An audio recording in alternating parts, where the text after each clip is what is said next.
now England are out of reviews until the second new ball is taken. Anderson kicking his heels. Oh, he's bowled an absolute jaffer.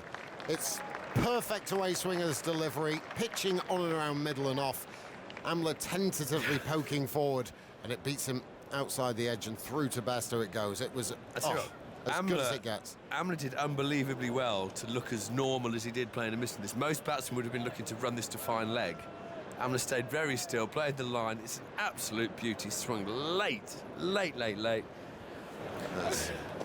Broad bowls. He bowled him, played on, and he had a feeling that was going to happen. Broad has got it nipping around here, and it was just back of the length. Kuhn in no man's land, really just feathering the bat wide of off stump. Off the inside edge it goes, and leg stump has been clattered back. And the second South African wicket falls, 66 for 2. Very good Stuart Broad. Slightly shorter than the last over, but good pace. And again, nipping back into the stumps. Kuhn hadn't made that, the movement to expect the ball back into him. He hadn't made the adjustment, sorry. So all he could do was chop on, but very well bowled from Stuart Broad.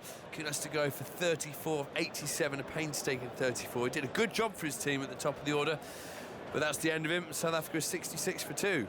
Slowly, menacingly. Anderson's got rather a menacing walk, I would. It's sort of a Mancunian swagger about him, hasn't he? A bit of a Liam Gallagher. Well, there you are. Yes, indeed. Here he is again, up to the wicket. He's in, he bowls to Amla. Amla goes on the back foot, forces it square. That's 4 runs, a fine stroke. That was actually, for me, the best stroke of the match so far. On the back foot, a beautiful forcing stroke, sending the ball away square between cover and backward point.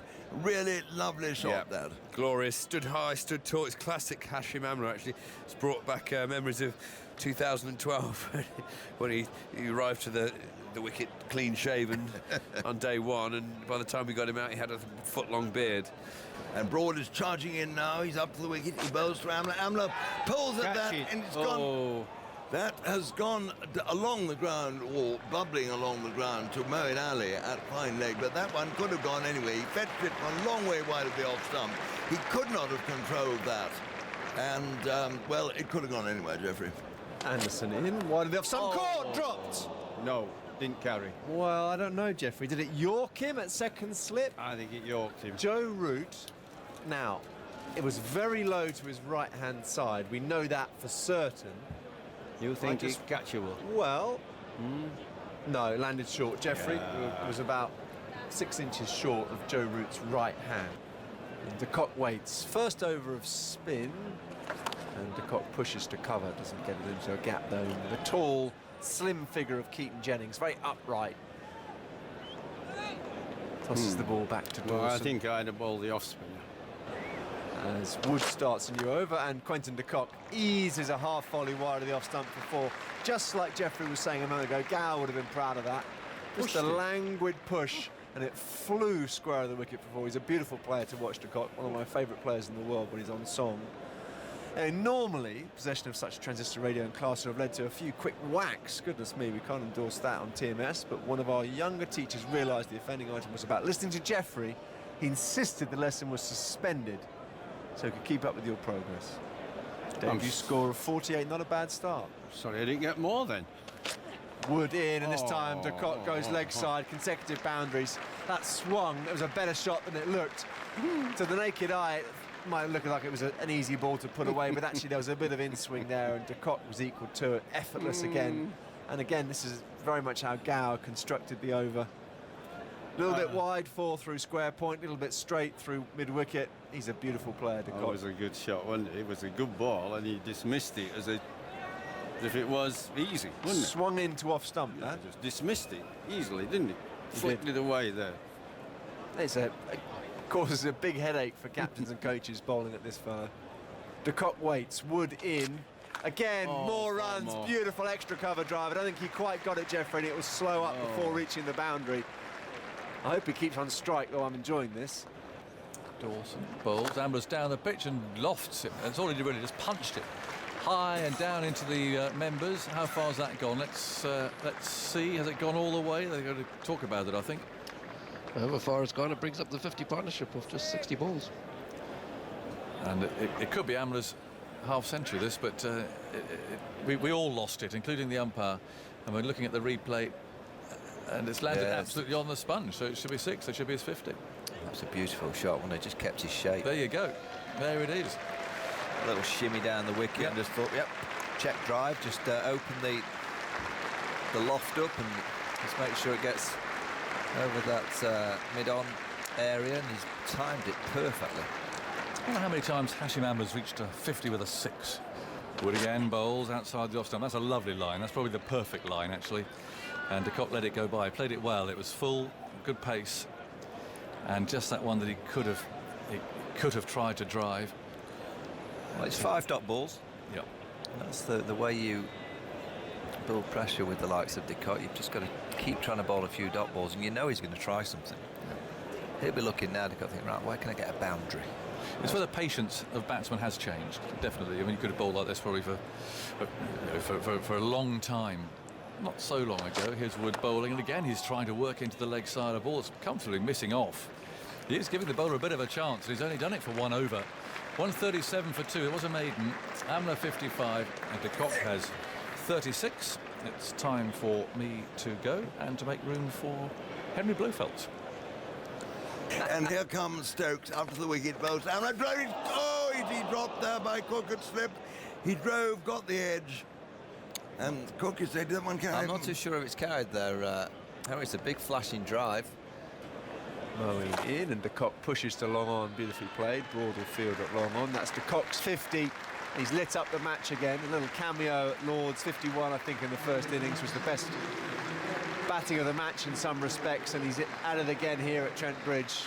Understated celebration, but a very good innings. Yeah, and you can feel the appreciation from the crowd. I mean, a real nice round of applause for de Kock. It was, I think that's the thing about playing in England, even though there's banter and crowds and they're very patriotic, they appreciate good cricket, and certainly Quinton de Kock has come out and played beautifully. A strike rate of 84.7, just the 59 balls for his 50.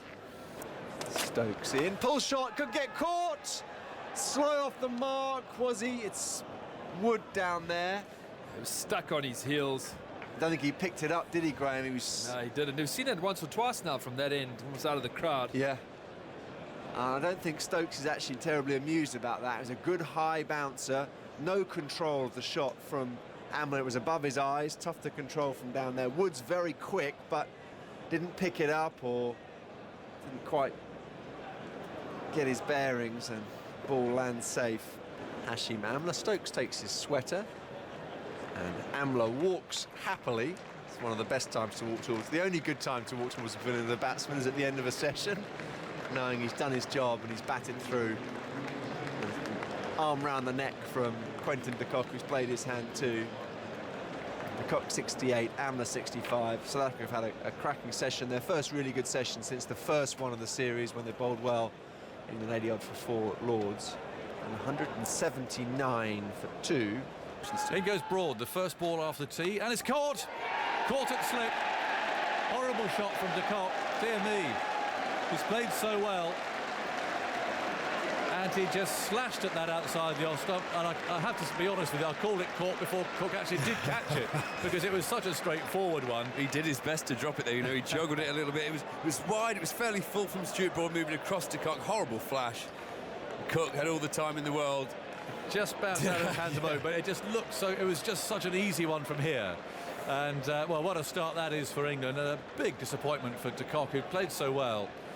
But that was just a loose stroke. That was a man resuming on, I don't know, well, resuming on 68 not out, as if he hasn't had a break. And well played, Trent Bridge scones, whatever he's eating at teas, put him in far too easy a frame of mind.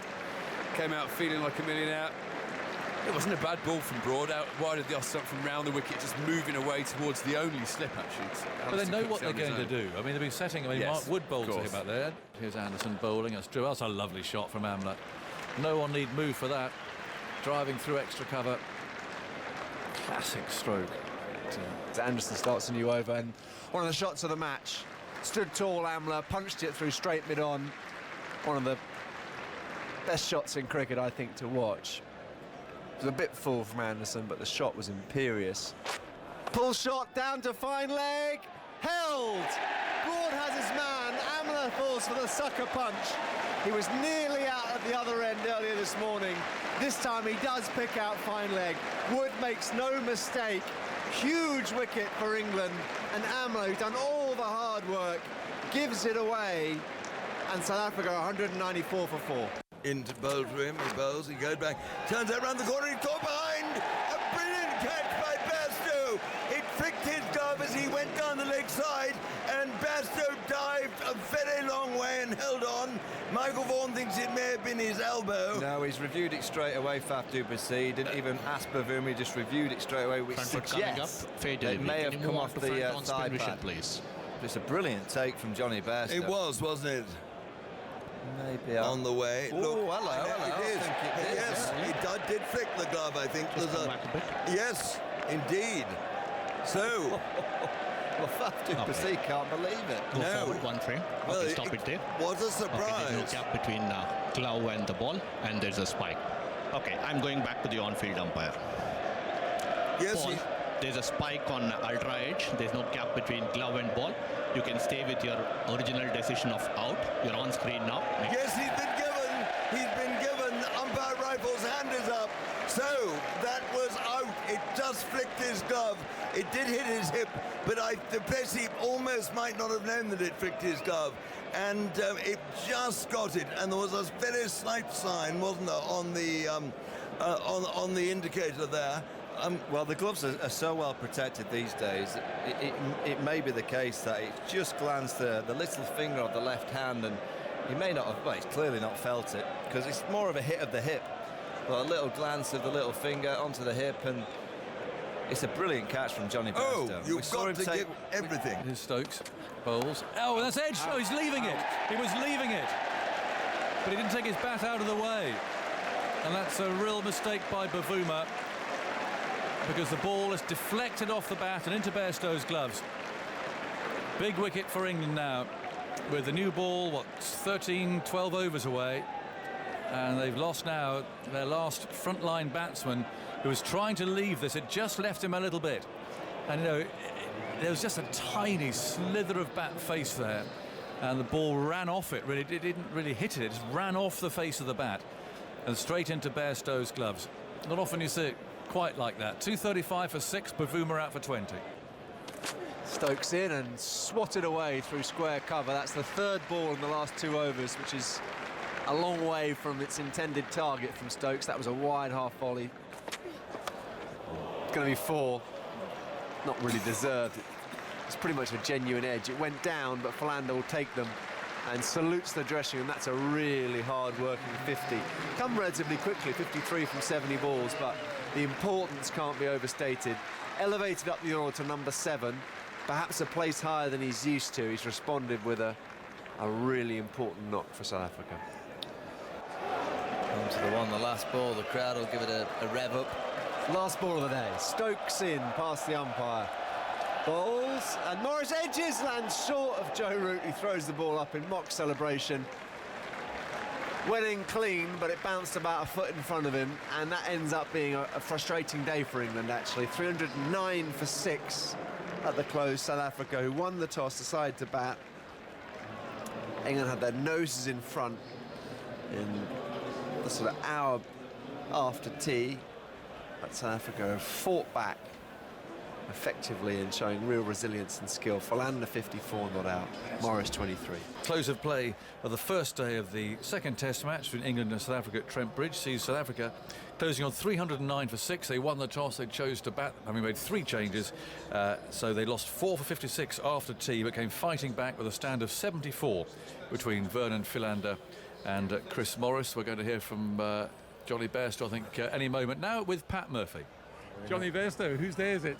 I think, to be honest with you, it's pretty even. Obviously, would have taken that last session. I think that they were in front, if we're honest, at tea, and I think that for us to fight back and take 4 wickets in that final session was important for us to do, and we've put ourselves in with a chance in the morning. They did well with that second new ball, didn't they? Yeah, they did, yeah. Obviously, it's been a long, toiling day, and it perhaps didn't do as much this afternoon as it did in the morning. So we've had a little bit of luck. We perhaps needed that a little bit, and in the morning we come back and we try really hard again. Were you a bit surprised that they decided to bat first in those conditions? I'm not too sure. They'll obviously have spoken about it. We were going to bowl anyway. Obviously, the last time that we played it and bowled, we bowled pretty well. So I think it was important that whatever we did, we stuck to our guns and we did that. So they obviously applied themselves well and batted well. So credit to them. And 170 off for 2. They were, as I say, they were in front. I know quite a few chances actually were in the air and didn't land, but do you think perhaps you bowled just a little bit too short in general? No, if I'm honest, I don't think so. I think that we're trying to attack off stump. If you pitched it up too much, then you got driven for 4. So credit where credit's due. I think that when we did pitch it up a bit too much, or when we did pitch it too short, they did capitalise. But as you say, there were chances that were in the air down, especially at backward point and fine leg. You get value for your shots here, don't you? You get 4s easily when it's through. Yeah, you do, and that's an exciting part about cricket at the moment. When you do hit the ball and when you go after it a little bit, you do get your value for your runs, and that's exciting for our batting lineup. Now, the Wicketkeepers Union on social media, Matt Pryor among others, enjoyed your catch to get du Plessis. Yeah, obviously. It's just one of those that you go, to be honest with you, and no, it stuck right in the palm. So absolutely delighted to get another one down the leg side, and yeah, it's something that I've been working on. Your footwork and your movement is something that is a key, and obviously people have commented on it. So hopefully it keeps improving. Hopefully I keep working hard on it, and hopefully keep taking more catches. Connoisseurs catch that one, Johnny. Not too sure. Thanks for joining us. Thanks ever so much. Cheers. There we go. Nice chef and Johnny Bairstow. He's kept very well. He kept well at Lord's too, and on a pretty difficult pitch. So he's kept well again today. Nice catch, as was described there by Pat. So we can go through today then, with South Africa finishing on 309 for 6. They won the toss. They chose to bat first. They did make those 3 changes.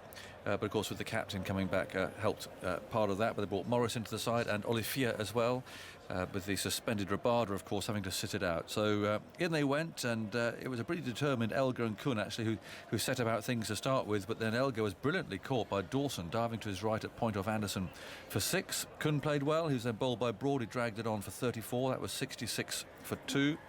Quentin de Kock came in at number 4, played fluently, beautiful innings at 68, along with Amla, who made 78. But to the first ball after tea, with South Africa having lost only 1 wicket between lunch and tea, scoring 123, de Kock threw the bat at a pretty wide ball from Broad, really, and edged it to Cook at first slip. It was a horrible dismissal, out for 68. That sparked a bit of a collapse. 4 for 56, in fact, with Amla pulling Broad down Wood's throat at long leg for 78 from 149 balls. Faf du Plessis, that unusual catch that was being described there, inside, well, off the glove, really, little thumb onto the thigh, and then caught by Bairstow off Stokes, and du Plessis reviewed that as if he hadn't realised that the ball had actually flicked his glove, but it had. Snicko showed it. He was out for 19. That was 220 for 5, 235 for 6, when Bavuma 235 for 6. But that partnership of 74 between Philander, who's 54 not out, and Morris 23 not out, has seen South Africa through to 309 for 6. You can watch highlights of the day's play here via the cricket section of the BBC Sport website and the app, and our pint-sized TMS review will also be available shortly. Also, if you missed our Ask the Umpire with John Holders, good fun today, it's available as a podcast. We're back on air at 10 o'clock for our highlights half-hour on Sports Extra at 10:30 on Radio 4 Long Wave, and we look forward to your company then. Till then, from all of us here at Trent Bridge, we'll say goodbye to you.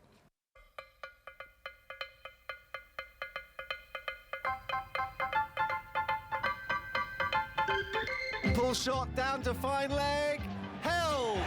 Broad has his man. Amla falls for the sucker punch.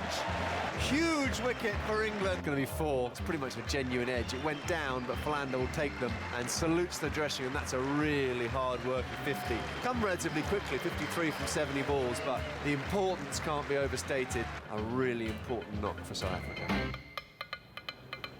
And a very good morning to you all from a cloudy and rather windy Trent Bridge. In fact, the weather forecast, all important today, you take your pick. Some people say it's going to rain heavily within an hour. Others say it's going to get brighter, we're going to get no rain, and it's going to be all right as the day goes on.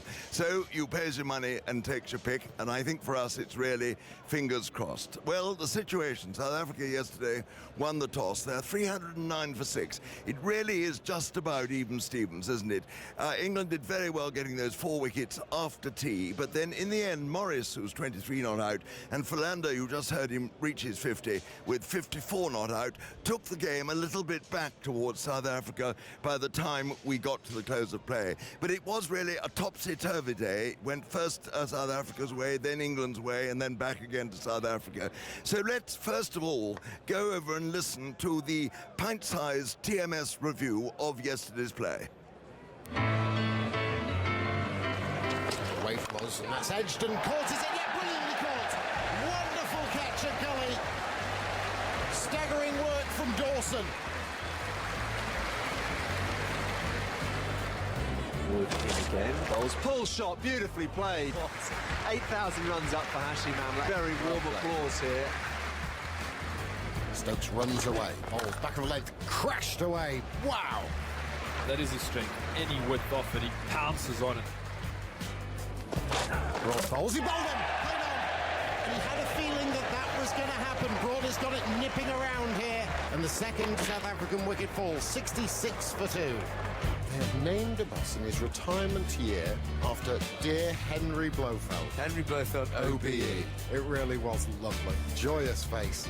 According to my records, Blowers has described 4,995 buses in his career. Amla's down the pitch and lofts it. That's all he did, really just punched it high and down into the members. And it's landed absolutely on the sponge, so it should be 6, it should be his 50. There it is. Dawson again. Bowles, 2 minutes hit that straight down the ground. That'll be 4. Another boundary. A little bit of cannon fodder for a quality player like de Kock. In goes Broad, the first ball after tea, and it's caught. Caught it slip. Horrible shot from de Kock. He did his best to drop it there, you know, he joggled it a little bit. Pull shot down to fine leg. Held. Broad has his man. Amla falls for the sucker punch. But England are right back in this test match now, 194 for 4. Stokes into Bowles, Bowles, he goes back, turns out round the corner, he's caught behind. A brilliant catch by Bairstow. Here's Stokes. Bowles. Oh, that's edge. No, he's leaving it. He was leaving it. And that's a real mistake by Bavuma. Bowles short. That's swung away. That'll be runs. That's a lovely He's shot. hit that very cleanly, his Philander. Very useful runs these. Just looked as England might go through them. 309 for 6 at the close. South Africa, who won the toss, decided to bat. England had their noses in front, but South Africa fought back. Well, the weather is going to play a very important part today, obviously. So before I talk to Graham Swan and Michael Vaughan, let's go straight to the London Weather Centre and catch up with the... And though our friend from the Weather Centre is not there, he's doing it for someone else. So, Michael Vaughan, good morning, I think. Good morning, morning. Can I just say that you're looking splendid this morning, and you look a little like a minion. A minion. I thought you were going to say I looked like something to eat. But there we are. Now, the 2 key players yesterday, really. For South Africa, I thought Quinton de Kock. He looked, didn't he? Came in after 5 balls. There was a man who was going to change the whole day, really. He batted so confident. Then, of course, Stuart Broad later. Yeah, I mean, I thought South Africa had a good day. Started with a toss. It could have been a toss that Faf du Plessis, having seen what happened at Lords, he could have gone, yeah, conditions look a little bit spicy for batting, we'll have a ball, but he didn't. He went, no, the pitch is dry underneath, we'll have to bat well in the first session. I thought they played well in the first session, very attritional, left the ball well. England, I didn't think had a great day with the ball. I thought they bowled too short. Of 75 overs that they bowled with seam, only 24 balls would have gone on to hit the stumps. That's tell you that they bowled a little bit too short, a little bit too wide. I mean, out of 450 balls, only 24 is going to go and hit the furniture. I can't believe that was the tactic, to bowl a little bit short and a little bit wide. But Quinton de Kock, as you mentioned, the move to put him to 4, I think that surprised us all. We all felt he was going to bat at 5 or 6. And that allowed Amla just to play, you know. It allowed Amla just to sit in at his end and play his normal way. He's a wonderful player to watch. You know, and I think at the end of the day, when that partnership of Morris and Philander almost just nullified that second new ball, nothing happened with it. England bowled a little bit better with it, but they just played it with ease. The sun started to shine. It looked a flat wicket, but just been tweaking to the local man, Graham Swan, looking at these clouds around, and we both feel that, you know, you'd want to have the ball in hand today and get the ball swinging around. It could be a tricky day for batting. And Swanee, your own mate, Stuart Broad, yesterday. Well, he was the pick of the England bowlers, but I don't think he had a stellar day, to be honest. With the new ball, there was some lavish swing in the first half an hour for Jimmy Anderson and Stuart Broad. And normally they get their length just right here at Trent Bridge, but they were a yard short. So the balls that were swinging were missing the edge, and the ones that nipped back went over the top. As I've already said, so few balls to be hitting the stumps is almost criminal. And as the game goes on, that will cost either team who do that again, that will cost them the match. So you need a more disciplined effort from the England team as a whole, but Stuart Broad got 3 good wickets, but it could have been so much more, I think. He's got a tram named after him. He needs a bus like you, Henry. That'd spur him on. Michael, now, Joe Root's captaincy yesterday, we didn't see Moeen Ali come into it till about 25 minutes before tea. 10 wickets at Lords. Surely he established a slight psychological hold over the South African batsman. Wouldn't it have been worth trying him a bit earlier? Yeah, absolutely. I mean, England are trying to prove to us all that Liam Dawson's the #1 spinner. He isn't. You know, Moeen Ali has to be with what he did at Lords last week. He's got 100 Test match wickets. His off-spin's getting better and better, and he wasn't used till the 45th over, which was surprising. You know, I don't know why England are coming out with this, you know, tactic of saying that, you know, Moeen's a batsman who bowls. He's a genuine all-rounder. You know, he's an all-rounder in the side. He bats very splendidly at the minute, and, you know, you're looking at his bowling. I mean, Swanee will tell you more about Ospin than me, but, you know, he is improving. You know, he's getting shape through the air. And that's the one thing I look at any finger spinner, particularly on a day 1 wicket where there's no rough. I always feel real quality finger spinners get shape through the air. And that's the one little question mark that I'm having over Liam Dawson. I don't think he gives the ball a massive rip, but he's not getting any shape through the air. And there was plenty of wind yesterday. So, you know, again, spinners that give a ball a decent rip will say that bowling with the wind, you get nice shape through the air, and just question the batsmen's both sides of the bat. And I just felt from watching Liam Dawson yesterday, he wasn't questioning either side of the bat. He was very comfortable. That little spell when he was brought on, Quinton de Kock and Amla thought, you know what, this is an opportunity. I thought that was a little bit of a momentum shift in the day's play, where they hit him for 20 in 3 overs, dance down, Amla hit him for 6, de Kock cut him for 4, dance down and hit him over his head for another 4. I just thought that was the moment where South Africa started to go, yeah, we can just start to develop a bit of the momentum towards our side of the game. And you know, it's very interesting what England are trying to prove with Moeen Ali, that he's just a batsman, but from my eyes, he's still #1 spinner. Swanee, you wouldn't have been too pleased if you hadn't been throwing the ball until 25 minutes before tea, would you? No, I'd have been livid, but I actually think it's Moeen's own doing. Moeen had an interview at the start of the year where he outwardly said, I don't want to be the #1 spinner, I want to be #2 and I want to bat #5. That tells me that England know psychologically they've got to try and make him feel like it doesn't matter with his bowling. When he relaxes and he's seen as the #2 spinner, he'll bowl better, which is nonsensical in an England team. You know, having got 10 for at Lords, I mean, some very, very good bowlers in the world never got 10 for at Lords. Moeen bowled beautifully. Vaughan is exactly right. It's coming out of his hand nicely. He's getting drift. He is our best spin option. To say that Liam Dawson is the #1 spinner in the country, Liam's a lovely fella. Not to sound like Jeffrey, but Liam's a lovely lad, but he's not the #1 spinner in the country. And, you know, and it was almost they were justifying his selection yesterday by giving him those 7 or 8 overs that should have gone to Moeen. Well, now I was saying the weather is going to be important today. It is. It's blustery, it's chilly, it's cloudy. And let us now go over to the BBC Weather Centre, because Chris Fawkes has sprinted from one studio to another and he's ready for us. Out of breath as well, Henry. Yes, thank you very much. Well, we've got cloudy skies at the moment, and look, the broad scale picture today is there's a lot of cloud around and there are some patches of rain around as well. Now, specifically for the Nottingham area, I think probably what's going to happen is we'll have a dry spell for the next few moments. I think there will be a shower coming through, and I think about 11:45-ish, maybe lasting for 15 minutes or so. It's going to be a light shower, should push through, and once that's gone, I'm hopeful that any rain should then become limited to the Welsh mountains. That's where the air's coming from at the moment. So yes, I think we could see a small rain interruption with a little bit of light rain just for a time towards the middle part of the day. The afternoon then staying cloudy. We'll keep those southwesterly winds that we've got at the moment, and temperatures a bit suppressed at the moment. We're looking at 15 degrees, but it's going to be quite humid, and as the skies brighten up, we'll get temperatures up to 20 degrees. Who knows, maybe that humidity will just help a little bit of spin in the air as well. That's the way the weather's looking. Thank you very much, Chris. And now, Michael, someone I want to talk about as well, Hashim Amla. He was rather, we've talked about Quinton de Kock. Hashim Amla, after lunch, when he came back, he played a shot through the covers off Anderson off the back foot, and then drove Broad through the covers for 4 off the front foot. And they were almost the 2 best strokes of the day. Do you think Hashim Amla is perhaps a little bit over the top, or has he still got plenty to offer? I mean, he's mid-30s now, isn't he? Yeah, he's got plenty to offer. I mean, you just saw the way that he played yesterday. When he gets that trigger movement early, stays still. You know, he's a wonderful player to watch. Plays the ball late.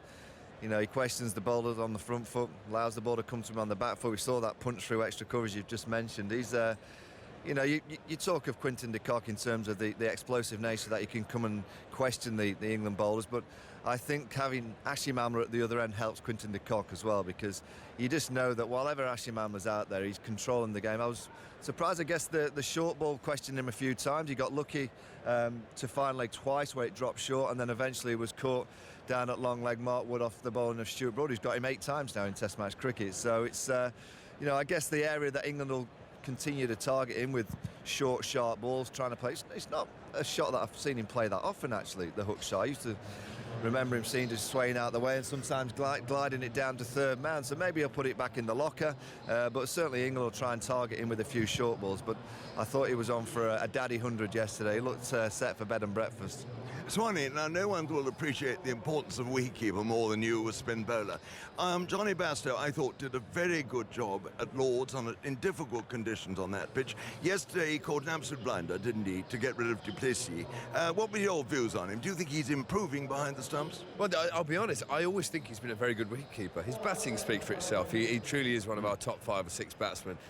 This argument that Jos Buttler has to play as well, I don't see the point. I think Johnny's a better keeper than Jos.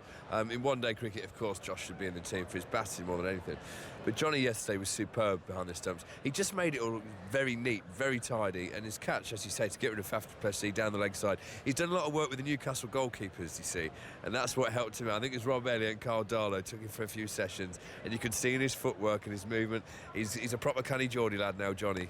It is fascinating, isn't it, how one sport rubs off on another. I mean, the old days, you had people like Dennis Compton and Bill Edridge, who used to play for, I think Bill played for Spurs and Dennis played for the Arsenal. And obviously, the skills of football did quickens everyone up. Did you ever get involved in that way, Michael? I'd love to say that I did, Henry. I played a bit of golf. Does that count? You didn't learn to head the ball? No. I mean, the wicket keeping and the goalkeeping is quite interesting because the movements are the same, but in goalkeeping these days, they're taught to parry it, aren't they? Push it away, where obviously keeping the idea is to try and catch the ball.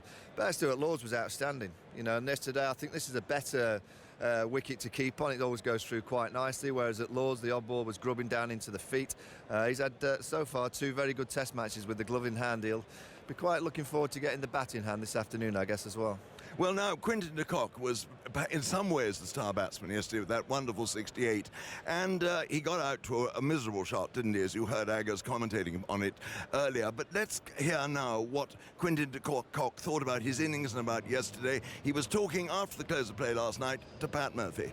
Were you a bit disappointed just after tea and then pleased at the recovery? Well, I guess getting out's always a disappointment. You know, that if you don't get disappointed, I guess you don't care. I would have liked to have kicked on, but unfortunately it didn't happen today, so I'm going to have to try another time, I guess. You played so well again today, as you did at Lords. You looked like you were going to get 100. Yeah, I just don't know what's going on at the moment. I seem to be getting a lot of starts and just not finishing off or finishing the job, but you know, that's cricket for you. We'll just have to see going forward. Hopefully I can capitalise and get some bigger scores. Didn't Philander and Morris do well for you, though, in that last hour? Yeah, we needed them to come through. You know, we were under a bit of pressure there. The English came back very well. For them to bat like that, you know, it was much needed. So, yeah, heads are high at the moment. We're confident at the moment. Yeah, just a good start from them tomorrow morning. That will be needed. I think Philander's an all-rounder now, isn't he? I think he's always been. I think he's always been rated as an all-rounder. It's nice to see Vern getting wickets and runs together at once. You know, that's why we need him. That's why he's one of the better all-rounders in the world. There was always going to be a time where he's going to score a lot of runs. And yeah, I'm just very happy that he's doing it right now when we need him. What do you think's a par score in the first innings? Not too sure. We would have been happy with 350. 350 at lunchtime or at tea time. We're talking about 350, but I think it's changing at the moment. We'll assess tomorrow after the first day. We'd like 400, around about there. Otherwise, we'll take what we can get. Your early batsmen did you proud in the first half hour or so, didn't they? Because it was difficult conditions. Yeah, they did very well for us on top there, at the top. You know, it wasn't easy, especially against Broad and Jimmy. They're one of the best opening pair around the world, especially with the red ball. They're swinging it both ways, getting to nip off the wicket quite a lot. So I'm very happy for what they did. They're probably a bit disappointed, but in the bigger picture, they did the team really well for us.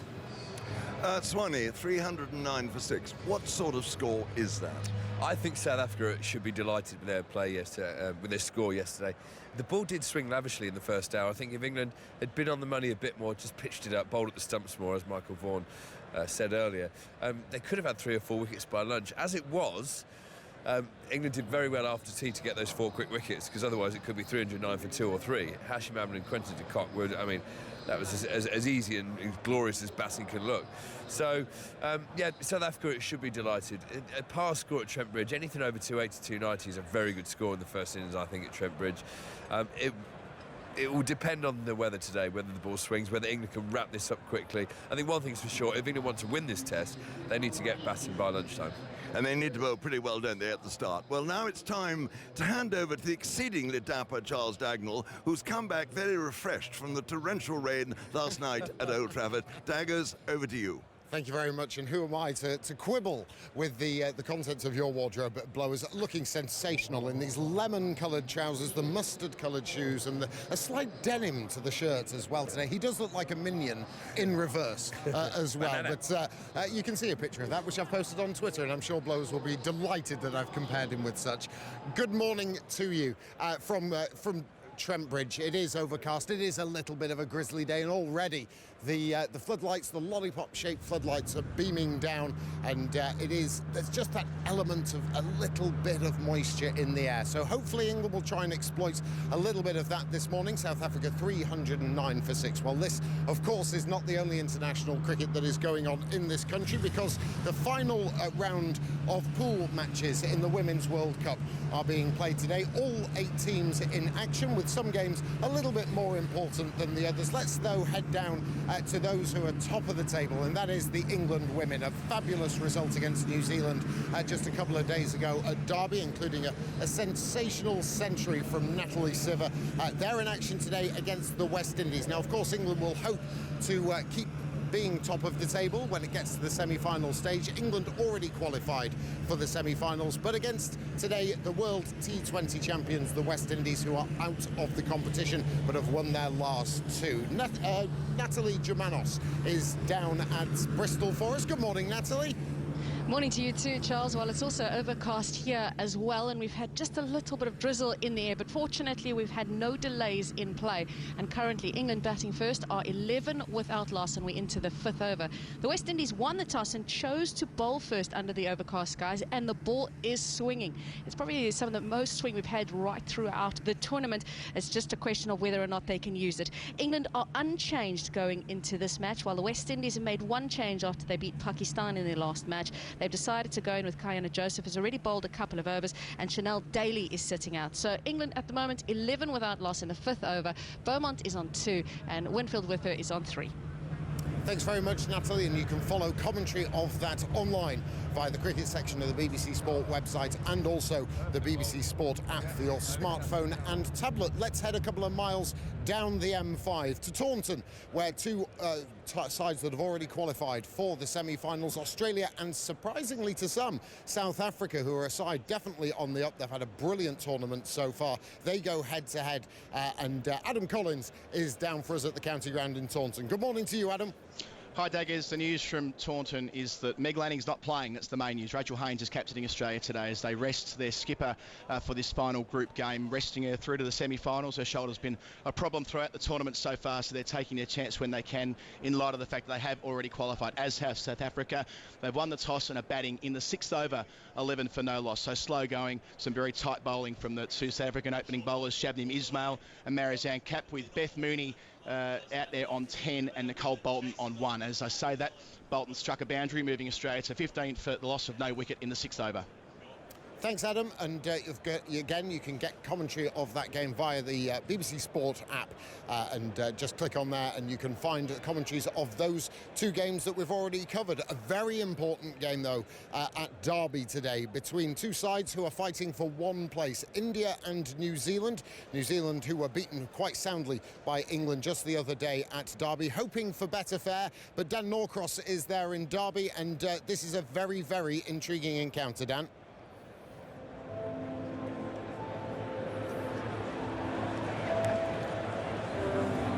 And the likely results today. New Zealand have won the toss. They've elected to bowl. They've bolstered their batting. They brought in Maddie Green and Seema Hannah-Rowe. They've got rid of Holly Huddleston and Erin Birmingham, and have had a breakthrough early on. They've got Poonam Raut out, caught at slip off Leah Tahuhu for 4. They're 15 for 1 at the moment. It's a good pitch here at Derby, but when it's overcast and murky, much as I imagine it is at Nottingham, but mercifully we've had no rain so far. But India's big problem is they have had claggy, slow starts so far in this tournament, and they do need to get on with it, because New Zealand have got some very powerful batting. At the moment, though, 15 for 1. Sweetie Mandana has just struck a beautiful shot into the covers, and she has 7. Raj has 4. We're in the 6th over. OK, Dan, thanks so much for that, and we'll keep across all of the games here on Test Match Special today. There is another one for two sides who have struggled throughout this tournament at the Fisher County Ground at Grace Road in Leicester. Pakistan versus Sri Lanka's women, but the rain has delayed the start in Leicester, south of Nottingham, so you hope that there'll be no rain heading northwards here to Trent Bridge for the second day of this second Investec test here at Trent Bridge, with South Africa 309 for 6. Morris 23 not out. Philander is 54. We've taken a look back at yesterday and how it all panned out for England and the bowlers and Joe Root. Graham Swan is still alongside me here as we've made our way down towards the boundary rope at the Radcliffe Road end. So how do England go about this? First things first, they've got a relatively newish ball with them. They've got conditions, you would argue, in their favour. Absolutely. It's these two. These two can prove to be a huge thorn in England's side today. Well, they were last night because the sun was out. When the sun's out at the end of the day, everything gets exacerbated. The pitch looks very dead, very flat, very easy. The bowlers are tired. Stuart Broad and Jimmy Anderton had nothing left in the tank because the overs had bowled a pitiful amount of overs to help them out during the day. Not their fault, I must add. Yeah. They should have bowled. Moeen should have bowled a lot more. But they have. They've got a new ball. It was swinging last night. These conditions are absolutely Trent Bridge perfect. It's overcast. The wind's coming from the southwest. When the wind comes from the southwest over the Batman, I call it, the scoreboard's got big ears on it. It looks like Batman. When the weather comes from over Batman, from Leicestershire, it swings. That's just how it is. It rains as well. If there's rain at Leicester, it's going to rain. England have to get these 4 wickets before the rain hits if they're going to stand any chance of winning this game. Target's 350 for England? Absolute maximum 350. I'd be saying, look, the next 3 coming in, I'm not going to give them 10 runs between them. You were talking about the nature of the pitch here at Trent Bridge, and throughout the course of the 5 days, how it will get a little bit lighter in colour, maybe a little bit better for batting days 2 and 3. It's actually not too dissimilar a colour from what we saw yesterday. Yeah. So is that because of what's happened so far and the little showers that we've had and this heavy air that we've got around us? Well, that's exactly it. There is moisture in the air. It rained a bit last night in Nottingham. I know that because I had to come and get the washing in that my wife had left out. There's a bit of moisture around, so it's soaked up, so the pitch has stayed dark. There is moisture in the ground, there's moisture in the air. It was spitting earlier as I walked in. Look, this is, I mean, you couldn't pick a better day to bowl. It's dark as well, very grim. If the floodlights, the lollipops as you call them, the beautiful cricket balls as I call them on behalf of Trent Bridge, if they weren't on, we wouldn't be playing here. It'd be too dark. So it is ideal swinging conditions for Jimmy Anderson and Stuart Broad. Jimmy has to bowl fuller. He bowled beautifully yesterday, beautiful on the eye anyway, but not actually that effective. And normally here at Trent Bridge, he makes people play at every single ball, and then he's ultra effective. So I expect him to, having looked at the stats last night, to come out and pick up 2 or 3 very quickly. Maybe very distinctly you might have heard a distant bell being rung at the pavilion over on the opposite side of the ground. You can hear Jerusalem. Hear Charles Dagnall sing Jerusalem. Well, where's Laura Wright when you need her? She was singing it live here yesterday. Lots of people were stood in front of the lowest level of the Radcliffe Road End. Gentleman here in a vest and blue shorts, belting out Jerusalem. He looks a little bit underclubbed for today's play. It is a little bit brisk, and 1 or 2 goose pimples might have been it's just across the forearms as well. But everyone in pretty good spirits. Good morning. There we go, they're in good spirits, just down to our left-hand side here in the Radcliffe Road end. The ground is slowly filling up as well, probably around about 3/4 full at the moment, and the big St George's flags are being waved over on the left-hand side in front of the Fox Road and the Larwood and Vos suites. So the children in their blue T-shirts and black shorts are flanking either side of the pavilion steps. We await the umpires from the pavilion, and soon after the England team. Don't forget, of course, anytime you want to follow along with what we've been commentating on here on Test Match Special, head to the cricket section of the BBC Sport website or the BBC Sport app, and you can catch in-play highlights as well. And any dismissals you may have missed or amazing shots we may have witnessed. And of course, you can catch them on the BBC Sport app. There is a choice of listening should you want to follow England's women as well, down in Bristol in their final pool match in the Women's World Cup. You can do so again via the BBC Sport app. And but we will keep you across all of the scores throughout the day here on Test Match Special. Well, the 2 umpires are making their way out into the middle. Those light white jackets of theirs, both wearing broad brimmed straw hats. Out come the South African batsmen first, Vernon Philander and Chris Morris, and out come the England side, led by Joe Root, and all following on Stuart Broad, sprinting towards his end, as no doubt he will be taking first use of this relatively newish ball. Well, South Africa 309 for 6, the floodlights are beaming down, and the applause rings out around the ground for the players, and maybe a little bit for our first commentators of the day. Michael Vaughan, good morning to you again, and also good morning to you, Jonathan Agnew. Yes, good morning, Charles. Good morning to everybody. What a funny old day it is today, too. It feels like a tremendous bowling day, I must say, and Stuart Broad couldn't wait to get out into the middle. He's pouring at the ground, and this has to be England's chance, surely now. They let things slip a little bit, I thought, in that final session yesterday after such a good start, and they took those 4 wickets. But these 2 are obdurate. They put on 74 together, and England have to get their bowling length particularly right this morning, I think, and it just feels more like a bowling day. There's a little patch of brightness over to the right down towards Loughborough, if you know your local geography, but a lot of low darkish cloud around.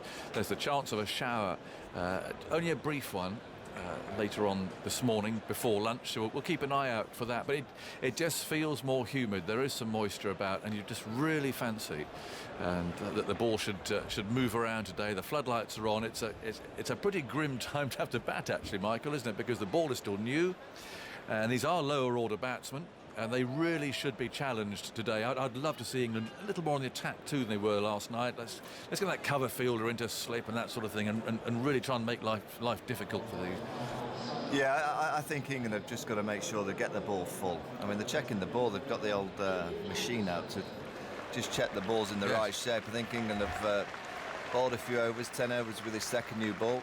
Didn't do a great deal last night. I think it was more to do with the conditions. The sun was shining, and they've gone straight to them. But I think they're changing it already. Well, there are often the box of balls. Moments of madness in cricket, and here we go. We haven't had a ball bowled. They've been sitting there for hours. I don't know what time the umpires arrived today, and without a ball being bowled, James Anderson has looked at it and said, "I don't like that very much. We want another one." And the umpires have agreed they're going to change it. I mean, it really, at times, there's no wonder a lot of us in this box are balding, because you just pull your hair out. You think, what is going on? I can sort that out for you if you want. Well, I was going to, yes. Well, that's very. I was too late for me. But for goodness, never too late. For goodness' sake, I mean, if you cannot sometimes imagine or concoct a reason for preventing play, this is another belter. This is out of the top drawer. Yes, it is. Without a ball being bowled, they've rejected a ball they were using last night, and the umpires have agreed it's not acceptable. What has changed from it last night to this morning? Where's it been? Well, who's been fiddling with the ball? Someone's been sat on it. It's obviously gone out of shape. Andrew Sampson, what do you reckon? Have you seen anything like this quite in your illustrious career? Good morning. Good morning. Are you better, by the way? I'll tick myself up to about 88.13%. Well, he's getting there. Okay, that's another 5 point something from yesterday. Something like that. Good yeah. lad. Keep going. Keep fighting on. Look at this. That's ridiculous, isn't it? I've seen lots of, as you say, many excuses for not playing. It's the beginning of the day to replace the ball. No, this is the first. It's just what has happened to the ball between last night and this morning. I don't get it. They're playing in Bristol. We'll keep an eye, of course, on England-West Indies. The last qualifying match in the Women's World Cup. England are 21 for no wicket after 6 overs. You can follow that on the Sport website and on the app and so on. I bet they're playing. But here, well, the ball has been changed. Joe Root's having a look at it and polishing it on his trousers. But you were talking fields before this slight delay. You know, you as a bowler, England yesterday, I don't know if you were listening to the pre-match show. There's a stat that I was saying Freddie Wild had drawn it up from CricViz. You know, only 24 balls of the 75 overs that England bowled of seam yesterday would have hit the stumps. 24 out of 450. On not a very quick bouncy pitch. So I'm saying I think England surely will have looked at that and go, we have to get it straighter and fuller. And for that reason, I'd have straighter fields. I thought yesterday the fields were quite square because the ball was travelling square, because England were bowling too wide. When they did get it full, it was too wide and also too short. Now, I'm sure the message would have been today, like, let's hit off stumps. Stuart Broad talked yesterday about hitting the sticker of the stumps, you know, the advertising sticker. Just got a bowl to hit the top of the advertising sticker at Trent Bridge. Here's the first ball of the day, 309 for 6. England in the hunt for wickets. And South Africa looking to build on this partnership worth 74. And Anderson finally is on his way over the wicket and bowls. And again, well, the first ball is it's like yesterday's, really short of a length, and Philander goes back and plays it down to mid-on, and there's no run. And Stuart Broad loosens up vigorously in front of us at mid-off, swinging arms from side to side, looking very purposeful. And England really do have to come fighting back today. It felt to me, anyway, people can debate it, but I thought 350 looked to be about the par score. So yesterday, when South Africa were 235 for 6, that looked like a really good opportunity for England, but these two have fought very hard indeed. Down go the slips. Anderson runs in and bowls short of a length again, and Philander plays a shapely looking defensive stroke on the back foot, and it's played down to mid-on. Gary Balance there, he's already got the padding, the leg padding under his trousers there at mid-on. Fancy dress day, well, are they the Smurfs arriving? I think it might be Snow White. What is it? Yeah, it's Snow White and the Seven Dwarfs, I think it is. But, I seem to remember Snow White looking a little better than that in the films that I've seen. 309 for 6. In goes Anderson. And he bowls a slightly fuller length. And Philander this time plays towards mid-off. It's too short. It is too short, yeah. Too short. I mean, Philander yesterday played with ease, really. Made it look very comfortable. He's 54. He's faced 79 balls. Morris 23 from 68. Partnership's 74. I don't remember. I think Morris played one drive down the ground when mid-off was wide. I think they had 4 slips in place. I don't remember many balls coming back past mid-on and mid-off. A lot of the shots were square of the wicket on the offside, flicks on the onside. So it's just bowled too wide and too short. Anderson bowls outside the off stump, quite wide, and well, Philander began to offer the bat at it. Then I think probably, to be fair to him, he probably just took it inside. He saw the ball move away a little further. But a swing there, I guess. There was, and some little nip off the seam too. And he did play at it, actually, looking at that, but he missed it by a long way. But there's no excuse with this field. You know, if extra cover was in the cordon, there's big gaps. I can sometimes understand bowlers bowling into the pitch and think, oh, I don't want to get driven. It's such an easy option through extra cover. But with this field, which is quite a basic field, it's there for the bowler to bowl for because there's protection there for him. Anderson runs in, bowls, who spooned it in the air, and is taken by the man running round from cover. And Anderson breaks through. Philander was lurking there for a moment. I can't think why he doesn't want to walk off, and he waited there, I think, for a signal. But it was a leading edge, trying to work the ball into the leg side. He's now talking to the umpire at square leg about something, and now looking over his shoulder. Very odd, that, because there's no dispute about it being out. Surely he's been lobbed a catch up into the offside. A straightforward catch. And so Anderson does break through. He's got a big smile on his face. Bit of a bonus again there with Philander trying to work the ball into the leg side. Not quite sure what he was turning around about there, but Dawson took a very straightforward catch. And England break through in the first over. 309 for 7. Yeah, that's a key wicket. It just stopped in the wicket.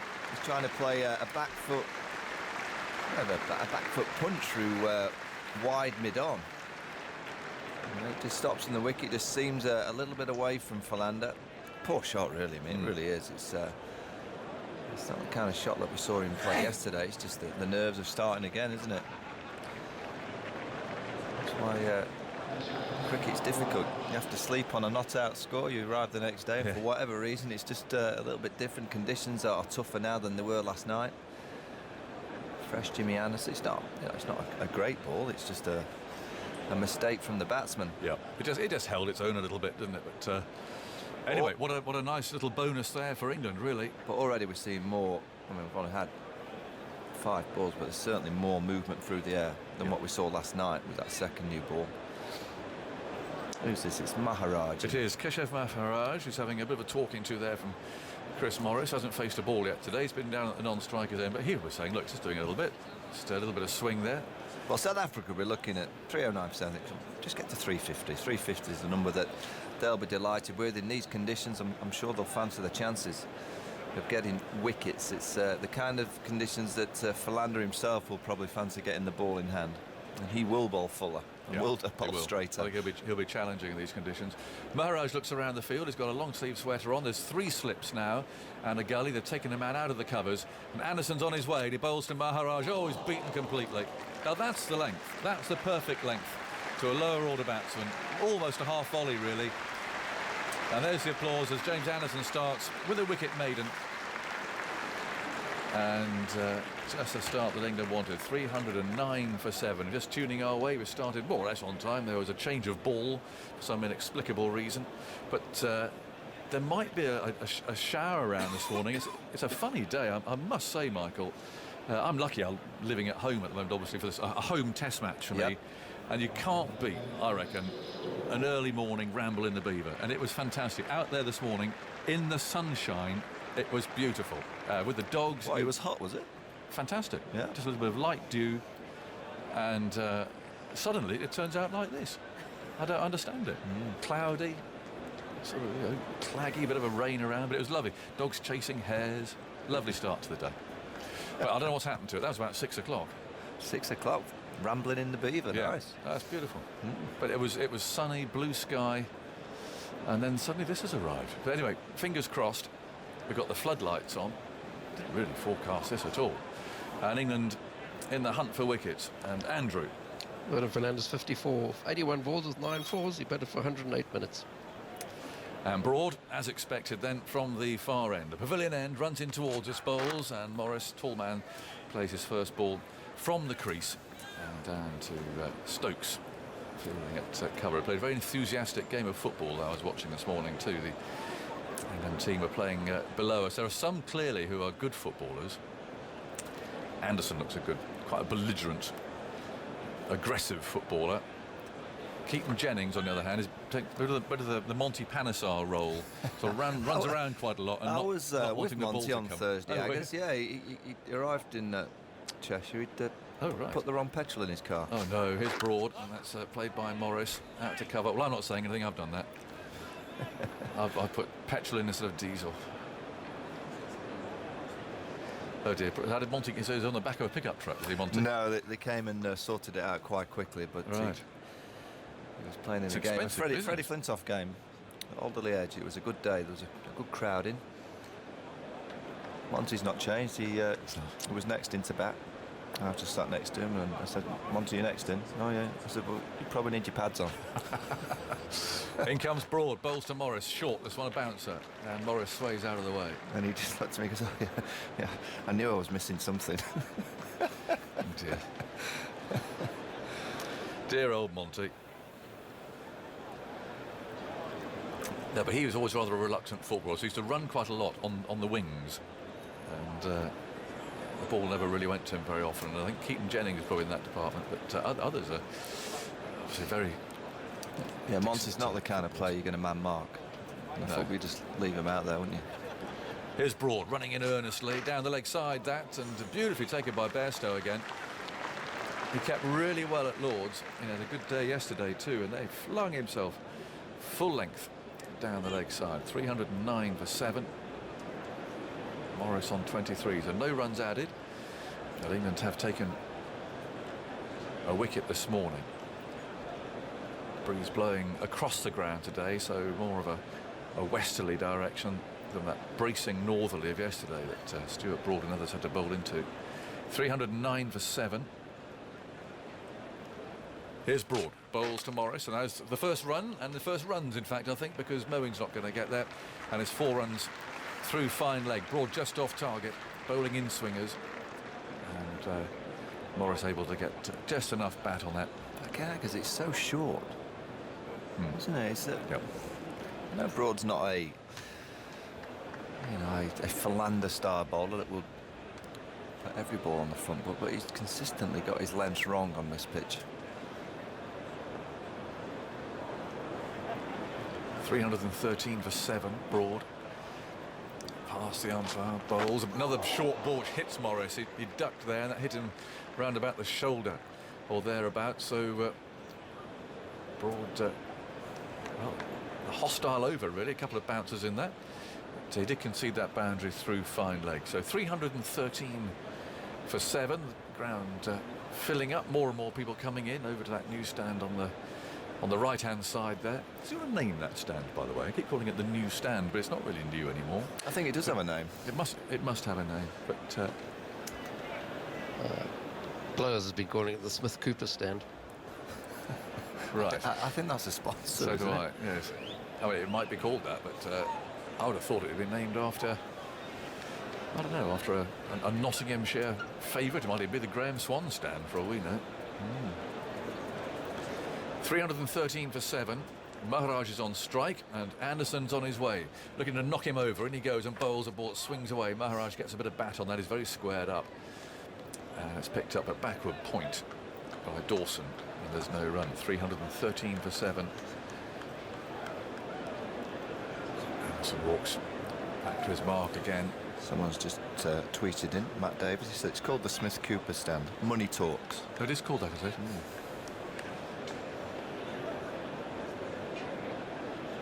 Well, lots of stadia named after sponsors these days, aren't they? Off goes Anderson again, bowls a lovely length. That's the swinging full length that you hope the lower order batsman is going to be tempted by. Drive and edge to slip. That was a little bit wide. Well played by Maharaj, actually. I think Morris came down to tell him so. Mr. Blobby's here. We haven't seen one of those for a few years. Always used to be a Mr. Blobby. Fox and Hounds. Lots of people dressed up today. 313 for 7. And Anderson on his way. Bowls a big in-swinger that hits him on the pad. He did too much. But, of course, the rather hapless number 9 never saw it. It's hit the pad, has gone for 4-leg byes. But again, a booming in-swinger there. He gets that right. That was a beauty, wasn't it? Yes. That went miles. Yeah, it went too far. But again, isn't it lovely to be a swing bowler in conditions like this when you have got the ball hooping around? The poor old Maharaj. It was all happened far too quickly for him. Belligerent in-swinger. I think those chaps are at the top of the Smith Cooper. They're looking at a beige. I'll have a look in a second. Anderson bowls the outswinger. It's edged and beautifully caught. Beautifully caught by Joe Root. Low to his left. He took it with 2 hands. And there's another wicket for Anderson, his second of the day. And Maharaj never looked likely to hang around for long. Defeated by the previous ball by a big in-swinger. That's the outer. And he felt for it. Lovely catch from Root. And that's 317 for 8. Yeah, it's a good catch. Beautiful ball. When you think the ball before was a big hooping in-swinger. And then this next one just shapes away from the outside edge of Maharaj. Understandably, actually, a number 9 would edge that. It's a good cherry, but I wouldn't be too worried if I was South Africa. I think if they can just manage to scrape another 30 or so, or 15-20 will do. I think these conditions are perfect for bowling. Absolutely. If you've got the ball in hand today, you could do some real damage if you get the right lengths. And someone like Philander, Morris himself, he's a good swing bowler. He gets the ball going either way. And you've got Morkel who will offer something a little bit different. He'll whack the pitch and make it work, particularly for those left-handers. It's going to be Morkel at number 10, so I think he'll play a few here. One morning walk and try and strike a few. There's a touch of promotion about this for Morney, isn't there? He's normally found languishing just before the roller, but it doesn't say too much about Dwan Olifier's credentials, or is it Olivier? Olivier. I'm a terrible mess. I keep looking at him thinking Laurence Olivier, which of course is completely ridiculous. He's had a 16 not out. Yeah. Well, Dwan Olivier. His only other previous Test innings, he batted at number 5. Did he? He was not Watchman, of course, on his debut, but they both, Morney and Dwan Olivier, both average about 14 in first-class cricket, so I suspect Morney is number 10 on seniority. Yes, but usually if you're 10 or 11, seniority means you take number 11. Or it did when I was batting, anyway. So, the left-handed Morkel then, and there's 4 slips, and Anderson, I think, is going to look to really swing this across him. I hope he doesn't. I hope he tries to bring it back at him, because it's just more dangerous, that. But they're lining him up there, and it's just suggesting that Anderson's going to go for that big swinger away, which Morkel, frankly, will do well to touch. 3:17 for 8. In goes Anderson. He's there, and he bowls one down the leg side. Poor ball, and Bairstow for once can't take it cleanly. Had to go a long way to his right. Now, I guess, look at the top of the stand there. Smith, isn't that Richie Benos? I can't see them. There's a big group. So you see... in the grey. Yeah, just to the left. Yeah, like a beigey grey. They've all got wigs on. Are they Richie Benos, do you think? The Richies have got grey wigs and the Richies. Yes, very light-coloured beige jackets. I'm not sure. We'll no doubt see them on the telly at some stage. 3:17 for 8. Here's Anderson. Bowls to Morkel, swinging in, is on the back foot. Plays quite a stylish stroke, actually, to cover. And there's no run. There's the applause for Anderson. And he's taken, 2 for 0 this morning. That's right, yep. And in Bristol, England have lost a wicket. Lauren Winfield is out, so 47 for 1 in the 10th. Tammy Beaumont opening with her, I presume, and she's in such good form. So 47 for 1. And big game, of course, India-New Zealand. India 37 for 2 in the 12th. The winner of that goes to the semis. So we'll keep an eye on all those games. It was raining at Grace Road in Leicester, the Pakistan game, but hope that's dried up. Jimmy Anderson and Stuart Broad this is their 92nd Test match together, and between them they've now taken 700 wickets in those games. They're the 4th pair who've taken 700 or more wickets in games played together in Test cricket, and the 2nd seam bowling pair. Glenn McGrath and Shane Warne, when they played together, took 1,001 wickets between them. You've slept on that, Andrew, haven't you? Yeah. Morris on strike. Men out as Broad comes in and bowls to him. Tucks that away into the leg side. Might have been one there. It was a borderline one. I was wondering if he's trying to farm the strike here a bit. Well, I just wonder, Aggers, if Morris now feels that he's got to open his shoulders a bit. We've seen him in one-day cricket strike some almighty blows. T20s, we saw him hit a few in the 50-over game before the Champions Trophy. He struck a few nice balls. I wonder if he's now thinking if he drops it short, Stuart Broad, he's going to try and plant him into the stands. 3:17 for 8. Here's Broad on his way in, bowls a bouncer, which is pulled well from a crouching position by Morris. A very unorthodox shot. It brings him 4 runs though, out through deep straight mid-wicket. Funny old shot that. He was going to duck and then thought, oh, let's have a go at it, and he's pulled that while crouching on the front foot. Well, it's Wimbledon fortnight, isn't it? It's a very much a tennis shot. Very strange shot. His right knee was almost on the ground.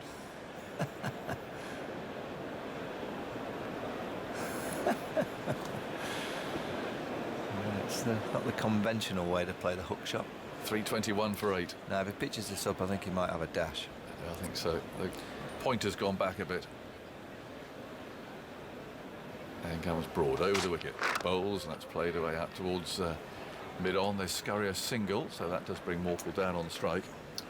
Well, the other pairs ahead of Broad and Anderson are Voss and Muralidharan, 895, the games they played together.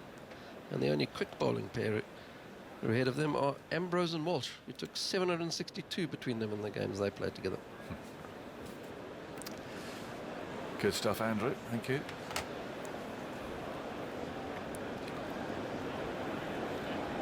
Would it be interesting to find out how many wickets Broad and Anderson have taken here together in the sort of the games, because they're pretty devastating here. Trent Bridge. I think Anderson before this innings had got 53 wickets here, hadn't he?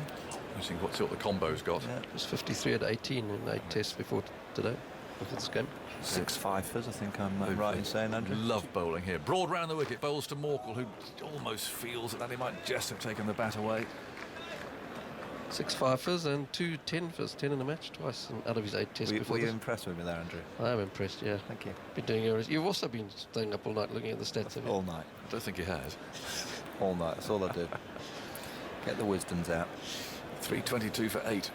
Not a bad ball that from Broad from round the wicket. I think Morkel might have had a little quizzical look at that himself, because it bounced and moved away. 322 for 8. That's Broad. Arms pumping, comes in again, round the wicket and bowls. Oh, he flashes at that. And missed it by some distance. I'm not sure what Morris would think of that. But Morkel really can't help himself. I don't think I've ever seen a player play the drive and miss a ball by so much. No.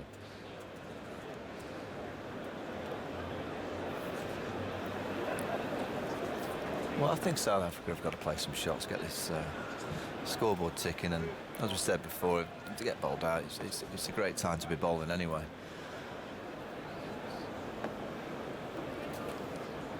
One ball to go. 322 for 8. In comes Broad, bowls to Morkel, who drives into the ground, past Broad, and out towards the boundary. It'll go all the way too. Good shot, that hit it hard into the pitch. And down to the boundary, so Broad doesn't look particularly thrilled about that. 326 for 8 is the score. So South Africa have lost 2 wickets this morning. My time is up. Some thoughts on Michael Vaughan, and then, well, Henry Blofeld was here a moment ago, but the minion. He should be back. Well, look at this, to Aggers and Vaughan. A tweet's coming from Peter Spittles. The Whig group are Steve Irwin lookalikes. They've got inflatable reptiles with them. Thanks for that, Pete. There's all sorts of characters here today. There's Space Invaders. There's always the Where's Wally. There's I think it looks like there's a few Kevin Keegan lookalikes in the stand there, just coming down the steps. The big wigs on. Tight perms. My dear thing, over there in the Fox Road stand. That's the great fancy dress area, isn't it, here? Well, it's going to be Anderson to continue. Chris Morris is the batsman, and he's the one they want to get rid of now. We've got Dawson there coming in from the backward point boundary to orthodox backward point, saving the one. 2 slips in the gully, they go down, and here comes Anderson. He's up there now, he bowls, and Morris is forward, running that straight to Dawson. And moving just square from backward point, and there is no run. It's grey, the lights are on, but in the distance there's a sort of circle of lighter weather, so let's keep our fingers crossed. I've heard just about every variation of weather forecast this morning since I got here, and I think it's, you know, fingers crossed. It doesn't look at the moment as though rain is imminent. And Anderson polishing the ball rather thoughtfully. Rubs his right hand on his backside. Now here he comes in, gripping the ball up to the wicket, bowls, and forward comes Morris. That one was just moving away from the right-hander, and he played it there into the covers. Stokes was the fielder. It's swinging, Henry, isn't it? Yes, it is. And the South Africans won't be too unhappy about that, because they'll be bowling long. I mean, they're 8 wickets down now. Verlander, leading edge, caught at cover off Anderson, and then a little bit of a nibble, and Maharaj picked up beautifully by Root, low to his left at second slip. Anderson again in, both Morris on the back foot into the covers, and it's a very good diving, brilliant piece of fielding there at extra cover. Well, he might have hurt himself and here. He had, my goodness me. Oh no, he's all right. He's hurt his, yeah, he's struggling here. Ben Stokes. He's got his right arm raised above his head. It's come down. It's on his knee. There's a chap, one of the medical staff, coming out of the pavilion carrying a big bag. 2 people coming out carrying big bags. And Stokes is doing some stretching there. Goodness me, let's hope nothing. I think it's his side, you know. I think it's his left side. He's. It was a fine piece of fielding, just the sort of piece of fielding one expects from Stokes. He had to make a lot of ground to his right, and went down and stayed down. Well, I don't know if you've noticed, but the skipper, Joe Root, has run from second slip to check. Not surprising the importance of Ben Stokes. I think it's his side. His dive got the ball in hand and then onto his knees to throw. He's kind of looks like he's overstretched. He's all right. He's walking away. He's got it clutching his hands behind the back of his cap, and sort of moving from side to side, as Michael Vaughan does rather elegantly when he comes into the commentary box in the morning. Oh, thank you very much. And I think he's okay. I'll tell you, his strides came down. They didn't like yesterday when the pants come down and then got that lycra kind of stuff on underneath to save him. It's awful, isn't it? When I've taken off a lot of weight lately, and I had a suit made when I was in Hong Kong before Christmas, and I took my braces off and I got back the other night and didn't undo anything, and my trousers fell down. All on show, was it? Well, no, it wasn't. Mercifully, I was by myself. Well, news from Bristol, Henry. Sarah Taylor's out first ball, so England now 54 for 2. Oh dear, bad to see Sarah go first ball. And anyway, that's the sort of thing that can happen. And here's Anderson again into Morris. He bowls, and Morris tried to turn it around the corner. That was the in-swinger. Didn't catch up, but then Bastow went across down the leg side and took. We were talking earlier before the start of play about Bastow's keeping. I do think it's improved. I really do. He's at Lords, he was so good standing close to the wicket. It's one thing, isn't it, standing back and when you are a sort of goalkeeper.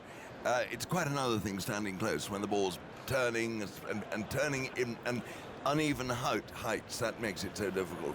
Anderson again into Morris. He's there. He bowled. Morris forward driving 4 runs. That was a very good stroke. And he came forward into that, hit it with an absolutely straight bat, just to the onside of the stumps, and that went away for 4. That was a fine shot. This Morris is a very good player. He's now got 36 and South Africa 330 for 8. Yeah, that's a lesson to any young player, actually, Henry, that when the ball's swinging, you've got to allow the ball to swing. Yes. Let it swing and then play it as late as possible. You can still play aggressively. You can still play attacking strokes when the ball's swinging. Just like that, you let it swing and then just met it with the full face of the bat. Anderson is in again to Morris. Morris, he's caught and bowled. He's caught and bowled. He's looking to turn it to leg. I think that was a leading edge, and Anderson stuck out his right hand, took the catch, and Morris, looking very forlorn, departs to the pavilion. A wonderful stroke the ball before for 4. What a game it is, cricket, isn't it? You fall flat on your face the next ball. He would look to me to be playing that away on the leg side, perhaps the leading edge, back, and Anderson stuck out his right hand and held it well. Yeah, he did. He stuck out his right hand and he just ballooned it in the air and took the simple catch, but unlike the ball before where he met it with the full face, this time he went across the ball. And the ball swung and nipped, and the leading edge was delivered back to Jimmy Anderson.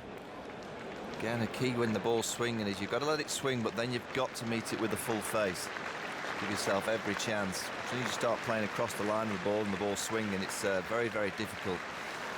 And my goodness, the scoreboard's quick. They've already got Anderson now 23 overs.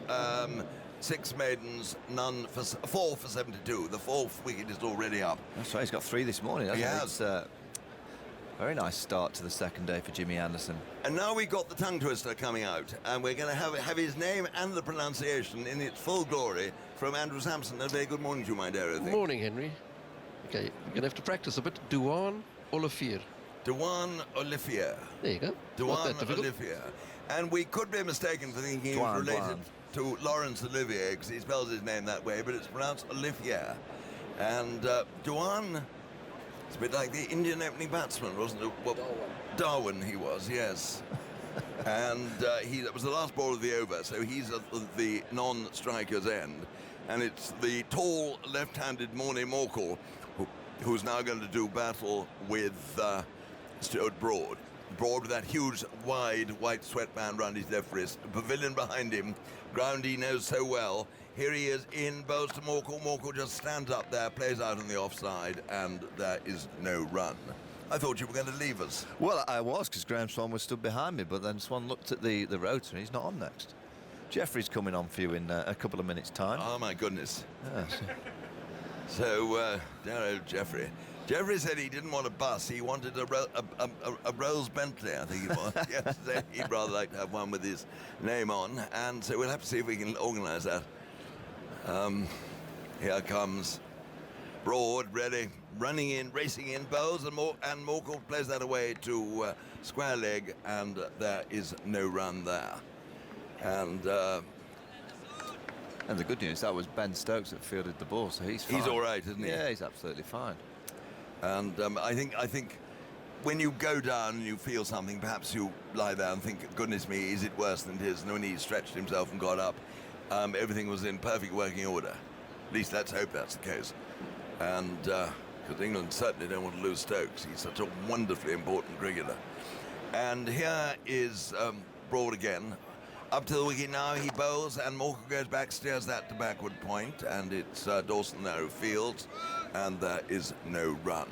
It is quite dark. The floodlights are quite gleaming quite brightly, and there's a bluish double-decker bus stationary, jolly nearly where the Blowers bus was yesterday. But I think it's just merely been halted by traffic lights. Is your bus in operation now? Oh, I imagine it is. And they're probably polishing it up after when I sat in the driver's seat. But it was lovely. It really was. I was terrified. Anyway, here comes Broad. He's terrifying too. In bowls now to Morkel. Morkel comes forward, drives, and that's gone away, done. He hit it on the up, threw mid-off, and that's gone for 4 runs. That was a fine stroke. The second time he's driven Broad in that area for 4s. And nothing wrong with that. What were you terrified of? Well, I'm looking at a bus in the rearview mirror, and I thought, goodness, driving this with such a long end, I would continually wrap it round, scrape it round lampposts and things like that. I'm always amazed. I travel regularly in number 11s and 22s in London, and I can never understand how these chaps don't make contact with other vehicles. They do occasionally, but not very often. Here's Broad again in bowls. Morkel tries to turn it off his legs. He can pick up a leg by to backward square leg. Bastow's after it, flicks it back to Stokes, and a leg by is signalled there by umpire Rifle, and it's 335 for 9. And now, Dewan Olivier. Olivier, yeah. Olivier. I jolly nearly got it right. 97%. 97, thank you very much. How's your health today? Is you 97% or worse? Not quite up to 97%. I was just saying, I think 88.13 was the number I made up. Actually, your cold has given you rather a sexy voice. That's a very great thing. Here comes Broad, up to the wicket now. He bows to Olivier, who just gets the bat on it and rolls it out to the gully, where Anderson stops with the help of his boot. He had no need to stop it with his boot. It's a little bit croaky, isn't it? Lovely, isn't it? Yeah, that's the job. 335 for 9 at the end of the over. Olivier has not yet scored, and Morkel has 8. 2 lovely shots through the offside. What did you do last night, Henry? Did you get up to anything? I didn't get up to anything. I had dinner. There was 6 of us who had a very amusing dinner. Someone I was at school with, and his daughter and her husband. And I mean, there were 6 of us. My friend from school with his lady. I've got a bus update. James Blythen has tweeted in, the Blowers bus is in operation. It's just past him near the ground. Oh my, how splendid. Watch out onto this road here on the right-hand side, Blowers. Your bus might be coming by. They should have blown the horns or rung the bell, shouldn't they? Oh, surely, yeah. Where is it? Oh, absolutely splendid. Do you think he's had any passengers? I wonder. Here's Anderson now. In to bowl to Morkel. He's there, and Morkel comes forward. That's quite a good-looking stroke again, and goes down to mid-off. And there is no run. And Michael Vaughan leaves us. And Geoffrey Boycott in a red sleeveless jersey. He has a great array, Geoffrey, of sleeveless jerseys, and red one today. He rings the changes with the colours, and lovely they are too. And Anderson turns, walks a couple of strides. Now here he is in bowling to Morkel. 3 sips in the gully. He bowls. Morkel drives. Caught behind. That was gobbled up by Bairstow, and that is the end of the innings. 335 all out. He waved his bat at that without much footwork outside the off stump. Got the edge. Anderson has taken 5 wickets. He's taken all 4 this morning, and Andrew will give us his wicket-to-wicket take, as it were. He's got 5 for 72 in 23 overs and 2 balls. So, Geoffrey, England have done the job and done it well this morning. Yes, it would appear last night, the last bit when they took the new ball for 10 overs, they were a bit tired. They looked as if they just lacked a little spark, and that's tiredness. The heavy outfield because there's been rain. We said it's pretty heavy underfoot. The wind was so quite severe all day yesterday, and when you're bowling into it, fielding with it, it blows you about and it makes you more tired. And I just thought, end of the day, they were lacking a little zip. And this morning they've had a sleep, come out, Anderson's made it talk, it's made it move. And the other thing about Jimmy Anderson is this: we know that Nottingham, through his figures, is one of his best places to bowl. He gets wickets and he gets them at a reasonable rate of about 19, 20, which was really good. And yesterday, he got one sort of scrawny wicket, whatever he did. But this morning, when the ground is yours as a batsman or a bowler, it's amazing how it works out for you. You'd have thought yesterday he only got one. This morning he's got 4 more. He's finished up with his 5-for. Jeffrey, can I ask you Amazing. Can I ask you one question? Jimmy Anderson, the best of his sort in the world. He bowled too short yesterday, and he must have realised that. Why do you think he was not able to correct it? Yet this morning he did. I mean, what is it in a fast bowler's mechanism? He must have been aware as he was running in yesterday that he hadn't been getting it far enough up, and yet he didn't appear to be able to get it right. Maybe sometimes they don't realise it, and sometimes they just can't do it. Like us batsmen, you go out to bat some days, lovely sunny day, pitch is flat, you'd like a knock, but you make a bad shot, and you think, what a twerp I was. But it happens because you're human. I think the other thing they miss out on England... Jeffrey, I never suspected that of you. Yeah, I did call myself a twerp and all sorts, because it's only by putting your hand up and being honest to yourself, say, hey, I didn't do that very good, can you improve? You have to be honest with yourself as well as others. I think the other thing I've always thought with this England side for a long time, which they miss a really experienced player stood at mid-off or mid-on, played a lot of cricket and really understands it, to say to the bowler sometimes, you need to pitch it up and keep talking to him. I used to stand there with Mike Hendrick, who was a wonderful bowler. If anything, just a fraction short of a length. Both of them got wickets at the other end, pitching it up, didn't he? Teasing people, of driving.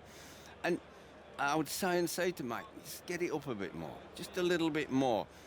And what we had, Dawson, a young kid in his handful of tests, don't we? And we have Mark Wood at mid-on, who's bowler. I wouldn't say he's experienced, knowledgeable, like a quality batsman.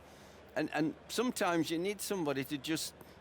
It's no different from us batsmen. We'd play and I would sometimes ask the bowlers before I batted, what do you think on this surface? Whatever you do, get forward. There are going to be some low balls. They would know. They would give you some experience, knowledge. And this morning, he just got it a bit fuller. And the swapping of the ball, it must have been a ball that they liked. It hooped around a bit, didn't it? Not half, indeed.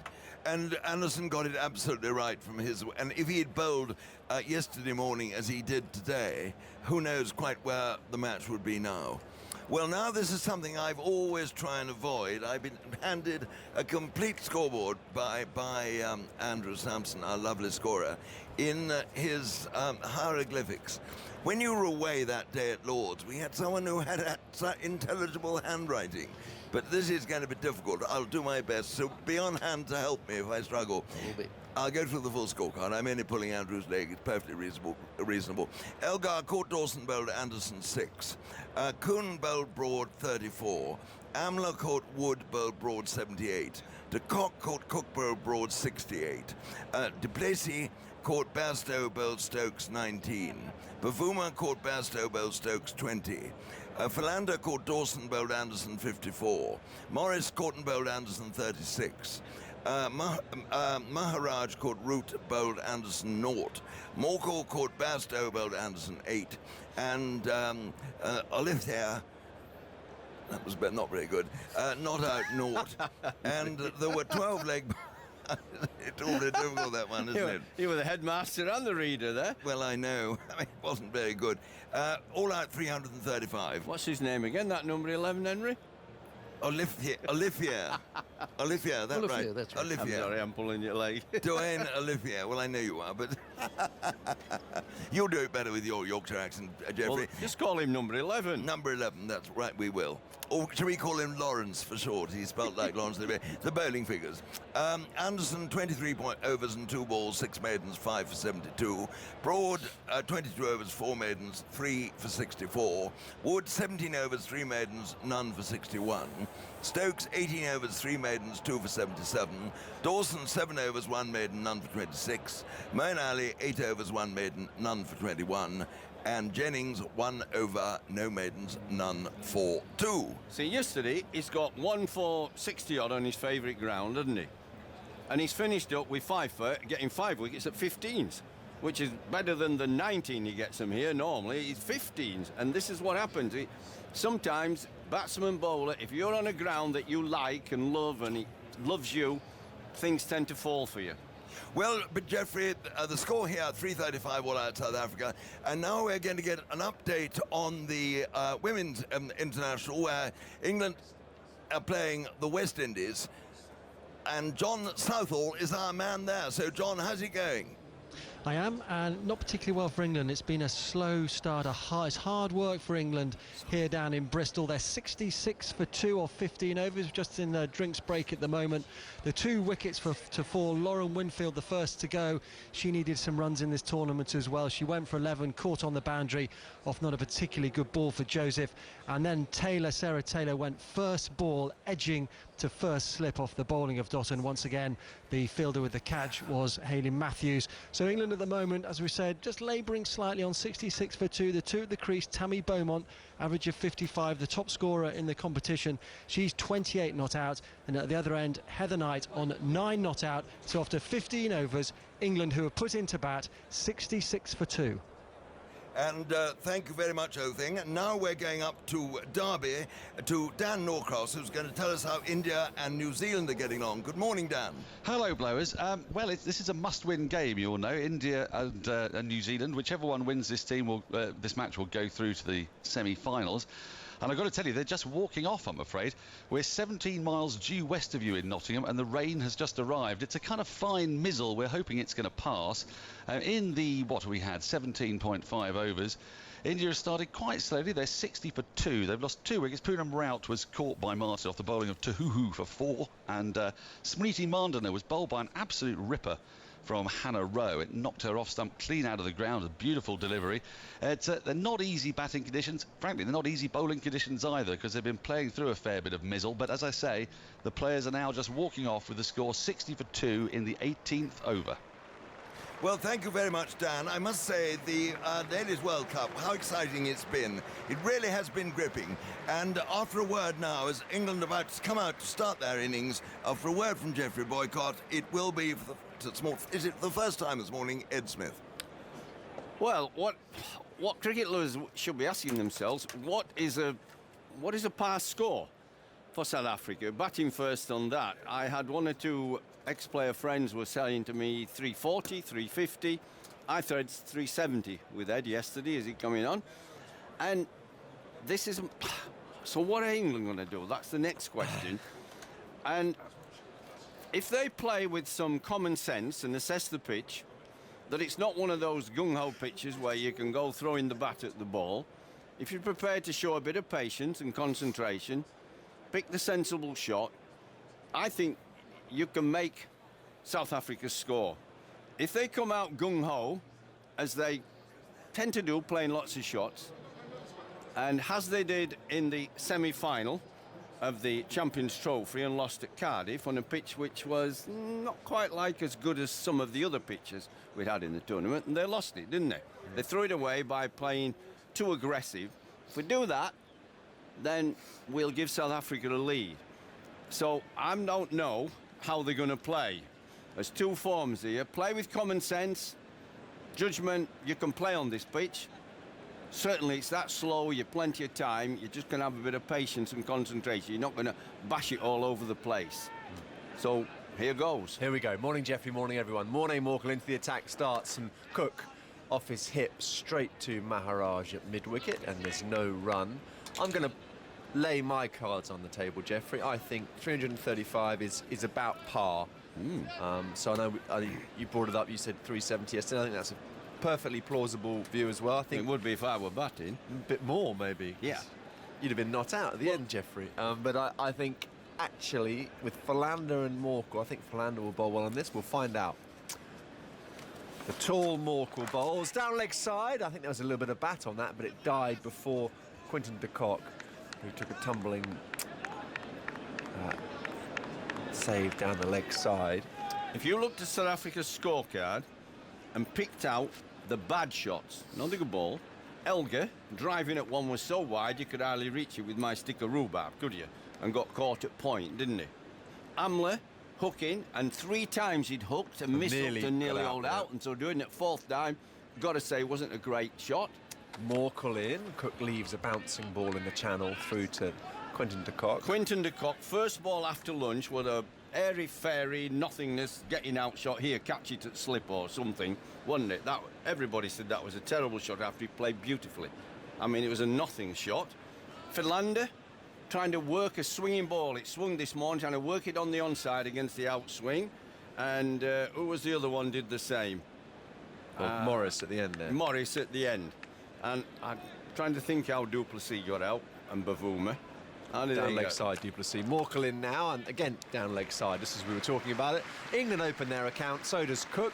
Down to fine leg for a single. It will be Jennings now to go through his routine of taking guard and getting ready.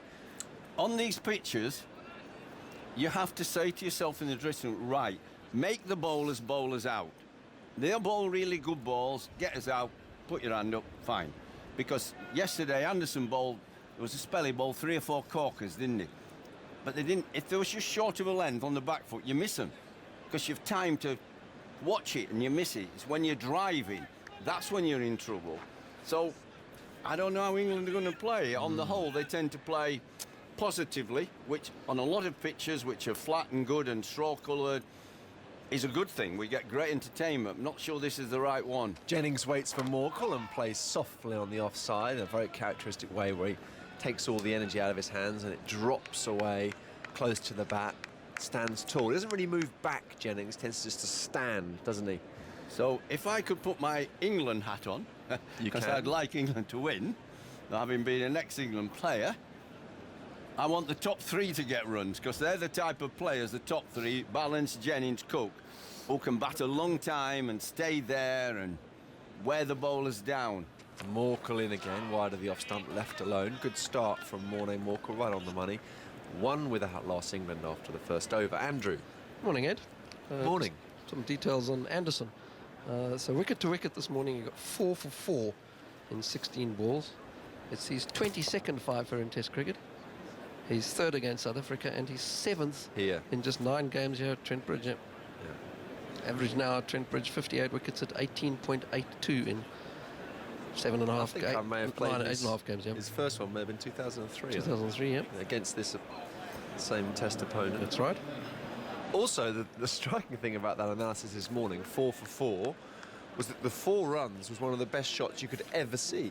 Chris Morris hit a swinging length ball that pitched on middle and leg, on the up through straight mid-on. That's right, and was out next ball. It was the most brilliant shot. Next door, James Taylor and Graham Swan were just couldn't believe how good it was. They were all purring. Anyway, Cook now, I think this will be the real test. Philander with 3 slips and a gully. Bustling approach, bowls now wide of the off stump. I don't think he'll do that too often. Very good new ball bowler, Vernon Philander. We talked about that at Lord's in the first innings. There'll be more help from here. So see him off. Wait for his 2nd and 3rd spell. He's not so quick then, 80 mile an hour, no, less than 80. You know, he gets a bit tired. He said about an injury, not had a lot of cricket. And he's getting on a bit. Oh, you've got to just stay in. Past the umpire. Bowls length ball, swinging, real swing for Philander. Well played. Well played. Foot to the pitch of the ball, straight back next to the pad. That's when you see the maker's name. So, yeah, Jeffrey, you're up for the contest today. I can see you've got the bit between your teeth. England got to say, Mentally, you've got your thigh pad on. I can feel it. You've got to say, listen, you won't be swinging it at tea time, and this evening, if I'm still there, it'll be going straight off the middle of the bat. You've got to tell yourself some positive. Stay in while it's doing a bit. New ball. You ain't so good with second and third spell, so stay there.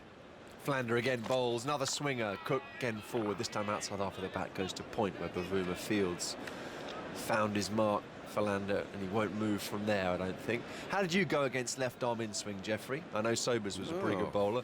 Did you find that? I mean, a lot of right-handers say that's the hardest, don't they? It is, because you don't see it too often. You see more right-arm bowlers from being a kid. Say you start playing at 9, there's far more right-arm over the wicket ball. You hardly saw anybody bowl round the wicket, you know. Now it's natural. They do it from an early age, get used to it. They've worked it out. Left-handers don't always like it. Philander again, wide of the off stump. The reason why I ask is because this is the mirror image, isn't it? The right-hander against the left-arm in-swing. Yeah. Many right-handers say is the hardest thing. And now Philander will swing the ball back into Cook, try and trap him on the pads. The ball that doesn't swing, of course, becomes a danger ball as well. So that's the technical challenge facing Cook at this moment. On an overcast day in Nottingham, the lights are on. It was cool morning again. Not quite as cold as yesterday. And one of the best in the business finding life from the pitch with the new ball. Philander, stockily built, past the umpire, bowls now, and Cook nicely played it late through mid-wicket, started a bit straight and was going down towards leg side. Cook just turned his wrists and picked up a couple. England's former captain has 3. See, I don't think Philander, his arm is high enough. I think it's dropped a fraction, and it's sort of, you could see it from the arm when it's going out. It sets off too early. It used to be right up there and down, a little bit nippier. It's age, everything, and when you get an injury and don't play, you just can't come back the same.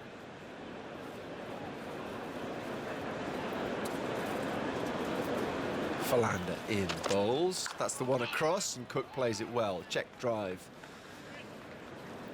to sort of extra cover on mid-off, tumbling stop and dot to finish the over. 3 without loss after 2 overs. Well, I can't say what's going to happen, but the bit he has played, Cook, he's looked really good. Foot's gone right out to the pitch of the ball and everything. I think it'd be a low-scoring game. I'd be surprised if, 4 innings, they'll be around about the 300 some or 260, and I think we're in for a finish, as long as there's no prolonged rain and so forth.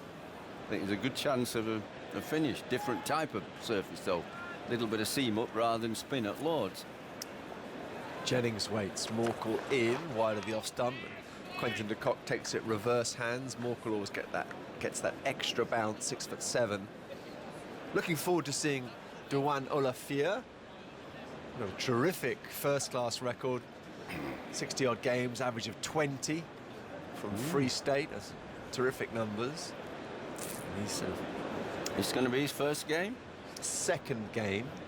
And Morris, who I think is a dangerous bowler as well. It's a very well-balanced attack. 4 good seamers and a spinner. Morkel in now. Nice check drive from Jennings, fielded by the bowler. I think England will be better with 1 less spinner and another batsman.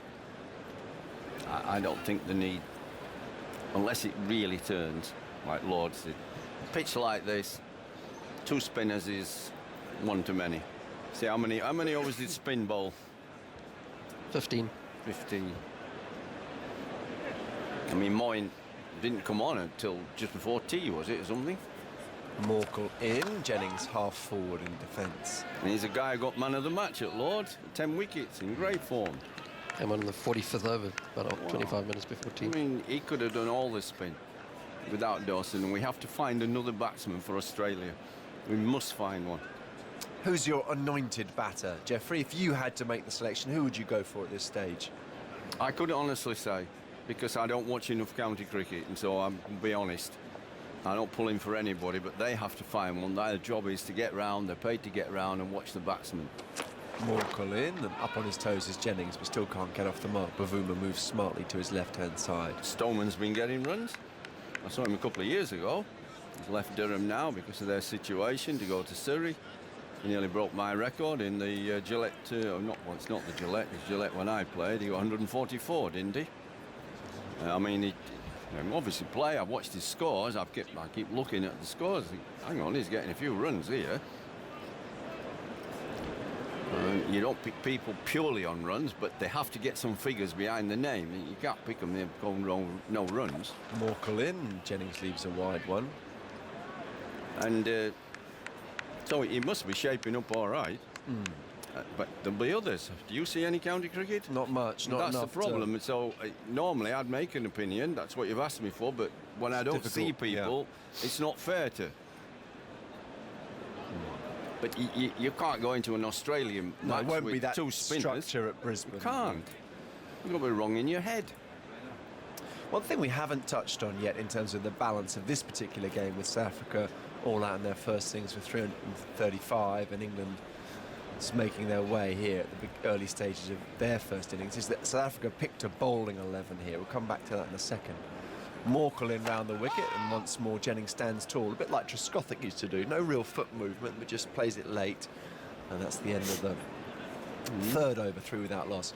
But just thinking, we didn't talk about this yesterday, Jeffrey, but it's not just how many you get in a pass score, but it's the balance of your own side. So South Africa have played 5 genuine bowlers in this game. Philander was promoted from 8 to 7. He's an 8, really. Did his job, didn't he? Got 50. But we've played 6. Yes, but you would say... 2 spinners and 4 seamers. Yeah, Dawson's an all-rounder, and Stokes is... Did he? He got a pair at Lords. Yeah, well, that's really all-rounder batsman, him. Well, you can't... Jeffrey, you would have got a pair every now and then. No, but I mean, I'm sorry. He's not England quality. No, I didn't say that. I said he's an all-rounder, whatever quality he is or not. Philander in now, and there's a length ball. Philander just doesn't make the catch. It was pad flap, and was there a bit of bat in there, Jeffrey? I think there was too. Serves him right. Serves him right. They don't deserve a wicket. They've got a square leg and a mid on. You telling me how good, and I agree with you, Philander is. No short leg. And no short leg. The man at square leg. England do it all the time. I would play like Cook, exactly the same. There's nobody to catch me, so I'm going to play outside the line of the ball because the only way I can get out is the nick to slip and keeper. And nobody's going to catch me on the onside, so I want to get my bat slightly further over. I get a nick, I'm not bothered. There's another dimension to that point. Technically, Jeffries makes a very good point, but with a short leg, you also can't lunge.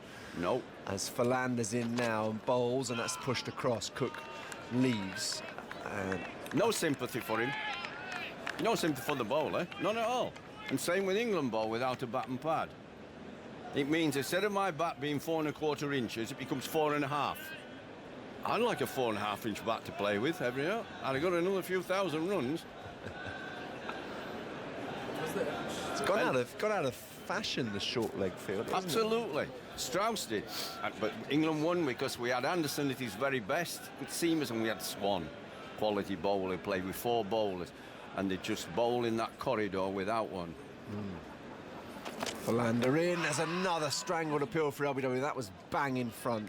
And the inside edge that Cook got onto his pad saved him. This is what I expected all game. I've been looking forward to this contest.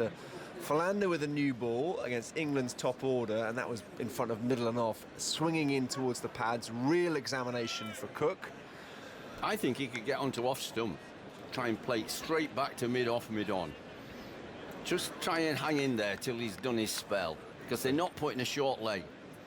But he's absolutely thrilled with that, is Alistair Cook. No bat and pad, man. Back and across is Cook. Philander in, and again it's right on the money from Philander. Very accurate new ball bowler. You just got to say to yourself, right, he bowls 6 overs, 36 to 1 chance to get me out. We'll play 36 balls. If my friend at the other end, who's partner with me, plays 18, I've got 18 balls. So a 50% at least. Yeah, come on. That's all I got. I got to get him off. He's the biggest danger. I got to get him off. You've got to think through. You've got to plan your innings. You've got to plan your day of playing. You've got to look at the pitch and plan who's the danger, who are the ones you can score, which are your safe areas, which are your difficult and dangerous areas. So don't do that. This is the danger moment now. Philander in, and it's caught the outside half of the bat, but it's gone one bounce to gully. And there's no respite at the moment for England's openers. Every ball asking the question. 3 without loss. We're in the 4th over. Stay in, stay in. Tell yourself it's a long day. 5 days is a long day. It's a long one day. You just bat. Gets easier when the ball gets softer, the seam goes down. The other bowlers come on who are easier to hit than him. Philander again, bustling run-up bowls now, and there's LBW appeal. Huge appeal, looked out to me. Not out. They've got to review it, they have reviewed it.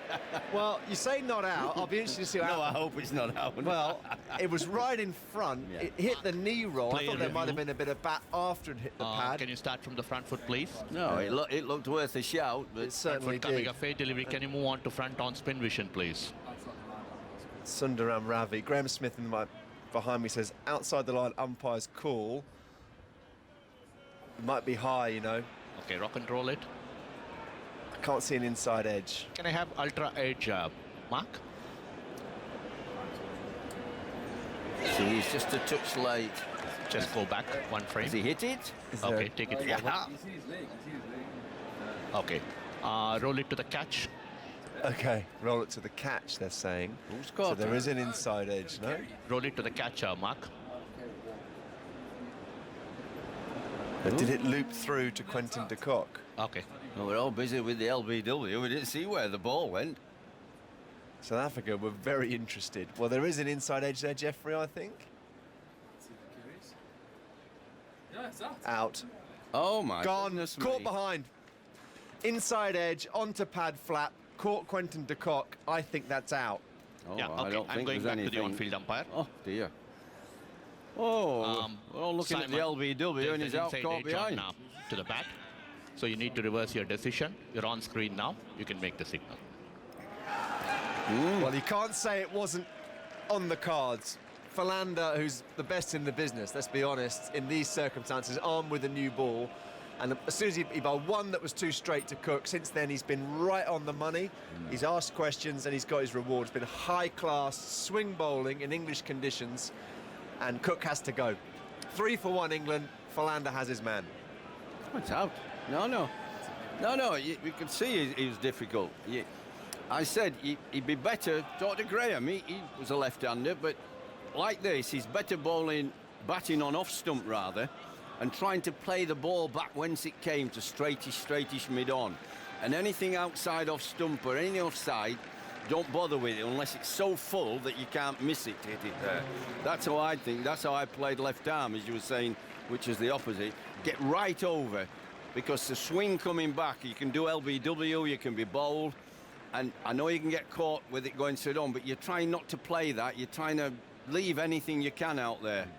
Commentary continues on 5 Live Sports Extra, digital radio online and via the BBC Sport app at Radio 4. Long wave listeners are leading us briefly for the shipping forecast. Jeffrey's left us as well. Graham Smith will come in. It's a happy-looking former South Africa captain after that wicket, the crucial one of Alistair Cook. Good bowling, Graham. Good morning, first of all. Good afternoon, Just.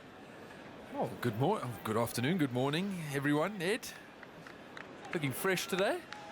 Did you get a tan overnight? Yeah, I did not get a tan overnight. I went for a run last night. Maybe I'm still a bit out of breath from that. I asked you at the Lord's Test what you found the hardest, in swing from Anderson or away swing, and you said in swing. I think Cook's just found the same thing against Philander there. It was a very good bit of bowling. Morkel starts a new over in. Edge gone! Beauty! South Africa 2-2, they're jubilant. Morkel back of a length. Very much his style of dismissal, banged in. Jennings played slightly towards mid-on. Feather through to Quentin de Kock. 2 catches and 2 balls for the South Africa keeper. England really rocking at 3 for 2. I don't think it's as flat as all that out there. In fact, I'm sure it's not. 335 is looking more and more by the second here. On an overcast day at Nottingham, South Africa's seamers are right on top. Yeah, it's a wonderful morning for bowling, isn't it? Overhead conditions. We spoke all day yesterday about England being too short. I think Anderson showed, you know, he got the ball up, he swung it this morning. I thought yesterday he was back of the legs trying to seam it, and he got it in the swing. I think Philander bowling to Cook really just summed up the right length and line, almost hitting the front of that knee roll. And yeah, the perfect start. I felt that runs on the board was a crucial thing, and we're seeing that now. Just walked into the shot a bit, Keaton Jennings. He's not someone who who really plays sort of back in an extravagant way, tends just to stand. In that instance, he just squared up a touch. It was a good ball. And this is testing times. Thought from Graham, and I'll make way for daggers. The other thing, I mean, it's sorry, we're playing catch-up a little bit, but I think Philander bowling the perfect line and length. You know, whether you're left-handed or right-handed, we all have strengths and weaknesses, and I think Cook bases a lot of his game on the back foot play. You know, the square cut, the tuck off the hips. You know, he's looking for anything back of a length, and you know, you almost want to get him defending as many balls as possible to mid-off extra cover, because that brings a lot of his weaknesses into play, and Philander did that beautifully. You know, caught in the crease. It's almost like he's reluctant to move that front foot early on in his innings, and Philander tested that. Well, afternoon, Skipper. Afternoon, everybody. And we welcome back those who have been away for the shipping forecast here at Trent Bridge. England 3 for 2. You've just missed Morne Morkel dismissing Keaton Jennings. Decent delivery. Jennings was nowhere really in the crease, edging it through to Quinton de Kock. And earlier, the previous delivery, it was Alistair Cook who was nicked off by Vernon Philander. Here's Morkel then, as Joe Root waits for him, and he turns this off the hip through the mid-wicket region. He'll get a couple of runs at least for this. The chase is for Philander, and Root will actually come back and complete the third. So England double their score. They're 6 for 2. But just, this was my worry, I have to say, when I saw Anderson shaping it at will, and it's not as though New Zealand South Africa do not possess a bowler of that kind of quality, i.e. Vernon Philander. It doesn't matter about pace today, it's the areas that you bowl, and Philander is the perfect type of bowler for today's conditions. Arguably like an archetypal English seamer swing bowler. Skill, you know, he's got great skill out of the hand. He's going to be at that off stump all the time, asking you questions, and that's what you want in these type of conditions. Also, I think maybe the wicket will have a slightly more pace, and you might see that because of that. I mean, England beat the bat a lot because they were short. It looks wonderful. Wicket was a touch slow. Here's Gary Ballance. What a test for him then. Morkel bowls, and it just hits him on the underside of the thigh pad. I wouldn't mind seeing a short leg in. Yeah, absolutely. That was going to be my next question to you. Yeah, I wouldn't mind seeing that. I think that du Plessis can bring that another tacking option into play there. And again, a lot of people associate short leg, silly point, with quick bowlers like Morne Morkel. Today is not a day for that, in that you can have one for your 78, 80 mile an hour swing bowler for that lunge forward, the inside edge. 3 slips in the gully crouch as this is bowled around the wicket from Morkel, slightly leaving the left-hander. South Africans look pumped up. They look, intensity looks good. They recognise the opportunity. I think du Plessis will bring tactics to the fore that maybe Dean missed out on at Lords. He'll also bring, you know, a style of play that he likes the guys to play with intensity. South Africa was so poor in that first game. They fought hard with the bat. They got a score on the board, and you can see they recognise an opportunity here. Morkel 1 for 4 from his 2.4 overs. He turns at the top of his mark, round the wicket he bowls, and that squares up Gary Ballance from short of a length, but he shows the maker's name, and back the ball dribbles to where it came from the bowler. And so we've got 3 slips and a gully. Backward point, Temba Bavuma, mid-off, mid-on, and a square leg, which is 3 or 4 yards in front of the umpire. Just a fine leg, the only man patrolling the boundary. Another aspect to this as well, of course, we know about Chris Morris. We've seen him plenty in one-day international cricket on these shores. Very good swing bowler, away swing bowler, as Morkel approaches wide of the crease, and that is too wide, and Ballance leaves it well enough alone, and through it goes to Quinton de Kock. But Dwayne Olivier. Yeah, I mean, I would have said Dwayne also, but I think they call him Dwan. Dwan. My apologies. No, I mean, I would have also said Dwayne. But what can we expect from him today? I think he's also an away swing type bowler. He's only played the 1 international. His domestic record was really good. I'm also looking forward to watching him. I haven't seen enough of him to be able to give real comment. Love watching new bowlers, though, that you haven't seen before. Their idiosyncrasies with their actions. Well, it's still Philander with his collar turned up from this, the Radcliffe Road end. Latest scores from the Women's World Cup, by the way. England's women also losing wickets. The 91 for 4 after 22 overs. Winfield Beaumont out. Both Sarah Taylor and Nat Siver gone for ducks. Here's Philander, a genuine away swing, a lovely shape. Starting a little wide, and Root allows it to go through to the keeper. Australia 117 for 1 after 23 overs versus South Africa. Commentary on both of those games are available via the BBC Sport website and app. And India are 60 for 2 after 18 versus New Zealand, but it is raining in Derby in that winner-takes-all game to secure the final spots in the semi-finals in the Women's World Cup. And Sri Lanka 45 for 2 in the 11th v Pakistan in the battle for the wooden spoon. Here's Philander, bowls, and just tentatively prodding is Joe Root. Feet moving after he's connected, and it goes to backward point, and there is no run. Andrew, good afternoon. Good afternoon, Charles. Well, that wicket of Cook was the 50th time that Vernon Philander's taken a wicket, bowling in the first 10 overs of the innings in Test cricket. His average in the first 10 overs is just 18.04, which is comfortably the best of anyone in this decade. He's a canny operator. Might have lost a yard, but here he comes again. That's just on the legs of Joe Root, who flicks it neatly down towards fine leg for a single. Yeah, I mean, just watching now, he's trying to swing it almost. I was always a fan of Vernon when he almost targeted that off stump, and the skill out of his hand, he got natural sort of ability to swing it both ways late. When he tries to shape it, it almost, I feel, when I used to stand in first slip, that it swings too early out of the hand. I always felt that when he was at his best, he was looking for more seam, and then, you know, naturally through the skill of his wrist and fingers would get some late swing. But when he almost gets into that position to shape it, it almost shapes too early out of the hand. It's easier for the batter to sort of adapt and watch.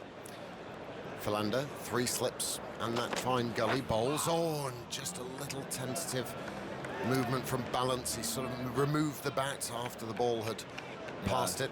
No, they'll definitely be fancying himself. Vernon will fancy himself to balance. Stuck deep in his crease. And it's not easy, of course, for Balance. There was much made about his return to England colours in the Test arena. He got a truck full of runs in the county championship. You can't say he didn't earn his recall through weight of runs. And at Lords, he battled for 30 in that second innings. There's always that element that he has to prove himself, though. There's tough conditions to do so as Philander bowls one wide outside the off stump. That's the one that just nips, actually, off the seam. And he's trying to, and that's one thing that the away swing bowler, I'll call Philander an away swing bowler, as he's trying to bring it into the left-hander, but away from the right-hander. But when your wrist goes into a classic away swing shape, it can sometimes just cut down on the ball, and you actually bowl an off-cutter. Especially when bowling to a left-hander, that's what occurs sometimes. Very trim goatee beard has Philander. He runs away from us, bowls, and again he's just trying to draw Balance forward, but he does so, but Balance has his hands high above his head and he leaves it alone. So this is really gripping stuff. This is a very, very tough period of play for England. 2 wickets already fallen, 6 overs gone, 7 for 2. And I realise, Graham, there's 3 slips and a gully, but do you think that South African captain Faf du Plessis could even just be a little bit more attacking? Yeah, I mean, you often debate. I watch. I mean, that gully position for me is always an interesting one. You know, I would like to maybe see that gully, especially to the left-hander, come into a 4th slip and short leg come back into play to balance. The big one here for South Africa is going to be Root, because he does score. He's a class player. He'll give the other players around him confidence. Well, Root stands upright as Morkel bowls, and just as Graham Smith said, he stood upright, very confident push to backward point. The key to good players is you got to make those first 20 balls count as a bowling unit. You know, Morkel, first ball, leg stump, allows Root to get going, flick through mid-wicket. So I always felt these type of players, if you could bowl 20 good deliveries at them, they couldn't score, you know, you were on top of them, you were in the game, you know, I felt that you really had a chance. And you don't want to give them any freebies to find momentum and rhythm into their play. Morkel approaches like a praying mantis, and this is turned by Root down towards fine leg. Should be just a single. In fact, there's 2 available. Root, excellent running, and that's another aspect for England, another way of just trying to force the pressure back onto the bowling side by you running between the wickets. Root is exceptional balance equal to it as well. And 2 runs onto the total, 9 for 2. Thickish inside edge, really, which Root just turned with the wrists. Amazing stat that England only hit the stumps 5% of the time yesterday. And we spoke all day about the, not getting the ball full enough, allowing South Africa to drive. Hopefully South Africa, from our South African perspective, will learn from that, be able to adapt. Morkel, lamppost of a man, comes in, bowls, and that's forward from Root, pushing back towards the bowler. It's noticeably lighter here at Nottingham than it was round about an hour ago. There was some thick, grey, murky, grim-looking cloud earlier on today, but that seems to have shifted from right to left as we look out from the Redcliffe Road end. Now it is a little bit brighter. Floodlights still on. Flags, though, still flitting about in the breeze that's pushing across the ground as Morkel approaches. That's wide outside the off stump. Root thought about maybe crashing one away through the covers, but leaves it alone, and through it goes to de Kock. Yes, the South African and England flag. The South African flag really tugging at the pole on the left-hand side of the bright white pavilion. And a full house again here at Trent Bridge. Only, well, I say a full house. There's a couple of seats to our right, not been taken yet. No one's moving. There's plenty happening here. 9 for 2 as Morkel approaches again, past the umpire, bowls, and Root onto his stumps, turns this through the leg side. This time there will only be one, and it's neatly fielded. And England into double figures finally, 7 for 2. But Root's come out and shown, well, as he always does, really, is not afraid of any situation that he finds himself. He's 7 not out from 9 deliveries.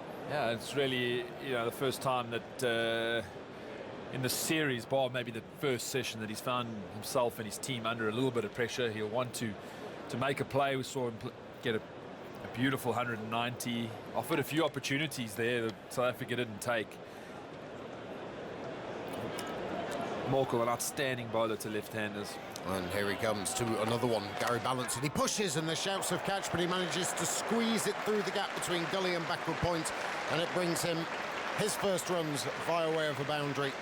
And England 14 for 2 at the end of the 7th. 100 up for England's women at Bristol in the 25th with a loss of 4 wickets. You can listen to that commentary online. You can also watch in-play video highlights of that game and this game as well. The cricket section of the BBC Sport website and also the BBC Sport app. So 14 for 2, 7 overs gone. Andrew Sampson. That's 1,000 first-class runs for the season for Gary Balance now, averaging 83.41. He's the 3rd player to reach 1,000 first-class runs in the season. And Kumar Sangakkara and Joe Denley. Joe Denley. Well, he can turn his hand to anything because he scored a brilliant 100 last night for Kent, chasing 205 in a T20 game down at Surrey. I didn't get to watch any cricket last night. I was testing Michael Vaughan's brain at the bar. Really? Wasn't a long conversation then, wasn't it?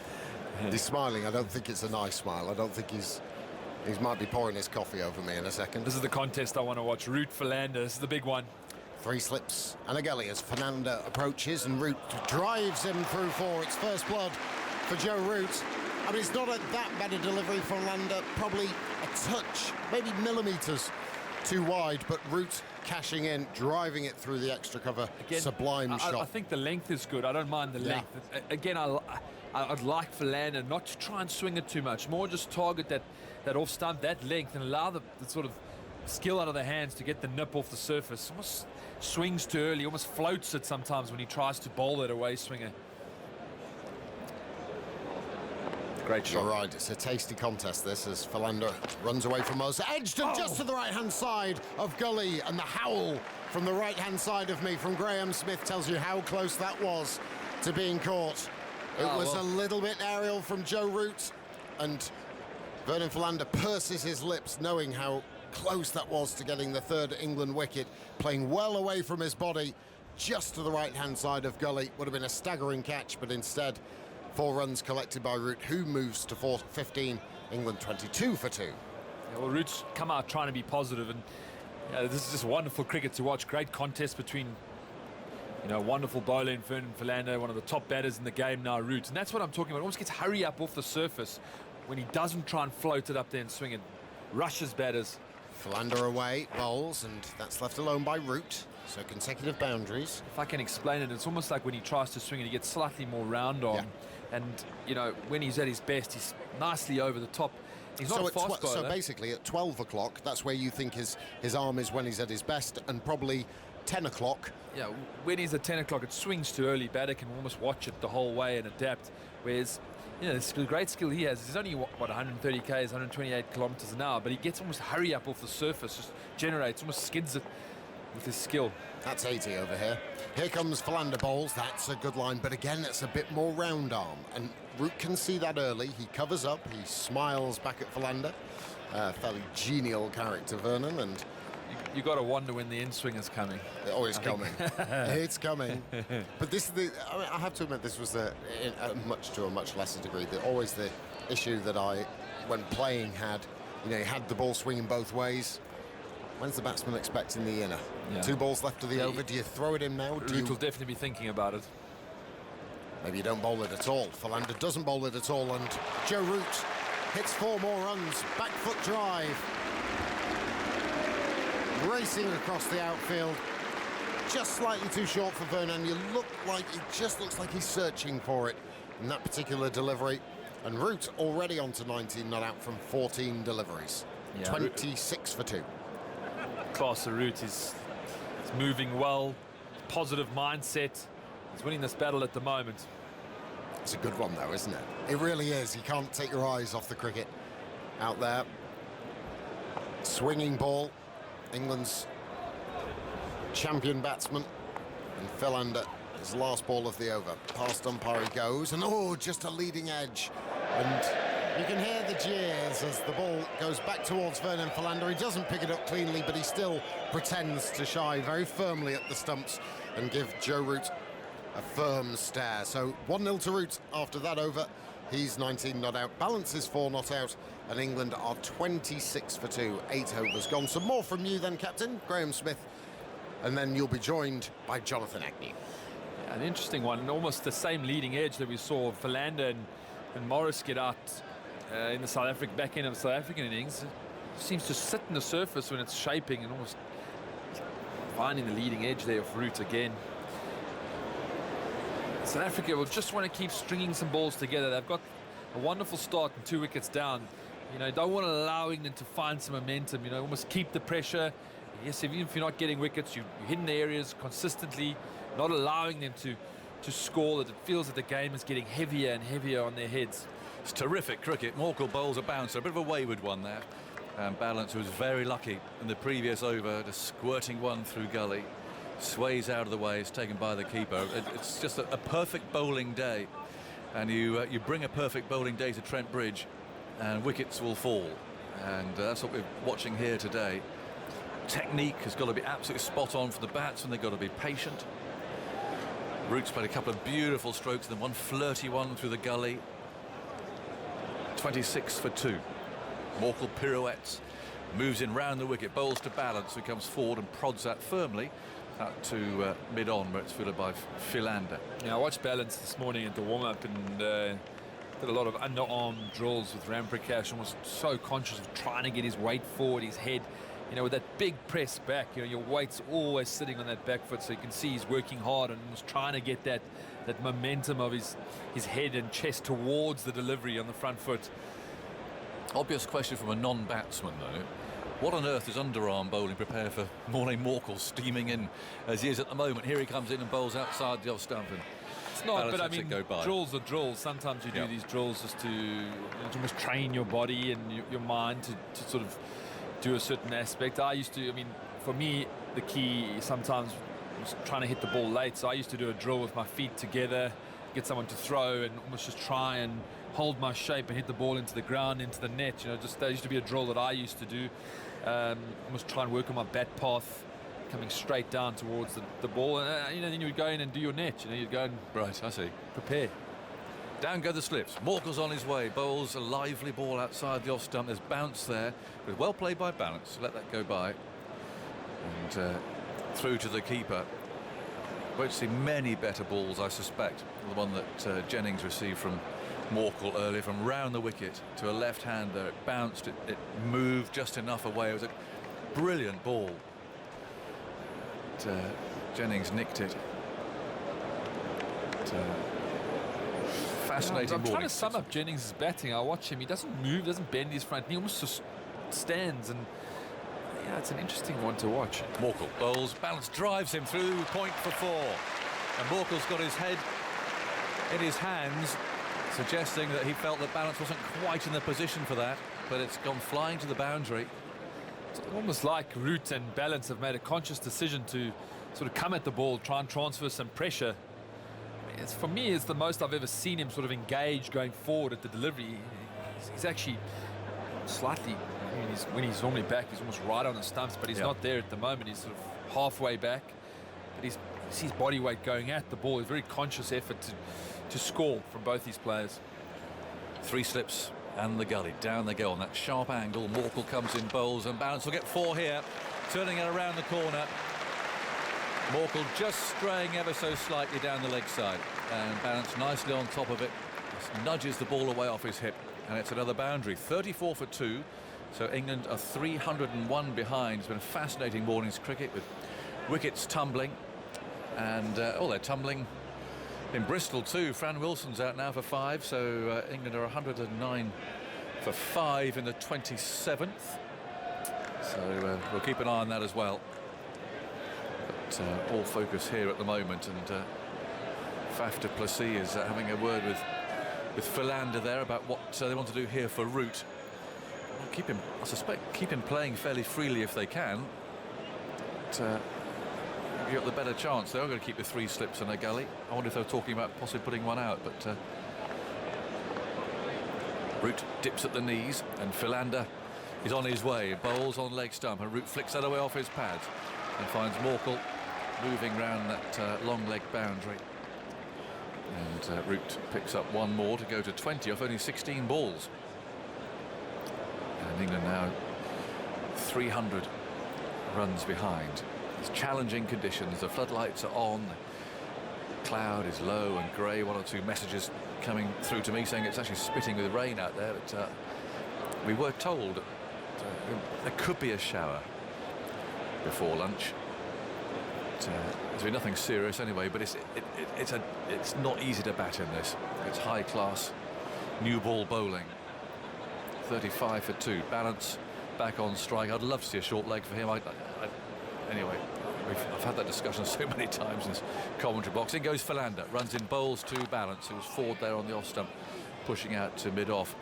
Tell me, as a left-handed batsman, Graham, if you're facing someone like Philander, ball swinging around, coming in at you, away from you, but particularly coming in at you, the presence of a short leg, I'm not necessarily saying that you would necessarily be caught there, but it would make you play a bit differently, wouldn't it? It would stop you thrusting, it would stop you getting quite so far forward. It would make you think. I mean, and often as a captain, you've got to also, you got to get fielders in the right place. We're just going to consider the game and the mindset of how you can get into a batter's head, certain field positions. Yeah. 35 for 2. Philander bowls. Balance allows that to go by outside the off stump, and it's taken by de Kock. It's a nice little counter attack from these two, isn't it? What was it? What was it? 3 for 2. I think in the last 3-4 overs they've put on this 32 runs. Good rate. They've transferred some pressure back on, and that's the key. That's that battle between bat and ball. You know, I always used to love that competition. I felt that it was, you know, between me and the bowler. If I could transfer a little bit more pressure on him, and then sometimes you got to sum up as a batter. Listen, I got to soak this up for a bit, and then go. You know. 35 for 2. Philander bowls. Balance right back in those stumps again. He's going to get 4. Guiding the ball past the gully fields when he's still lying there down into the 3rd man boundary. He's using the pace, more or less a controlled slide off the face of the bat. It was sloppy from Morris. Should have got that gully under his hand. A tall man for a gully fielder.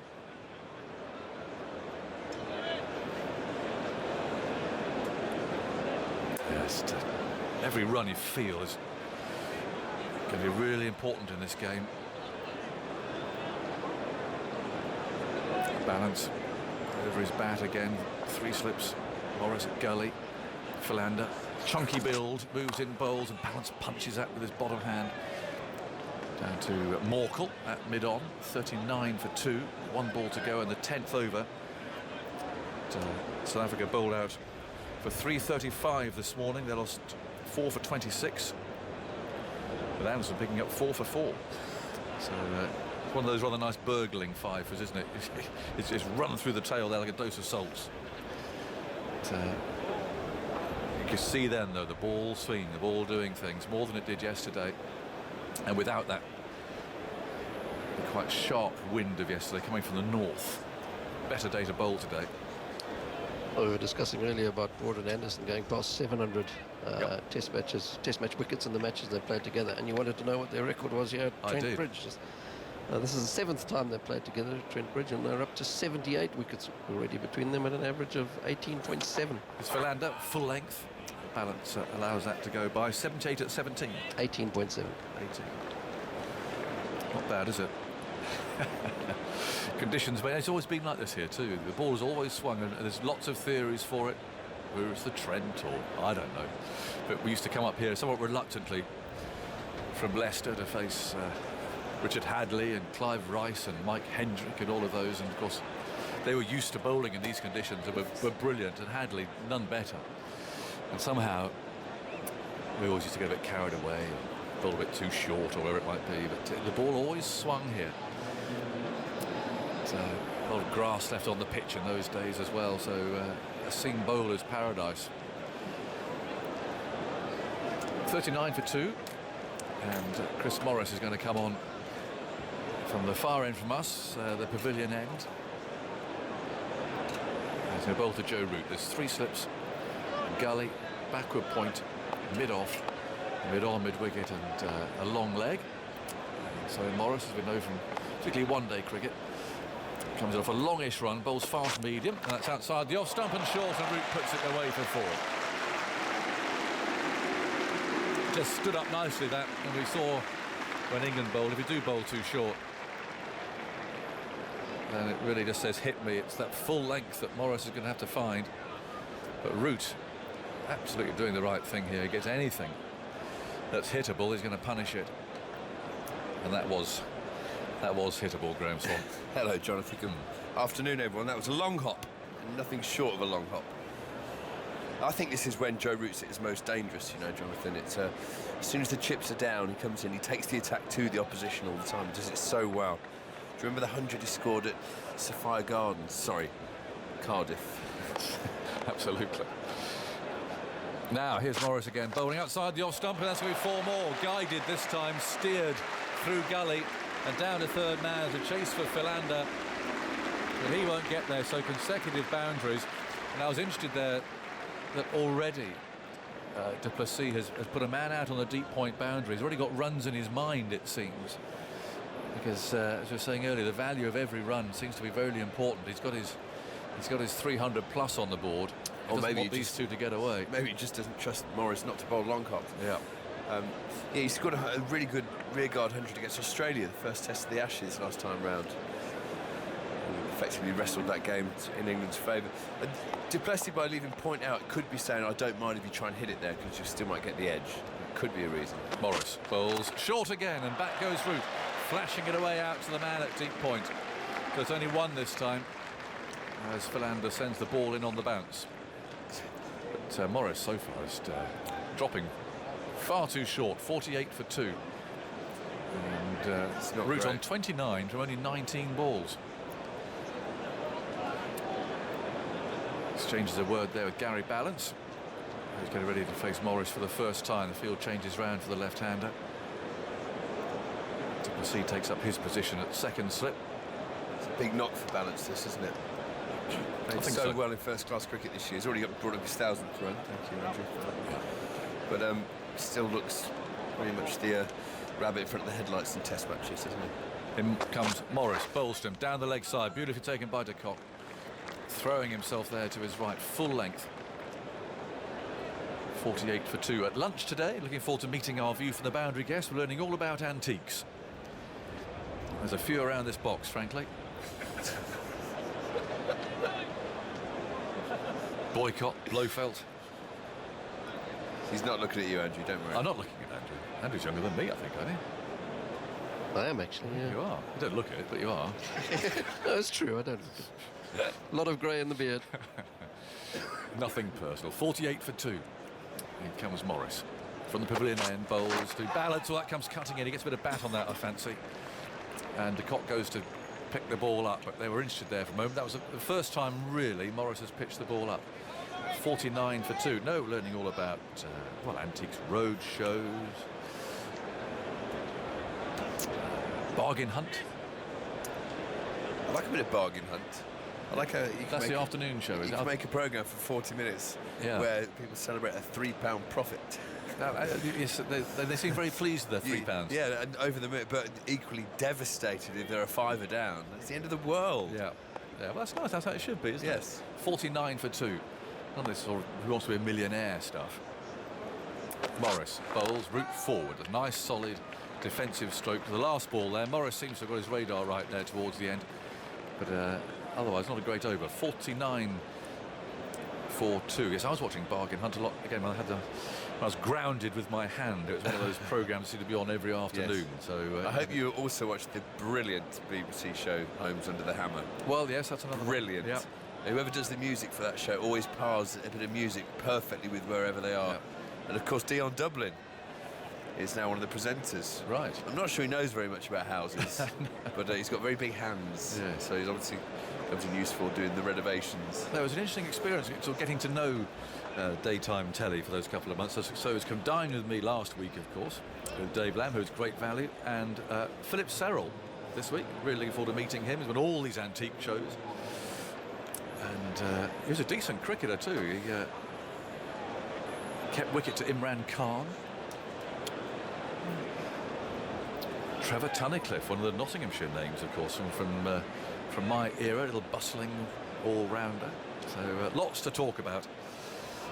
A collector of Aston Martin cars too, so is he? Perhaps James Bond might get a mention. Not now short of a bubble too, by the sounds of it. They're not pick them up for 50 quid like an old Ford Fiesta, can you? You can suggest that to him. Dwan Olivier is on. Off he goes, the very orange boots, and his first ball's down the leg side. Our first look at him. Now, this guy's record, Andrew was talking us through it yesterday, the last 2 seasons, Jonathan, is absolutely sensational, isn't it? It is, yeah. Last 2 seasons in South Africa, leading wicket taker both seasons. 63 wickets at 13.69 in 2015-16, and 64 at 16.51 in the last season. His overall average just a touch under 21. And he's a big lad. He's huge. He's enormous. I mean, talking about Aston Martins, he could be a Bond villain, this chap. He's a bit like George. The one from Moonrake, yeah. 49 for 2. In he goes again. Bowls on middle and off, and Balance turns him into the leg side. And they'll take a single to bring up England's 50. But every run seems to be a battle. They're 285 behind. You can feel the relief, it seems, there as the crowd appreciate England just getting to 50. Balance 18, Root 29. In fact, the 2 batsmen come down and say well done. So that again just illustrates the challenge that there seems to be out there. He's a bustler, Olivier. He's a very big man, but he runs in quite hard, and looks a lively pace too. But he's a very big man. He's built like your modern day sort of second rower in rugby. Yeah, I can imagine him playing for the Springboks. He went on to try and the ball looks absolutely minuscule in his hands. Yeah. It's like a ping pong ball. Very orange boots, and they're kicked up now as he runs in and bowls outside the off stump. A little bit of movement away there. It's only showing 83 on the speed gun. But, well, that's right or not, but you fancy looking at the size of him. But, you might get a bit more than that on it.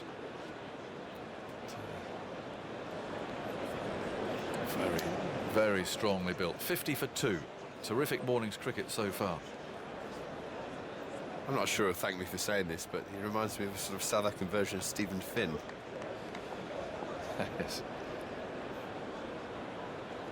And he goes again. Olivier, nice length that, swinging away, and Root has nothing to do with it.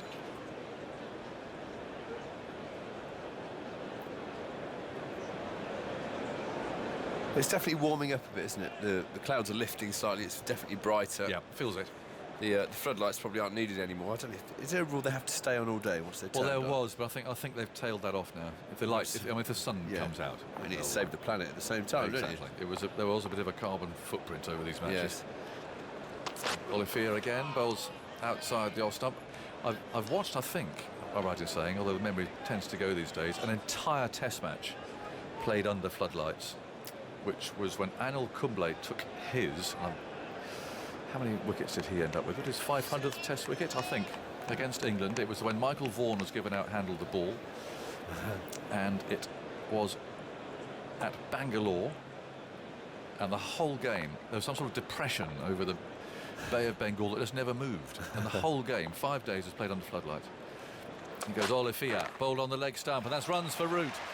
He's clipped that away beautifully, and the man down there gets nowhere near it, down on that long leg boundary. Root is playing well, my word. 33 not out from 24 balls, and England are 54 for 2.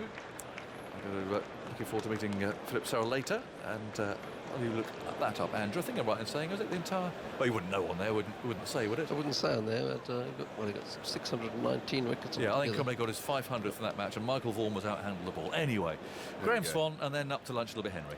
Just that shot Joe Root's just played, it was speared down towards his leg stump. The thing is with Joe Root, different to all the other English batsmen and any batsman in the world at the moment, every time he gets anything slightly loose, he doesn't just hit it for 4, he absolutely smashes it for 4. He times the living daylights out of it. That was just a flick off the hip, and it raced down. It was only 10 yards wide of deep, wide, fine leg, and he had no chance of stopping it off. Henry, good afternoon. Good afternoon. My dear old thing, it was wonderful. He's batting wonderfully well. Yes. Here's Morris, a long straight run to the pavilion behind him. He bowls balance, a bit of a jump there, plays it away to mid-wicket, and Philander sprawls around like an animated crab and stops it. And then throws it back to the wicketkeeper and gets that wrong too, and the slips go diving around to stop it going away for buzzers. Buzzers? Buzzers, absolutely. Yes, I think, but that would be, old Len Goodman would do buzzers quite well, wouldn't he? Every changing room, counter changing room I was in, as soon as there was an overthrow, the amount of people just shouting out from everywhere, buzzers! I don't know where it came from originally, but I love it. It's brilliant. And it's Morris again now, up to the wicket, bowls the left-handed balance, that plays no stroke, the angle of delivery, right arm over to the left-hander, taking it past the off-stump towards the slips, and through it goes there to de Kock, who then has an animated conversation. At least he's animated, but his listener, Amla, is not animated. He's fairly patient. The white floppy sun hat, very wide-brimmed on his head, talking, and du Plessis joins in, the captain, and there at second slip, and Elgar alongside him at third.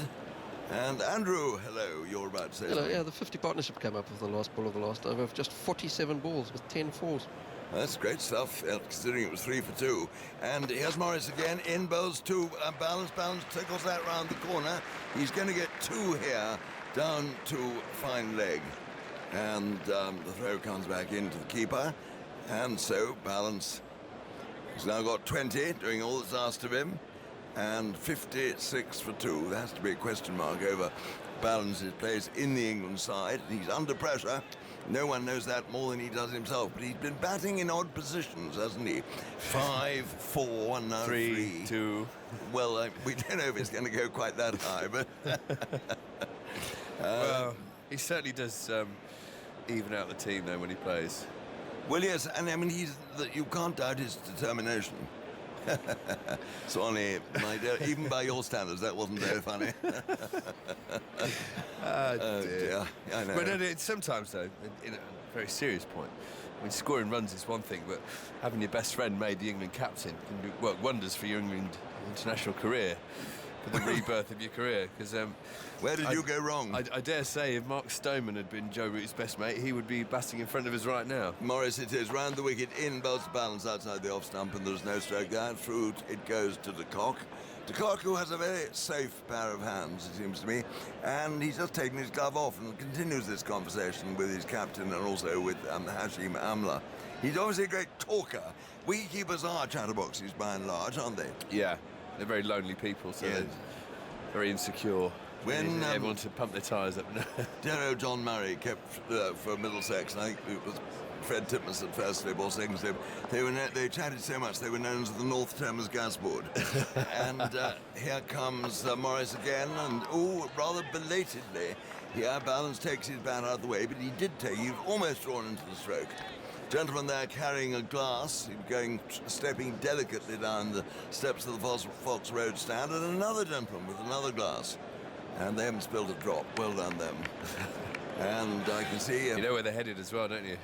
Just behind that small stand over there, Mr. Lowell and Bo's pub. Well, they're going to get refills. That's why they haven't... Which right now will be teeming with happy customers. It's around about lunchtime. On their return journey, they may be spilling drops. Here is Morris again, in both bounds down the leg side, takes it around the corner, 4 runs. Was that pad or was it bat? It was pad. And Swanee and the umpire disagree, but there we are. 60 for 2, and 4 leg byes. End of the over, and umpire rifle there hands Morris his cap and jersey. 60 for 2, we got 20 to Balance, and 33 it is, I think, to Root. And Root playing magnificently. I mean, Root's as good as you get at the minute, isn't he? And he played 2 shots, didn't he, quite early on. He played one off the front foot. It was off Philander. Yeah. And then he played a back foot stroke soon afterwards at this end, which was off Morkel, which was wonderful. Yeah, I like the fact he just throws the kitchen sink at it if it's short and wide or if it's full. He really commits to the stroke. I've got to have an issue with you. If you throw the kitchen sink, it sounds a little bit rustic, doesn't it? But there's nothing rustic about his strokes. They're beautiful. Here's Root sticking his bottom out a bit as he stands there. And in comes Olivier. And he just plays forward to that. And it's the bowler who feels, Olivier, how did I do then? Andrew? 100%. 100%. Oh, my dear thing. I'm going up. I was 96 points before. So we're getting there. People wandering around in the Smith Cooper stand over there, backing onto the Bridgeford Road. My bus route. That is your bus, the number 6. And you know what, Henry? I'm so excited. It's the number 6 bus that stops right outside my house. Oh, my dear thing. Absolutely outside my front door. And it's Olivier again, outside the off stump, but going further away to the slips. He's a swinger of the ball, but he's at the moment starting it too wide. He's batting too wide the off stump. So I'm delighted to say at some point I'll have the pleasure of climbing on board Henry Blofeld OBE. Will you say to the chap, I know him, and get the driver to go honk honk? Do I get a discount? Do I get a? Well, that's up to the Nottingham or the Nottingham City Council. Okay. Yes. Maybe the sheriff of Nottingham will fight your cause. He presented me with a lovely cake yesterday. It was an enormous one. He's not as good looking as Errol Flynn, is he? Not quite. And here comes Olivier. And he beats him there. And Root played that one. It squared him up too. And it swung away just enough to miss the outside edge, but that wasn't a good stroke. There was no need to play that. He curtain railed it. His bat followed the ball some way from his body. Pretty good bowling because he's really drawn him into the stroke, hasn't he? By going slightly wider on the crease, starting it off. It would have looked to Joe Root, to a player in such good nick as Joe Root as well. You don't make many mistakes, so this ball must have looked like it was on or around off stump, forcing him to play, but the lavish swing made him look like a fool in the end. 3 steps and gully go down. Here's Olivier again, that's on the stump, and Root plays that magnificently way off his pads, going away towards mid-wicket, and Maharaj is coming round like, I mean, I don't know, Usain Bolt, I suppose. I mean, he really was, and he dived and stopped it. A magnificent piece of fielding. I thought that looked 4 runs, and he kept Root to 2, so he goes to 35. But I must say, I've seldom seen a fielder cover the ground in the outfield as quickly as Maharaj did then. It was like tremendous stuff. Like a whippet, wasn't he? Or what's some of the South African that's quick? A kudu.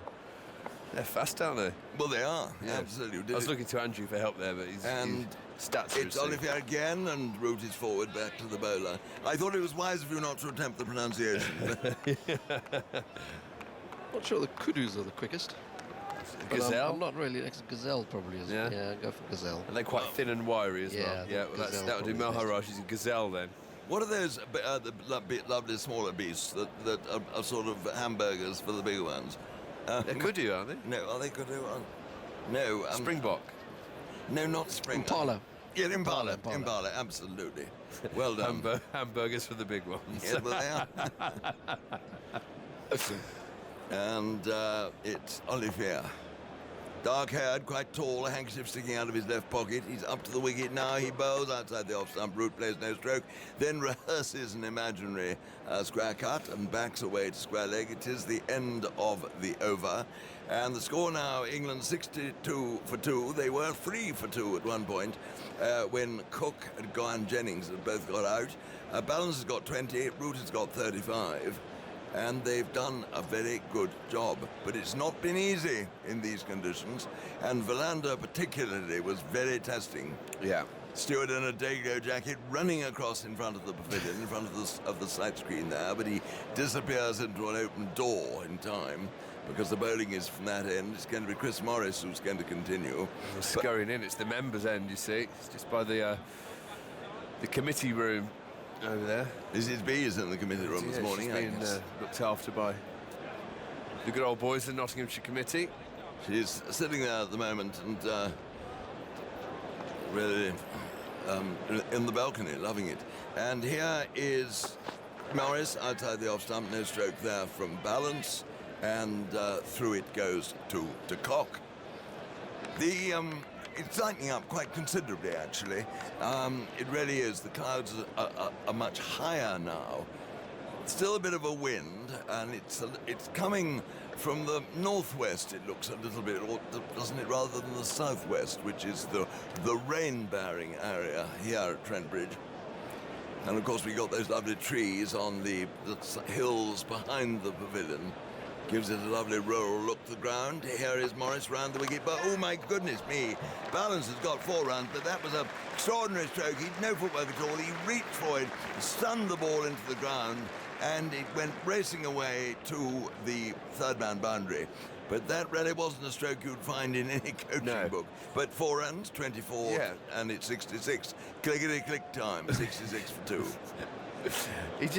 There were no foot movement whatsoever. Very wide half volley, and Balance just he barely reached it. He got the thick edge. Had he been dismissed, I know from that point, it'd probably be the end of his international career. But he nearly did the splits actually, didn't he? Reaching for that one.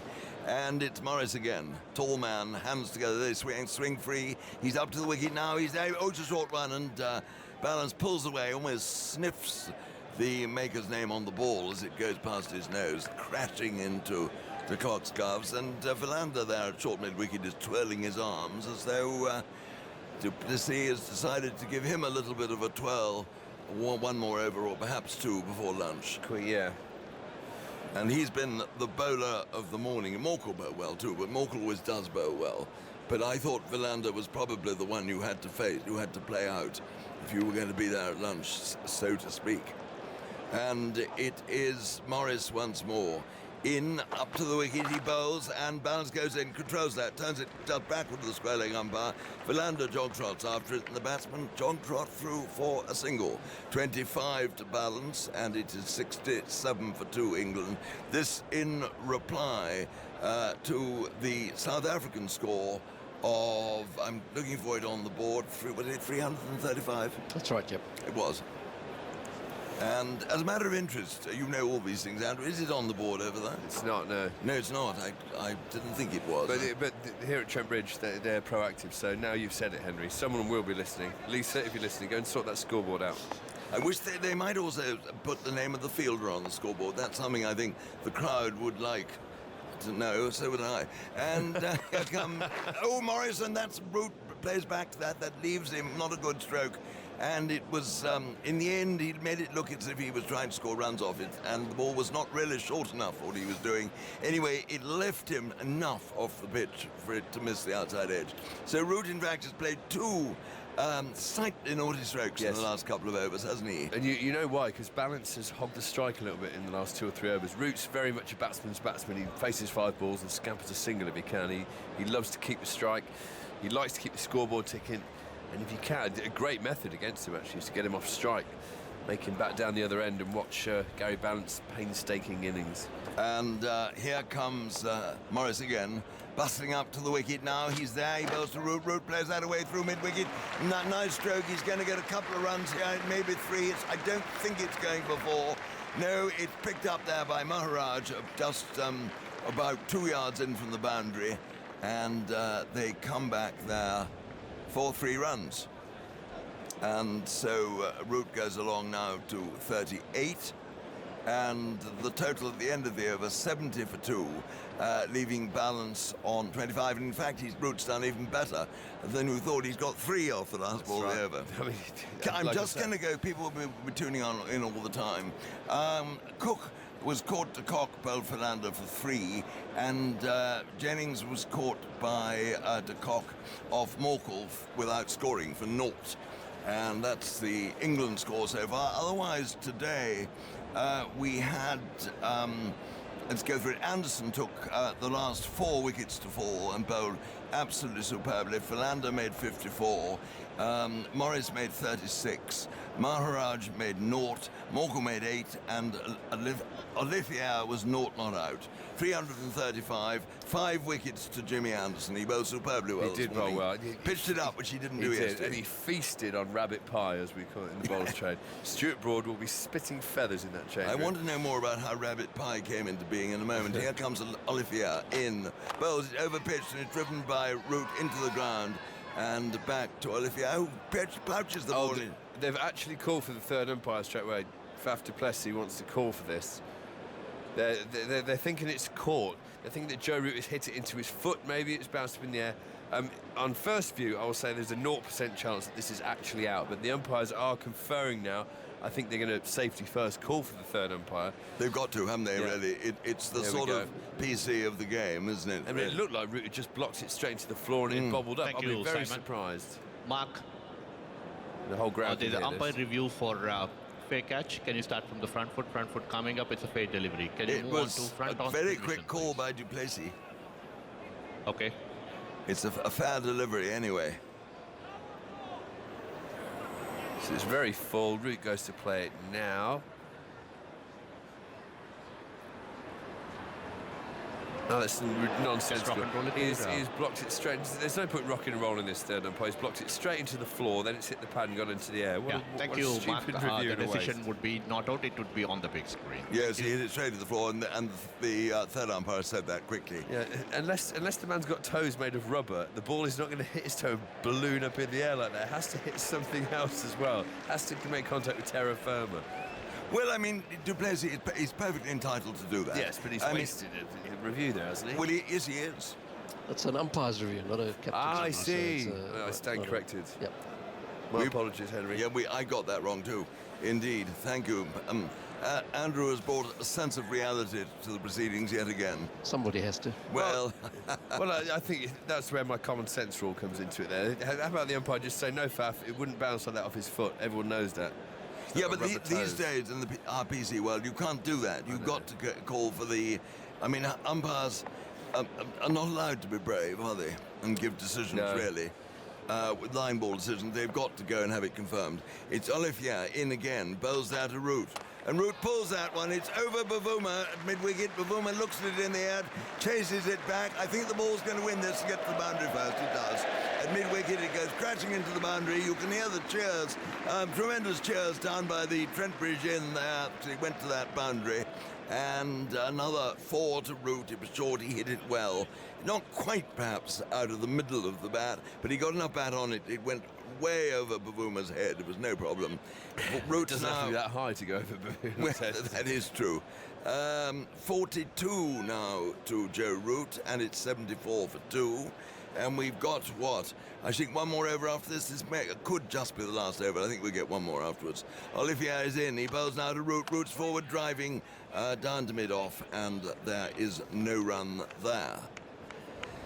Well, it's been extremely competitive cricket this morning. It's been really good test cricket, hasn't it? We saw marvellous bowling, swing and seam bowling by Jimmy Anderson and also by Stuart Broad. It was Anderson who picked up the wickets today, Broad who got 3 yesterday. Yeah, the rabbits that I referred to, I think it comes from rabbit pie. So the rabbits are the batsmen at the end. They look like rabbits in the headlights. They just stand there and they don't actually offer any resistance. And it's Olivier again outside the off stump, swinging further away. Yes, although one has to say that Philander and Morris were not quite rabbit material. But as soon as you get a wicket from number 7 downwards, amongst the bowlers, you're accused of eating rabbit pie and talking your way back on with the captain. And then in a batting order, you get your rabbits come in. If you've got a really bad batsman, he's a ferret. because the ferret's going after the rabbits. So you would only have one ferret per team. It'd be a Phil Tufton or a David Malcolm. The animal kingdom of the England dressing room. It's very good. I love eating rabbit. I think it's awfully good. And here comes Olivier again, short, and that's pulled away beautifully there by Root. He played it away. That's going, I think, for 4 runs. Bavuma is after it. He's going to pick it up. He does. He actually, I think I got that a bit wrong. He got under it, and it went up in the air more than I thought it did. Yeah. And Root then rehearses the stroke, swatting an imaginary ball as though it was a blue bottle fly and he was killing it.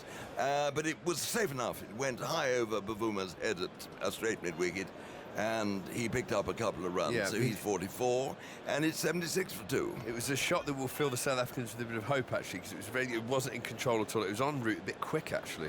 So I wouldn't be surprised if a deep square leg goes out and they test him a bit after lunch. Olivier again in, roots forward and runs that down to third man for 4 runs between third slip and gully.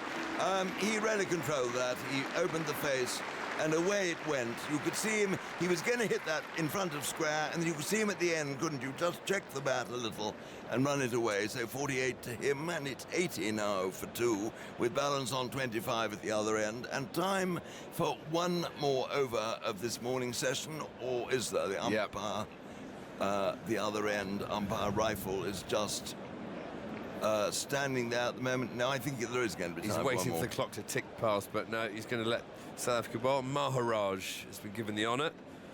Good old captain's textbook, page 1. Use the spinner for 1 over before lunch. Thou shalt bowl the spinner for 1 over before lunch. Did he make you angry when you got that one, or did you think, well, at least I've been recognised? It used to make me a bit angry. A bit of both. Yeah. I'd take my favourite. I used to say to every captain, though, so I'm happy to do it, but don't think I'm going to try and bowl a maiden. I'm going to try and bowl 6 unbelievable magic balls here. You want a wicket, I'll try and get you a wicket. And if I go for 24, so be it. Then you won't get another over until before the close. It's 1 before lunch, 2 before tea, and 8 before the new ball. There's your county spinners first 2 months of the season. That's their menu, is it? Yes, yeah. Absolutely. Well, it's going to be Maharaj to bowl to the left-handed balance. We've got a forward short leg. He's almost square, actually, Bavuma. Short mid-wicket and a slip. Now the 3 men round the bat. Here's Maharaj bowling over the wicket and balances forward, tickling that one round the corner. And they go for 1. I think that's all they're going to get. Yes, it is, indeed. And he played it quite firmly around backward of square leg. And so 81 for 2, and balance goes to 26. I think Ruto on his 50 before lunch when he's on 48 now. From just 38 balls. That's astonishing, isn't it? Really? I know. When you think 3 for 2 when he came in, and South African seamers absolutely on top. But he's got 5 balls. He's really taken his guard from umpire Rifle. And du Plessis organising things at short extra cover. And Maharaj now positioning his backward square leg a little bit more precisely. And spins himself a catch from hand to hand. Shirt sleeves buttoned to his wrists. Spinners do that more and more. It adds to the mystery of their trade, I suppose. And here he is, in, left arm round. He bowls. Forward comes Root. Someone grunts. And one of the close fielders. And the ball just trickles back, nice and politely, to the bowler. And the massive figure of umpire Rifle stands there as Maharaj in, bowls, and Root goes back, works its way through mid-wicket. That's it, 50. It's going away to the mid-wicket, square leg boundary, and it gets there. And Root whipped that away a little bit short. He's got his 50. Well played. What a marvellous knock that was. Goodness me, I've never seen Root bat better. And he acknowledges the cheers of the crowd, waving his bat quite cursorily in the direction of the Smith Cooper stand, then in the Fox Road stand, then the pavilion. Very good. Didn't remove his helmet, fuss. He gets on with it. 85 for 2. He's 52, and here's Maharaj again. He drives pleasantly there to du Plessis at short extra cover, and there is no run. 58 minutes, 40 balls and 9 fours for his 50, and it equals the fastest by an England captain. And here comes Maharaj again, and Root on the back foot, very carefully, watchfully, cautiously out to du Plessis. The quickest 50 by an English captain. It equals that. Graham Gooch at Sydney in 1991 also took 40 balls to score a 50. Well, that is actually a fascinating statistic, isn't it? Yes. You think Walter Hammond might have done it once? He's also the first captain since Gooch have a beard. And Maharaj in, and forward comes Root, plays that to Jordex for cover again, and it is the lunch interval. Loud applause, and Root goes in, head held very high, 52 magnificent runs, coming in when England lost their first 2 wickets for only 3 runs, and he has taken charge. He really has. He's done in spades what de Kock did yesterday when South Africa lost early wickets. Absolutely. He's taken the attack to the South Africans.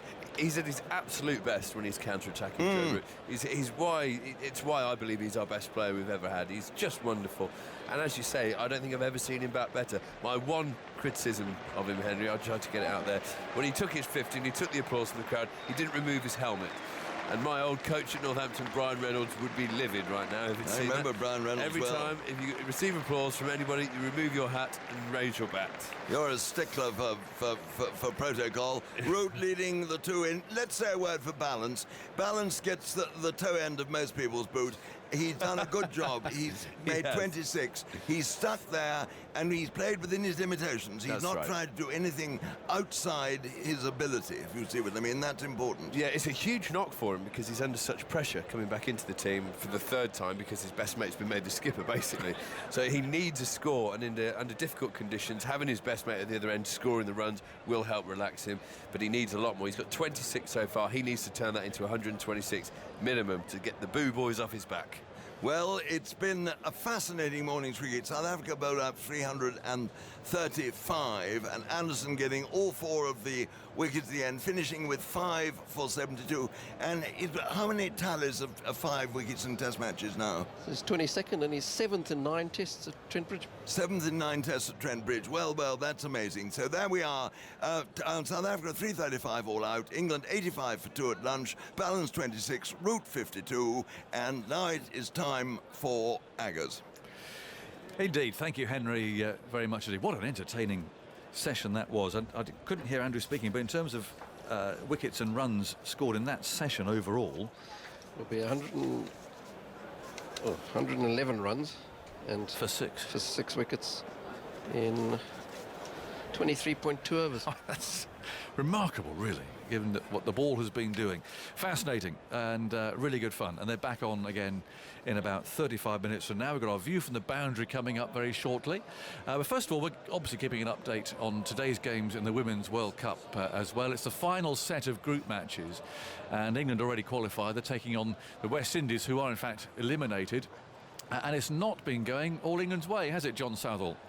No, it's been a real struggle, Aggers, here in Bristol, because England are 153 for 6. We're into the final 10 overs, 40 overs gone.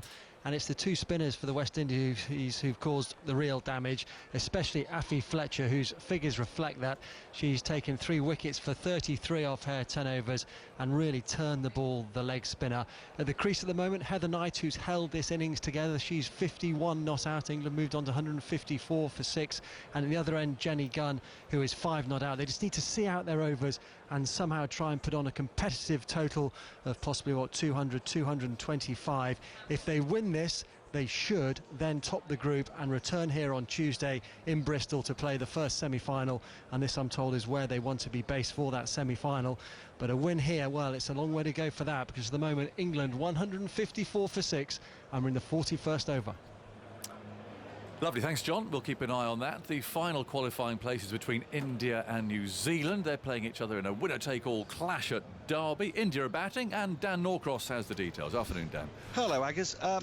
India 135 for 2 after 32 overs. Harmanpreet Kaur has 45. Mitali Raj has 69. That's her 55th score of 50 or more. You may recall she became the first woman to go past 6,000 ODI runs in the last game. She's going quite well now. That 69's off 84 balls, but it's a little bit slow at the moment, and it has been for India throughout this tournament. After their explosive start against England, the problem has been that their top order has been a little bit claggy. We're into the drinks break at the moment.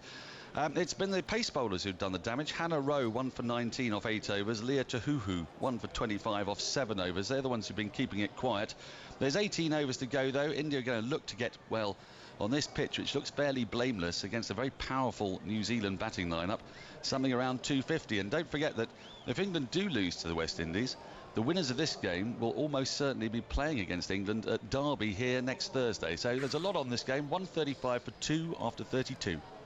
Thanks, Dan, very much indeed. You can follow, of course, the England match online and via the Sport app too. Here, we've had a fascinating morning. You really have 6 wickets falling for the total addition of 111 runs. Joe Root's 52 not out, the second fastest half-century by an England captain. Well done, Andrew Sampson, for nailing that one, as he always does. 85 for 2 from only 17 overs.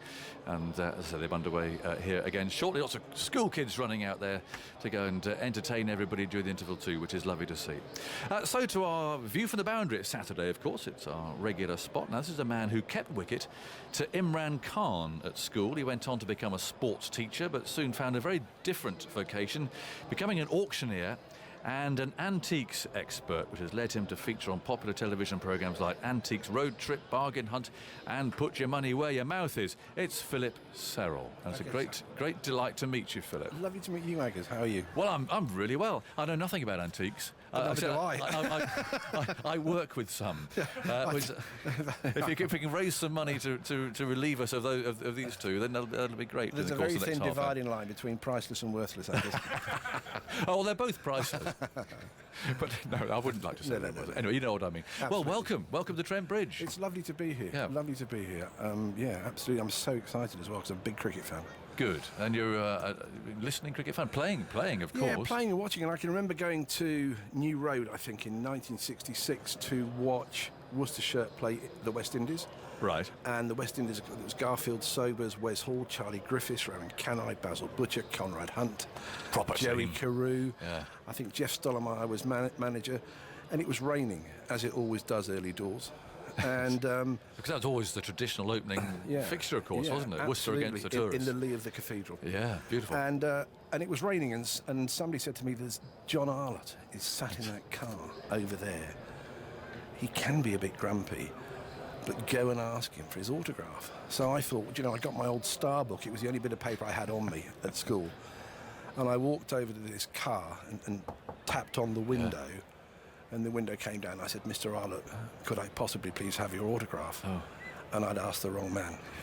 So that kind of didn't go down very well, really. It might have been his son, because his son, who I met randomly a couple of years ago, used to drive him around and used to sort of help him up these girders and so on, up the scaffolding into the commentary boxes. He was very, very gracious, because he did actually sign my autograph book. But those were the great Worcestershire days for me, like Tom Graveney. Yes. What a batter. I'd love to have seen him back.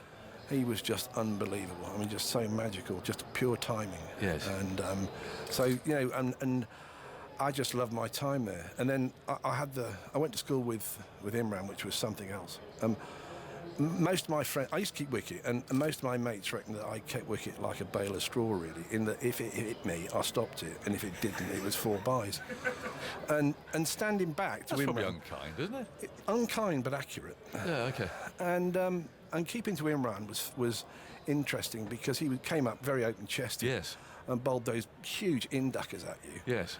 And after about 15 overs, I used to look at the ball and think, well, I don't know how it's going that state. But anyway, and Immy just bowled these big in-duckers. And he would be challenging for a wicketkeeper. And I'm pretty sure I'm right in saying that the early Imran Khan, so how old are we talking here? Well, I think he played Test cricket in the August at Edgbaston against England and came to school in the September. So in his first term, he was a Test cricketer before he came to school. And I better mention RGS's other Test cricket, which was Tim Curtis, who we played with as well. Right, okay. But Imran then played rugby, and he had an interesting style as a rugby winger, because he used to try and hurdle the opposition winger or fullback as they came in to tackle him, because he was a big boy, Imran. Yes. And as they come in to tackle him, he used to try and clear them, and it was sort of, quite intimidating in a way. I'd be surprised he played rugby, because he'd be the sort of rugby player I think he wouldn't like to get his knees dirty. I mean, he's always very immaculately dressed. Yeah. And I can remember we played in a game once where he and I scored just over 150 for the first wicket, and I got 7. But he was one of the best farmers of the strike I've ever seen. You could go 12 overs and not see a ball. Yeah. And he could count to 5 remarkably well. I'm pretty sure that in those days, although probably... with your, I'm not going to dismiss your wicket-keeping abilities. Please do. No, because I never saw you keep wicket. I can get testimonials. So I like to be fair about these things. Okay. However, I don't think in those days he bowled flat out. I think in the Imran that I played against, for instance, I think he bowled sort of big, medium-paced in-swingers. Can I just say that differentiates between the standard of cricket that you played and I played, because it might have been medium pace to you, but let me assure you, for me, it was quite sharp. Well, he certainly got quicker. But for your keeping, if you really were like a bale of straw, I suspect quite a lot would have challenged the leg side too, and your sort of leg side left-handed takeoffs. Yeah, well, you weren't so much like Alan Knott, you were more like Peter Bonetti. Yes. So you wouldn't remember, but he was the Chelsea goalkeeper. I mean, it was like being in goal, because he'd started off at third slip, second slip, big open chested stance, and it would end up going towards leg gully. And the danger was that occasionally someone was good enough to get a nick to it, and then you'd have to try and hang on to the thing, you know, because he was quite quick for a schoolboy. There must be one or two Court Serrald bowled Khans, are there, around the place? One or two.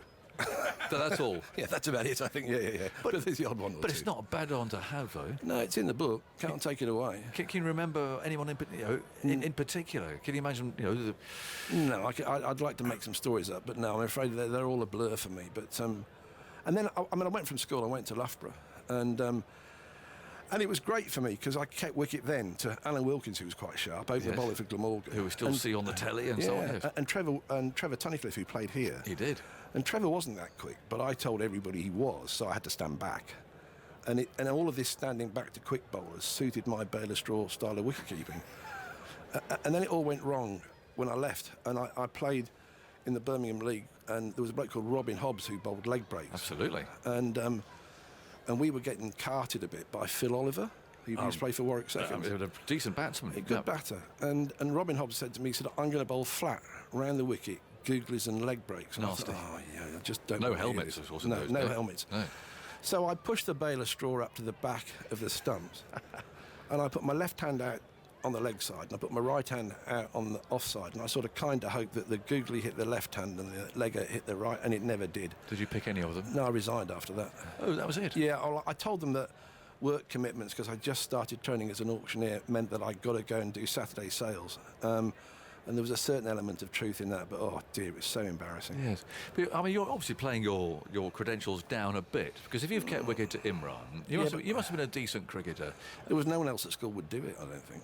No, I was okay. I mean, I was okay, nothing other than an average club cricketer. Yeah. And at club cricket now, I spend my time watching Ombersley Cricket Club, which I have to mention. And it's a great little village, and we're very proud of our youth system there, and we've got some great young boys there like Jack Haynes, who's Gavin's son, captain of England under-17s, Josh Dell, Nick Hammond, Freddie Wynne, and we've got today playing Ben Cox. This is all from a village side, is it?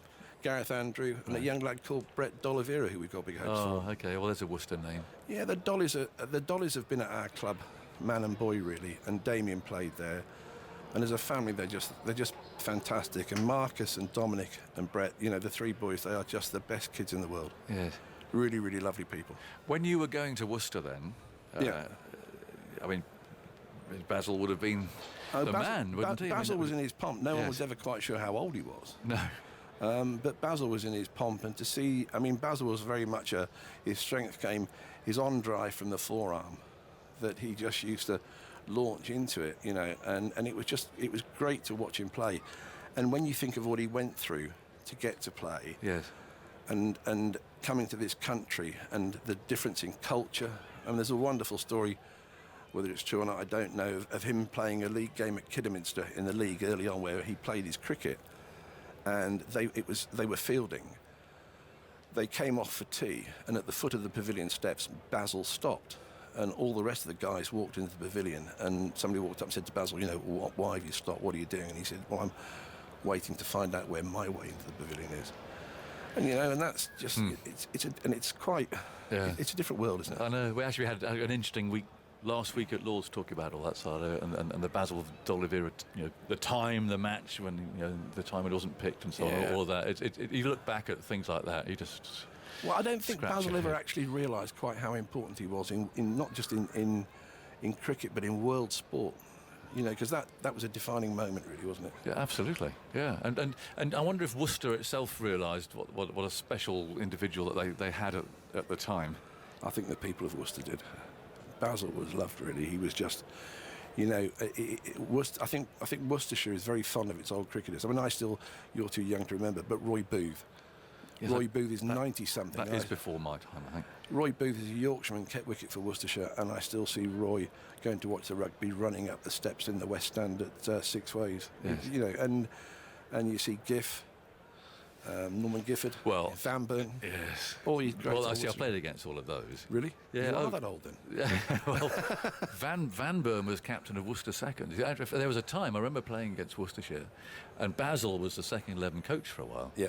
And I remember going into. I mean, that old sort of pavilion's gone a bit now, isn't it? But it's still there. They call that progress, don't they? Yeah. Yeah. It's a bit of a shame. But anyway, I guess it was quite antique, wasn't it? That pavilion kept flooding and so on. But I remember as a second team player, going up those steps, and Basil was sort of holding court in the Worcestershire dressing room, just in the middle of the dressing room, telling stories and everything else. And it just seemed then like he was a sort of very fatherly figure to all those youngsters who he was bringing on. I think he was an icon. You know, I mean, if you know, to be a young cricketer playing with really not one of Worcestershire's greats or one of England's greats, but one of world cricket's greats in terms of presence, in terms of ability, and in terms of what he achieved on and off the field.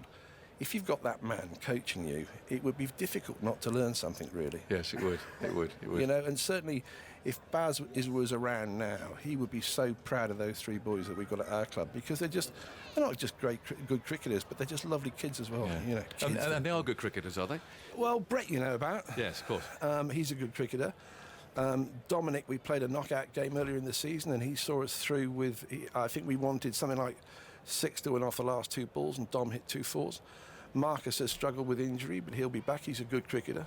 Yes. You know, and they're annoyingly nice boys as well. That's the real thing that makes them the sickener for me. Yeah. And Worcester, there's just something special about that place, isn't there? I mean, everybody who talks about Worcestershire and New Road, they do go a bit misty-eyed, because it is just such a wonderful place to go and sit and watch cricket. Even now, the ground has been transformed from that day, in 1966, when you'd have been down there watching the West Indies. It's a very different place now, but it's still maintained what it has, and you've still got the wonderful view of the cathedral and the old scoreboards there, and although it seems miles away, it's hard to believe that the scoreboard was that far back when actually we were playing. But it's been sympathetically modernised. It has, and well, I mean, for me, who's sort of, I mean, I live in the 18th century, you know, and I'm a bit of a pop man, and you've got the Worcester factory is just sort of in the shadow of the cathedral. Yes. And you know, one of the great Worcestershire objects that I love is there's a view of Worcestershire Cathedral painted on a Royal Worcester porcelain plaque by Harry Davis. Right, okay. Who was one of the 20th century's greatest ceramic painters, you know.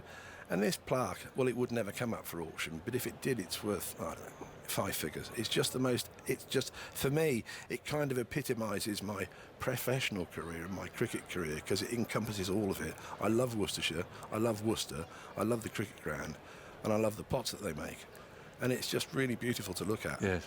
You know, and the other thing I find really, really interesting is that I can remember when I was back in the 60s, they looked forward to a flood. Right. Because the flood dropped silt onto the wicket. Yes, I remember this rolled theory. it. Absolutely. And they rolled it and they rolled it, and it made it a great batter's paradise.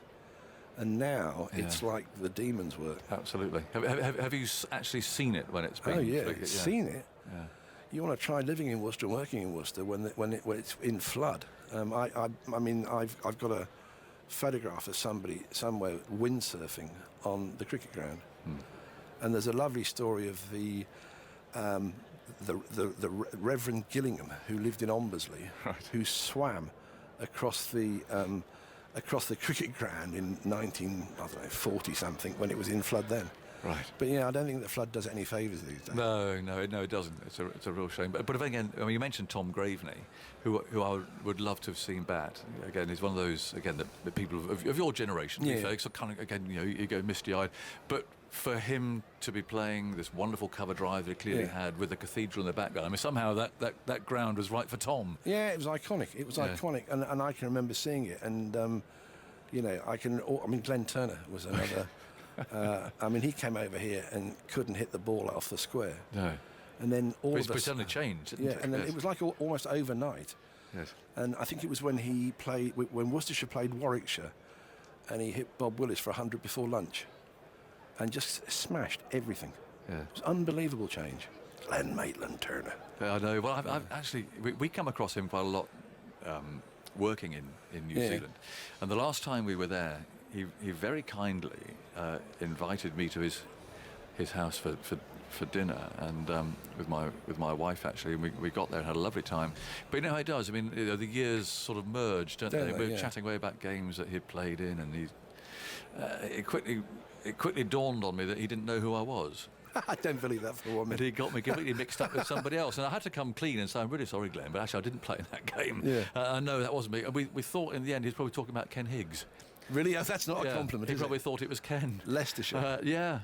So never mind, but he's a lovely bloke. And again, one of those great iconic Worcestershire names. And you're involved in that league. I mean, there's some just to mention the names that you had playing for your club, and that is a seriously strong league, actually. It is, you know, and there's a lot of people one of the great things about getting to the age that I have is that you can tell people who are playing now how good you were, and they don't remember how bad you were. And I kind of think in a way the leagues have been diluted. But one of the things I do think is that league cricket today, county cricket today, doesn't have the bowlers that it needs. Right. And I think in league cricket, there's possibly too much money involved. I think there's too many players expecting to be paid. And that's all the way down the leagues. It's not just in the Prem. That's in the league that you're involved in, is it? And the one below, and the one below, and the one below, and the one below.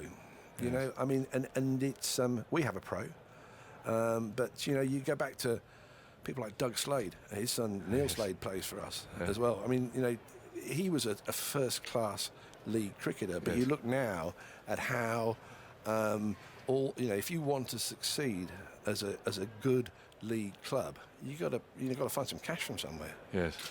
And one of the big things that seems to have changed from when I played was club loyalty, because it's kind of gone out the window a little bit now. You know, the buck dictates where you play. Yeah, you can buy and trade. Yeah. Well, you know, you can buy players, and there are sides that go, you know, Division 2 of the Birmingham League, Division 1 of the Birmingham League, in the Premiership, and then somebody pulls the plug on the money, and before you know where you are, they've gone down 4 leagues. And one of the things I love about our club is that we've tried to do it. Yeah, you have to part with a certain amount of funds to keep people, but we've tried to do it the right way, and we've grown organically. And I think for me, the way forward for a lot of cricket clubs is get youth, and get people involved. We have a massive sort of youth structure at our club, and that's paying dividends now in 3 or 4 really good first-team cricketers. The numbers are good, are they? I mean, yeah. I mean, there's a danger that you can become a babysitting service. Yes. But yeah, it's there's lots of coaching going on. By good and well-qualified coaches, you know, and it's great. And we have a good overseas Uday Call, and he's out there helping and coach as well, you know. And I think I think the way forward for every club is to try and create a really good club atmosphere. And you've got to integrate players not just on the pitch, but they've got to be in the clubhouse as well. Yes. And that was the great thing about that. That is very true. And that often, or certainly in the case of my club at Edgerton Park, you know, the bar prices are a bit more expensive than the cheap bar up the road in Melton, and it's quite difficult to stop the youngsters drifting up to have their cheaper pints up there rather than actually stay in the clubhouse. And a lot of that, I think, depends on the players themselves. I mean, Damien D'Oliveira, when he played for us, he spent more time at the bar than he did at the crease. And but he was great, you know, because he the other thing about having players like that in your club is that people, I think all sportsmen love to hear sports stories, and they love to hear stories of people who've played at higher levels and who they've met and who they've played with and how the game's played.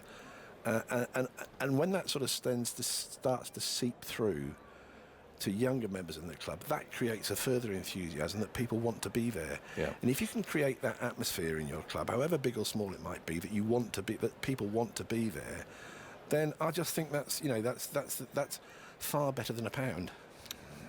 That's certainly true. Philip Serrell's our guest. It's lunch here. It's 85 for 2. They'll be underway in about 15 minutes or so. But we'll talk about antiques in a minute. Actually, last question about the club, though. Yeah. Philip. it's interesting. We had John Holder on yesterday, and I know he's very concerned about sort of behaviour standards now in club cricket. Would you say that, you know, we talked about Tom Graveney a minute ago and Basil and so on? Is the standard of behaviour, do you think, is it the same now at the club cricket that you see? I have two views on this. I think that boys who are playing in the Premiership division of the Birmingham League expect test-class umpiring. Right. And it possibly isn't. With DRS and everything else. Yeah. And, you know, and these are guys who are giving up their Saturdays so that other guys can go and play cricket. So they give the umpires a bit of stick there? I don't know that they give them stick. In our club, we're very, very strong on that. But I just think that, you know, you've got to realise and understand that somebody's giving up their afternoon so you can play your sport. I think that's the first thing.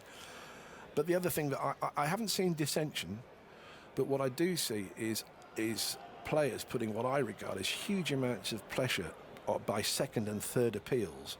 You know, quite how Gully can appeal for an LBW is quite beyond me, really, in the same way that a bowler can't really appeal for a stumping. No.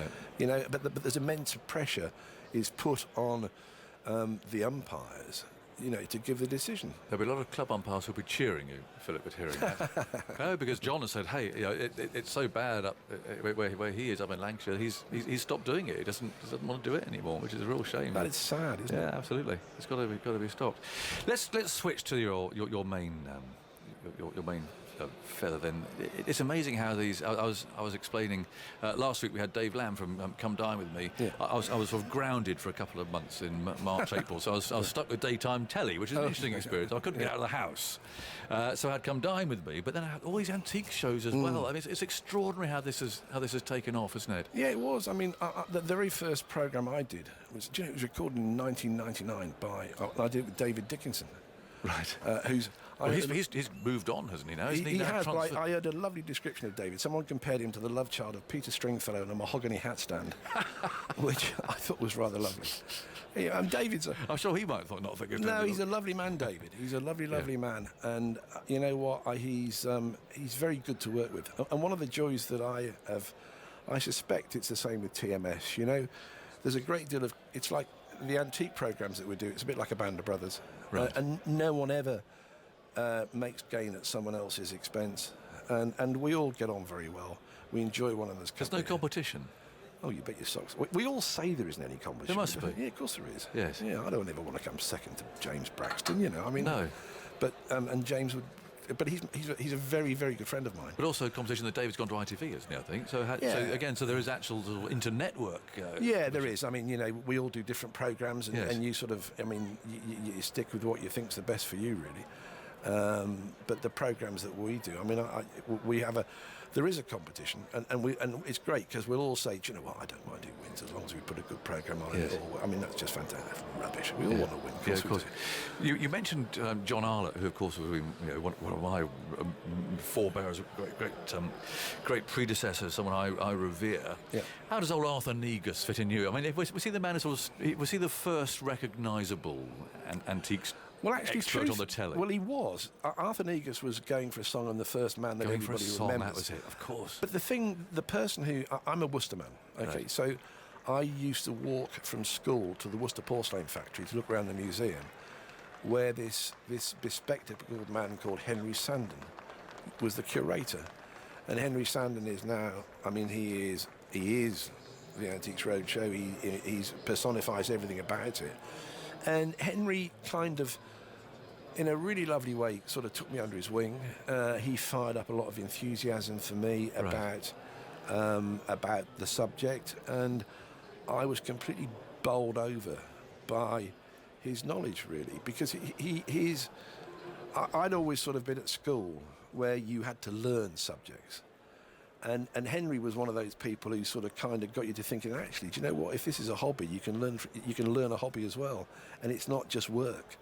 And he fired up this enthusiasm in me, and I used to go around the Porcelain Museum as a 13, 14-year-old and look around there, and it's just the most, you know, for me. Tell me why, because for a 13, 14-year-old, that seems a strange thing to be interested in. No, well, yeah, well, I think it's because you go there and it was the stories. For example, there was a painter who painted Limoges enamels, and he painted very fine subjects on his pots.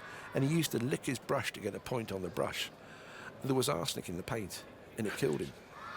Yeah, so... Good Lord. You know, and the other thing about it, it suddenly dawned on me that the Worcester Porcelain Factory was set up in 1751, and if you think of the lifespan of someone in 1751 and how he lived, and how long he would have lived for, what his living conditions would have been, what his working conditions would have been, and then you think of the stuff that he produced, and it made me think, you know, there's a tendency today that we don't all, but we go around museums and we look at things with the eyes of someone who was around in 2017. Yes. We don't look at it through the eyes of someone who was there when it was made. And how do you do that then? I don't know, you just got to think about, you know, like the working conditions. I mean, you go back to 1751, you know, it might have taken 2 days to get to London by a coach. Yes. You know, you wouldn't have had, you know, your 6-year-old child would have been shoved up the chimney in a factory to clean it, no national health, open sewers, you know, and all that sort of stuff. And then you look at the stuff that they're producing, and it's just, for me, it's unbelievable. Yeah. It really is. But, you know, I mean, I'm sort of quite old school, really. And, you know, what's really worrying, I guess, about my job is that when things start becoming collectible, you can remember buying new. Well, you know, yes, you're not as old as that. Oh, trust me. What about cricket memorabilia? Is that something that you dabble in as well? Because Henry was muttering, and Henry's got quite a big collection actually. He was saying all the prices are down at the moment or something. But I mean, what sort of thing do you look for? What is valuable in terms of cricket memorabilia? I mean, for instance, you know, people might think, oh, Don Bradman's autograph, but of course it's worthless because he sent so many letters. Virtually everyone's got a letter from Don Bradman. I sold about a year or so ago a collection in a scrapbook that came into the sale room, and I found in it the 1948 Australian side that came to Worcester, and there was a photograph of them at a dinner held at the Masonic Hall in Worcester, signed by everyone including Bradman.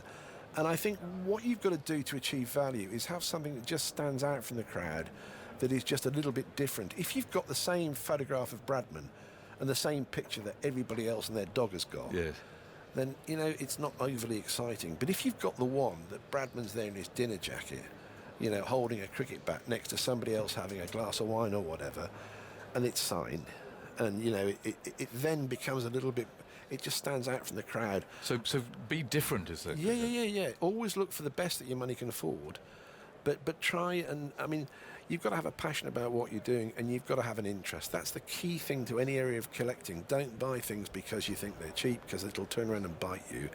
Buy them because you love them. Yeah. Do you keep any cricket memorabilia? Have you got anything of interest, given your love of the game? My old bats. No, they were unused. Now I've got all sorts of stuff that I've kept at home, but not necessarily driven by value. Some old Worcestershire autographs that I got as a kid. I've still got John Arlott's autograph somewhere. Basil's, Tom Graveney's, Norman Gifford. You know, all of these people. And I've kept... I've got bits and bobs of all sorts of different things. All kinds of different stuff. But worth anything, or just sentimental? That's the fine line too, isn't it? When you get something that's sentimental and is actually worth so much to you, and yet actually, if you were to go to auction, it's probably worth it to other people. Well, one of the things that I say to many people is you can't value sentiment. No. You know, sentiment's worth £1, it's worth £1 million, it's worth what it is to you. But I just think that, you know, you've got to just... you've got to enjoy what you hold and really sort of treasure it and look after it. Yeah.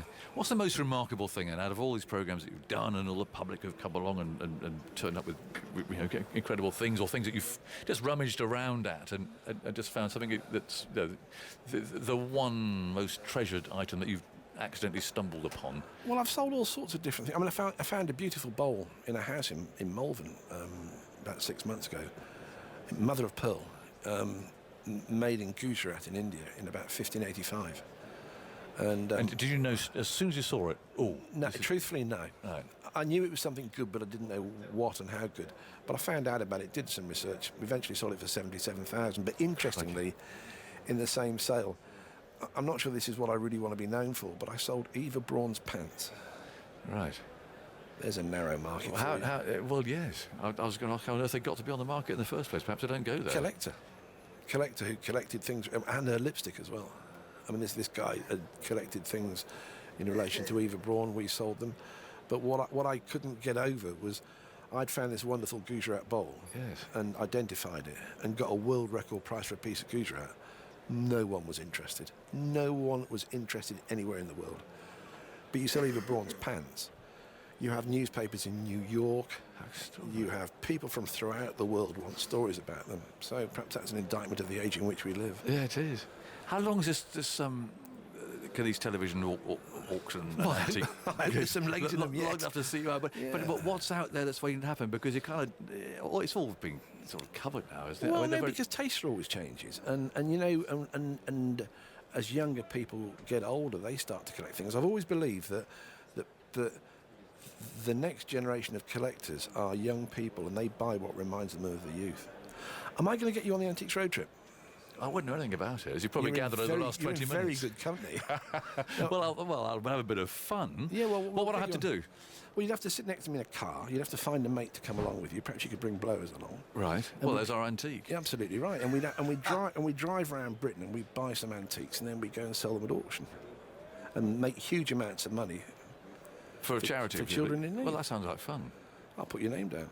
Okay. All right. But I just know that I wouldn't really be able to recognise. I'm hopeless at spotting. I've done it for 19 years. No one's found me out yet. What I want to ask you about, though, is this love of Aston Martin cars that you have too. Yeah. Because I mean, anyone who loves James Bond. Although I did actually in my little bit of lightning research I assumed that every. It's silly. Every James Bond car was an Aston Martin. Of course, it wasn't, was it? No. The famous underwater one wasn't an Aston Martin. No, that was a for Lotus. instance. Yes, exactly. So and he went BMW for a short period of time. Did he? In the dark years. Right. But Aston Martin, what is it about that then that again really makes you tick? I just think that they are an iconic British institute, really, and it's a sad thing, isn't it, that Aston Martin historically, financially, have never been overly secure. They are now. They've got a fantastic product, but I think they've been quite clever that they've turned themselves into a brand. And I think the other thing about Aston Martin is that there's no doubt in my mind that I think James Bond did them untold. I mean, he put them, really did. It was the James Bond car. Everybody Absolutely. wanted the James Bond car. Yes. And the latest one was the DB11. DB11. That's it. Have you actually seen that? Yeah, I've seen one. Yeah, I've seen one of those, and I've heard them. They make such a wonderful noise. I'm surprised you haven't got one, Angus. You must be joking. One day. Umpires come out already, Philip. Thank you for Thank you very much. The gadgets and do they offend someone like you, who's such an Aston Martin? No. Do all the nonsense, the oil coming out the back, and the missiles and everything. All of my cars have oil coming out the back. They've got the. Philip Serrell, thank you for such lovely company. Thank you, at lunchtime today. Lovely to have met you, and bravo to all the work in club cricket too. That's where we all started. Very important. Before we restart here, England's innings is over against the West Indies, the Cricket World Cup, by the way. And John Southall can tell us how they finished. John. Well, England finished on 220 for 7. They finished with a flourish. Jenny Gunn on 24, Laura Marsh 31. Heather Knight earlier made 67 with 5 fours. So the West Indies need 221 to win. Excellent, thank you. And the latest at Derby, Dan Norcross. A couple of wickets have fallen in the power play. Harmanpreet Kaur's gone, caught and bowled Kasparek for 60. Dipti Sharma made a 7-ball duck. So India are now 173 for 4, 2 balls left in the 40th, and I'll go on Antiques Road trip if you won't, because it's been my life's ambition. There you go. Well, that's a deal. Thanks to Dan. England resuming here, 250 runs behind. Fascinating morning session. 85 for 2. Joe Root is 52 not out. And Gary Barrett has been battling away at the other end as well. So, a fascinating afternoon to come. One hopes, I'm sure it will be. And Ed Smith will start the commentary here. Thanks, Aggers. Yeah, change of ends for South Africa's opening bowlers. Morné Morkel's going to bowl for them Radcliffe Road end, where we're sitting, just behind his shoulders. And at the other end, in a moment, I think we're going to see Philander for the first time operating from the pavilion end. Operating from his familiar summarisers chair is Geoffrey Boycott. What have you made of the cricket so far today, Geoffrey? Morkel in, wide of the off-stump, left alone. Fantastic cricket. Absolutely. Wonderful cricket this morning. Wonderful cricket when South Africa then.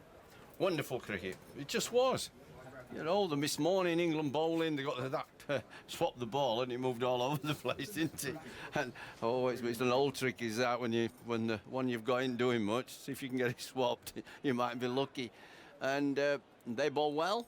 Got our two of our top 3 batsmen who would sort of spend time there. Morkel in round the wicket bowls. Now full ball balance, inside edge down to fine leg. It was a streaky one. He was aiming for extra cover, which is 180 degrees difference. As the ball comes in now to Quinton de Kock. First runs after lunch with that single for balance. Well, South Africa had people get out straight after a break, didn't they, with sloppy shots. That's what you always got to be wary of when you've had a break. It's great, you go in, not out to lunch or tea, end of play, but you've got to start again. And it's always in the bowler's favour. Do you know when I learnt that lesson, Jeffrey? It was a little bit late. After I'd finished playing cricket, I learnt to ski. And I found out that when I started again after taking a break, I always fell over. And I thought to myself, if I'd known this when I actually, in the 13 years I was professional cricket, it would have been really helpful instead of having a whoosh after lunch and nicking off. It's the most dangerous time. I hated drinks breaks as well. Just want to keep going, don't you? Yeah, you don't want to stop. Have a drink at the end of the over. It's for the bowlers, of course, the drinks break. Morkel gets a first go at Root after lunch. In now, bowls. And a length ball angled in, and Root is forward. Let's talk a little bit about Joe Root, Jeffrey. I thought it was a superb start to his innings. 44 balls he's faced, a 52. And it was difficult, wasn't it? Philander bowled really well at Cook, and that's, it was a testing spell this morning, and Root is a split class apart, hasn't he? Quality, high quality stuff. He played one not so clever shot, went past Gully, and he got out at Gully. He should have been out at Gully at Lord, shouldn't he? Above his head, straightforward catch. And I think from now on I'd have two gullies to him. Morkel again, and Root leaves on length as much as line. It was the in-swing and it went over off stump. It's a judgment call, but you've got to be looking at things like that. If you're going to be a good captain, you've got to go, yeah, that's twice now, Gully. I haven't got him out because one's gone past here. Once at Lords we dropped him.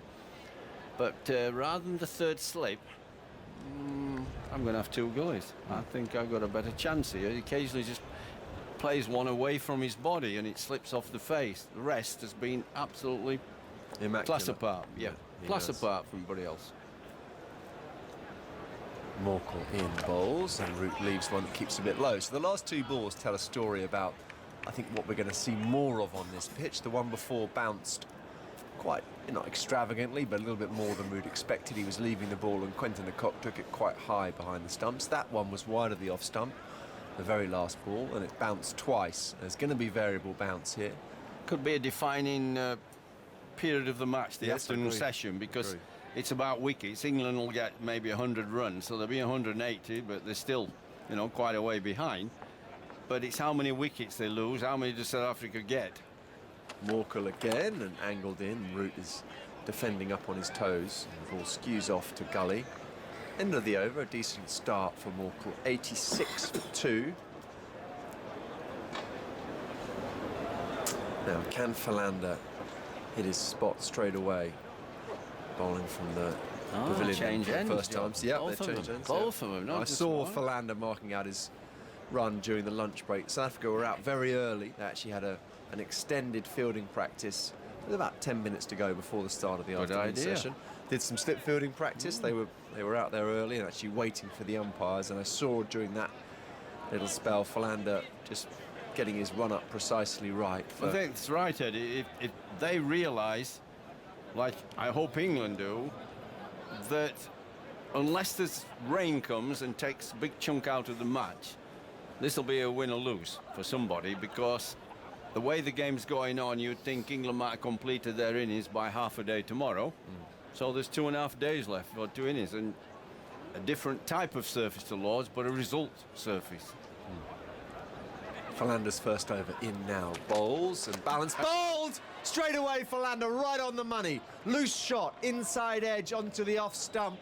Philander is lethal with a new ball. He doesn't mess around, taking time to find his spot.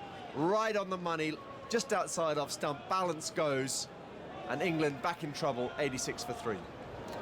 Well, it's a poorish shot, because we've just talked about after lunch, that's when you are most likely to get out and play a loose shot. He's playing that slightly on the up. Okay, he got an inside edge, cannoned on his pads onto the stumps, but really, if he'd have been on naught, if he'd have been coming out, he'd have blocked that. He wouldn't have driven that straight after. It's because he's got 27 runs at it, so he come in, he feels good after You know, he's probably had a shower, changed his clothes, he come out, I'm all right, I'm 27, not out, I've got going. But you haven't, you have to start again. Get another 10 or 15 runs. Play steady, play careful. That's what it does to you. And it was right on the money, nipped back, and he played through the line, didn't he? Going through the line instead of blocking it. And he would have done that if he'd have been single figures just coming in. It's a big moment in the game because England had actually established, re-established themselves in the match. And then now, with numbers 1, 2 and 3 all back in the pavilion, more pressure en route. Bairstow, of course, has been a magnificent touches in at 5. Oh, this'll be a test of his technique, won't it? Whoa, because Johnny plays shots, he's in good form, it's the way he plays, fine. But now you're going to face a guy who puts it on the spot and nibble about a little bit. You better get it right, else you'll be going back quickly. Yep. You better get it right. I'm not saying he should change or what, but I always say look at the pitch, assess the bowler, which is the most difficult bowler, and be a little more careful against him, because there'll be easier runs against other people. This will be a big test. For me, I'd like to see him back another batsman and then him coming in. I think 2 spinners on here was a huge mistake by England. Huge mistake by the select to get sucked in. They won at Lords. Oh, never change a winning side. That's a load of rubbish. Absolute rubbish, in my opinion. That's just some old wives' tale, that. Now, Bairstow is horses for courses, you pick. Whatever the pitch is, that dictates the squad of players you pick for the 11. Bairstow's first ball, Philander bustling in, bowls now, and tries to leave Bairstow and under edges it on the bounce to Elgar at third slip. Swing, so the ball before nipped in to balance the left-hander. This one was the low, slingy away swinger to the right-hander. Philander is a top bowler in English conditions when there's a bit of help, and there has been a little bit of help for the bowlers throughout the match. The lights are still on, cloud is low, it's a warmer day than yesterday. The breeze is not so difficult. It's a good day to bowl swing bowling. Philander in. Oh, another one. He's right through Bairstow, hits him on the thigh pad, 4-leg buys. That nipped in.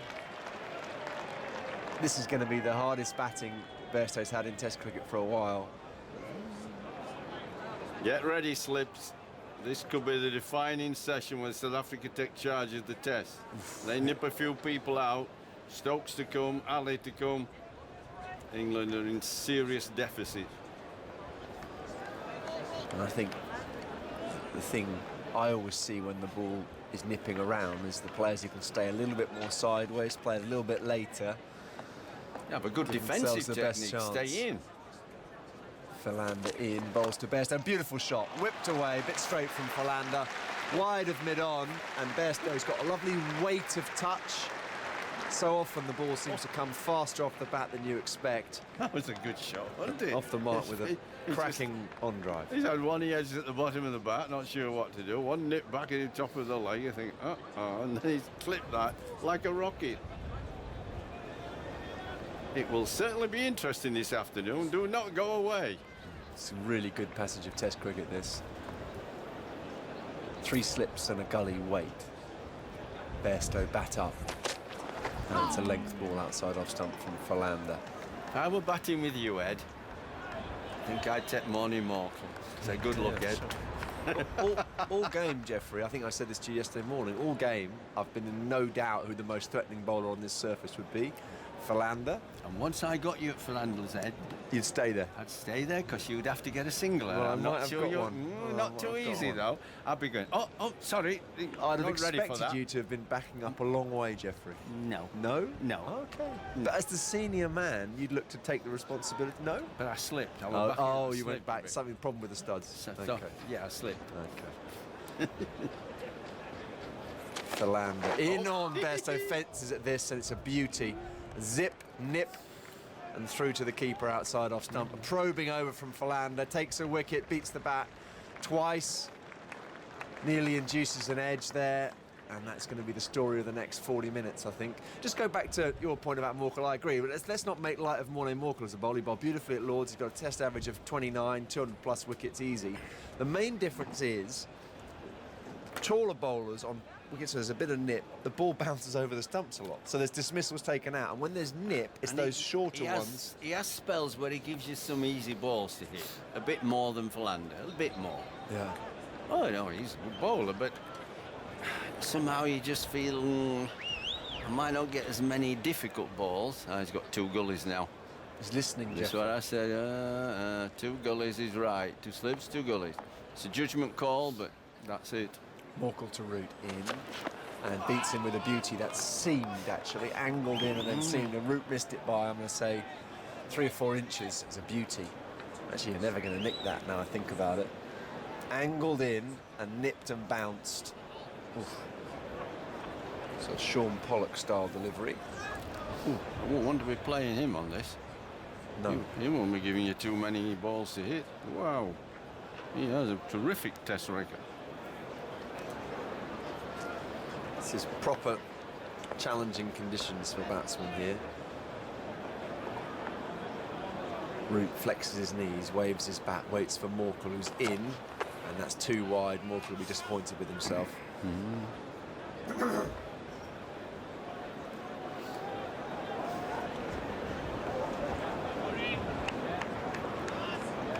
Good attack for this pitch, South Africa. 4 frontline seamers, left arm spinner. With runs on the board, they'll be very happy with their team selection. It's a selection that probably, if anything, left their middle order a bit exposed. Philander helped them out with a very useful 50 at 7. And now it's the chance for the bowlers to shine. Morkel is in. Oh, I thought he'd bowled them, but it was pad flap. That's the line. That's the line.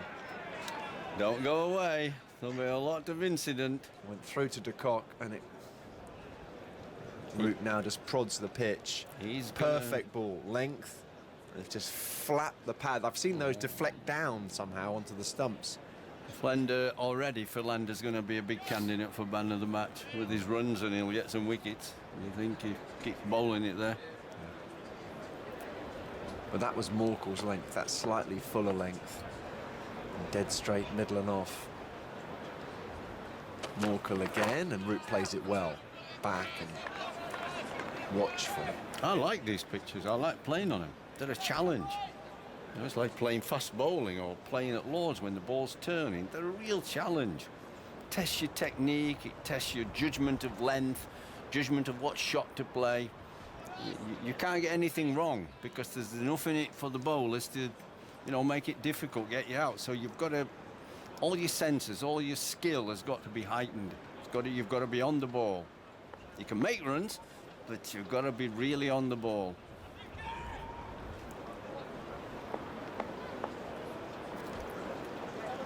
Morkel in, and Root plays it well down to fine leg. He sets off quickly as though he's interested in 2. Decides against Maharaj, scuttles round well to his right-hand side, and the throw comes in. 95 for 3.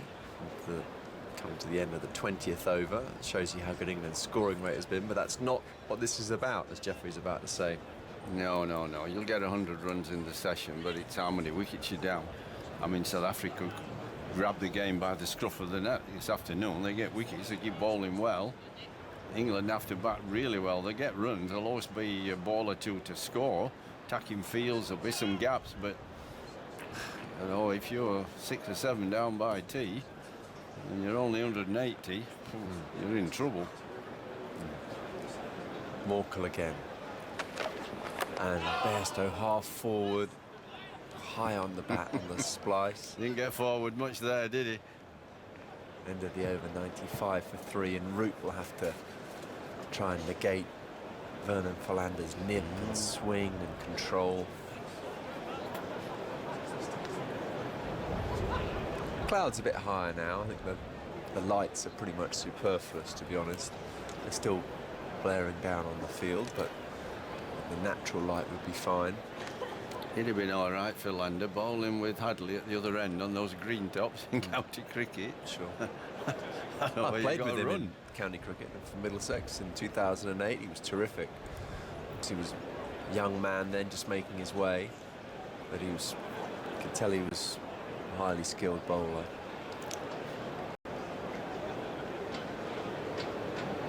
And he looks so ordinary. Just run up, medium-ish, just over brisk medium. Pitch the top of the, hit the top of off stump, pitch around off stump, just wobble it around. Here is Philander, bowls to Root, who's slightly squared up but does well to get a single on the offside. And there you go, Jeffrey. Root taking a page out of your playbook, getting to the non-striker's end, and Bairstow will have to resume battle against Philander. Jeffrey, I just feel that that style of bowling is underrated in England. I think, people who bowl very consistently bail high, off stump, fourth stump. History tells us that in England there's often a bit there. I think in recent times, with pitches and drainage getting better and preparation, Less so, maybe. There's been less so, that's all. But this is going back to the old ways when you had overcast conditions. These are the pitches you got. Philander in, edged! I think it's landed short of a diving Faf du Plessis. It was a big shot on the up. Can't play that. Sorry, you can't play that consistently, get away with it. That's on the up. That's driving on a flat pitch or a drier pitch. You can't do that, you get out. No, I don't like that. That's why I don't like these middle-order players get in too early.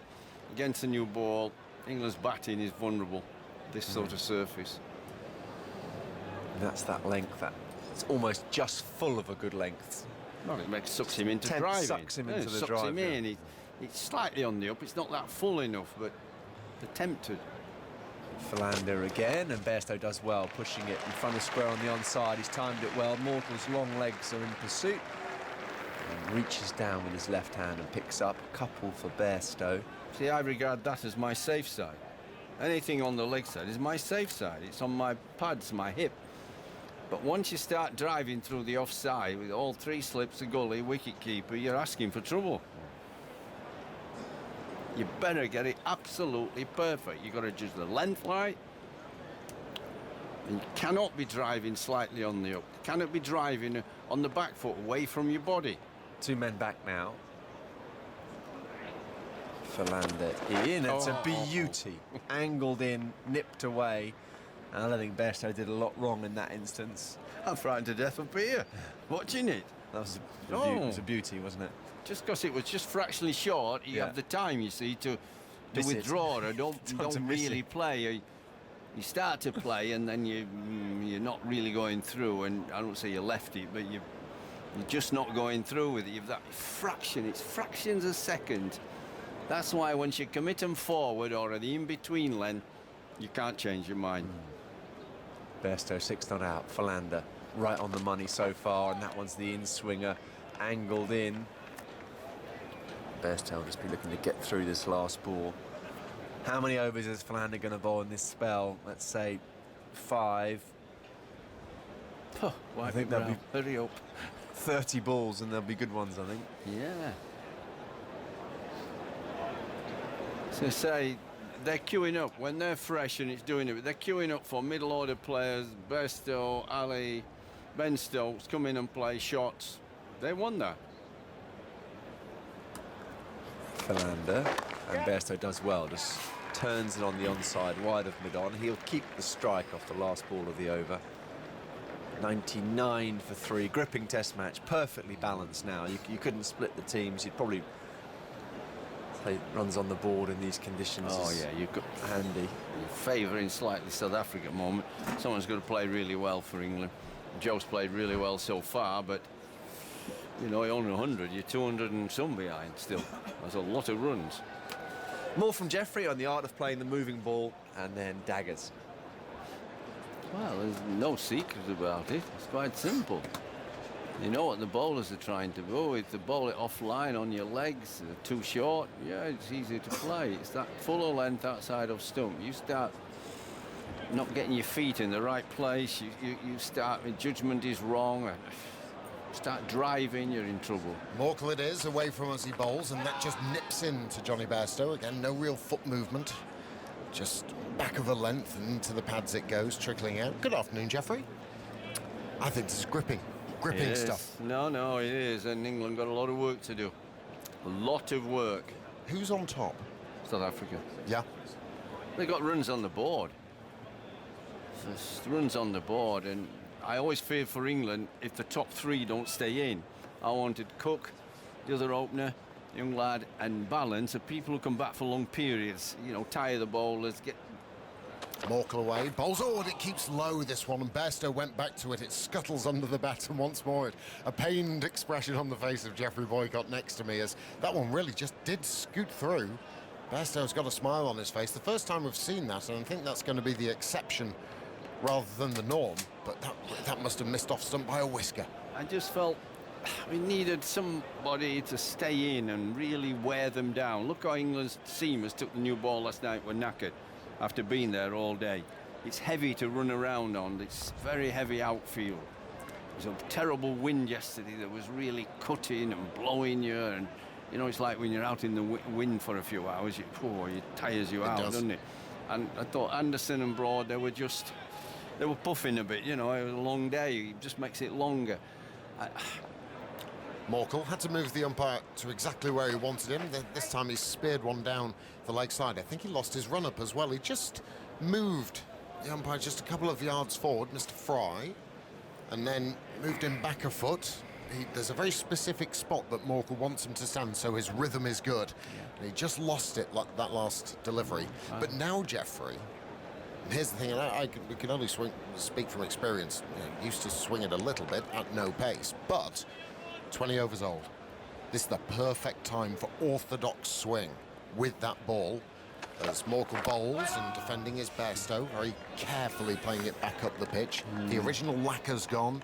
Yep. There is a defined, shiny and rough side. And with conditions as they are, as you mentioned, that any swing bowler will be desperate to get his hands on the ball. And I think if you're Vernon Philander, you don't want to let it go.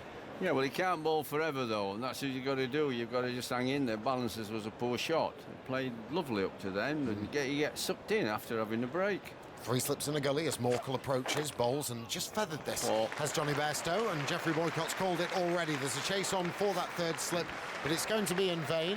A little bit away from his body, but it was an innocuous delivery from Morkel, not really challenging Bairstow, and he goes into double figures. 11 not out, and England's 100 comes up, 103 for 3.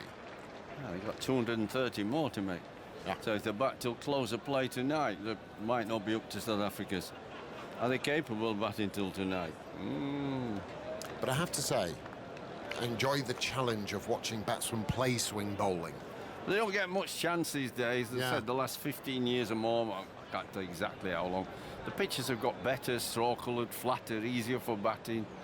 Morkel past umpire Fry, bowls all that nips in half and cuts Bairstow in half. It's tough out there for batsmen, and you've just got to, well, hope that one doesn't have your name on it. That one almost did for Bairstow, and he wouldn't have blamed him had he got a little inside edge on that. That was quick, darting back. 22 overs gone, 103 for 3. But on the whole, you see, they don't get much practice. South Africans, English, players around the world on these sort of surveys. We got lots of these in county cricket. We got lots of the turning ball like Lords. So we were able to get practice if you want. We were technically better at the defending, you know, tighter. They're better, the modern day player, not as good as us, but they're better at hitting the ball, more shots. That's why Test match cricket is a great spectacle. There's runs because 20-20, 50 overs come in lots, and they all play lots more shots than us. Philander continues from the pavilion end, bowls, and that's a bit slingy. We're all products of the era we play and the type of cricket. And once you get these sort of surfaces, which they don't get too often, you don't see too many of these. No. How many of these do you see? Last time I saw a seamer like this, they look a little at sea. We keep playing and missing. Johnny Bairstow's got 11 and he's played and missed about 7 times. You are dead right. And it is highly unusual to see this type. I watch as much county cricket as possible, as you're able, as Vernon Philander comes in, bowls onto the hips of Root, who tucks it away nicely through the leg side. Should be 2. And after accelerating through the first run, they just steady up on the second, and Root moves to 56 not out. See, we knew on these pitches, county cricket or what, that off stump outside your vulnerable area, I don't care who you are, you can be the best player in the world, we're all vulnerable there if it moves around, particularly if it moves out, swing or seams or bounces. So you're trying not to play at anything too wide, you're trying to make them bowl straighter. and then you pick it off on the safe side. Got a deep mid-wicket on the boundary, has Root, as Philander bowls on and around that off stump, defends with a straight back, does Joe, back up the pitch. Just say he's got a... So Yeah, the trap has been set, whether he... I'm not sure it's for a bounce. I think it's to stop him working it for 2s and 4s. Well, there is a deep mid-wicket and a long leg, rather than a fine leg. But it is, it's a cat mouse. You know the Deep vulnerable point as area. well, Geoffrey. Yeah, it's trying to cut the runs down, stifle him a bit. I must admit, I'm not a massive fan of the ploy, deep point especially, as Philander comes in, bowls, and he just goes on, rising onto his tiptoes, does Root, plays it square on the wicket on the offside, all along the ground, off a very firm punch, and Root moves to 56 not out, 57 off 57, and England 106 for 3. I don't like that deep point position, Geoffrey. I Just can't save see... the 4. That's what they're thinking. Well, they don't want to maybe. let Joe get her out away anymore. But they obviously want to attack, unless it's Bairstow who they want to attack. Of course, you would imagine so, with him not being there as long as Root. Hasn't been altogether steady. Well, he's looked vulnerable. 11 not out, he waits, standing upright, bat raised as Philander bowls back of a length. It's turned smartly by Bairstow to mid-wicket, but it's also well fielded. See, that's straight. It's easier to play. It's when it's outside of stump. That awkward corridor. Shall I play it? Shan't I? Do I play forward? Do I play back? Just seeing, actually, on some replays, that corridor that you talked about, and Bairstow's had a waft at 1 or 2. Now we've got attacking players to come. Johnny, you know, Stokes, Ali, Moeen. Stokes. Yeah, you're right. And you don't want to leave them open to this ball, which is still quite new. As a yelp from the slips and Philander, again, once thinking that they might have breached the defences of Johnny Bairstow. But if you do score runs on here, Geoffrey, you've earned them. Oh, yes. Oh, yes. You might have to have a bit of good fortune. You might need a nick to go short of slip, like Johnny's had. You might need to play and miss 1 or 2, unless you're real class act, like Joe Root. A big class player. He's played 1, you know, false shot that went past Gully. The rest being quality. Yeah, it's a really good point, Geoffrey. And the fact that Root has not... He's looked comfortable at the crease where others have been tentative. I thought Balance, actually, at the early part of his innings looked pretty He good. just got sucked in after lunch. You have a break, I tell you. You sit down, whoa, 27 not out. I've done good, haven't I? Change my clothes and have a cup of tea and, oh, I'm doing all right. And you come out, you think you're 27 not out again instead of starting again. Just start again and make 10 runs and then look to play. Well, it's Root who waits for Morkel, and he bowls on a very awkward length, does Mornay. And forward comes Root, though, positively, allowing the ball to hit the bat rather than the other way around, defending out into the onside. Now at the Women's World Cup, earlier England made 220 for 7 against the West Indies. And you can listen to the reply via the website and the BBC Sport app, cricket section of the BBC Sport website, of course. Australia, meanwhile, bowled out for 269. South Africa have begun their reply. Both of those have qualified for the semi-finals in the Women's World Cup. As Morkel sets off again, short stuttery run as he then slings one down and through to the keeper it goes, with leaving it alone. India, meanwhile, 234 for 4 in the 47th over, after they batted first in Derby. That winner-takes-all game between India and New Zealand. Mithali Raj, 94 not out. She just churns them out, does Mithali.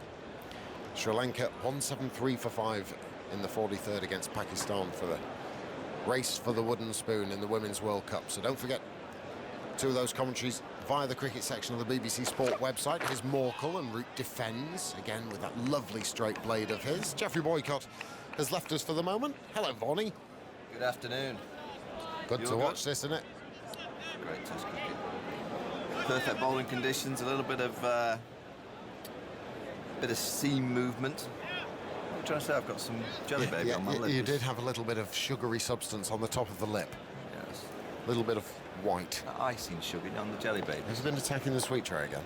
Just had a couple. A little bit of energy this afternoon session. 3 slips crouches, Morkel bowls, and that's a straight drive from Root. Goodness, it's a good-looking shot. But Morkel fields well in his follow-through. You definitely want to be bowling to Johnny Bairstow here. Yeah, I mean, it's been a good move by Faf du Plessis to change the ends of Morkel and Philander. And I'm thinking if I'm a batsman out there, just try and see them off. So you'll get more scoring opportunities from the likes of Morris. You get down to Maharaj, I think you'll done a decent job. I wouldn't mind seeing that Olivier again very soon. Yeah, he got some good shape, didn't he? There was a little bit early. Yeah. Early out the hand. Bit slingy. But there was a certain aspect of the young Matthew Hoggard in his follow-through I had a look at before as Morkel bowls, that's spanked away by Joe Root, driving it through the backward point region just for a single. Deep point is in. And Root moves to 58, 107 for 3. Yeah, but it was a real error from Gary Balance. First ball he'd faced after lunch. Looks to me like he was telling himself so much to get forward that he got forward too soon, and then he just was planted and he couldn't go again, and then he had to just throw the hands at the ball. And I think it's such a fine balance of knowing when to move, and sometimes if you move too soon on that front, you can't go again, you get stuck, rigid. And that's what happened with that dismissal. Morkel looms down on Johnny Bairstow, who doesn't have a great deal of foot movement there, but actually plays it nice and straight underneath the eye line. And sometimes when the ball nipping around, that's what you have to do as a batsman. End of the over, 107 for 3 here at Trent Bridge. Well, you just try and play it as late as possible when the ball's moving around. Just hold your shape, just let the ball get to you. If you look at Gary Balance's dismissal, he didn't allow the ball to get to him. He got planted, and then he just had to throw the hands at the ball. He'd done all hard work as well. He played so well. I mean, in the 3 innings he's played in this Test series, he's got in on all 3 occasions. He's looked pretty good. But then he's made I think the second innings at Lords, where he just snicked off to Morkel, left-handers to Morkel, you're going to get the odd ball that's decent. Yeah. It was a pretty good ball. First innings was a mental error, just a mental lapse, just switched off. It was a full-length ball that he just kind of, for whatever reason, just missed it, didn't do a great deal. And similarly to the dismissal here, that was just a mental lapse. Well, the floodlights are still on here. The cloud a lot higher and whiter. Still a touch of grey about it. Not an HB, but more of a 2B type of charcoal grey as Philander bowls has been driven firmly by Root as far as mid-off. Maharaj fields and then shies at the stump at the non-striker's end. There's a little bit of slipping and sliding, touch of moisture in the outfield as well. People making their way back to their seats over in the Fox Road stand. There's a cluster of gentlemen wearing red T-shirts and white shorts, looking like 70s footballers, I think they are. Kevin Keegan's, Kevin Keegan's, yeah. Tight perm. Yes, during his Liverpool days rather than when he was at Hamburg. Yep, there's a frog. Just walked round the back, looks like he's gone for a pint. I'm sure he's hot there. Hopped for some hops. Here comes a drive from Joe Root, squirted square of the wicket on the offside, just for another single. In fact, it's Maharaj who's out there. And Root moves to 59 not out. Bairstow back on strike, 108 for 3 England. Saw a fabulous cluster of stags. Well, one person on their stag. And all of his mates, dressed as Robin Hood and their merry men. Will Scarlett decked out in, well, red, as you would expect. Well done, Daggers. Little John and all of that, they really had gone to town with their costumes as well. It wasn't just like local fancy dress. 3 slips in the gully for Philander, and that's down the leg side, wrapped on the pads, the thigh pad of Johnny Bairstow, trickling down towards short, fine leg. Well, what you find with the 109 for 3. The fans that come in fancy dresses, you notice after lunch, there's not many of them in the stands. No. I think they're around the back or in the... Is it the Trent Bridge Inn in the corner? Yes. There's some pretty beefy security guards there, by the way, at the Trent Bridge Inn. If you're a barmaid or a bartender, and you're going to get asked to deliver a few pints or so to some strange-looking characters today. There'll be all sorts. Fred Flintstones, seen 3 of those today. Where's Wally? Over there. Here's Philander bowls and just defended out into the offside by Joe Root. I mean, just looks... kiss of death here, so my apologies, but apart from that one chance that Jeffrey talked about early on in the piece where he just squirted one past Gully, there has been nothing offered by Joe Root. He's looked compact, he's looked in control, and on a day where the ball is moving around somewhat, both off the seam and in the air, it's a... Well, he's so good with his feet that he forces the bowler to bowl a bit shorter because he's so good on that front foot. Played a couple of lovely drives, Now only 2 slips for Joe Root. Short delivery pulled ferociously by Joe Root. And you could just hear the high-pitched sound of Joe Root cracking that through square legs for 4. Short delivery, and he just pivoted on the back foot, beautifully kept down and fairly racing, scorching the turf out towards the boundary. Great wrists from Joe Root, 113 for 3. He moves to 63. That's a tremendous throw. When you think there's 2 fielders on the boundary there on the onside, he's pierced the middle of them. England trail by 222 as a wider delivery, and again what Michael Vaughan was alluding to, slightly shorter from Vernon Philander, erring on the side of short rather than full, and he's cut away out to deep point for another single. End of the over, and England are 114 for 3, trailing by 221 runs. Vaughan, needs some more from you as England try and claw back that deficit. Root is 64, Bairstow is 11, 114 for 3. After some more from you, Vaughan, Haggers will come in. Yeah, the partnership is now 28. England are scoring at a fair rate of knots. Just 25 overs they've batted, 114. Seems to be a boundary and over. Play and miss and over. Played some extraordinary shots today. Incredible. I mean, he just has. That pull shot was amazing, given that you were thinking that the bowlers would be pitching up. You're thinking probably try and get forward. And that was only fractionally short. And he's pulled it through mid-wicket. Then goes Morkel, runs in, bowls short, and that keeps it a little bit low, perhaps, and hits Root on the top part of the pad, and just looking to pull the ball out through square leg. But it's a remarkable innings. Yeah, I must admit, I don't mind seeing him play the pull shot to the likes of Philander and Morris, because I think it's a safer option. I don't like the pull shot to Morkel, because I don't think you can ever be sure of the bounce. We've seen one scoot along the floor to Johnny Bairstow. We've seen one rear up. I don't think it's when you're looking at the percentages of risk of a shot, I think it's a real high risk against the likes of Morné Morkel. He's on his way again, bowls, and Root will get 4, running the ball down to third man. Morkel won't be pleased with that. Moral victory from the ball before, and Root just felt that a bit outside the off stump. He'll say it was controlled. It did go along the ground, but just one of those really aggravating ones from the bowler's perspective. Everything is right about the ball, really. It stood up. He just felt for it a bit, managed to keep it down. But they just can't keep him quiet. No. Like South Africa, with the fields they've got set, so he went on the onside, cover point on the boundary on the offside. They're trying to get him off strike. They're trying to say, go on, get one and we'll bowl at Johnny Bairstow. He keeps hitting the 4s. How do you feel as a batsman when you play a shot like that? You kind of know you've been done, but you're not trying to show it. And great. 4. Lovely. Really aggravating. 118 for 3. Root is now on 68, and Morkel bowls short to him, and he pulls this out towards deep square leg. There's 2 fielders out there, and Maharaj is just going to make it, or he's scrambling round the ground there looking for the ball, which Philander finally retrieves and throws back very tidily. But, that short ball, and Root's on it straight away. He goes to 70 from 70 balls. Just got to mention this, I guess. Stephen Ways tweeted in about the characters in the stand to our left there. I thought they were Keegan characters. They're actually Subbuteo players, and they've got giant shoes on as well as the base. Now they're giving us a wave, look. That's good. That's a fancy dress today. I'm going to reveal a group as well, which is fairly concerning, but one involves a mate of mine. 120 for 3, and in goes Morkel, bowls on off stump, pushed away for a quick single there into the gully area. They'll make that easily enough. The throw comes in. They're actually just to our left, dressed as cavemen. They're here on a pretty wild looking stag do, and my mate is a very serious airline pilot, so I think he'll be grounded for a while. At least I hope he will be. So, no, nice to see him here. He's one of those that sort of catch up with all over the place. He always tries to work his trips to coincide with test matches and so on. 121 for 3. Morkel swivels round, that pirouette again. Bairstow waits, his bat raised up by his shoulder. Morkel bowls to him. Oh, it's an airy shot. Airy shot.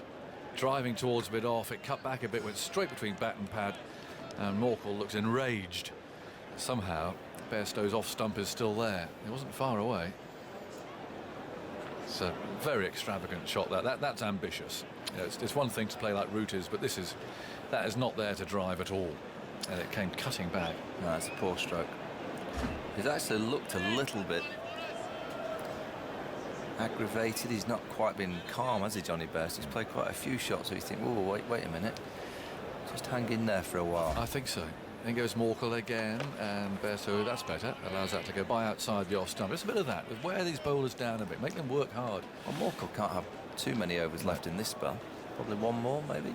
Might be him done now. It's been a terrific spell. Yeah. That ball he bowled to Jennings, I'm not sure we'll see many better than that in the course of this summer from around the wicket. I mean, you can always talk about Jennings' footwork or whatever. Bloke's on naught. To get a ball like that. Well, the only thing he could have done with it, it'd have been a really good leave. Just leave on length, because you know he's going to get bounce. But because of the angle around the wicket, angle into the body, just a hint of movement, just draws you in. Extra bounce off a length. Yeah, you play at that. It's a good cherry. Yeah, it was a wonderful ball. Now, our old friend Olivier is coming on. I think a change of ends. We talked about him before lunch as being a potential Bond baddie. He's an enormous man. He's got these bright orange boots, or at least the back half. Very strong, very tall. Oh, he bowled rather nicely, actually. He found a little bit of swing. And now he's on his way. His shirt sleeves buttoned down. He bowls a bit of width there, and says driven by root out to the man at deep point. It was Maharaj who tosses the ball back again, and England move on to 122 for 3. They're going at quite a canter here. They're 213 runs behind. Really entertaining day's cricket. Good day which to bowl, and the ball has been doing a bit. But, through Joe Root, England have counter-attacked. They were 3 for 2. Now for Bairstow, an extra slip comes in. That's a good ploy, I think, from Du Plessis. And the man out from deep point comes up as well. Don't want to give him an easy one to get Joe Root back on strike again. And Olivier from the far end bowls outside the off stump. And Bairstow lets it go by. It's an interesting action. I just want to. It's a very quick arm. I mean, it's not like Wasim Akram, but it's one of those where actually you can see why, if you haven't faced him at all, you might just be a bit surprised to start with, because that arm sort of comes from nowhere. Actually, just watch his run up. And just oh, you got to guess who it is? Yeah, just a little bit of it. Okay. Just when he starts his run up, first 5 or 6 paces. And it's nearly ready to go. Okay, I should get that there. Yeah, a real stoop. Okay, here he comes. The bowls on the leg stump, turned away out towards mid wicket. Bairstow should get 2. Morkel's got quite a long way to go round to deep mid wicket to throw that back. 124 for 3. His action's nothing like him, but there's 3 or 4 steps kind of halfway in his run up. Andrew got him? I think there's a bit of Sid Lawrence in that. Sid Lawrence? Just in his run up, 3 or 4 steps. I'll tell you what. Sid used to change his run up every year. No, exactly. Well, the year that I saw him. Well, it could be. It's not yet. I'll tell you when it's. Crouching start. These 3 there, when he just so coasts in a bit. Okay, here he comes, bowls, and it's an outside edge. Bairstow will get runs though, driving through the offside. Bavou was very quick. He went streaking across there from point and threw the ball back on the bounce. It's the wobble. 2 more, 126 for 3. Dear old Sid, and I love Sid a bit. He used to change his run. He used to almost be a guess what run-up Sid's got this year competition. It would always be long. And there's always be arms pumping all over the place. But he would have big curves in his run one year, then just hammer in straight another year. He developed quite a cunning, slower ball, I seem to recall. It's just the wobble there, those little 3 steps. Here he comes again, Olivier bowls. Oh, well, he's got away with that. It's 4 to Bairstow, but OK, fair enough. It was hit in the air, though, just past Bavouma's right hand. He took a chance and got away with it, I'm going to describe that as, because it was a good length, really. It was a little bit wide, and he threw the bat at it. It's the sort of match, the sort of conditions, you don't want to be out court cover. And that was not far away. But anyway, he's got 4 for it. Well, he's only into his 2nd test match, and it looks to me like England are targeting a bit here. It's 0 for 26 from 3.5. Olivier once more, right arm over outside the off stump, and Bairstow lets it go. It's the end of the over. 130 for 3, 205 behind. He was delightfully erratic. So everything was a massive effort, wasn't it? I remember playing him at Gloucester. Well, I was at the non-strikers end. Bristol or at Cheltenham? No, at Gloucester. The old wagon works. Oh, ground. right. And George Ferris, the Antiguan fast bowler, was facing. And they were looking to bowl us out, and there's a short leg there. And Sid came hammering in. I think it was the year where he had the big curve.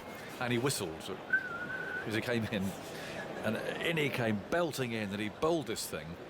And it actually went the other side of short leg, who was crouching, and he heard it go whoosh behind him, and then he just sort of paled, and fine leg very nearly stopped it. I mean, it was an extraordinary ball, just all absolute massive energy, like dynamite going off. But it actually went the backside of short leg. Extraordinary ball. Had about 100 miles an hour. He's a near bodybuilder now. Well, certainly was. I think he probably still is. I think he competes, doesn't he? Yeah, I think he does. I think he does. Massively strong man. Here's Morkel bowling down the leg side. Poor ball that. That was a tired ball. And we were speculating whether or not that was the end of him in the previous over. Root put it away for 4 to go to 76 from 73 balls. Remarkable innings. It's the fastest equal 50, wasn't it, by an England captain? How's he looking for hundreds? Well, no, not going to go there. Commentator's curse. I'll be shouted at, Andrew. I'm withdrawing the question, or I'll be slaughtered on Twitter. 134 for 3. You're not going to answer it. I did not ask that question. Here's Morkel bowling to him, pushing the offside, going for a quick single. Yep, they'll make it. Fielder there couldn't cut it off. That's lovely batting too. Hitting boundaries, looking aggressive. Fielder slips back a bit and then push and run. Yeah, well, England just 200 behind now. What are they scoring now? What's the 27 overs? Around 5s. 40 more overs are going to be level. It's real frustration for the South African captain, this, because the pitch is doing plenty. He's just looking at that scoreboard every 5 or 10 minutes. Another 20 runs keep getting added. Yep. 135 for 3. Bairstow's on strike. Morkel bowls to him. That's nice. He lets that go. It's an inviting length that he's been looking to drive. Well, it's times like this that, I think Joe Root should be just going down to Johnny Bairstow and thinking, look, there's 3 more balls of Morkel. I'm pretty sure this will be his last over. Yeah. Let's not gift him one. You see him off. Morris will come on, or they might turn to the spinner. How many's he bowled in this spell, Andrew? This is his 6th. This will be his last. Well, you feel it is. Round he goes in that circle again. Anti-clockwise direction. Moves in and bowls, and back goes Bairstow again. Just a little bit loose on that back foot. It is the way he plays. He's so positive. Root's just keeping a careful eye on him, I think. He's to put on 49 now from 57 balls. 135 for 3. We've had 7 wickets fall so far today, but in between times, the ball's gone round the park. Damien Derricks tweeted us in, and he said he can confirm that Sid Lawrence is most definitely still bodybuilding. Excellent. Now here's Morkel, turned away up towards square leg. And there's no run. He'll be enormous. Yeah, he says, often see him in Bristol. Absolutely massive. Yeah, he will be. Rippling muscle. Lovely bloke, Sid. I was commentating when his knee literally broke in half in Wellington. It was the most horrible injury I've ever seen, because he was so muscular. The muscles just literally pulled his kneecap apart. It was a horrible, horrible injury. And they had the early days of pitch mics, and you didn't have to turn them off. I was commentating on New Zealand radio. In goes Morkel, bowls. Oh, it's gone straight through and through to Cock. And that again was just a whisker away from Bairstow's stumps. It's gone for buys, actually. How did that not bowl him? It's gone down the leg side, it kept low. And as captain, what do? And your towering fast bowler produces a ball like that. He does seem to have the better of Bairstow at the moment. That's done all but bowl him. Just an absolute fraction. It's like an off-cutter, isn't it? Yeah. It's absolute peach of a delivery. He's bowled 3 or 4 of those. Yeah. Yeah, the bowler and the captain, Morkel and Faf du Plessis, having a conversation. And Faf's going, how are you, mate? Can you do me one more? You've got to be very careful. You don't want him to blow out too soon. You'll know you'll need him later on in the day. So I think he's going off. What's going on here? I think Morkel's just going to sneak off the field. So I don't think he's injured. He's probably just going to go and change his shirt or something. Of course, they're not supposed to have substitutes for. Is it going off? No, he's actually staying on. He's just talking to the bowler, isn't he? Just probably passing on a message of some sort. Maybe fatherly word to Olivier, I would say that is. Well, I can tell you that the three fastest... No, Andrew, I've told you, I'm already getting it on Twitter here. I've just turned on, and quite right, all these people... It's entirely irrelevant to Joe Root, because it's a world record. The three fastest centuries by captains in Test cricket are also the three fastest by anyone. I'm going to get slaughtered. Here's Olivier bowling, and Root goes back and plays into the covers. Bavuma feels to take one more. I mean, he's got to get it now, or I'm going to have to go out with a false beard or something tonight out into the streets of Nottingham. You want to borrow mine? Well, I could... I won't mention the fastest by an England captain, but the three fastest, which is McCullum's 54 balls, and then Misbah's 56, and Viv Richards' 56, they were all captains at the time that they made so that. It's a so dead there's no question. chance of that. It's dead from that point of view. It's dead. That's as far as we're going. Thank you very much indeed, Andrew. You can't upset them on here. Oh dear. 140 for 3. Amazing innings from Root. I say one of my correspondents says, I'm so sad to see that the captaincy is hampering Joe Root's batting. 140 for 3. Olivier from the far end comes in, bowls on the leg stump, brushed away by Bairstow. Down towards fine leg. There's nobody here. He's out at square leg. It's such a despairing dive for the man running around from the boundary. A long way to go. Yeah, it's Heino Kuhn. He's quick. Yeah, he is brilliant quick. field, and it's a full length dive. Just manages to pull the ball back in from the boundary. His partnership's 56. Yeah. The 50 partnership came up after the last ball of the last over of 63 balls. He sent a photograph of... Is that really Sid Lawrence? It could be. Crikey. Here's Olivier bowling outside the off stump. There's no stroke from Bairstow. It's taken by de Kock. Well, wow. I know it's not good on the radio. That is a nightclub owner, so we didn't know that. He does tattoos on bald men's heads. He's doing all sorts of things. But there's a picture here of what I think is Sid. And then when I say he's wearing briefs, these are briefs. But there's just muscle everywhere. Extraordinary. Olivier bowls. Oh, it's a slashing drive again. So this time bouncing just in front of the fielder at point. Bairstow on 21 is any width. He's just absolutely going for it. 142 for 3. You're right. I think they are looking to get after Olivier. They know he's going to bowl. He's got a lowish arm, and it's all just actually just naturally inclining to be quite wide of the off stump.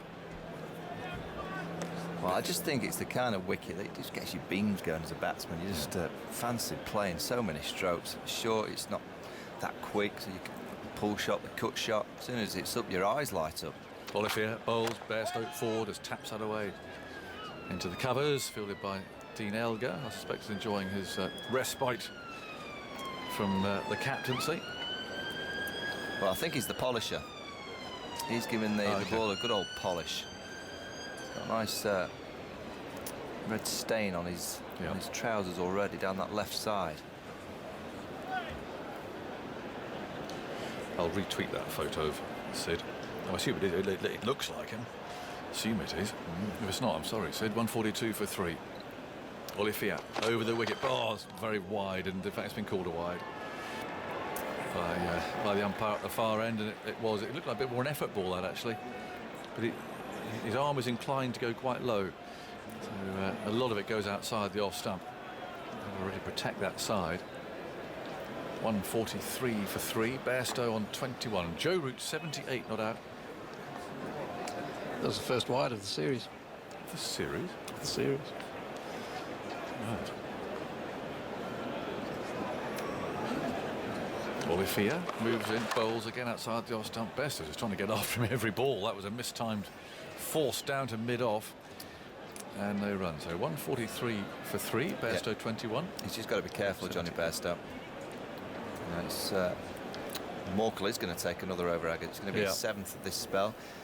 He's just got to be careful, Johnny. He's an attacking player, but when he plays at his best, he's still controlled. He's played a few strokes that have just been out of his control. It's someone said that Pat's wanting to go at the ball a little bit too quickly. Just let the ball get to him. Think positive, think about scoring runs, but just make sure you let the ball get to you. Yeah. And you make your own fortune too, don't you, when you're batting? I mean, he's had a moment or two in this innings, but he's still there. He's playing his shots. 21 not out. Root 78, so Morkel again then. Swivelling round and on his way. Past umpire Rifle. Bowls to Root, is edged and caught. Caught by de Kock.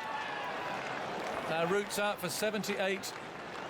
Driving at a ball that was full, wide-ish, and he's going to slam that bat into the ground. Oh, it's into his pad, in fact, as he walks off. He'll be furious. 76 balls, a wonderfully fluent innings. I mean, that really is, in the context of what we've seen today, a remarkable innings, actually. He'll be furious with how he got out. It was full, he chased it, drove. He's played that lots of times during this innings. But against a towering fast bowler, what a good decision that was, by the way, by du Plessis to keep him on. But that's the hand for Joe Root. 76 balls for his 78. And it's a good catch, too, by de Kock, who flung himself full length to his right. And reward for a very good spell for Morné Morkel. And England are now 143 for 4. Michael, I'll let you talk some more about that, and then Henry's coming in. Good captaincy. Terrific from Faf du Plessis. You could see that he'd gone to Morné Morkel and said, look, can you just give me one more? He bowled so well. There's got to be a wicket round the corner. And he gets the key wicket of Joe Root. Good catch from Quinton de Kock. It went quite quickly, and he's dived to his right. But I've said it for a year or two about this England Test match team. It's very difficult to be critical of a shot played by Joe Root, who's just played with so much ease, and it's been a pleasure to sit back and watch an innings of that magnitude, even though it's not gone on and got the big 150 plus, but it was a wonderful innings. But for the Test team to move on, they've got to be able to read situations better. Now the situation was that was clearly going to be Morné Morkel's last over. Bowling so well, and you've got to have a mental strength to say, right, we've got to see this off. You know, the Morris will come on, or Maharaj, it will get easier. And this Test team they lost 8 Test matches last year because they keep going aggressively at pretty much everyone. Every bowler that bowls, spinners, seamers, when it swings, they keep going aggressively, and it just brings the opposition into the game. You know, that's why we saw last year so many collapses. But that one, I mean, actually, it was a long way wide. He could have left it. Easily. But you could see his beans were ticking and he's thinking runs. You know, it's a good mindset to have in some ways, but for the team to move forward and become a better Test match team, you know, they have to be able to read situations that little bit better and realise that was a huge over in the game. The Morné Morkel can't bowl 8 overs, he can't think. He may do now because he's got the wicket, but I can't imagine he'd have got another over if he hadn't got the wicket of Joe Root or Johnny Bairstow. So it's a mental error for Joe Root.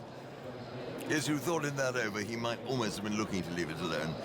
See him off. You know, exactly. You're allowed to give. I always think in Test match cricket, you're allowed to every now and again give the bowlers half an hour. You're allowed to just say, right, yep, 2 bowlers are bowling well. Let's just see them off. Still look, you know, you still look to run between the wickets. Either bowl a bad ball, crack it to the boundary for 4. But you know, I think, as I said, the Test team have got all the talent. They've got everything that you require to be a magnificent Test match team, in my opinion. But they'll only get to that level if they start to read situations that little bit better. Well, the new man is Stokes, taking guard now from umpire Fry, and Andrew. Well, Joe Root's 78 of 76 balls with 12 fours, 116 minutes. And there's only been one higher innings played by an England captain at more than run a ball. It was Graham Gooch. And it's Morkel again, round the wicket. He's in. He bowls now. Stokes, short run, Stokes backs away. And the massive Graham Smith has come in to join me. Now, you must be purring a bit. I mean, wonderful effort by Morné Morkel to give his captain one more over. And he's got the wicket they wanted. Yeah, it was... You want to fire yourself up for Sounder, I think. I've pushed the wrong button. A wonderful catch from de Kock. Let's talk about that. But big moment in the game. I called 200 for 6, but someone had to get hold of Root. And it's Morkel now around the wicket into the left-handed Stokes. He bowled short again, and that Stokes, it was very short, and Stokes hardly had to duck under that. It was wasted bouncer, really. And de Kock going down the leg side took it. He's got 78 of England's 143. He's made this wicket look sort of different to everyone else. Johnny Bairstow on the other end looks like there's an opportunity on every delivery. I think what Faf du Plessis really is desperate for is Dwan Olivier or Chris Morris to really back up the work of Morkel and Philander, and it just look just a level off the two main bowlers for South Africa. They'll need to step that up. And here Morkel again in. Stokes is forward. Good stroke. Good looking, firm defensive stroke. Picked up there mid-off, and it is... No, it's not. There's one more ball to go. And... or two more balls to go, in fact. But Root, coming back to him, he really reached for that one. And if this was going to be Morkel's last over, and it probably was, he really should have been, I think, looking to leave that alone. Yeah, I mean... it's a tough one because that's the way he's played throughout the innings. You know, he's taken the game on faster than a run of ball. You know, when you get out, it just looks bad, doesn't it? Morkel again in, bowls to Stokes outside the off stump. The hands of the slips go up and they yell like mad, but it didn't get a touch and it was past the off stump, and I thought that was good leave alone, actually. You know, it was a beautiful knock. As I said, he's made it look such a different surface to all the other England batsmen. Yes. But, you know, those situations are there. And, you know, he gets through Morkel. He's got Dwayne Olivier, Morris and Maharaj coming on. You feel like he would have pounced on that. So that's why it was such a big moment for South Africa and Morne Morkel. Well, Morne Morkel again running away from us. He's there now. He bowls Stokes. Stokes comes forward, plays no stroke. Again, the steps go for the sort of communal groan. And it was past the off stump. Stokes knows where his off stump is. It's the end of the over. England 143 for 4. Stokes not yet off the mark, and Bairstow has 21, and Andrew. Well, the only England captain who's played a higher innings at more than a run a ball in Test cricket was Graham Gooch, who at Lords in 1990, having made 333 in the first innings. 123 in the second. 123 in the second innings, which of just 113 balls. How very interesting. So Gooch was quicker to the 50 than Root. No, equal. They were level. Yes, level to the 50 in 40 balls. 40 balls, and that was a different innings of Gooch. It was in Sydney in 91. Well, Graham Gooch was one of those chaps who did get on with it. A half volley to Graham Gooch was a half volley, whether it was the first, second, or third ball. Did you play with him, or was he stopped before you? No, he was before my time, Gucci. Yeah, I suppose when you get to my vast age, everything concertinas a bit, and you begin to think you've played with people. And am I looking that old, my dear old thing? No, you're not. You're looking full of the joys of spring. And it's Olivier in bowls, and forward there comes Bairstow, just pushing that down to mid-on. Again, there was a bit of a strangulated yell out there, and I think this reflects as much as anything the tremendous keenness of the South African side. Du Plessis there, like the general he is, ordering people here, there and everywhere. He's sending his backward point right out to the boundary. Cover is coming a little bit squarer, mid-off going just round a tiny bit. And Du Plessis is very much the man in charge. He's at second slip. And here's Olivier again, bowls, and that is flicked away around the corner, out there to deep backward square leg, and just the single in it. So 144 for 4, and Bairstow goes on to 22. I didn't do very well. Olivier, I'm not getting it. Olivier, yeah. Olivier, yes. It's a bit of a tongue twister for us, just as it would be Olivier maybe for you. I don't know. He's the Afrikaans version, not the French version. Yes, yeah, absolutely. And my Afrikaans is, I don't get there many out of 10. Can you give us a? Well, I do that with Rabada's name, don't Kagiso. Yeah, well, that's the one that gets me sort of making gargling noises. And Olivier coming in now from the pavilion end. He's in now. He bowls short run, and Stokes ducks underneath it. He needn't really bother to duck. It was well wide of the off stump, and it thuds into the Cock's gloves, who's kept wicket splendid. Both these keepers have kept splendidly, actually. Bairstow took a fine catch, didn't he, to get the South African captain out. Du Plessis when he went down the leg side a long way. One that just touched the glove. And we saw that very good catch of de Kock a moment ago to get rid of Root. And Olivier again in bowls, and that's on the leg stump, or one middle leg, played away by Stokes to mid-on. And Wilander there, the fielder, and there is no run. It's been a slightly better over from Dwan. As I said, he's just him and Morris just look to level off Wilander and Morkel, and he'll need to try and string six balls together every over. He's just allowed boundary options, width, straight. This has been a slightly better set from him. Olivier coming in again, up to the wicket now. He's there, he bowls. Stokes is thumpingly forward. And there's something convincing about Stokes. Oh, I say a bit of byplay going on there, because Wilander flicks the ball to Bavuma, who does almost a somersault in taking it down there at mid-on. A little bit of playful stuff between the two South Africans. What certainly has been noticeable from Lords is there's a lot more direction within South Africa's play. I think Du Plessis has brought that tactical side to the game. The energy and intensity from the South Africans has been a lot more focused. They look hungry. That was missing at Lords. And Olivier again bows, and Stokes drives. That goes out there on the leg side, and is fielded by the captain at Lords. And Elgar, and there's no run. It's 144 for 4 at the end of the over. Bairstow has 22, and Stokes still not yet off the mark. And Olivier has 30, none for 31. In how many overs? Six. 6 overs. And Graham, you're glued, don't allowed to be glued to your telephone between overs. This is when we demand you say something. I was just looking at it, trying to find a stat on something to intrigue your brain. Oh, well, you always intrigue my brain, don't worry. Morkel pushing for another one. That wicket would have given him a boost. I think it's probably not a bad move maybe to try and squeeze Wilander in for 12 balls if you can. See if he can nip one of these two out. Both of these batters like to score, come hard at the ball. I mean, I don't even think I've seen Johnny Bairstow play with a dead bat yet. And Morkel it is in now, bowls to Bairstow. Bairstow goes back, runs that way to third man. There's a big chase there. He won't get 4 runs. He got over that, steered it into the gap between third slip and gully, and that was well played by him. He goes to 26 now. It's 148 for 4. And the first boundary for quite a while. It was catchable height. It's been left and right of that gully fielder. They can't seem to find the right spot for him to be.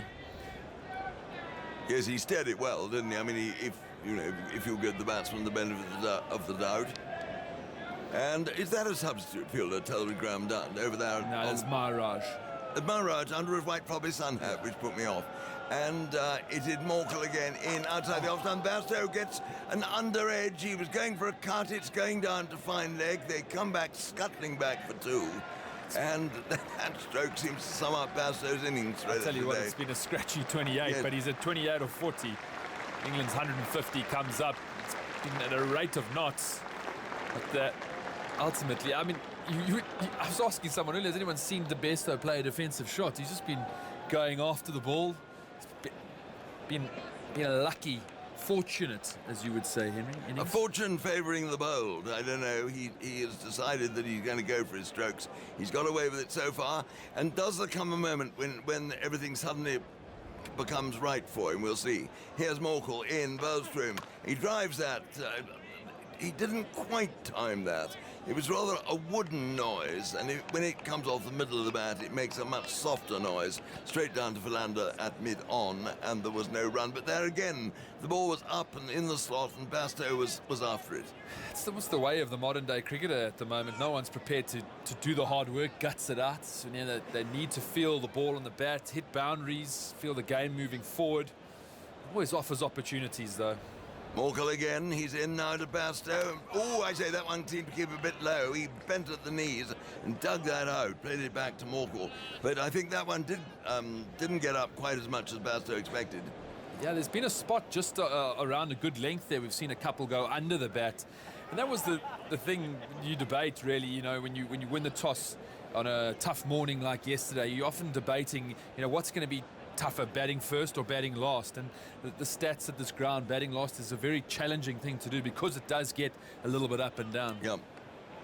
Morkel again, running away, full of bounce and enthusiasm. He's there, he bowled, Basto comes forward, drives, down, it goes there again to Philander at mid-on, and there is no run. It was sort of policed away there by the fielder at mid-wicket, and he could have, I think, got there, but realised that Philander was behind him, so let it go through. It's 150 for 4. This in reply to South Africa's 335, which is looking a formidable score.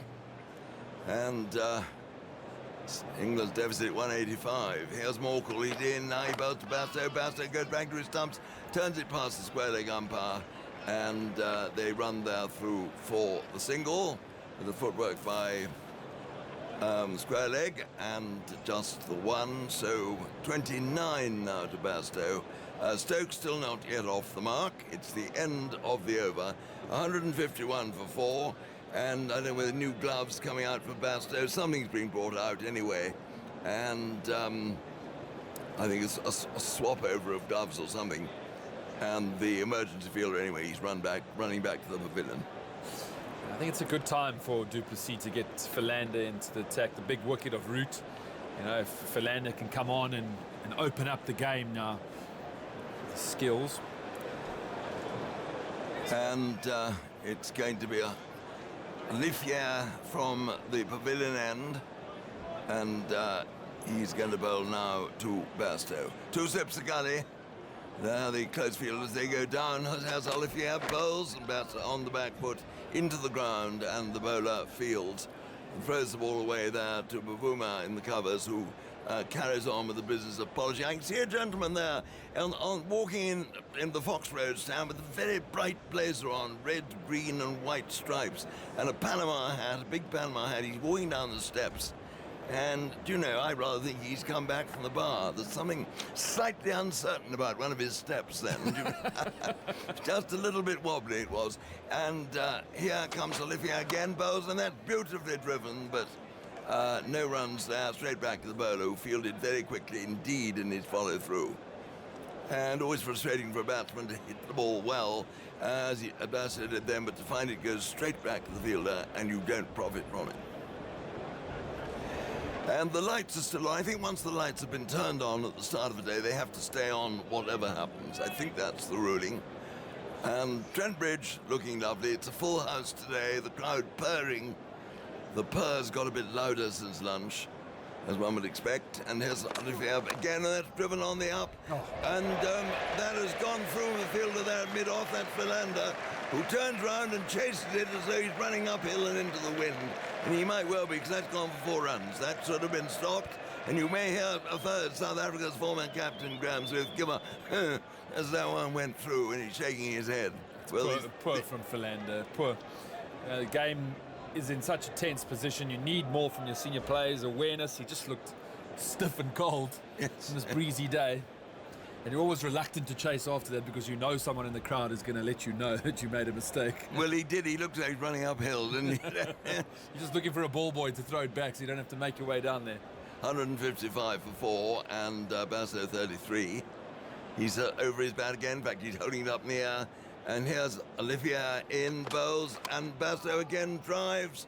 And that is another misfield, but it's, in fact, kept under control. It's out there in the covers. That's Bavuma, and he controlled that. They didn't go for the single. It went a few yards behind him.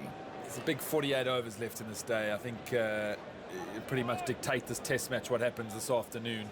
You know, tomorrow the sun is scheduled to come out. Maybe a slightly better day for batting, not as gloomy conditions. So, you know, this next 48 overs could dictate the pace of this test match and who ends up on top. Olivier in, bowls, and Basto drives. That's gone through the covers. That's going to be, I think, 4 runs. No. Fielder from backward point, chasing around the despairing dive. No, it's gone before.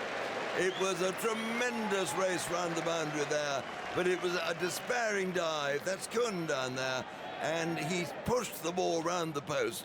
But having gone round the post, he went over the boundary. That's the disadvantage of actually having pace, because if you were slightly slower, that would have gone for 4. You wouldn't have had to put in the big Superman drive. I know, it's unfair life, isn't it? 159 for 4, and that's a good stroke by Bairstow. He goes to 37, and, well, this fascinating game of cricket goes on. And it's Olivier again, in from the pavilion end to Bairstow. He's there now, he bowls, and Bairstow turns his round the corner, hit on the pad, and they go through for an easy leg by, as Bavuma from mid-wicket comes in and fields, and umpire...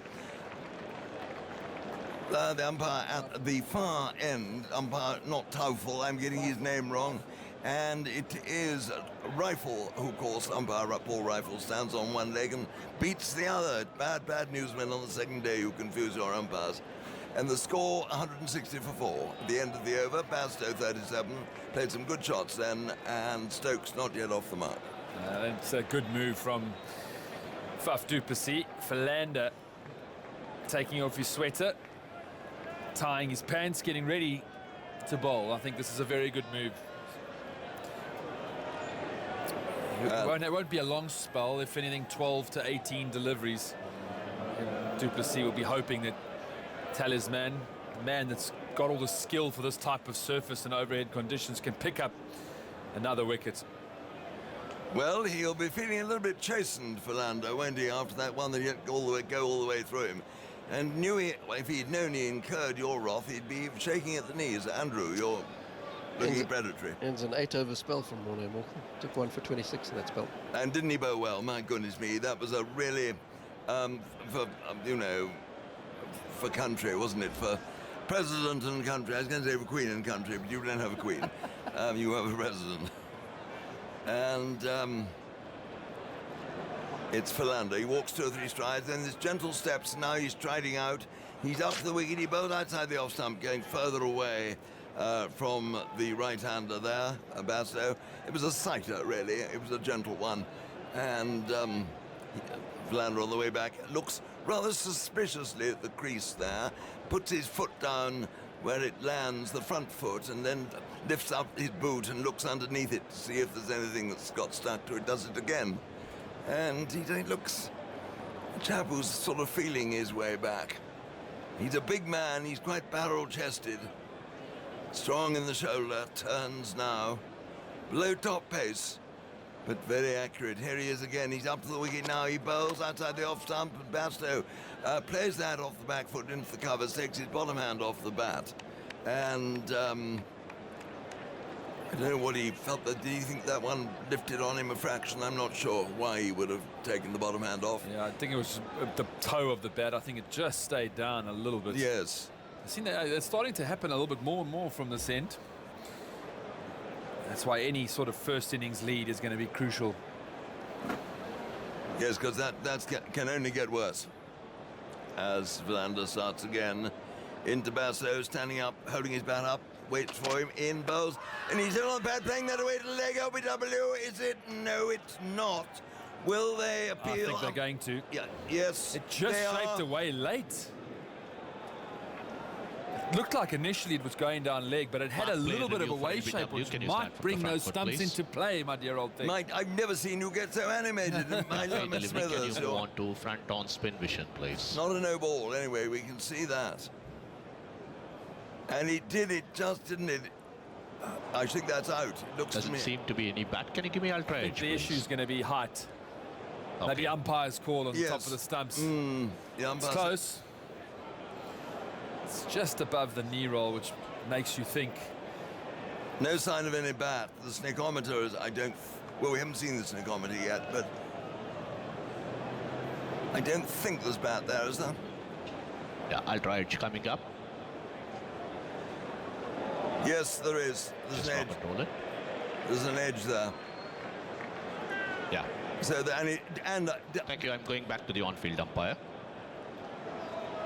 It's amazing. Simon, there was an inside edge onto it, so you can stay with your original decision of not out. You're on now, camera. Now. Inside edge, as you heard from the third umpire, and the decision stays, and South Africa have lost a review. What's the situation of the reviews now? South Africa's still got 1 left. South Africa's still got one left, and it's time I left too. And Ed Smith is looking predatory over my shoulder. So after a word from you, Graham, you'll be joined by Ed. I don't think anyone realised there was a slight edge on that delivery. Ben Stokes looks surprised himself. I don't think he thought there was bad on it. It'd be interesting to see if there wasn't. Afternoon, Graham. Afternoon, everyone. You look very excited, certainly. That was an animated former South African captain. Looked pretty adjacent, I thought. I think it's a good move from du Plessis. It's been exciting cricket to watch today, hasn't it? Riveting. Yeah. Philander in, and Bairstow defends. South Africa will really be hoping they can get one here. Here we see the Hawkeye. It was umpire's call. Over the top of the leg bail. So ultimately a shocking review. Although I was in favour, I think. Yeah. No, you saw, I mean, it's one of those challenges as a captain. You know, you probably feel like you've got a gamble in you somewhere when you've got two. It's a crucial moment in the game. I called about 200 for 6. South Africa will be hoping. England playing aggressively. Philander in, away swinger, inside edge actually onto pad from Bairstow. It's been a real funny innings from Bairstow, hasn't it? He's 37 or 55. It's just one of those where he certainly hasn't held back. No. Inside edge, outside edge, flown through the gaps. He's still there and scoring well. Yeah, if Joe Root purred like a Rolls Royce, I'm not sure what kind of vehicle Johnny Bairstow's been today, but it's been slightly more... It's like Blowers' bus. It's clunked away a bit. He certainly hasn't been shy, and that's the way he plays. He's had a little bit of luck, no doubt about that. Philander in, another outside edge, and there'll be more runs. And Bavuma stayed down at point, and he's going to get overtaken by Chris Morris, running back, picks up now. The throw comes in, not before Stokes has come back for a third. Philander's looking pretty disgruntled about the shot. It was driven on the up by Bairstow, and it was in the air for a good amount of time. Again, another outside edge found, and Bavuma at point almost was in a sticky bit of mud. He's slipping and sliding all over the place. Couldn't get moving. 163 for 4. What did you make of... We haven't spoken about it. I don't know if you've been chatting on air about it. Joe Root's innings, Graham. It looked in pretty special touch, I thought. I'll tell you what, he's looked a class above everyone else. Surface, as we say, it's been difficult for anyone else to time it consistently. He just played beautifully from the get-go. I think he transferred the pressure back onto South Africa. They bowled badly at him then before lunch. I think they bowled well at him after lunch. He's just carried on the flow. Just a busy player, scores all around the ground beautifully, picks up length so well. He's an outstanding batter, isn't he? Yeah. Does he bat a bit? We're about to have a look at Maharaj, the slow left armour. Does he bat like anyone? I'm trying to think about it. It doesn't like he fits into a sort of model or a type of player. He's very much his own style, Joe Root. He just made it look so easy when it wasn't. No, it wasn't. I think all the other batters in the dressing room would have been going, is he playing on the same wicket as me? Yeah. I used to feel like that sometimes, batting with Callis and de Villiers. Yeah. I'll take all my inside edges before. Maharaj in, pushed back by Bairstow. Yeah, probably those two between them, probably not the easiest to compete with on style. To use the words effective. Effective sounds. Find a way. Maharaj in, wide of the off stump. Bairstow defends. England have 2 big wickets at the Women's World Cup. West Indies 44 for 2 in the 16th, chasing 221. Hayley Matthews and Stephanie Taylor both out. Commentary online and via the app, of course. We'll keep you updated with that game. And here there's a really good test match underway. South Africa revitalised, almost unrecognisable from the team at Lords as Maharaj is in and Bairstow is forward, and they've been right on at this game. Good effort to get up to 335 on a pitch that seemed around for England's bowling attack. And then today, been lots of questions asked of all England's batsmen.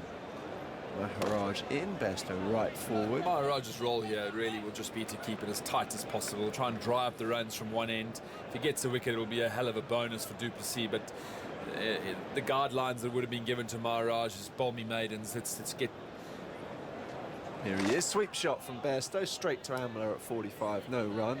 He'll just get through some work. Get through some work here before tea. We expect Morris to follow Philander from our end, where we're commentating from. What is it called? Ratcliffe Road. The Ratcliffe Road end. And, Maharaj will just be trying to be as many maidens as possible, build a little bit of pressure from that end. Maharaj in, Bairstow open face, and another misfield by Vernon Philander. It's probably not his strongest suit. He's a very good bowler, he's a handy batsman. His fielding comes in third. And I tell you what, those hamstrings are looking tight. Only downs the ball. He's 32, and there's some miles on the clock. And let's have a look at those. Yeah, it does look a long way down there, and he's. The other one was not. He let a 4 through 2 overs ago. That wasn't that difficult. That one was even easier. Andrew's got the microphone poised. Well, Johnny Bairstow's stolen the bowling for 4 overs in a row now. It's 20 minutes since Ben Stokes faced a ball. Okay. Can be quite awkward actually when that happens. You can slip out of rhythm a little bit. Yeah, he's on noughts bowling, also, so it'll be you feel a longer 20 minutes. Yeah. Having said that, if someone's bowling really well, then just Yeah, I don't think he'd be disappointed if Bairstow faces Philander throughout. Yeah. He can take. I'll have a go, Maharaj. Yeah. You're doing well. Keep going, son. Playing lining Proud up of you. so well the way the bat's coming down so straight. Philander in now, and it does come down very straight for Bairstow against Philander. Lots of stories about Brian McMillan. Guys who played with him said he was a very reluctant bowler. Yeah. Every surface was made for some other bowler in the team. He'd arrive at the pitch and go, Craig Matthews, this wicket's made for you. Alan Donald, this one's got your name on it. Trying to avoid having to bowl. And he was pretty good when he did bowl. He'd be toured in that 98 series, I think. Callis was a reluctant bowler. Yeah, I slip saw used that. to take me a few overs to get him going. A couple of swear words and a bit of abuse. Philander in now. Beauty, perfect delivery. Pitched on off stump, swung away. De Kock took it in front of Amler. How did you approach it with Jacques Kallis? He always looked like a reluctant bowler. I'd be a reluctant bowler if I was as good at batting as that. But how did you... So, Jacques, this has got your name on it, this pitch, or...? I played 104 test matches with him, so we had a bit of history under the belt, so I could give it to him there. First slip, I used to just tell him, wake up. Being an old man. Time to get the engine moving. Give him a few overs to get the diesel engine moving. But when he was bowling, he actually was tough to get the ball away from once he got into the moment. Philander in, another away swinger, that low arm action that he uses for the big away swinger, left alone by Bairstow. Those to me are two better deliveries from Philander. He's more upright, swings late. And when you look at someone like Olaf Fear, he's almost round arm, swings right out of the hand. And as a batter, it's much easier to sort of adapt to, control, hit with the shape. It's when it angles, looks like it just darts late. That's what's tough to face as a batter. Reminds me a little bit of Fani de Villiers, Olafia, just the sort of slightly lower arm action and big away swingers. Philander in now, and Bairstow defends on the offside. Another dot. You see, South Africa to Bairstow have dropped his point back quite a lot, and it's a debatable one. I know they're obviously trying to control the runs, but Bairstow coming so hard at the ball on a slow surface. I believe point is a catching position. We've seen a lot go left and right of gully and point in the air. So I wouldn't mind to someone like Philander, who's a class bowler, you know he's going to give you control, have that man up in a catching position. So the ring becomes part of your attacking option, really. Philander in again, full ball and bunted down the ground for 4. Extraordinary shot, really, that very strong bottom hand coming in. And it was in the air, of course it was well to the left of mid-on. Punchy shot from Bairstow, always scores, 45 from 88. If we had a maiden, Andrew, since Root arrived at the crease, I know he's gone now, but from that period of play, have we had a maiden since England were 3 for 2? Morkel bowled one maiden.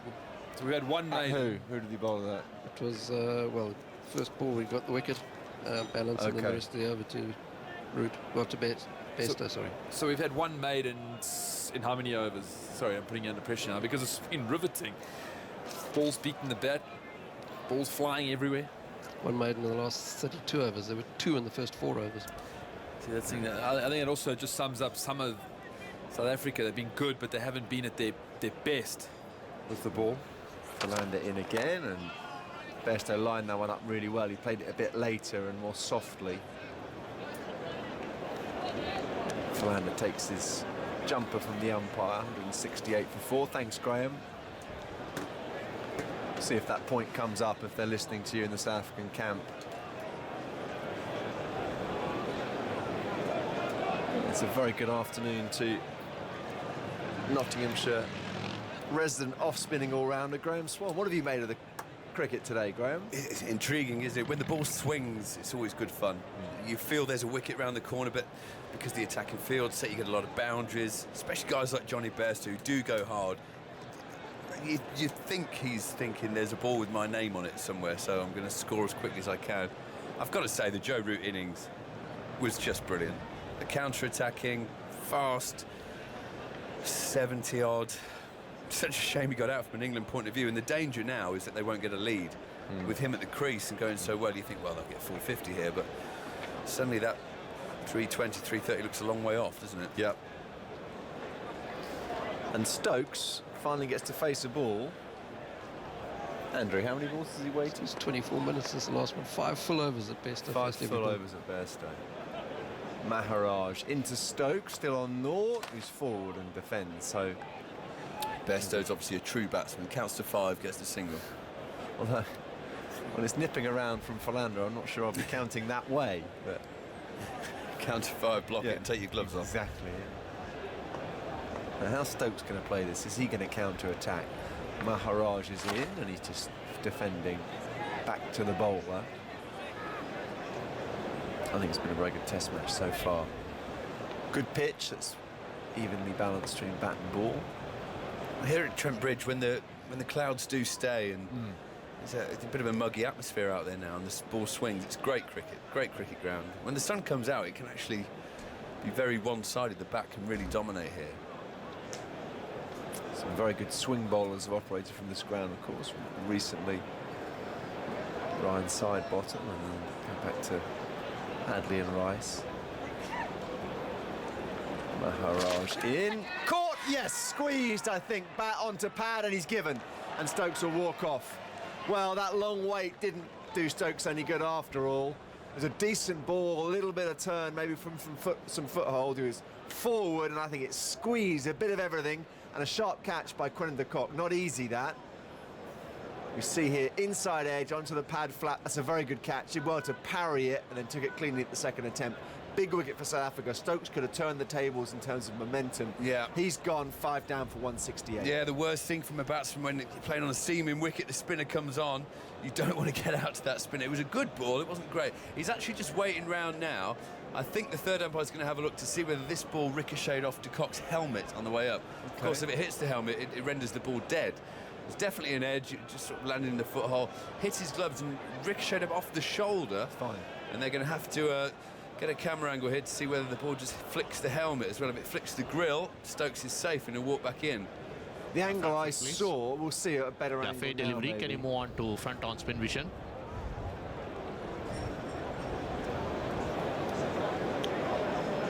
So it's just pitching in the foothole, takes the edge. No, he's safe. Left shoulder is out. It's hit the shoulder, yeah. Didn't hit the helmet from the angle that we're seeing from behind the bowler's arm. We have another angle from mid-off now, where the gloves, the shoulder, and that's out. It's missed the helmet. Yeah. Catch is fair. There is no helmet involved, as far as I'm concerned. That is out. And England are in a little bit of trouble here. 168 for 5. Stokes gone. Anything else you have? Those at home listening, or maybe wondering why it's a dead ball if it hits the helmet. I must admit, I'm in the same in agreement with that. Well, I actually think you raised a good question. I think it's fair enough for the ball to be dead. They're still looking at all the different angles. No, it's very close to the helmet, but it hasn't hit the helmet. It's out. Okay.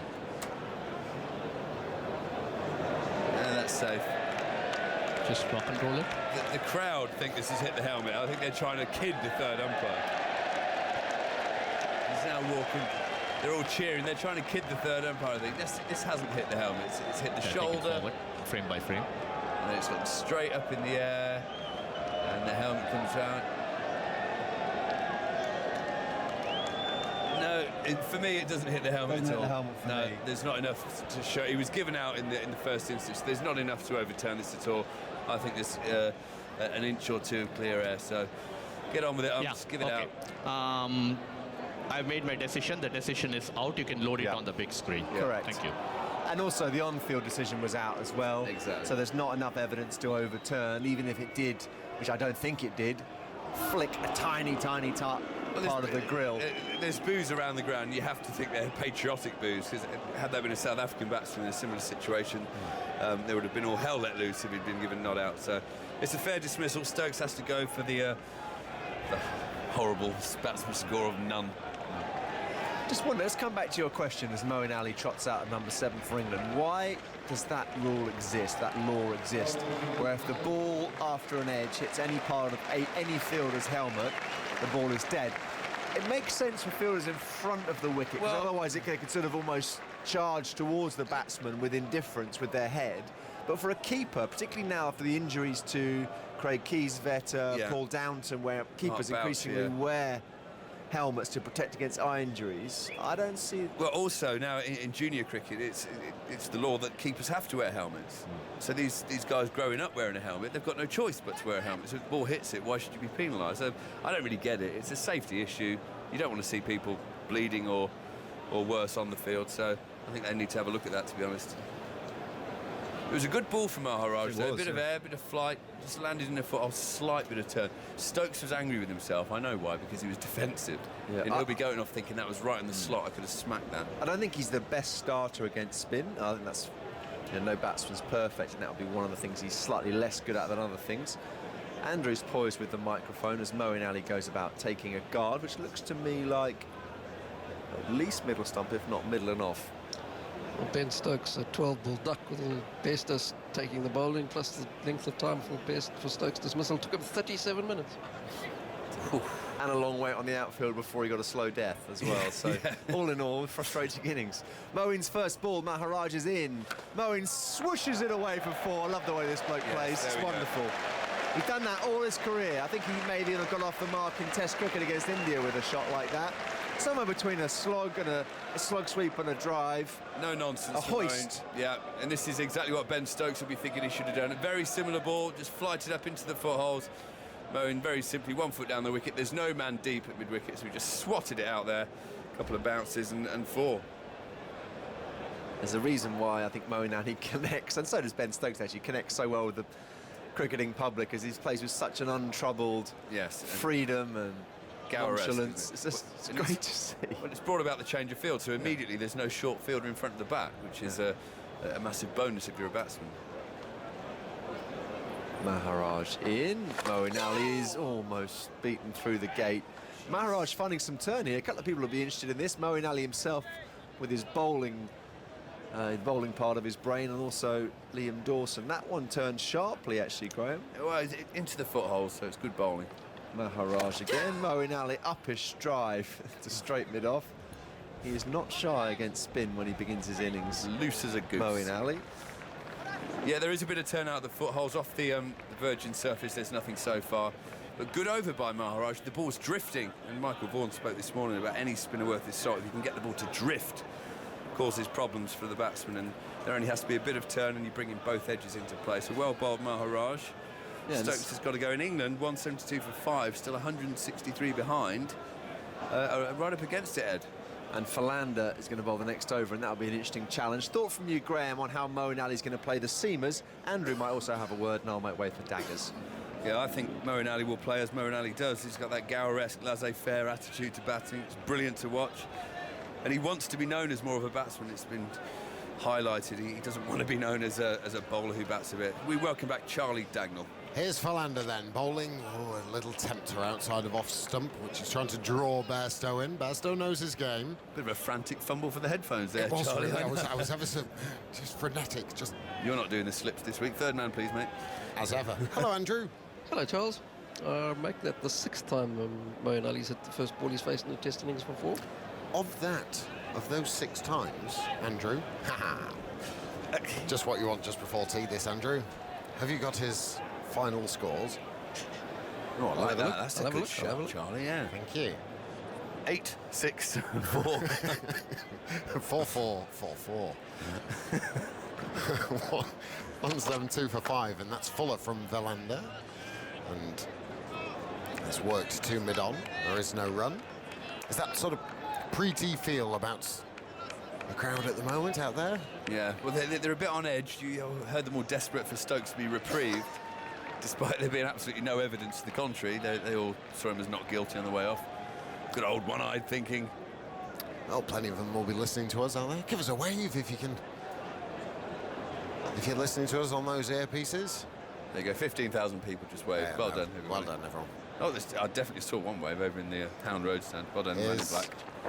Philander bowls back of a length to Johnny Bairstow, nudged to Gully, and there is no run. This has been great stuff, though. I mean, you know, the Stokes will feel completely aggrieved that on a seeming swinging day, he's got out to the left arm spinner for a duck. Inside edge onto pad, and Quinton de Kock, I thought, did very well, actually. Yeah, didn't panic. If the ball hits your hands, hits your body and rebounds, the easiest thing to do is snatch at the rebound and drop it. Flap at it like a wasp's attacking your face as Philander bowls. Oh, it's a beauty. A real beauty. It's the perfect length as well. And once more, Philander purses the lips just to signify how close it was to the outside edge of Johnny Bairstow. But that's the length. You've got to drag them forward when you're a swing bowler like that. Yeah. Well, we've seen in this match, haven't we, the batsmen who get in make it look very, very easy and all calm. But new guys coming to the wicket, when there is lateral movement through the air, bit of swing, bit of seam off the deck, it's hideously hard to get going. You'd have carved up here, Charlie, with your swingers. I'll tell you what. I'd have been in the game at least, Graham, as Philander bowls, and it's again once more played to Gully. Or also it'd have been good foil at the other end for proper bowlers to clean up. No. I'd have enjoyed standing at slip or 45 to you. Yes, my one slip in a ring field whilst the ball's hooping around. Andrew's now just tapping away and he's writing a few notes to our left-hand side. You see, he came out with the Moeen Ali stat. Yeah. Oh, he's hit this many balls. Or this many times. Did he He's hit double the first bluffed ball him? for 4. Did he pluck a number out of the air? What did he end up with, though, Andrew? We'll find out soon enough. Gives me a knowing look. Philander bowls and again just carefully forward as Johnny Bairstow playing it with soft hands this time, and the ball smashes into the turf and finds that Gully fielder again. On comes a 12th man with a bright orange fluorescent bib, herring across the ground to, I think, Temba Bavuma, who's taking off his shin pads. And those listening a few minutes ago, Graham Smith bemoaning the lack of maidens in the South African bowlers. Smith has left the box. He's obviously gone down on the field, given someone a right old rollicking, and that was a maiden from Bernard Fernandez. So he still has exclusive power over his boys. Well, I tell you what, if Graham Smith tells us, I mean, he's an enormous, he's like a wardrobe. He's just a mountain of a man. And if he's your captain and he tells you that you're bowling into the wind, okay, Skip, not a problem. I'll enjoy it too. Plenty of fancy dress today. Lots of Richie Benos out there. Bless his soul. I was accosted by a couple of Fred Flintstones earlier. Were you? Yeah. Did you have a yabadoo time? Andrew, what have you got for us? Well, firstly, it was the second maiden in 34 overs. There were 2 in the first 4.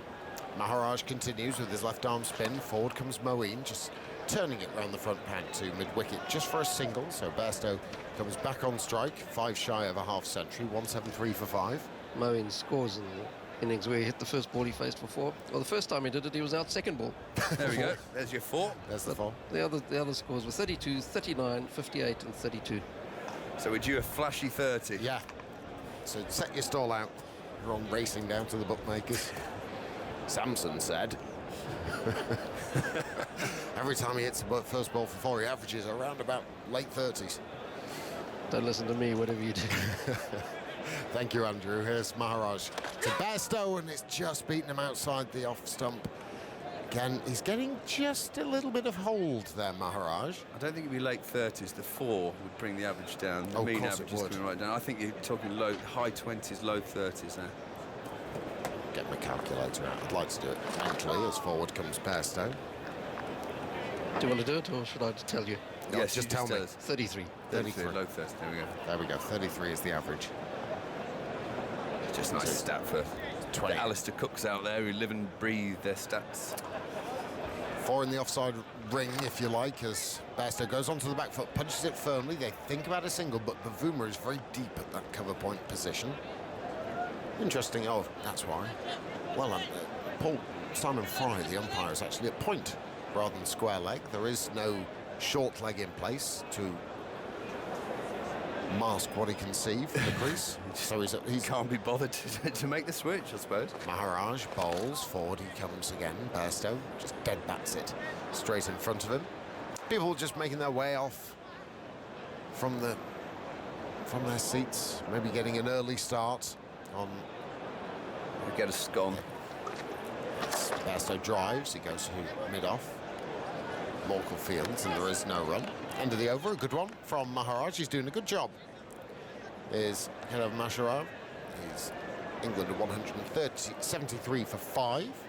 In the Women's World Cup, the West Indies are 51 for 2 after 20. Ooh, that's a slow start. Chasing 221 runs to beat England, so another 170 required for the West Indies women off 30. South Africa going okay, 108 for 2. After 23, chasing 272 surprise Australia. New Zealand are 18 for 2 in the 8th, chasing 266 to beat India. Winner, of course, of that reaches the semi-finals of the Women's World Cup. And Pakistan are 10 without loss in the 4th, chasing 222 to beat Sri Lanka. Don't forget the West Indies-England game, South Africa-Australia game, both available online via the BBC Sport app and the cricket section of the BBC Sport website. And also you can watch in-play highlights as well if you head to those 2 areas. Very well done, Charlie. Am I right in saying that the England women have already qualified? They have. This game, they don't. But they still. Thought you want your momentum. But of course, they can change position in the top 4. And they have got Skiver. Nat Siver. What a serious player. She's the Bradman of women's cricket, in my view. Got naught today as Philander slides one across the bows of Moeen Ali, goes through to the keeper. Obviously, the West Indies have the Eric Hollies of women's cricket as well. But of course, she can play, though. She really can. Well, that shot I saw on the BBC Sport app the other day when she nonchalantly hit it through her own legs. I believe that someone came up with a name for that immediately. I believe that man is sat next to me, and I believe the shot was forever be known as the Nutmeg. The Nutmeg. Thank you very much. Charlie Dangler available for after dinner services. Every time it's used, a royalty to be paid to me. There's a wide delivery outside of the off stump from Philander, just straining a little bit too much. Can see Philander going until tee. What's his spell here, please, Andrew? Just his 4th. Yeah, this is the 4th, yeah. 0 for 7 so far in the first 3.2. So yes, I've seen 2 brilliant centuries from Nat Siver. One she just bludgeoned against Pakistan, and the other was a very different one. Accumulation, lots of 2s. She really is the sort of face of this New England women's side. Is Siver, sorry player, as Philander, shirt untucked, runs away from us, and that's punched by Moeen Ali. Check drive to extra cover. There is no run. Oh, if she's anything like the men, she'll be more than happy to be the face of cricket if she's from Surrey. The collar-up boys. Says the Nottinghamshire man. Crikey. Oh, you know I'm only joking. I'll tell you what, one thing I did notice, talking about a Surrey player, the Curran brothers. Yes.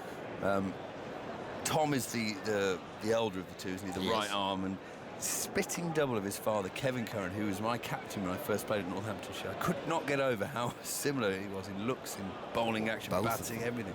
Here's Philander, outside of the off stump, left by Moeen. Not the worst. Yes. Visually, both of them are very, very similar. Yeah, not the worst role model either. Kevin Curran was an exceptional talent on the cricket field. Didn't rub people up the wrong way in the opposition. Oh. I remember him coming off once and saying, "Hey, there's loads of sledging out there, isn't there, guys?"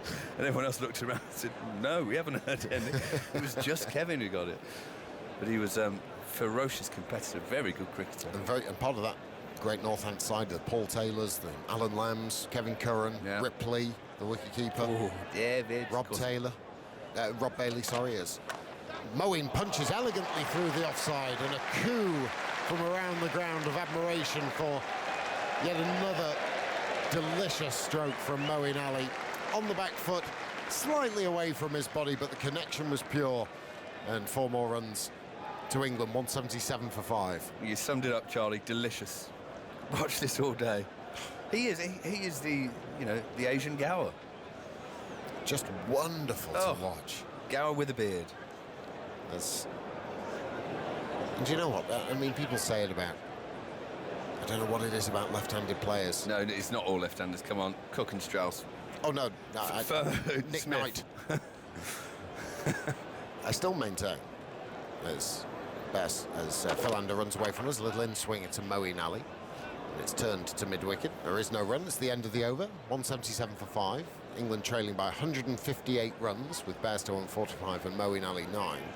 I think that Alistair Cook has scored 10,000 test runs. Oh, he has. And not timed one. We always used to tease Cookie when he got 800 runs in a series in the Ashes. And how often can you attempt an off drive and hit it to fine leg and score 800 runs? He's a wonderful player. Fabulous. But, at one point we had Strauss, Trott and Cook at the top of the order. You wouldn't pay to watch any of them, but my God, the bowlers loved them on that trip. They just batted all day. But yeah, the sort of laconic, laissez-faire... But when you talk about players... Delicious is the word for it. The off drives and the cover drives of Gower and Mo Ali type player. Yeah. Gorgeous to watch. Hashim Amla's in that group as well as Maharaj bowls him. It's a brilliant delivery. Wonderful delivery. He's bowled ever so well, Maharaj. 177 for 6. Bairstow has gone, and it was just one that was pitching middle and leg, has hit the top of off, and Bairstow has no answer. Maharaj is 2 for 11, and England 177 for 6. Well, I was just saying there's no turn off the virgin surface of this pitch. Absolute nonsense one. This pitch middle and off.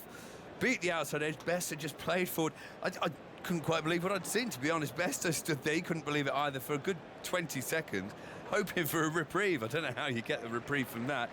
He's been bowled an absolute beauty. Maharaj wheeled away. Pitch middle, hit off. Bairstow goes for 45. England are in the absolute... Well, they're in the dire straits, let's put it that way. 177 for 6, still 158 behind, and on a swinging day, the spinners come to the party. That's a gorgeous delivery. I mean, it's a classic left-arm spinner's delivery, and I think Johnny Bairstow was nonplussed, really, as in he was just sort of flummoxed a little bit that it got past his pretty rock-solid defensive shot. Well, I've seen the replay. Maharaj puts a good deal on the ball. He gets some revs, so you can't begrudge him that. He's tried to do it. He's tried to beat the outside edge. Well, it's interesting. Shane Warne always used to say, and you will either back it up if it seems or not. It swings. Is that fair? No, I don't agree. I agree with that in Australia. Right, not on wet, damp ones in England. That's fair enough. But it hasn't really seemed so much as it swung here and then continued off the pitch, I'd argue. But now we are starting to see just a little bit and just enough. And many a spinner, I don't know if you're including that, but you only need to turn it the width of a bat, and that probably wasn't too far off. There's that. Richie Beno always said, turn it half the width of the bat and you can hit the edge. I must admit, I preferred seeing it spin a foot. Yeah. But in principle. I mean, the beauty of this, it's the first one off the untouched surface down the middle of the pitch that's actually gripped. So it took Bairstow completely by surprise. It's an absolute beauty when you look at it.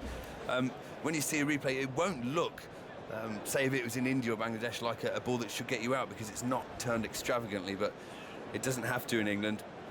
The surprise factor here more than anything. Perfect delivery, beats Bairstow all ends up, and he's got to go. So it's going to be a tricky little period. What is it? 5 minutes for Liam Dawson. There's still 40 overs to bowl today. Maharaj will help, but like I say, Johnny Bairstow, you look at it from side on, it's a perfect textbook defensive shot. And Liam Dawson now has a slip, silly point, and a short leg. Maharaj whirls his arms, and this has been just nudged into the offside, but a little bit aerially, and he'll feel a bit better for getting a single after getting that pair at Lord's.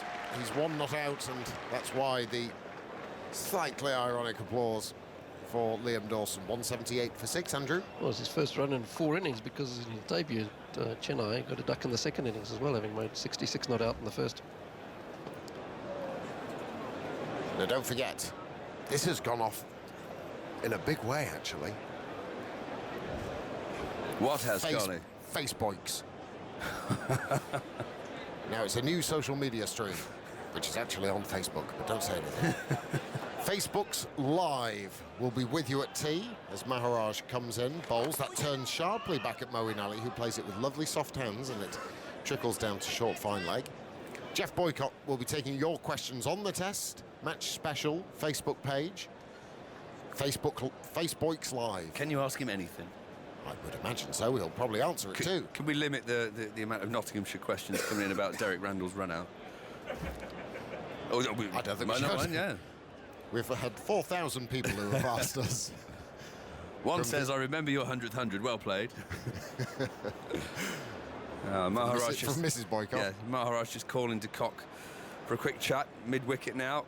They say, you're taking time out of here. Well, what they've done is they've moved their point fielder over to the leg side and left point open. What I would do in this situation is move extra cover to point, leave a big gap and encourage Moeen to try and drive through that gap. Slipping a short leg for Moeen, and a bit of turn there, but Moeen plays off the back foot, forcing it down the ground for a single.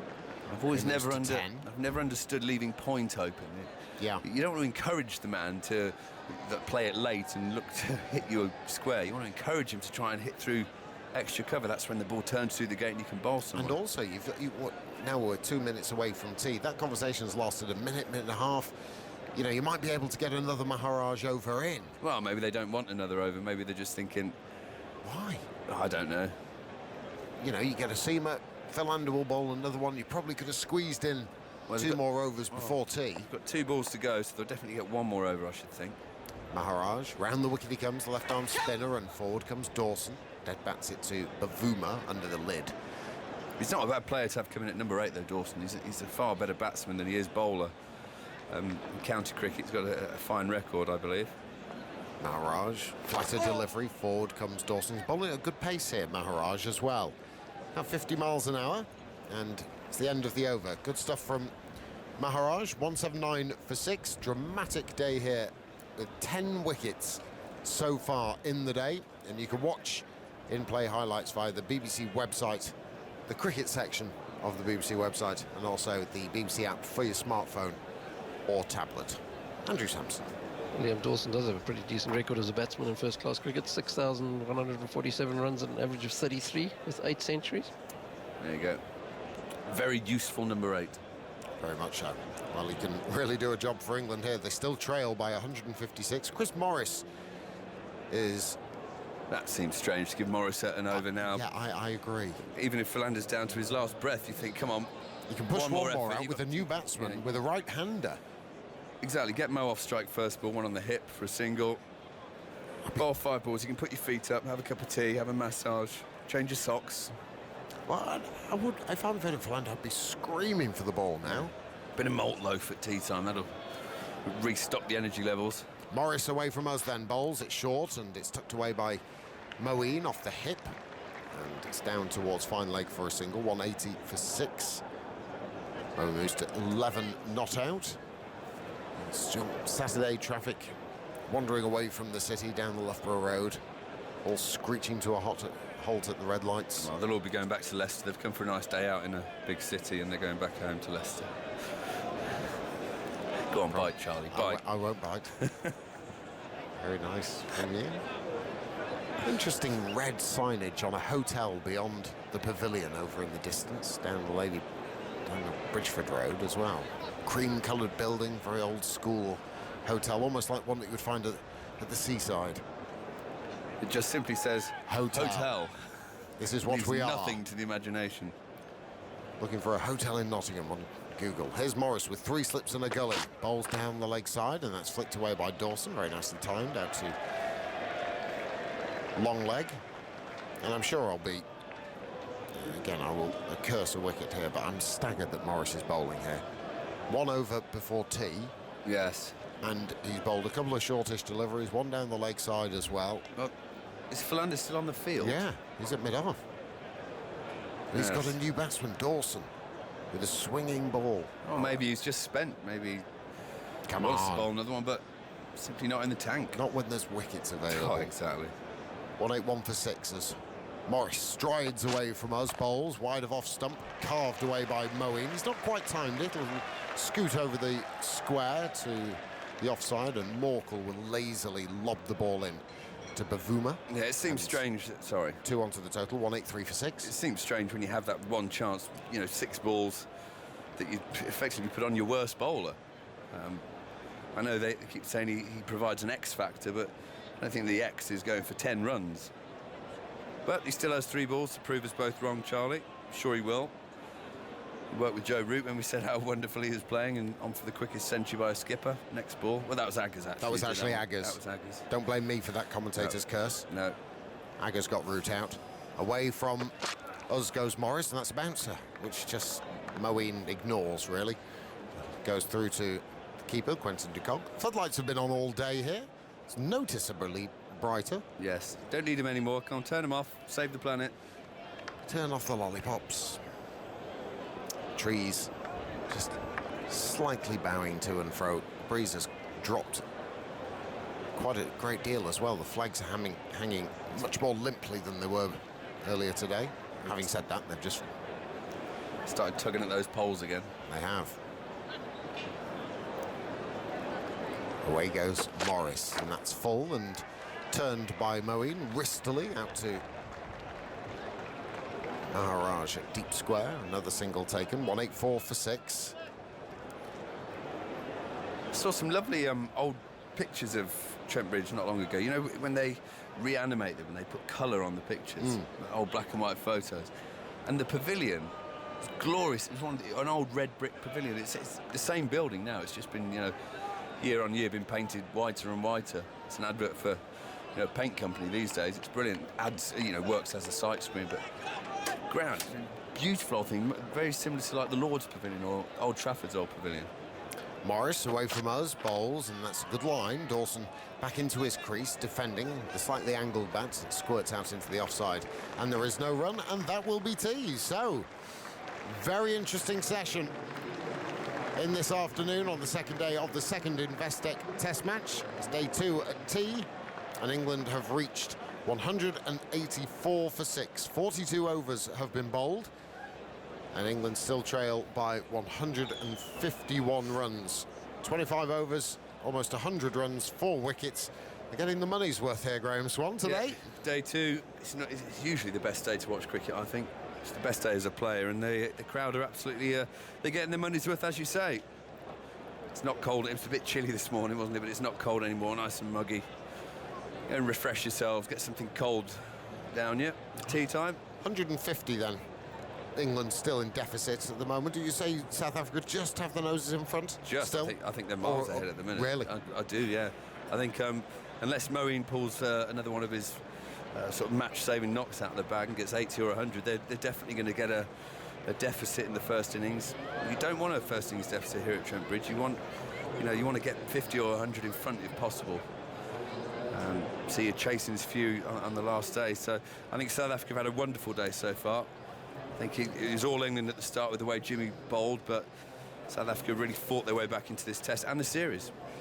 Well, we know that Moeen's going to get in and around 33 today. That's what he's going to get. That's his mean mode and median average, yeah. Indeed. After he hit his first ball for 4. Thank you to Andrew Sampson for that statistic. Let me just quickly run through the scorecard before I hand over to Aggers. Alistair Cook caught by Quinton de Kock off the bowling of Philander for 3 earlier today. Keaton Jennings caught de Kock Paul Morkel without scoring. Gary Ballance did all the hard work and then was bowled by Vernon Philander for 27. And then Joe Root fell 22 short of 100, caught by Quinton de Kock off the bowling of Morkel, just reaching for a wide-ish delivery. Bairstow was bowled from a beauty by Maharaj, the left-arm spinner, for 45, and Ben Stokes, inside edge one, onto his pad, and a good reaction catch, actually, from Quinton de Kock. He could have flapped at it a little bit. He didn't, kept his cool, took the catch, and the bowler was Maharaj as well. So, England 184 for 6. The bowling figures: Morné Morkel 2 for 45 from 13 and 2 maidens. 13 overs also bowled by Philander, 2 for 48 with 2 maidens. Chris Morris, 4 overs, none for 25. Olivier, none for 39 off 7. Those two must be much improved in the final session or into the second innings. They've not bowled well enough. But Maharaj, the left-arm spinner, 2 for 13 from his 5 overs. So that's where we are at tea on day 2 of this second Investec Test. Jonathan Agnew is here, and he's going to take you through tea. I am indeed. Thank you, Charlie. What a fascinating day's cricket. It really is. You know, you turn up to these matches and you sort of perhaps have a bit of a guess as to what might happen during the day. And today, I think this morning, to be fair, it did feel much more like a bowling day. But I think some of England's batsmen, again, will have to look back at some of the shots that they've played, the way that they've got out.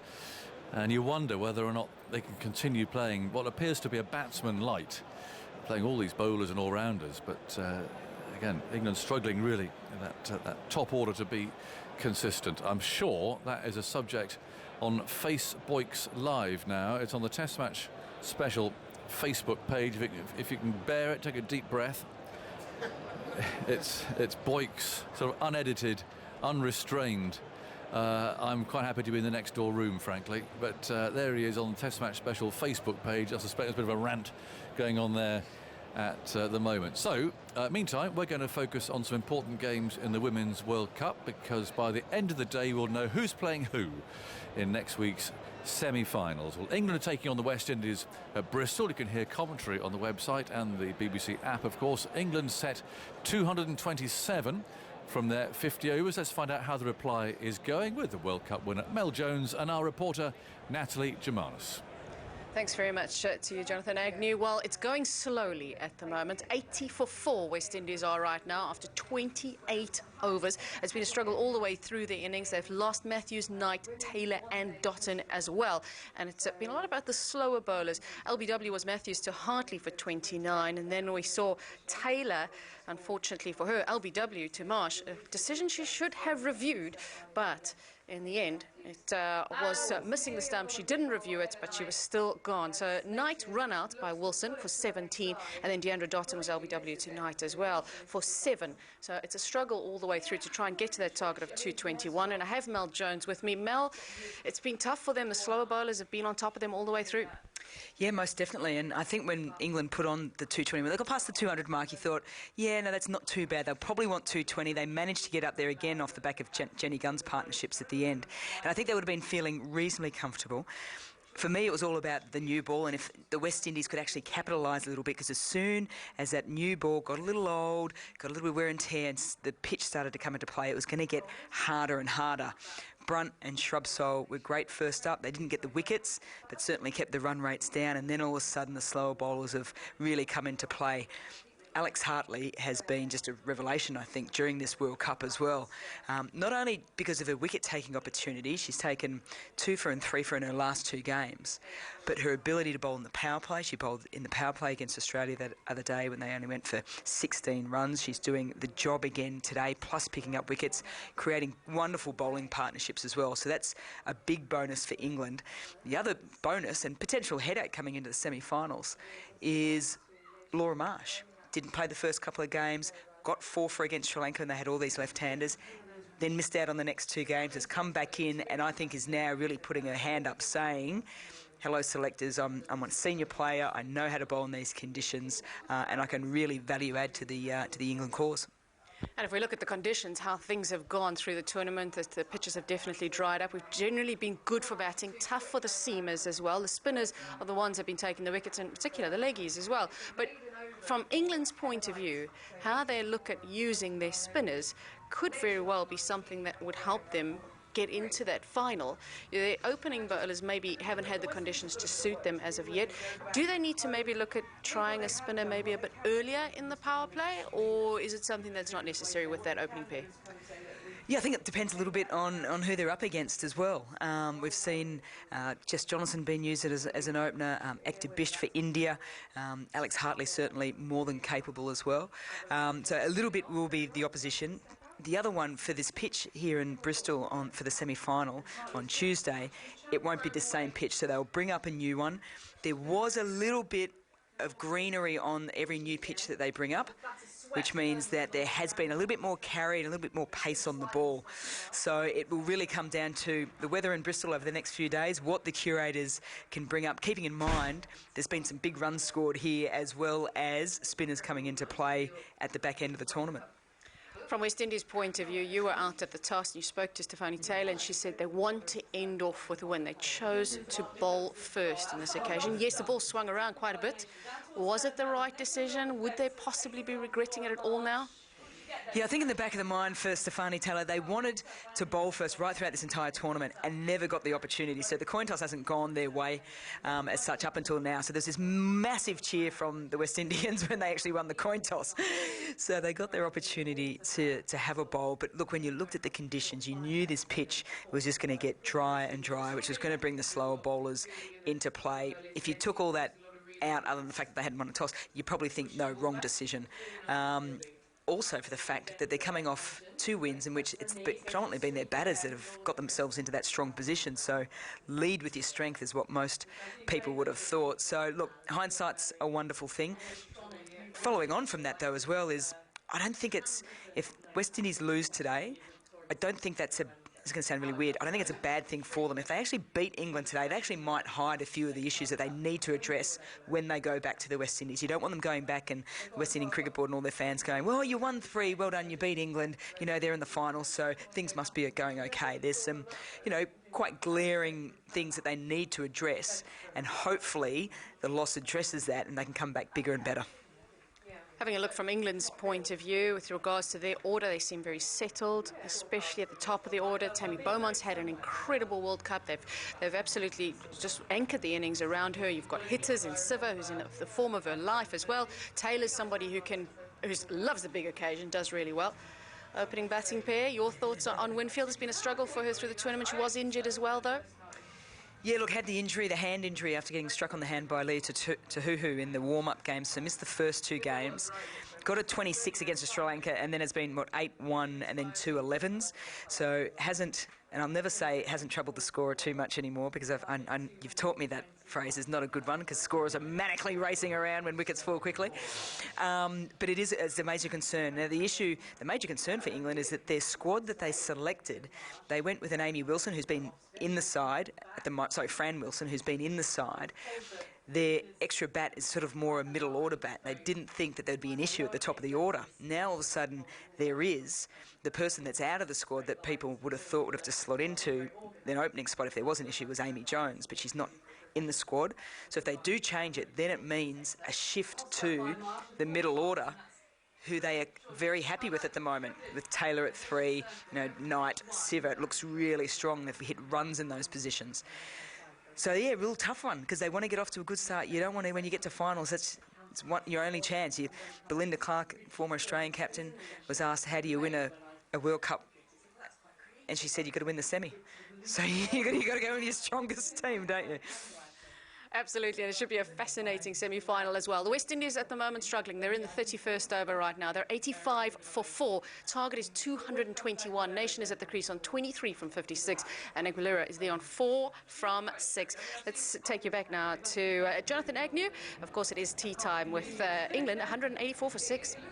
It is indeed. Thanks, Natalie, and Mel as well. Of course, you can follow commentary of that game online. The last semi-final place is between India and New Zealand. They're playing each other just down the road from here at Derby. And we can join the England World Cup winner, Lydia Greenway, with Dan Norcross.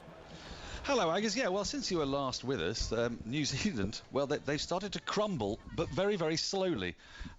India piled on runs towards the back end of their innings. A quite fantastic partnership of 108 in 13 overs between Veda Krishnamurthy and the legendary Mitali Raj got India up to a total that didn't seem at all likely at one point. And since then, well, New Zealand are now 49 for 3 after 16 overs. We've got the helmetless Sophie Devine in, as well as Amy Satterthwaite. So this is probably the last hope for New Zealand. Don't forget that the winner of this game is guaranteed qualification for the semi-finals. Lydia, it's been an unusual game, hasn't it? I mean, again, we were looking at India being quite claggy early on with their top order batting, which they have been a lot during this tournament. Then suddenly this explosion from Veda Krishnamurthy. 70 she got in 45 balls. Yeah, that innings, I think, just gave the Indians a bit of momentum leading into the back end of their innings. As much as Mitali Raj was the one who went on and got the century, it was actually Krishnamurthy's innings which I think got them up to that good total of 260 plus. And now we're seeing the New Zealand girls, they've lost their key players, and as you've mentioned, Sophie Devine and Amy Satterthwaite are the only, in my opinion, hopes left for New Zealand. They're experienced. After that, you've got inexperienced players coming in who haven't played in these situations before, and it's not down and out now, but you just think that the last hopes of New Zealand are lying with these two out in the middle at the moment. The way it currently stands, it's looking very much like New Zealand are going to go out, Lydia. And, you know, you look on paper at their side with the likes of Bates and Priest, Satterthwaite we talked about, and Devine, and Leah Tahuhu. I mean, how is it possible? Because on paper they look like one of the strongest sides, and you know, they could end up with just 7 points at the end of qualification, crashing out with really not doing that much better than the West Indies. How has it come to this? I think it's been the consistency. You know, Suzie Bates is a player who has stood up throughout this tournament, and today she's had one fail, and now it comes down to consistency and also depth as well. Rachel Priest, who opens the batting with Suzie Bates, hasn't performed as well as you would expect her to.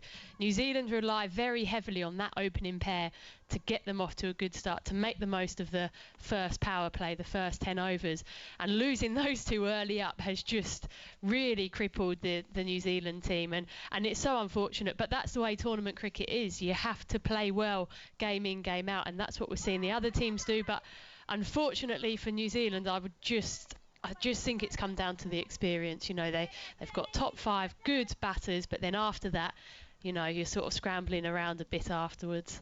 Well, it's not over for them yet, let's not forget. And we should also look at this from the Indian point of view, because India won their first 4 games. They then lost the next 2. And it would have been crushing, and it still may yet be a crushing experience if they were to go out, having won those first 4 matches. They've turned it around today, but they've still got issues, haven't they? Their top order looks fantastic on paper, and you know, you hear a lot of Indian fans talking about the sheer weight of runs that the like of Mithali Raj scores and Poonam Raut, but they're not getting them at a modern pace either. They're not going as quickly as, dare I say it, even South Africa, let alone England and Australia. Yeah, like you say, the top order players for the Indian team have been funny, because we've had Mandana, who we saw take the England attack apart, and you know, that was one of the best innings that I've seen for a while. But after that, she actually hasn't gone on and got the scores that India needs. Same with Raut.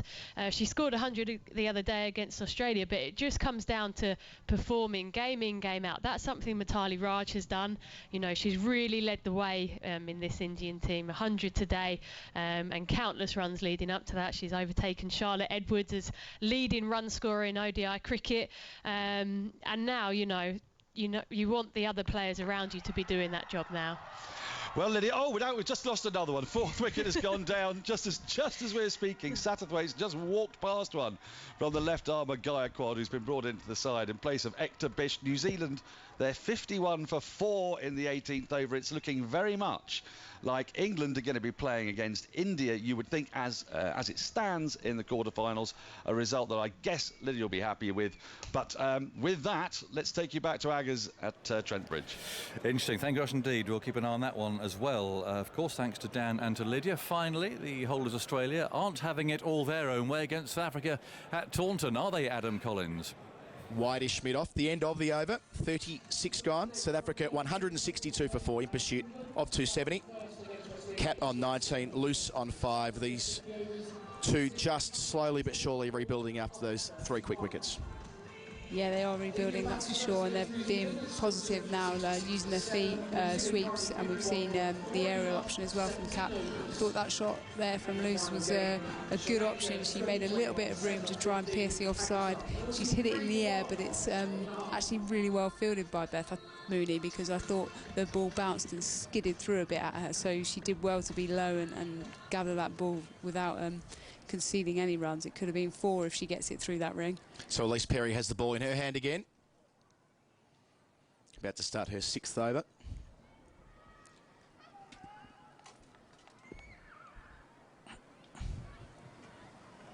She's been good today. Pretty handy to have in your team, isn't she? She's found a yard. Bowls here to Cap. Straight down the ground she goes. Well, to mid-on in any case. Elise Villani does the fielding. Cap just checking her back. She's not happy about how that one came off. She's been bowling at Lizelle Lee too much and seen the ball fly. But here, she's got the job to do. She's got the bat in her hands, and I think her team are looking to her. That lurking feeling, that suspicion that it would be difficult for England, and that's how it's proved. They haven't helped themselves, I have to be honest, against some of the modes of dismissal. However, they are 151 runs behind. They've got 4 wickets left at 184 for 6. Cook was out for 3, Jennings for 0, Balance 27. Root extraordinarily fluent, 78 under the circumstances from 76 balls. Bairstow 45 and Stokes 0, caught behind off the left arm spinner, who's just taken 2 wickets now, and the occasional ball, I have to say, is starting to turn and bounce a bit, as Moeen discovered his second or third ball bounced. He tried to drive it, bit of a loose shot again, but he took the inside edge into the pad and so on. So suddenly the spinner is also finding his way into this game, Graham Swan, in only the second day. So this game is destined for, well, certainly a result, but at the moment it's South Africa's game at the moment. Yeah, but the first spinner wicket to Stokes, it hit the follow-through marks, the footholes on the pitch, so you can expect that to the left-hander. That's why a left-arm spinner can be dangerous from very early on in the game. But the Bairstow dismissal went off the virgin piece of pitch between the stumps, the fresh bit that doesn't get walked on, and so a bit of turn there definitely should make the eyes light up for Moeen Ali. Less so for Liam Dawson. He doesn't put many revs on the ball, so I don't think he'll get too many to grip. Maharaj does give it a good rip when he bowls. I like watching him bowl. He gets good drift. Well, you'll enjoy now because he's bowling from the far end. In fact, well, he almost let go and then decided not to. Umpire Friars, I think, said hang on there, and we'll go through this again. He's bowling to Moeen. I haven't said play yet. With a short leg and a slip. Here's Maharaj from over the wicket, bowls, and Moeen casually flicks him away through mid-wicket and out to Philander, that chunky figure coming in from deep mid-wicket. 185 for 6, so 150 runs in it. Then that's a lot of runs on a surface like this, and England have got some batting to do. Heads down and Well, it should be very entertaining because Moeen's not going to mess around. No. Dawson will bat fairly sensibly. Stuart Broad's in next. He's definitely not going to mess around. You know what Broad is going to do if it's swinging. He's not going to temper his attacking style. And Wood doesn't exactly mess around either. No. And Jimmy's highest test scores here, so England aren't completely out of them, are they? Maharaj bowls and Dawson comes forward to the first ball he's faced since the interval. And Bavuma is at short leg now with the helmet on, crouching there, waiting for a little bat pad chance as Maharaj bowls and Dawson comes forward and plays that back up the pitch. Quite an interesting discussion going on with that question of whether or not the ball flicked de Kock's helmet as he was keeping wicket. In comes next one that's pushed away out towards cover. I don't think there's no it did. run. No, I don't think it did, but more the law. Should you penalise a wicketkeeper for wearing a helmet? Well, that's more the question. I don't think you should, especially now that the rules in junior cricket are you have to wear a helmet. So I think we should be encouraging wicketkeepers who are standing up to wear a helmet. Now, this is short and cut by Dawson. They'll take one. They're Moeen very slow setting off, but in comes the throw on the bounce. It's I think in this case I think it did miss, but I just feel you should be encouraging people. Yes. You look at Mark Boucher and you think, you should wear a helmet. Should you be penalised under that circumstance? If the ball had just touched his helmet anyway, that would have been not out. But I'm sure people new to the game will think, well, why, if it's protected, it's the same as someone's life close to the wicket, why should it be a dead ball? I think that needs looking at, I must say. Here's Moeen forward. And the ball trickles up the pitch. It's fielded by Maharaj, and it's the end of the over. 186 for 6. So England are 149 behind. Nice atmosphere in the crowd. They've had a bit of a gloomy day weather-wise. The sun hasn't appeared all day, actually. We've just had these the floodlights on all the way around. They're pretty lights, and we're grateful for them because there might not have been a lot of play with the light if it has been natural. I think any moisture in the air, though, is definitely past us now.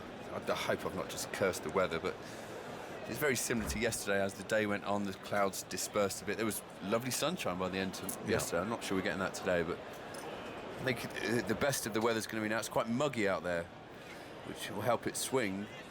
It's a very strange decision again from Faf du Plessis to keep going with Chris Morris. They know something that we don't. When you've got Philander and Morkel in your team, I'm sure I'll be going with one of those against Dawson, against the new man, and Moeen, who loves his stroke play but doesn't like the short stuff very much. No, he's got to put a good spell in here, Morris. He hasn't quite cut the mustard so far in this match. He's a good cricketer, but he certainly bowled too short in his first spell. But it only takes one wicket and suddenly you're up and running, and he's bowling now to Dawson with 2 slips and a gully. Tall man, he's there and he bowls outside the off stump, and there's an appeal for caught behind. Morris thinks he's got him. Yeah, and up goes the finger finally. Well, Dawson's reviewing this, and he looked down at the ground. And I have to say, Dawson there was innocent as a choir boy. I thought I heard a noise, but we'll listen to the third umpire. I did. Yeah, fair delivery. Can you move on to front on spin vision, please? It's Mr. Ravi that we're hearing. I thought I heard a noise, but we shall see. I thought it was out in quick motion from up here. Just watching, you can't really tell it with the bottom edge or even bottom of the bat if it's anything. It was a strange Can one. you give me ultra edge? Here comes the Snicko called Ultra Edge. Can you show me days. something from behind? In the meantime, it's certainly not flick the pad. He's a good yard away from the body, so they're obviously taking some time to get the Snickometer lined up. So we're looking at a replay from the keeper's perspective. No, he's missed it. Oh, he's missed that by miles. It looks like it. Yeah, the balls are good foot past him by the time. You don't need to boo for the crowd. That's no nonsense. Stop that. Well, there was a noise of some sort, whether it was bat handle clicking or something. Exactly. There was a noise. Nonsensical. Come on, Nottingham, you're better than that. You don't need to boo. He's been given out in good faith, and he's called it. That's why the review's there. Stop it. Stop it, the lot of you. Don't let Nottingham down. Well, they're having a bit of a rumpus, but I promise you, everybody listening, that there was a noise in the headphones which the umpire clearly heard, but it was not ball hitting bat. That is absolutely sure. 186 for 6. England 149 behind. And here goes Morris. Over the wicket is there, and he bowls, and that's edged for 4. Well, the crowd enjoyed that. It so often happens, and it was just a thick edge. The ball ran down the ground, down to third man, and the crowd's getting a bit lively here. Yeah, I don't get the booing. Who's their ire directed at? The South Africans for appealing, or the umpire for giving it out? I don't know. They've not cheated him out. They've generally thought there was an edge. We heard something. Yeah, there was a noise. The umpire's giving it out. You review it. It's when Stokes walked off and watching the replays, the crowd was trying to dupe the third umpire by cheering as if it had hit the helmet when it obviously hadn't. The sound, I thought, because I didn't call it as caught behind, it seemed a bit late. It was a shame I didn't run that Snicko on a bit, because there was definitely noise, but it just seemed late at the time. But anyway, it's over now. He didn't hit it, and that's it. 190 for 6. Dawson's on 7, and now Vernon Philander is showing umpire Rifle the ball. He doesn't like it very much. There's still... I think what that was, as it's gone out for 4, it's got a scuff on the ball. And the last thing you want is the umpire to see a scuff and believe it's man-made. That's so true. He's quickly nipping that one in the bud. Here's Dawson waiting. Morris moves in, bowls a short ball, but ill-directed. Fired down the leg side. Bowler with a big grunt. He's quite angry here, Morris, and he glared there in Dawson's direction. I mean, it wasn't his fault either. He just stood there. So everyone's getting a bit irate. But it's been that sort of day. There's been so much going on. I think adrenaline and everything else is coursing through everyone's veins today, including Morris. And they might want to get him fired up, because he can bowl at a decent pace when he's running in. He's rubbing the ball in the back of his trousers now, just below us. Well, that was a case of the system working perfectly, wasn't it? Yeah, it was. No need for booing there, just carry on. 190 for 6. In goes Morris again, elbows jutting out, he's there and he bowls very full, and that beats the bat. As Dawson there looked to drive, a push drive. Again, I'm putting it down to alcoholic consumption. Well, people having a good time perhaps, but they're certainly getting engaged in the match. But he was nowhere near that one again. It was a good ball, actually. Nice length to a lower order batsman. Get him driving. He was expecting the short one, wasn't he? Yes. Big step back. It was nowhere near that, really. Feet in a, well, I'll say plant pot. 190 for 6. 3 slips waiting there, and a gully. It's Morris. Better over this from him so far. Runs in again, bowls to Dawson, short of a length, and Dawson right behind it. Plays out into the offside, finds Bavuma coming in from point. And England are 190 for 6 under grey skies. Paul Rifle's looking a bit bemused as he watches the ball come round the offside there. Philander's got it at the moment. But this is a much better over from Morris on target. Bowled too short earlier on. Joe Root got stuck into him. But it means that eyes lit up, didn't they? After facing a very sort of testing period and doing well against the main South African bowlers, he got a few long hops dished up. It means du Plessis can have an attacking field now. Morris on his way, runs in, bowls to Dawson, down the leg side, pushed away, it's in the air, but safe, down towards deep square leg. Almost a collision there with Dawson and Morris. But, they come back for the second run, and that's the end of the first over. Second over after tea, isn't it? 192 for 6, 143 in England behind, with Dawson on 9, Mo Ali on 15, with Cook out for 3, Jennings for 0. Thought it was a terrific ball, by the way, from round the wicket. Balance 27. Root a lovely 78 from only 76 balls. Bairstow 45, and Stokes a duck. So A lot of activity today after South Africa lost 4 for 26. James Anderson hoovering up with one of those fifers that fast bowlers love, just run through the tail. He took 4 for 4 in 20 balls. But England are on the back foot here. They're still 143 runs behind without much batting to come. Moeen, who's hit his first ball for a slog sweep 4, is over his bat again. He's waiting for Maharaj with a slip and short leg. Here he comes off a couple of paces, bowls to Moeen, who's back in his stumps. And Bavuma walks a couple of paces to his right, and there's no run. Lots of fancy dress here today. It's an enormous bird of some sort going across there up the gangways as Maharaj bowls, and Moeen stretches there into the rough outside his off stump. But once again, Bavuma does the fielding. 192 for 6. Maharaj again off 4 or 5 paces, tosses that up. Now that's spun, but again it's out of the rough. And Moeen got his pad in the way there. Just allowed the ball to hit it, really. Nice bowling from Maharaj. Yeah, toss good up drift, yeah. tossing it up. Good spin out the footholes as well. It's good cricket at the moment. It's very absorbing. Here's again, much quicker, but Moeen's down the pitch. And that was darted into the leg stump, but Moeen picks up 1, turning the ball into the leg side out to deep square leg, finds Morris, 193 for 6. So England 142 runs behind now. Match moving on quickly, and I think I can almost announce that the sun is with us, almost. It's just brightening up a little bit. I can see a shadow or two that's a natural shadow rather than an artificial one. It's not absolutely broken out as such, but just a hint there of the sun trying to come through. 193 for 6, 142 behind, and Dawson's forward, playing this one from full length. Back up the pitch to Maharaj, who polishes the ball on his trousers, pulls up the sleeves of his shirt, and comes in once more very quickly, bowls, and Dawson's forward once more. Maharaj fields. It's the end of a tidy over. 193 for 6 of England, 142 runs behind. Looks as if Morley Morkel is no, he's only loosening up. He was posturing and gesturing towards the skipper. I think so. The ball. He ran straight past him with his knees up, but he did bowl a long spell earlier on, and I don't think they'll take Morris off after that first over that he bowled after tea. But Morkel at least showing that he wants to get going. A new ball still some way away, by the way. We've only had 45 overs, so that's some distance away. Maharaj bowls his overs very quickly, doesn't he? I've always wondered this. You can answer. You're a seam bowler. What's it like when the spinner's at the other end nipping through? Because you want your rest, don't you? You want to get your breath. Very annoying on 2 counts. First, you bowl your overs too quickly. Second, you have no idea how to look after a cricket ball. How to ruin a lovely cricket ball. It's got a carefully worked polish and shine. You toss it to a spinner to bowl.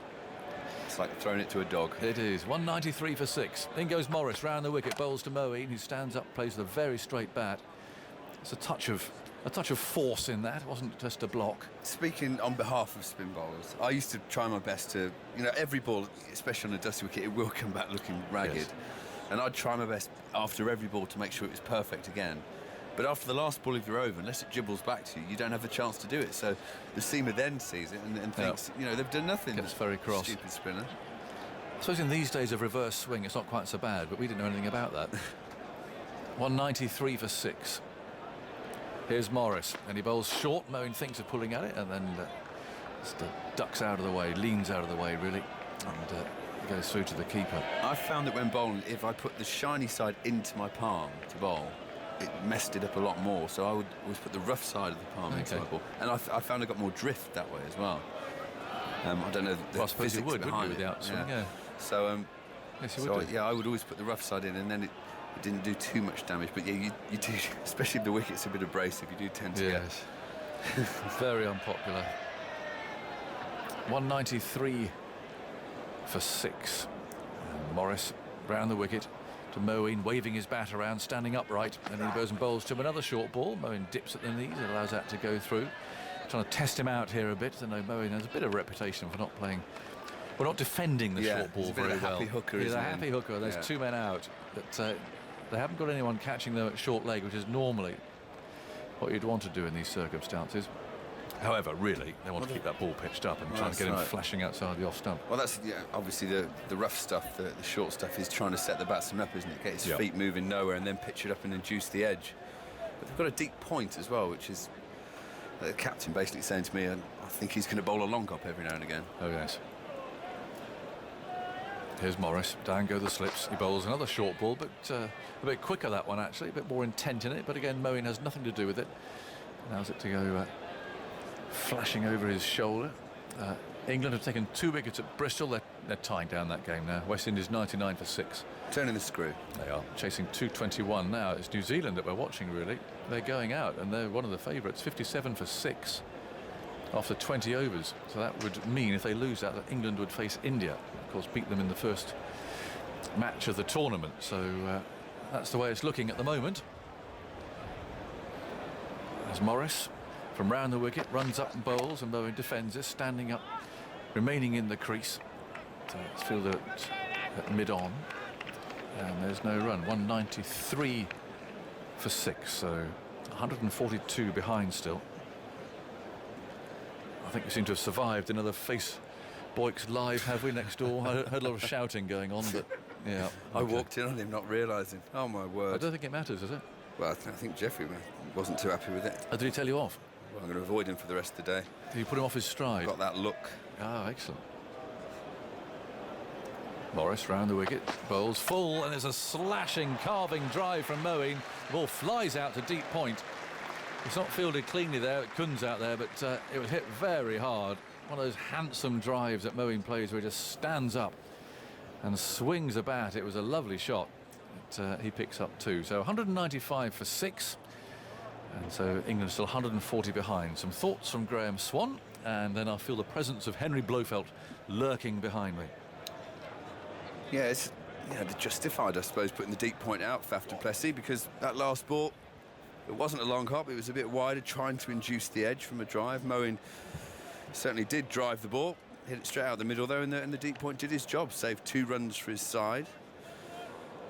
Jonathan Agnew has left, and good afternoon or good early evening to my dear old friend Henry Blofeld. My dear thing, are you in good order? Absolutely. You're sounding terrific. Here's Maharaj now. He's in, bowls there to Dawson, who goes back, makes a bit of room, hammers it square on the offside, just behind square in fact, and it's Morris there who fields, and there is no run. England's batting really has been a little bit sad today.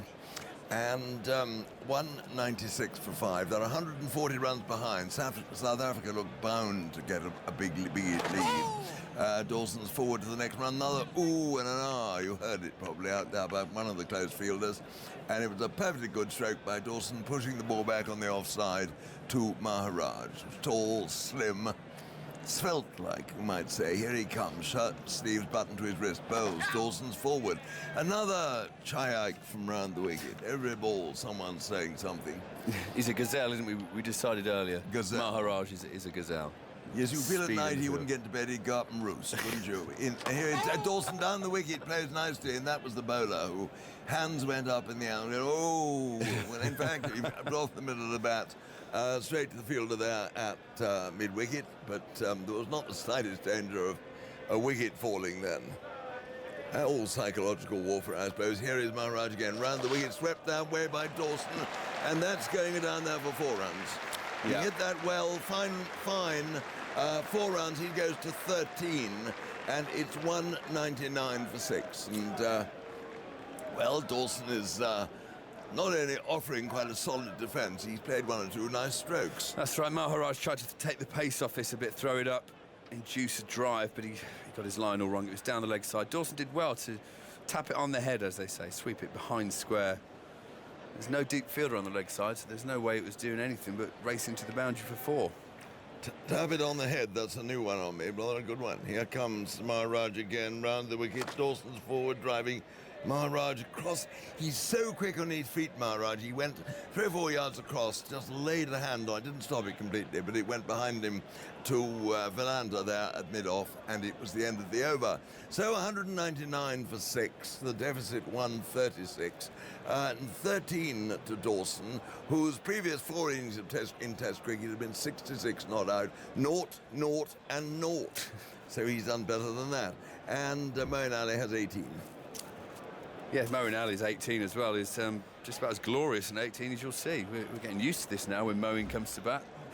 He never looks out of place. He's always happy to play his strokes. Very easy on the eye.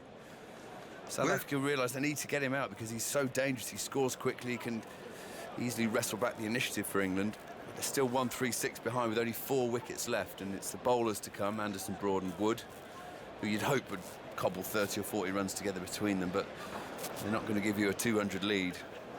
Just a slip in the gully now, and it's Morris who's going to bowl from this end, the Radcliffe Road end, running in round the wicket to bowl the left-handed Moeen. He's there now, he bowls over pitch, Moeen drives, and that's gone. He's caught there at cover point, hit it straight into the fielder's hands, and Moeen turns and walks away, and England have lost their 7th wicket for 199.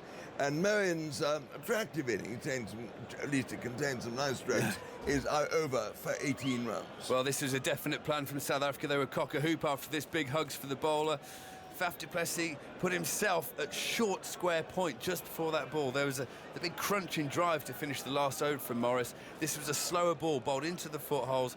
Moeen Ali was set back in his crease, ready to drive on the up, and just skewed it off the splice straight to that fielder. So South Africa, their plan has worked. First ball to Moeen Ali. They're absolutely over the moon with that. There was the biggest pointing session and hugs going around between Faf and the bowler. They're absolutely delighted, and Moeen's fallen into his trap. And England are really, well, they're behind the 8 ball somewhat.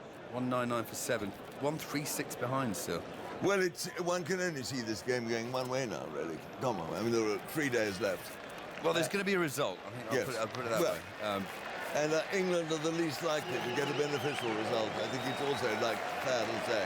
And here comes Broad, and he's practicing a few left-handed strokes as he comes out, and the crowd giving him the sort of applause you would expect a local hero to get. The sort of noise they made when the gentleman on my right came out to bat all those years ago. It was more of a groan when I came in. Stuart Broad, you know what you're going to get with Broad. There's not going to be many defensive strokes here. He'll be, he always looks for the reason to attack, and he's certainly going to do that. South Africa will know his, glaring weaknesses against the short ball, especially since wearing one in the face against India a few years ago. So deep square will stay out, fine leg. They may put they're putting a leg gully in, actually. So Faf du Plessis is saying to Stuart Broad, you are going to get lots of bounces here.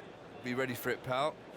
Well, it's the sort of occasion when one wants to remind listeners that Broad's highest score was 164 against Pakistan. Absolutely. A long time ago. He can hit the ball as hard and as well through the covers as anybody. And he got 50, didn't he, at Lords? I mean, he played a robust innings. It was an innings of fits and starts, rather, but or shreds and patches, one might say. But so they've set the field. They've got a deep square, a fine leg and a leg gully. So they're saying to Stuart, you're going to get a lot of short bowling, but the 2 slips in the gully and a backward point remain. So Morris will be trying to sort of nick him off, dupe him into staying back on his stumps, and then having flirted one outside the off stump. But there will be short stuff mixed in. 2 slips in the gully and a backward short leg. They go down, and here is Morris round the wicket into Broad, and Broad's hit on the pad. There's a big appeal, and it was fielded in the gully. There was a shy at the stumps, a tumble on the leg side as it's been backed up, and someone's hurt himself there. No, just backing up. Yep, he's dived and fielded. For LBW, can you stand there has been a review. Please? It looked a bit leg side to me. Front foot coming up, delivery. Can you move on to front on spin vision, please? We can hear the voice that the whole crowd can hear. Quinton de Kock is convinced here. I saw him saying absolutely definite this is out. It's where it's sliced. This will be hitting leg stump, I think, but I think it'll be umpire's call. Okay. It's going to be Can touch you give me and go. edge? It was definitely not hit it, and it's not a no ball either. No, it's. I think it's going to go on to hit the outside of leg stump. You can go for ball tracking. So I think he'll be okay here because the original decision was not out. Ball tracking coming up, pitching in line, impact in line. Oh, he's out. Wickets hitting. He is out. Yes, Simon, you need to reverse your decision. I'll let you know when you're on screen. Yes, you're on screen now. Yes, he's gone. Broad has gone. Out, LBW for naught. And 199 for 8 now. Yes. Very good bowling, set the trap for the short ball, pitched it up. This would have been not out 6 months ago because of the amount of ball that's hitting the stumps. They increased the amount that could be missing before it was given. So very good bowling, set the trap, pitched it up, good pace, swung into the pads, and Broad has to go. But I have to say, Quentin de Kock there is the reason they got this wicket. He was absolutely 100% no, you have to refer this. He was very animated out there, saying to Faf du Plessis, call for the third review, call for the review, and he's gone. And I think a very good change too by the ICC in terms of the referral system, because when a ball's hitting the leg stump by that amount, it must be out. Absolutely. Otherwise, it looks silly, I think. Andrew. So Broad, since he's 57 not out in the first innings, Lord has got 2 first ballers in a row. Well, there we are. Life is a game, and cricket's a game of roundabouts and swings, isn't it? It is, isn't it? Morris on a hat-trick, of course. Oh, there we go. We're just bemoaning the fact he was bowling, saying it should be Morkel or Philander, and he's come to the party. Mark Wood is coming out. He always looks a stalwart, Mark Wood. He won't sell his wicket dearly. He will. Sorry, he will sell his wicket dearly. But I mean, he'll never give anything away. He's a tremendous trier, and here he is. He's very thick set and four square, and Dawson goes down the wicket. He's going to have a word with him. Dawson's really done quite well. He's got 13. Well, now the onus is on Dawson, isn't it, to try and shepherd the tail, shepherd Wood and Anderson. On a swinging condition, you don't really fancy your rabbits to do very well, to be honest. So in these circumstances, you don't, do you? No, but anything's a bonus. Morris has bowled beautifully. I mean, he's bowled according to the plan to get Moeen out there, caught square at cover, and then setting the field, as you said, for the short one to Broad, and pinging it in Yorker at leg stump, and coming up with the right result. I think when it hit Stewart, he thought he was out because he started running straight away, sort of get out of the way of the stumps, try and hoodwink the umpire. I think he knew there was a pretty good chance anyway. Hat-trick ball there. Hat-trick ball indeed. 3 slips and 2 short legs. They go down, he bowls, and that is played by Wood firmly back. Well, not back, it trickles away to mid-off. But he got everything behind it. It was a perfectly good-looking defensive stroke. Well played him. Went for the Yorker, didn't he? Yes.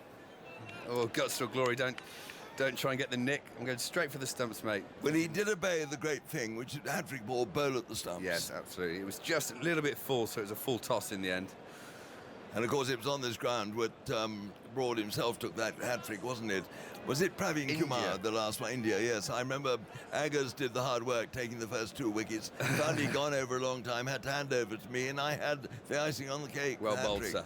Here is Morris again to Wood. It's short. Wood sort of pulls away from it. It was flying wide down the offside. You didn't really have to take evasive action.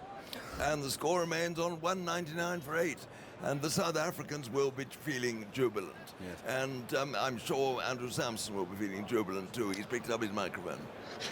Stuart Broad's the only man to have been involved in 3 hat-tricks in Test cricket, 2 of them himself. He was the 3rd wicket to be taken in Brisbane. That's Peter right. Siddle. And then he took the 2 wickets. Praveen Kumar, you were right. He had an opportunity of being in the 4th time in a hat-trick there, if it had been a hat-trick. The hat-trick against India, I played in that game. It was Dhoni the 2nd wicket. Dhoni was the 1st, and then Harbhajan, and then Kumar. And here comes Morris again. He's in now. He bowls, and another short one again. Wood pulls away, and through it goes there to the cock. Were you ever? Tell us about the hat tricks you were involved in. Never. I've never been involved in any hat trick. I never got one myself, and I was never. Oh, I tell a lie. I was part of one against Hampshire in a championship game where I was caught off the arm guard, so I shouldn't have been out. Chris Tremlett was the bowler in a championship game that we chased a small total and lost, and I was out hooking, caught behind off the arm guard. So it should be struck from the records of Wisden, I believe. But the umpires didn't agree with you. Oh, yeah, such is life. And yes, I'm bound to say, when I used to play a little bit of cricket, I had a hat-trick or 2 against, well, you know, I was victims. And here comes Morris again. It's short. Oh, I say that one lifted. There was quite a bit of pace behind that one. And Wood got behind it, but a little bit uncomfortably. Played it out square on the offside. Another very good over by Morris. At the end of it, England 199 for 8, still 136 runs behind. South Africa out this morning with 335. We've got Dawson there with 13, and Wood not yet off the mark. Yeah, South Africa have been all over England, especially in the last hour or so of play.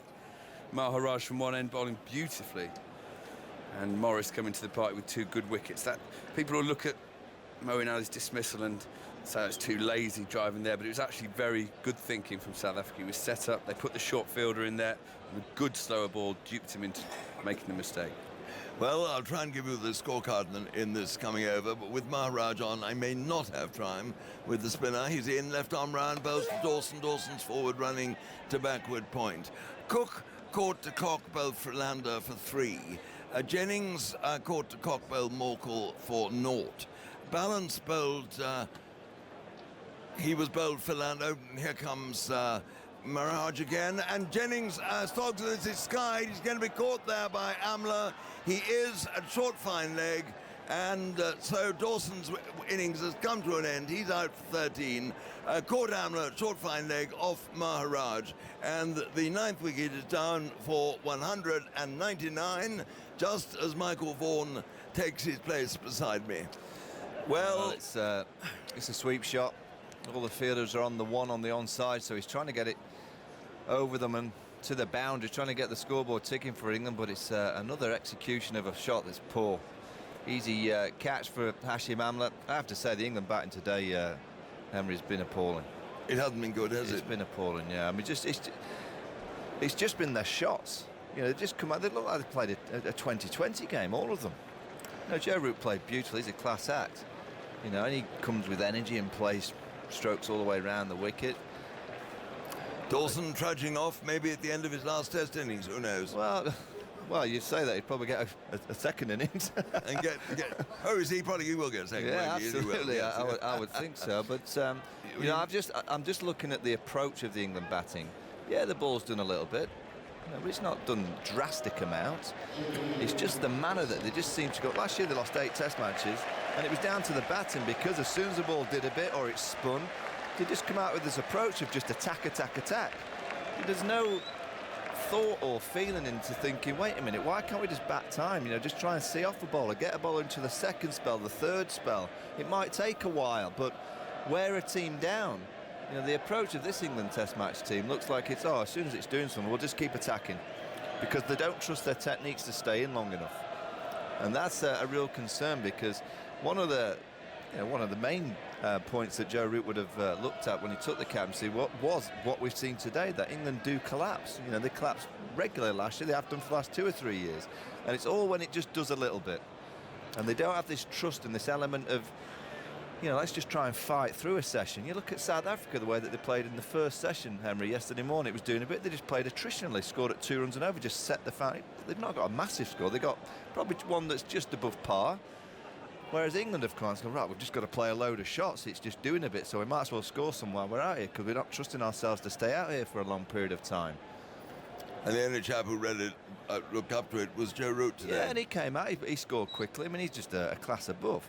And there's not many that can play like Joe Root, but you know, all the shots have been, you look at the way Johnny Bears played, very hard at the ball, from pretty much ball one, hitting the ball over the top off the seamer, off the lander. Stokes out of the ball too, didn't he? Yeah, We've got now, it's Jimmy Anderson who came into a cheer from the crowd. Maharaj, 3 men round the bat, Maharaj in, bowls to him, and Anderson goes back, plays that down the pitch to the bowler. Maharaj 3 for 20 now in 8.5 overs, 8.3 overs. We've got a slip, a backward short leg, and a forward short leg. And here's Maharaj over the wicket to the left-hander bowls. Anderson goes back, plays that quietly away on the leg side, and there is no run. And du Plessis there, the fielder. And here is Maharaj again in bowls, and that's the reverse sweep by Anderson, and it, in fact, is stopped there at backward short leg, who was taking evasive action. And, well, actually, he was running wider. I think he was taking, actually, quite sensible action in case it was the top edge. And so no runs there, but it was a good attempt. And Maharaj again to Anderson, who's forward. It balloons up in the air, and it's caught. Someone else catch it, but I think that was clearly off the pad. It is the end of the over. Anderson has not yet scored, nor has Wood. And England 199 for 9, and the big if now is, will they reach 200? Well, yeah. Well, and also, I mean, if you look at the bowling figures, they've all bowled pretty well, South Africa. I thought they had a spell just before when they bowled too short. You know, I think Joe Root capitalised on that. The ball was travelling to all parts. And, you know, look at Maharaj, 9 overs, 3 for 20. So the left-arm spinner, he's bowled a good ball to Johnny Bairstow. But I think if Johnny's been completely honest with that, he could have played that delivery. Yes. Could have played it a bit better.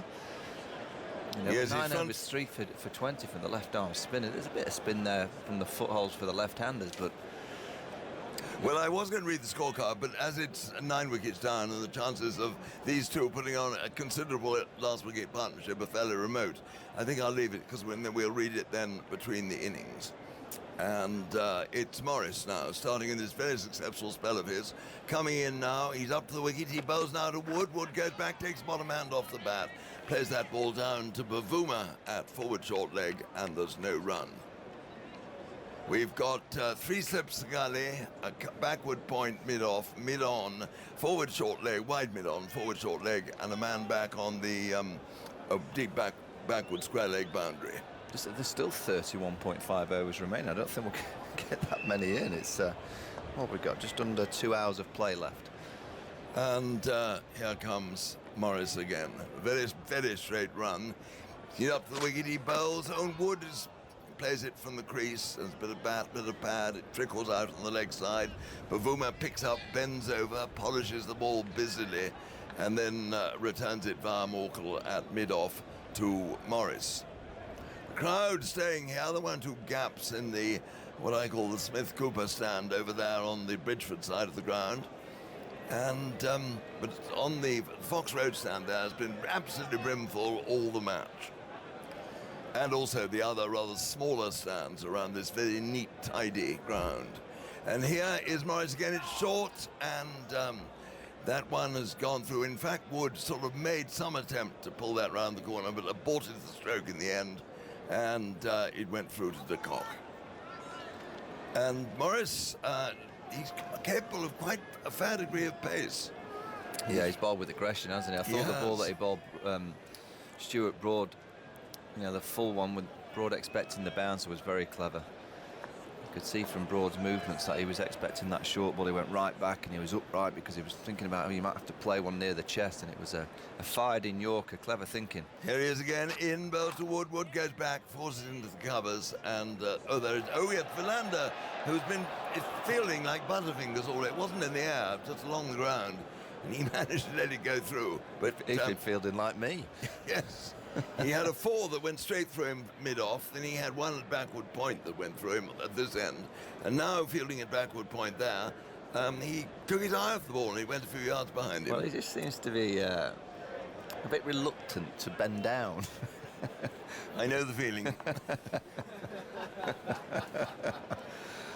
And here we are, Morris again. He's sprightly, he's athletic, he's young, he's in now, he bowls it short, and Wood plays that nicely, keeps it down, past Bavuma at short leg, and they go through for a single.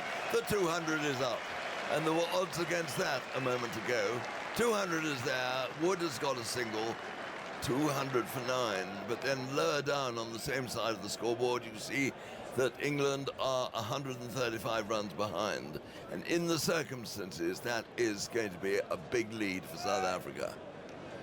And I think the chances of a miraculous last wicket partnership here that will significantly dent that lead is so minimal as not to be worth considering. England have batted like a team that wanted to make use of these nice bowling conditions. Obviously, right, we'll get a few runs and then we'll get the ball back in hand, bowl South Africa out and chase on the 3rd afternoon, 4th morning. That's what their tactics are. I don't think they're very clever tactics, by the way. No. They're going to have the ball in hand very soon, I'm pretty sure about that.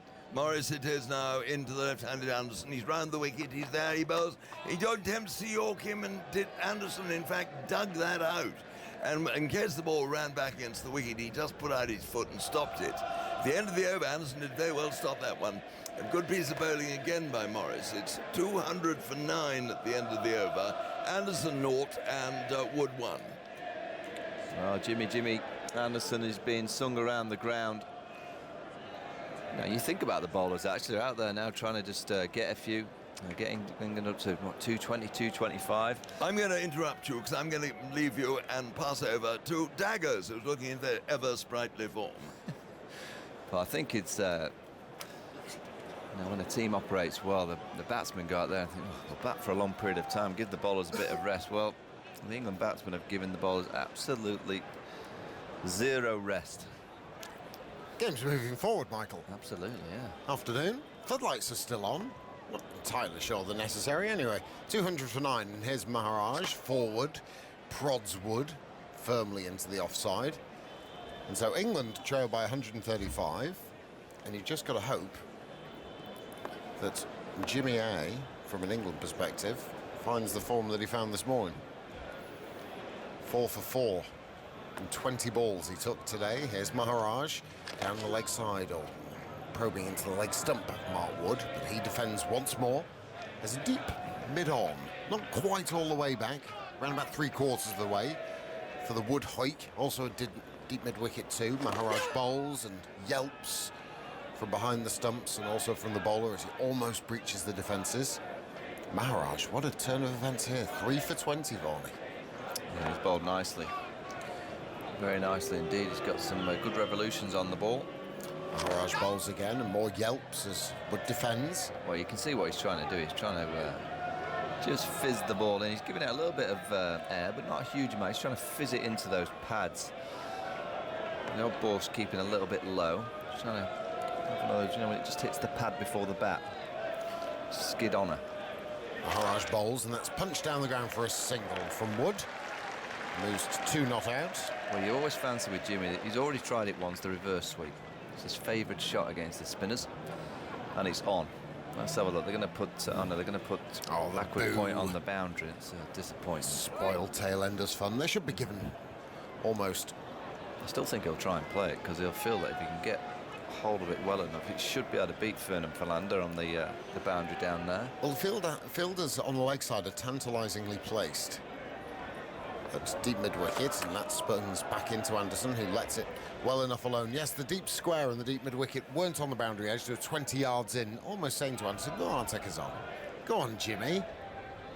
You've got the power to blast a 6 over deep mid-wicket, so Anderson's still yet to get off the mark. Wood is 2 not out, England 201 for 9. Remember, of course, England 1-0 up in this Test series after the victory at Lord's. Andrew Sampson. Well, it's a tradition on Saturday afternoon of a Test match to punt the old Primary Club, which Stuart Broad qualified for today as the first ball duck. Anybody who's made a first ball duck is qualified to join the Primary Club.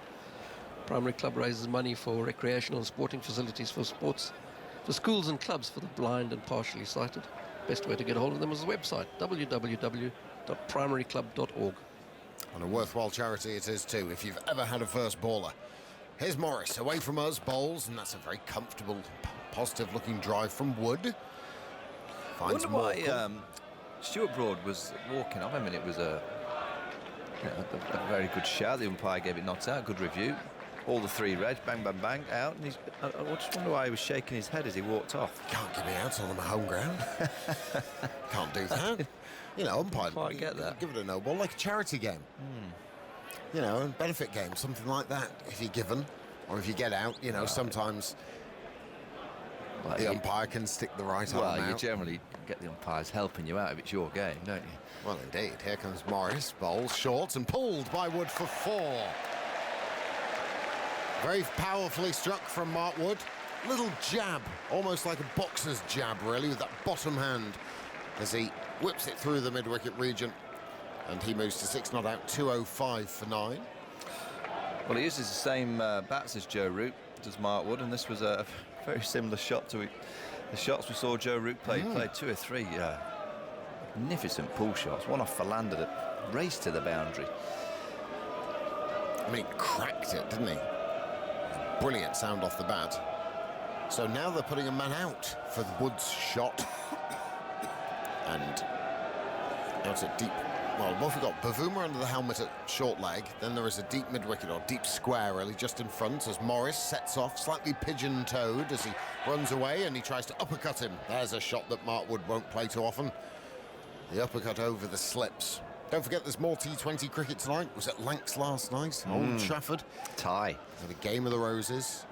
Tonight's TMS T20 team is led by Kevin Howells for Glamorgan versus Somerset, an all-West country affair. Well, an inter-country affair, really. Glamorgan versus Somerset on 6:45 after play here. That'll be pretty rowdy down there, won't it? It will. Cider crew going up to the sway leg. Here comes Morris. Oh, and that's a vicious delivery, and it rears at Mark Wood. He doesn't drop the gloves, carries on climbing after it passes the batsman and into the keeping gloves of Quinton de Kock. Well, this is sharp, and it's actually well played in the end from Mark Wood. It was a steep bouncer. Looks like he's got a bouncer that's just a little bit quicker than the length balls that he bowls. Skiddy, isn't he? I like Morris. There's a feisty aspect to him. Doesn't mind a word or two. Piercing look towards the face of Mark Wood. South Africa on the brink. Third man on the boundary now. Morris again, short delivery, and this is edged and caught at slip. Well held in the end, and Morris celebrates, and it's England all out for 205. Another short delivery, Faf du Plessis it is, with the catch. He was a little off balance as he took it high into his right-hand side, but hugs and high fives all around the South African team. And England all out 205, and they trail by 130 runs. What an afternoon's cricket. Well, yeah, and he's a real good catcher, is Faf du Plessis. Saw him take a catch off Chris Morris to dismiss Moeen Ali at cover point. Always makes catching look very, very similar. Even when he gets himself in funny positions like he just did there, he still gets the ball right in the meat of the hands.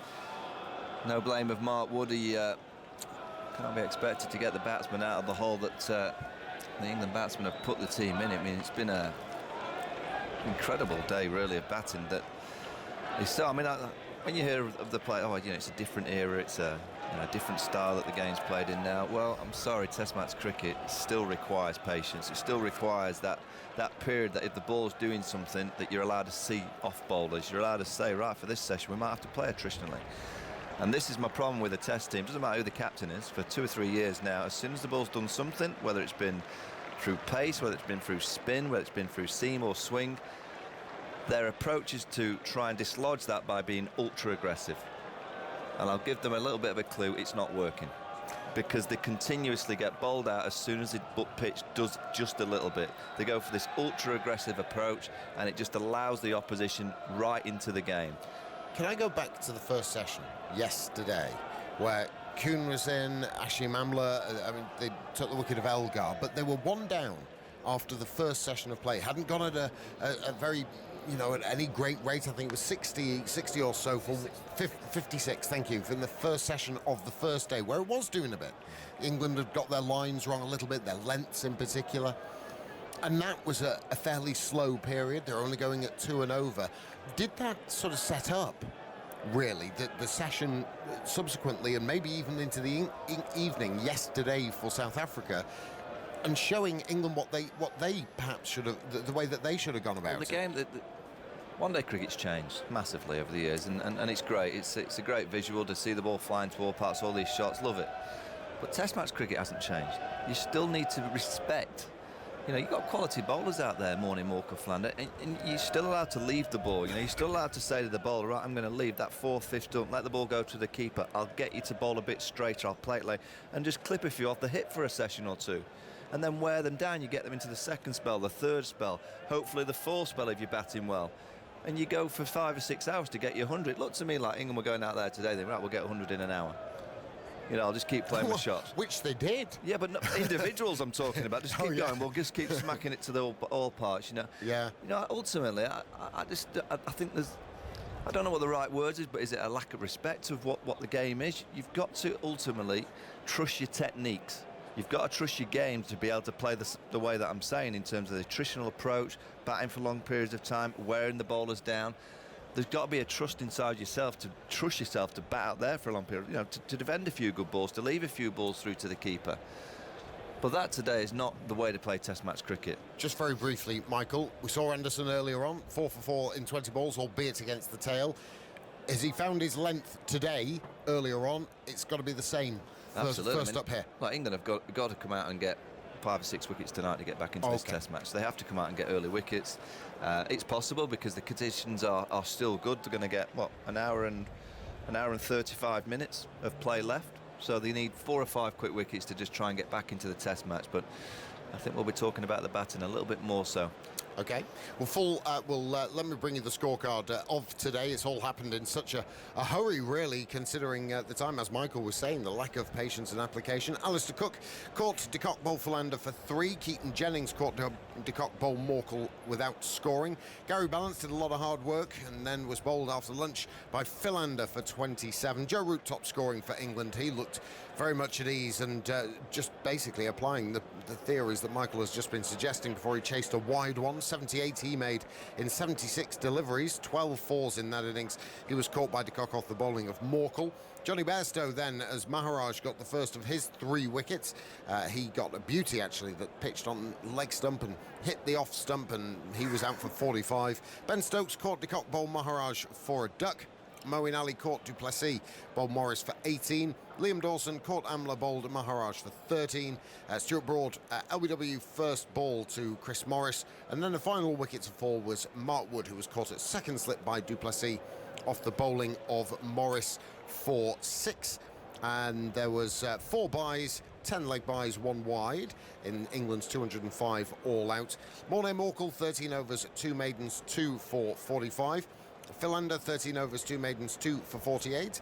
Chris Morris, 2 for 38 off 8.5. He dragged it back well after an expensive start. Olafia, 7 overs, none for 39. And Maharaj, 3 for 21 off 10. Well, let's check on England's women. Closing in on victory then against the West Indies. John Southall is watching at Bristol. Yeah, very comfortable now, Charles, for England. The West Indies 127 for 8. We're in the 47th over, so 3 to go, and the West Indies are limping towards the 50th over of the game. So England set a total of 221 for the West Indies to win. Never got anywhere near that. High scorer Matthews with 29, the opener.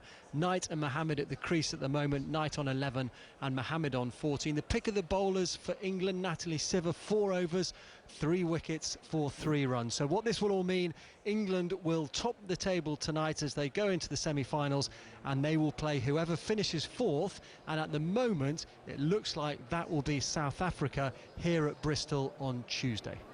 Okay, thanks, John. Let's go to Derby then, and a surprise result there, and we also now know the last semi-finalist, Dan Norcross. Well, indeed, New Zealand have been absolutely marmalised. They've been bowled out for 79 by India to lose by 186 runs. They lost their last 7 wickets for 28 in 50 balls. Rajeshwari Gaikwad came into the side to replace Ekta Bisht, who'd had a very good start to the tournament, but they were ruthless, the Indians. They decided to jettison her, and in came Gaikwad, another left-arm spinner. She took 5 for 15. Amy Satterthwaite top scored with 26. It means that India are through.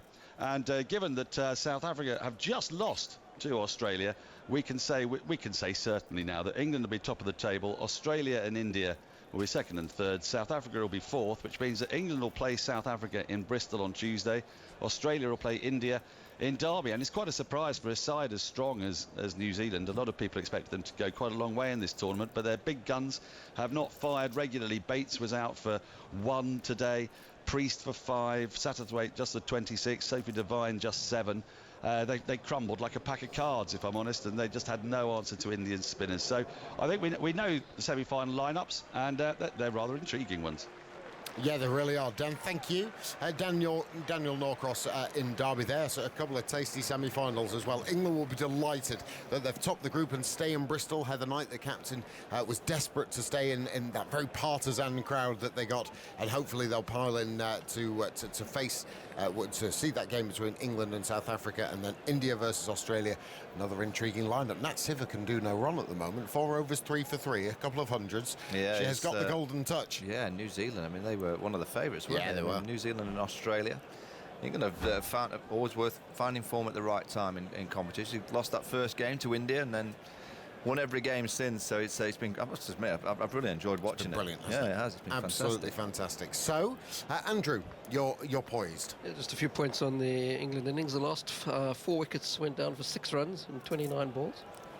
Chris Morris is 3 for 38, career best. He was at one stage 6 overs for 33, so he ended up with 3 for 5 with the last 2.5 overs he bowled. And Keshav Maharaj is 3 for 21, of the best figures by a spinner at Trent Bridge in 10 years. Really? There hasn't been much of a spinner's pitch here in that time. Monty Panesar got 4 for 101 against India in 2007. Maharaj is the best since then. Okay, thanks, Andrew. Well, look, players are out in the middle. and the bright coloured bat of Heiner Kuhn.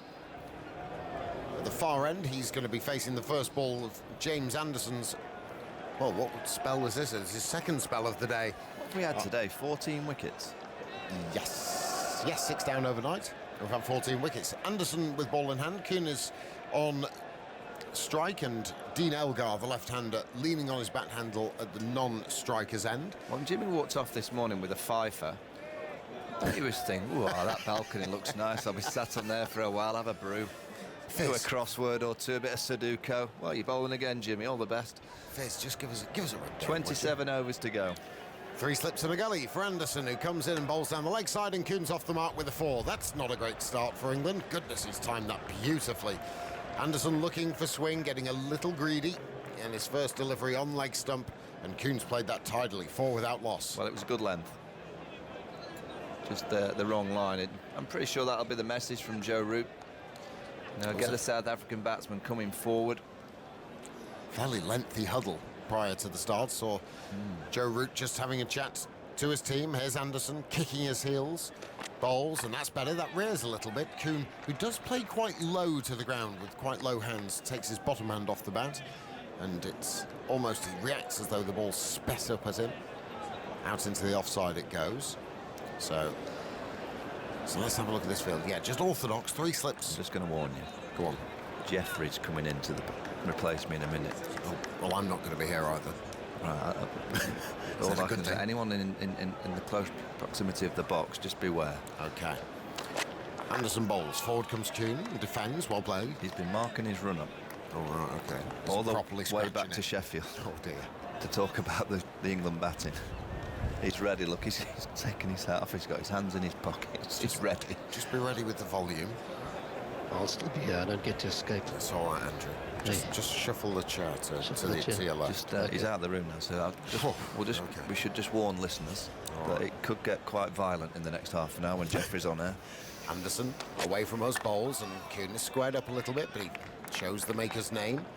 Ball trickles back up. See Stuart Broad down there in that white broad-brimmed hat.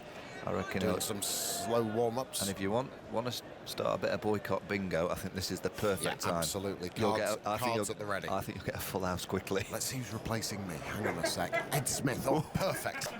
Perfect. Good luck, Ed. Limber up, Ed. You might want to shove some cotton wool in your right earlobe. Here comes Anderson. Bowls and Kuhn once again. That's a better line and length from Anderson. It's nice and full and slight. He's got bit of swing. He's got a very red sweater on. I'll tell you what, where you are, you know where your microphone is, and where your mouth is, there's probably an inch or so. Just stretch it before you leave. Just leave it a little bit wider. By about a foot. I think the colour of his sweater is here, look. Oh, there he is. You can hear him chuntering in the background. I think his face will go a similar colour by the time he's finished.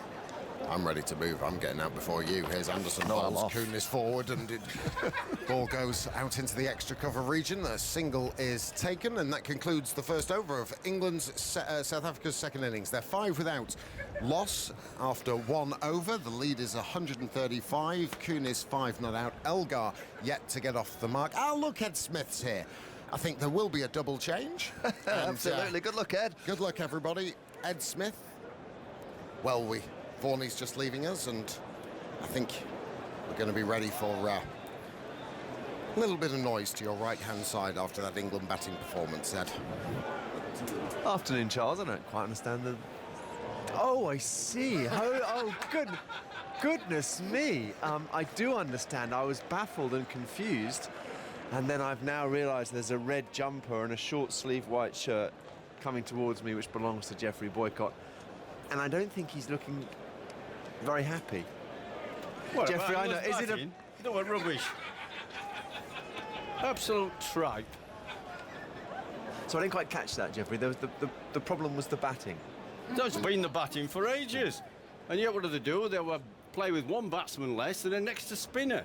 And the seamers are doing the damage. Yes. See. It's a difficult pitch, though, isn't it? I mean, it's been... Not easy, but certain batsmen play better than others, those that can bat. Broad in now, and Kuhn defends, squaring up a little bit, right leg ending up pointing down the pitch. Philander played very well. Joe Root was brilliant. Amler, he stayed in. There's a free-scoring player. He played to the conditions. He stayed in, was steady. He didn't score quickly. He waited for the right ball. Quinton de Kock is different. He's a Gower type of player. Go and ask the public. You ought to take a microphone out to the public, ask them what they thought about the England batting. But it was same as me. Broad in, wide of the off stump, left alone by Kun. They've just lost the game. Simply. In 4 hours. Less. Just less than 4 hours, they've lost the game. They didn't adapt to the conditions, they didn't take them. I mean, some of the shot playing before they got out was poor. I just say what I see. Disappointing, disheartening if you're an England supporter.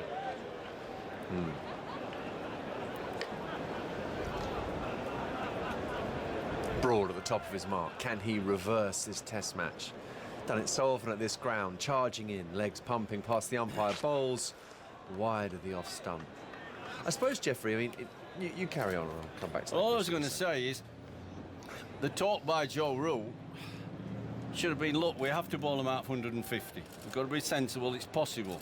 We bowl absolutely fantastically well. We get a bit of good fortune with the nicks and the decisions, but we have to catch well. It's possible. But even then, they're going to be 280 ahead, and we got about less. We couldn't make 280. So it's a tall order then with England's batting. Broad in now, a swish and a miss, very close to the outside edge. It's as though a collective madness has settled on the game's batsmen. So full marks to South Africa. They've outplayed England.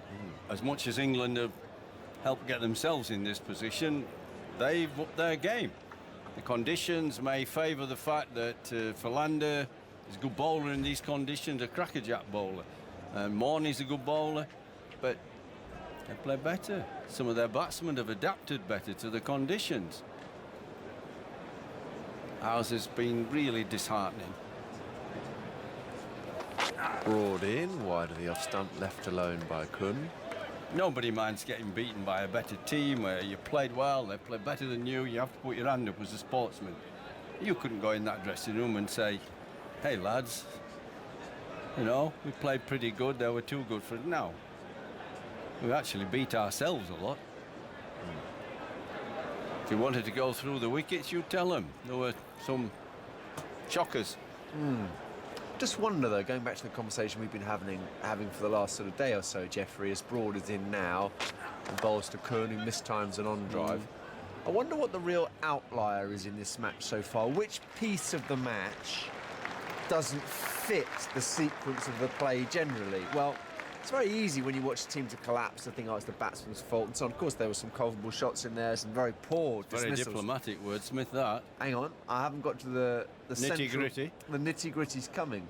Might it not be the case, Jeffrey, that the only century stand in the match so far between Amler and de Kock was actually the bit which was the most surprising? I think we've had a bit of a disagreement about the nature of the pitch, haven't we? You obviously found batting a lot easier, and that, you know, I yield to you completely, Jeffrey, on that. But I actually think it's not a great pitch for batting, and I wonder what a par score is. And I think the way de Kock and Amler batted, and maybe they were allowed to bat that well. I don't know. Well, I think the other partnership hurt England even more. Later on. Later on. Yes. Philander made 50. When was he bat? And the other lad helped him. Isn't he? Yeah, Anderson in now, and Elgar pushes forward. Oh, that was crucial. End of the game, you know. That killed England. They're not looking for that. It's interesting, and I think that really, really hurt. Well, better news for England's other team, England's women. They've beaten the West Indies by 92 runs and now top the group, and will play South Africa in Bristol on Tuesday in the semi-final. Anderson in now, it's a beauty. Pushed across the left-handed Elgar. He played at it. Did he need to play at it? Well, it's hard with Anderson. He's got the ability to swing it back in. Maybe Adam will send me to watch them. They bat better than England's men.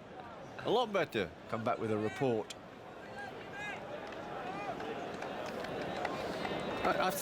It's not the first time. I've been saying this for a while on TMS.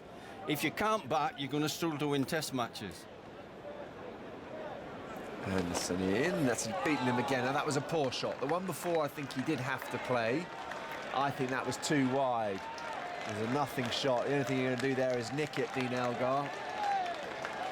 I mean, Lords, we got runs because one guy made 190. And that he was a dropped. crucial fact. Yeah. Dropped early on in the gully and wasn't a difficult one. Never mind the hook shot, one head high.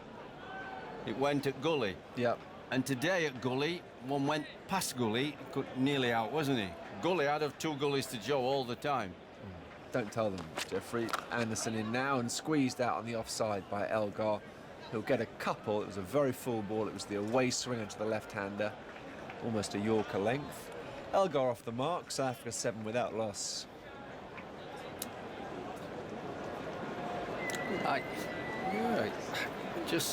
And there's selection as well, Jeffrey. The selection of 2 spinners. Yeah, there's a little bit there, but they've played 1 spinner. We could play one. Moeen, we played 1 spinner for a long time. Lords was different because a very dry surface that turned was right for 2 spin. Anderson in now, nicely played that by Elgar. He was right forward, his head was over his knee. Always a challenge when you're opening the batting. Can you get into the ball? But there's a case at Lords where it turned to have actually had 1 less seamer because Ben Stokes can bowl seam. You get 3 then. That's what you would do normally. You've got to assess the pitch. The pitch is everything. How we play, who plays, the makeup of the team should actually dictate how you bowl, fuller or shorter, what shots you adapt to as a batsman. Anderson in and beats Elgar again. 3rd time in the over. Now you'd like to feel the odds are starting to move in the bowler's direction of inducing an edge soon. What Terry Alderman used to say, 10 play and misses for every 1 edge. Well, he's chipping away at that. You reckon that's about right? 10 to 1? I hope I didn't play a miss 10 times. For every time you nicked out? Yeah, I didn't. But I was different. I was a different type of player. But okay, as an average for all batsmen, do you think that's about right or not? No, that's a lot. You think it's more like 6 or 7? Yeah. But he was a class act in England. He was a good bowler in Australia. Moved the ball out, nipped it back. He was like Anderson, sharper than he looks, you know, lively first medium, but he was, in England, really good bowler. Top bowler. No, I wonder how many, on average, bowlers have to beat the outside edge before they feel like deserve. Well, this pitch, you're going to get more plays and misses because there's a bit in it for the bowlers. Yeah, Broad starts a new over, and nicely played, actually, by Kuhn. He held his shape a bit better, and he was forward, played it later. And Lords turned quite a bit as the match progressed in the 2nd innings. If you've got a normal pitch that we've been getting for 15 years, pretty good. I don't think they played and missed 10 times. For every nick? Yeah.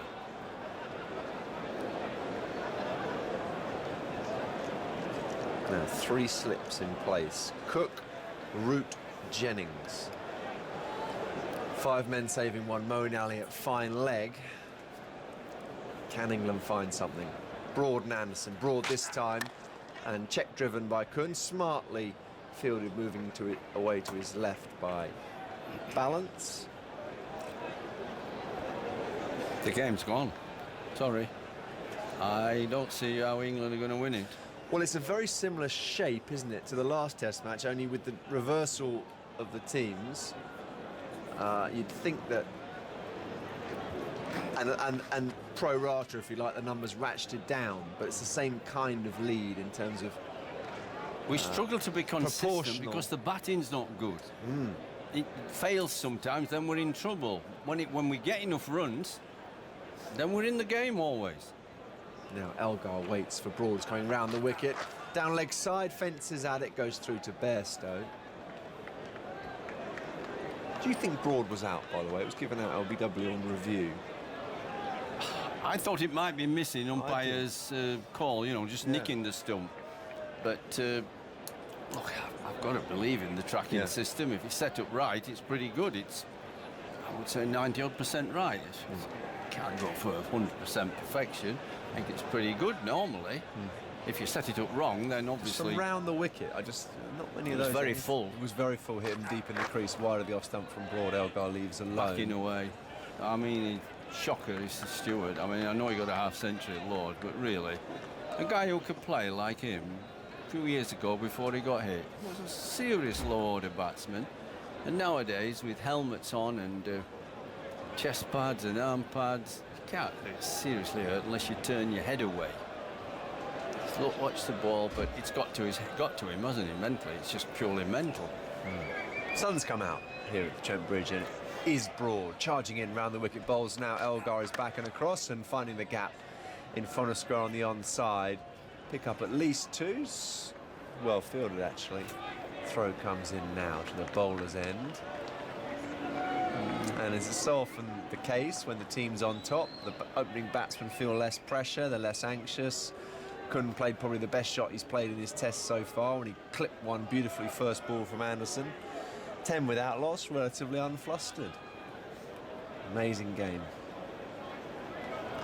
Game situation creeps into everyone's mood and spirit and flow. South Africa right on top here, Broad in. And actually Elgar does square up and is slightly discomforted by this, but no major threat as Stokes picks up in the gully after 3 or 4 bounces. 10 without loss, it ends at the end of the 4th.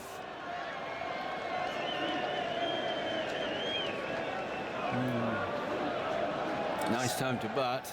It is a nice time to bat. It's not as murky as it has been. It's the best light of the game. Absolutely right. If you're a South African, you're on top, you've a lead of 140, you're right, you just feel more relaxed, you feel better, the dressing room's up, the confidence is up. I mean, by tonight, with 23 overs, what will we get? 20 of those in, maybe? Might get them all, but 20, I mean, they get 3 and over, 60, will be 200 on. Wow. 200. 3 days to go. Not going to last 5 days. 5th day is often unused. Anderson in now. Good ball right on the length. Kun is forward. Didn't bowl as full as that yesterday. Did he? Didn't get him forward like that so much. No, it just reminds me, I mean, James Anderson bowled superbly this morning to mop up South Africa's first innings, and you can't help wondering whether, if he bowled that way yesterday, whether the de Kock-Amla stand would have stood, if you like. Good comment. Yeah, he didn't bowl that well yesterday. He didn't bowl bad, but he didn't bowl that well. Anderson in again. There's another full ball. A big uphill for LBW. Is he playing a shot? And there'll be a discussion. Bairstow's interested. Did he hit him outside the line? Root's interested. Was he playing a shot, Jeffrey? There is a review. Was he playing a shot? He hit him there is a review. Review for LBW. Can you start from the front foot, please? It was the in-swinger, and it was the flat, wasn't it? Front foot coming up. Yeah, fair delivery. Can you move on to front on spin vision, please? I was worried when the umpire gives it not out. It's going to be umpire's call on line, I fear. Half and half. Can you give me ultra no edge? It's above the knee roll when it hits him. Although going over. Pocket roll. Might be umpire's call on line and height. Okay. Thank you. No bat involved. You can go for ball tracking. When and he's a long way forward. Other than that. Ball tracking coming up. Pitching outside off. Hit him in line. Over wickets the top. Missing. Yep. Paul, you can stay with your original decision of not out. I will let you know when you're on screen. Yes, you're on screen. We sort of, England sort of hopeful there. Emotional review, maybe, yeah. Yeah, they're behind, you know. They're desperate for a wicket, get a start. You felt it was a bit hopeful.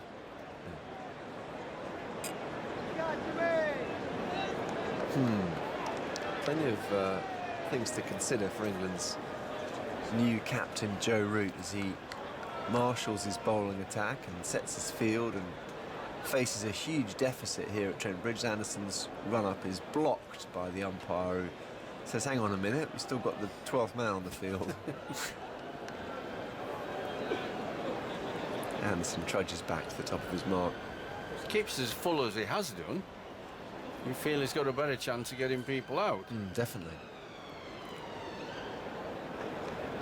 Anderson in again. Full ball once more. Exactly like Philander bowled. That bail high length. Left by Kun this time, but it's a good ball. I just wonder, Jeffrey, I mean, no one probably knows more about bowling seam and swing in England than James Anderson. No one alive. So he would be the best judge of where to pitch the ball. But I wonder whether bowlers find it as easy as we batters imagine to change their length. Well, we have to change and adapt our batting. Or do we? I wonder. Good one, Anderson too. is in now, and it's a length ball again on middle stump. Also, Joe Root today took the game away from South Africa. He played like he plays. I don't think he did adapt. The best innings played, the two outstanding innings of the match, actually, have been de Kock and Root, and they didn't adapt. Amla could have been out 3 times hooking, so even though he got 80 or whatever. You can't say joking. He played every ball on its merits. But he played very positively. Well, maybe he just played the ball as he sees. He's in great nick after making 190. Yeah, Anderson in now, and that's a beauty, perfect delivery. Got him driving, you see, front foot. So how did Joe Root change his normal game plan? I don't think he did. Not that I could see any. He played like he plays when he plays well. What did he do differently?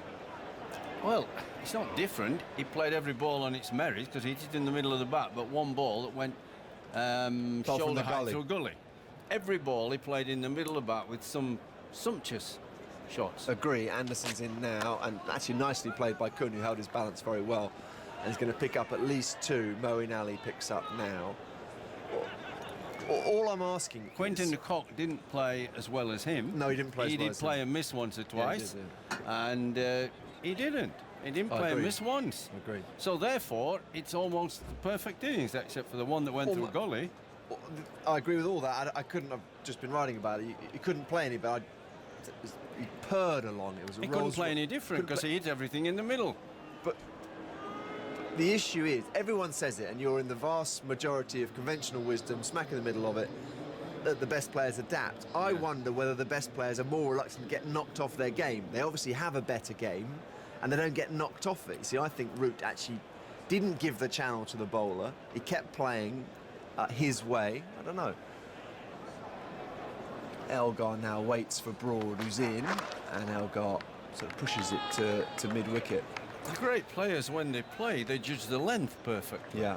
Forward or back or what to leave, the length is crucial. Absolutely. If you can pick the length up and play to that, usually a fraction earlier than the others, and you do that 10 to when you're in good nick. Confidence is high. I mean, he's just got 190. Let me tell you, I'd be fancying any bowler. I don't care who it is. I've just made 190 a few days ago. Let me tell you who's bowling. I'd be wanting a little bat against him. When I just made, like, the left-hander from Durham, I've just made 3 failures. I'm not sure, Keaton Jennings, where I'm going to get a run. Yeah, Broad in round the wicket and nearly edge. Actually looked like it was going to nick it all the way through the shot. It was played on the up, away from his body.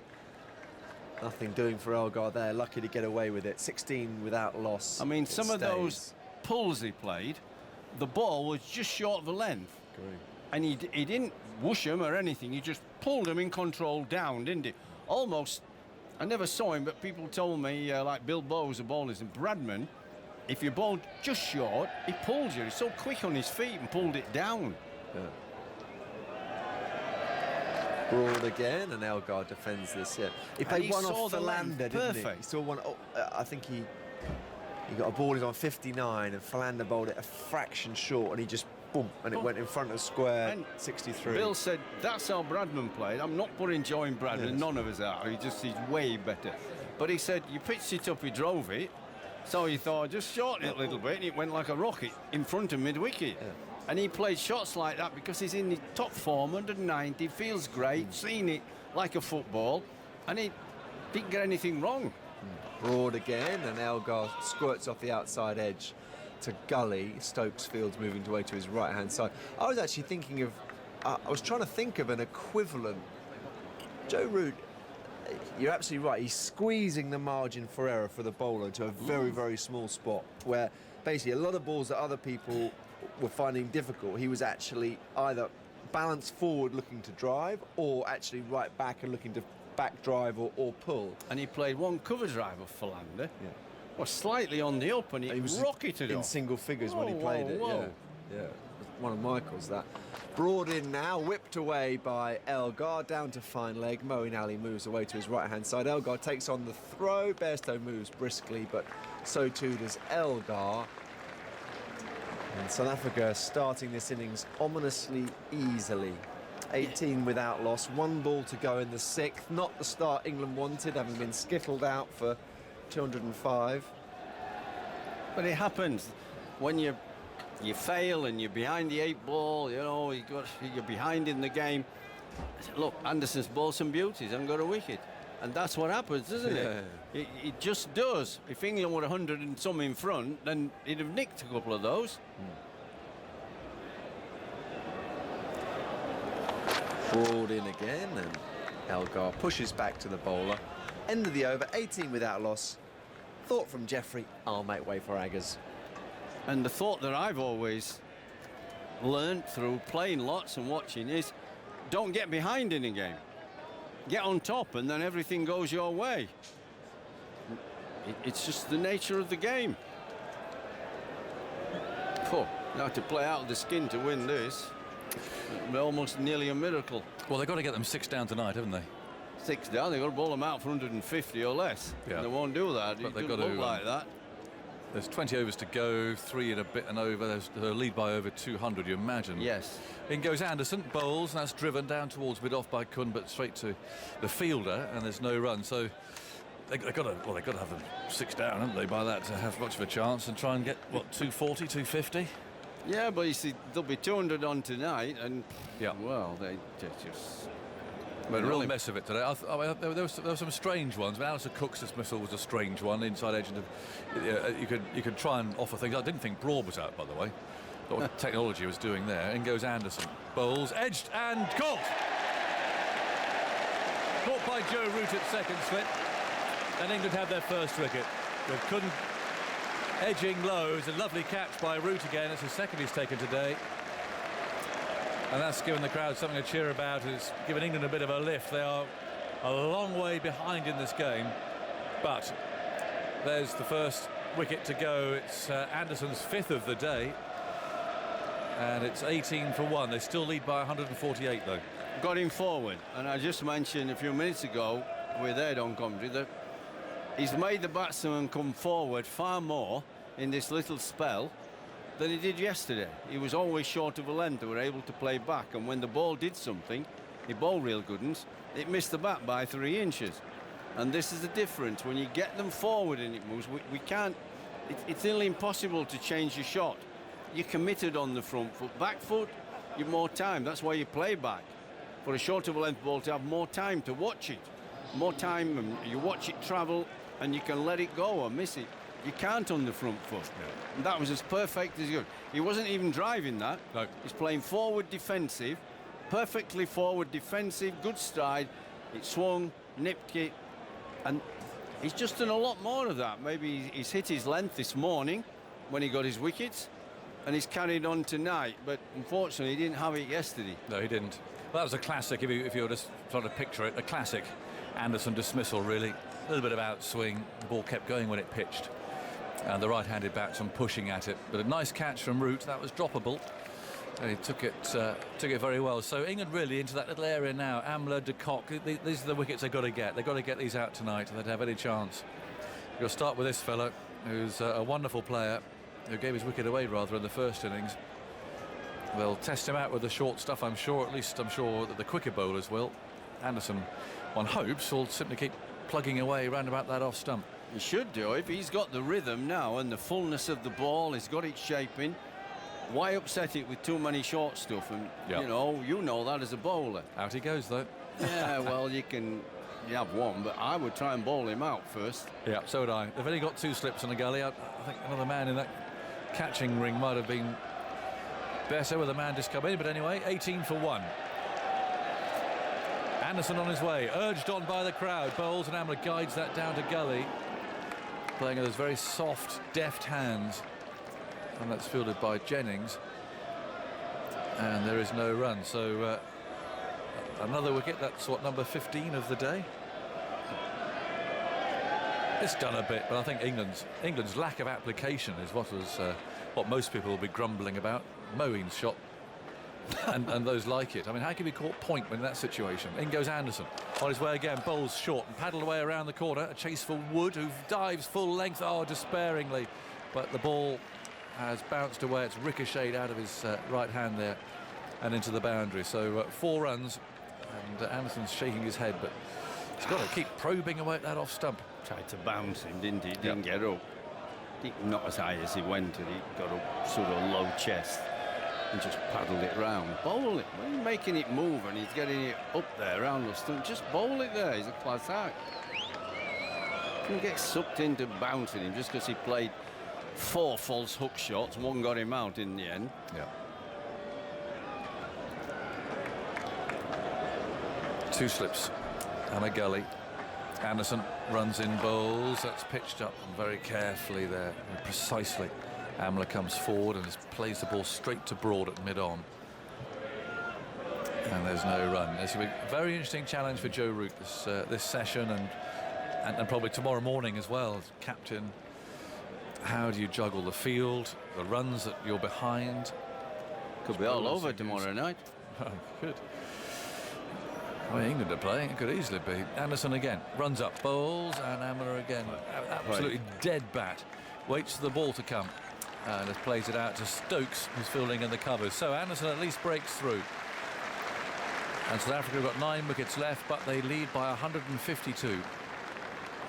See it early, play it late when it swings. Play it late by your pad, nose over the ball, eyes over the ball. You play it really where your pad is. Not with your pad, I said next to your pad. Watch it, wait. The hardest thing to do is not go at it in front of the pad. Just wait. He played it perfectly. Stuart Broad hasn't done anything with the ball. He's a major bowler for England, so he's taking him off. Yeah, well, maybe he'll come back from this end when Anderson's finished. He didn't make it do anything, though. You know, with a new ball, you want it to do a bit, but he didn't make it do anything. Now, looking at that breeze, it's coming across.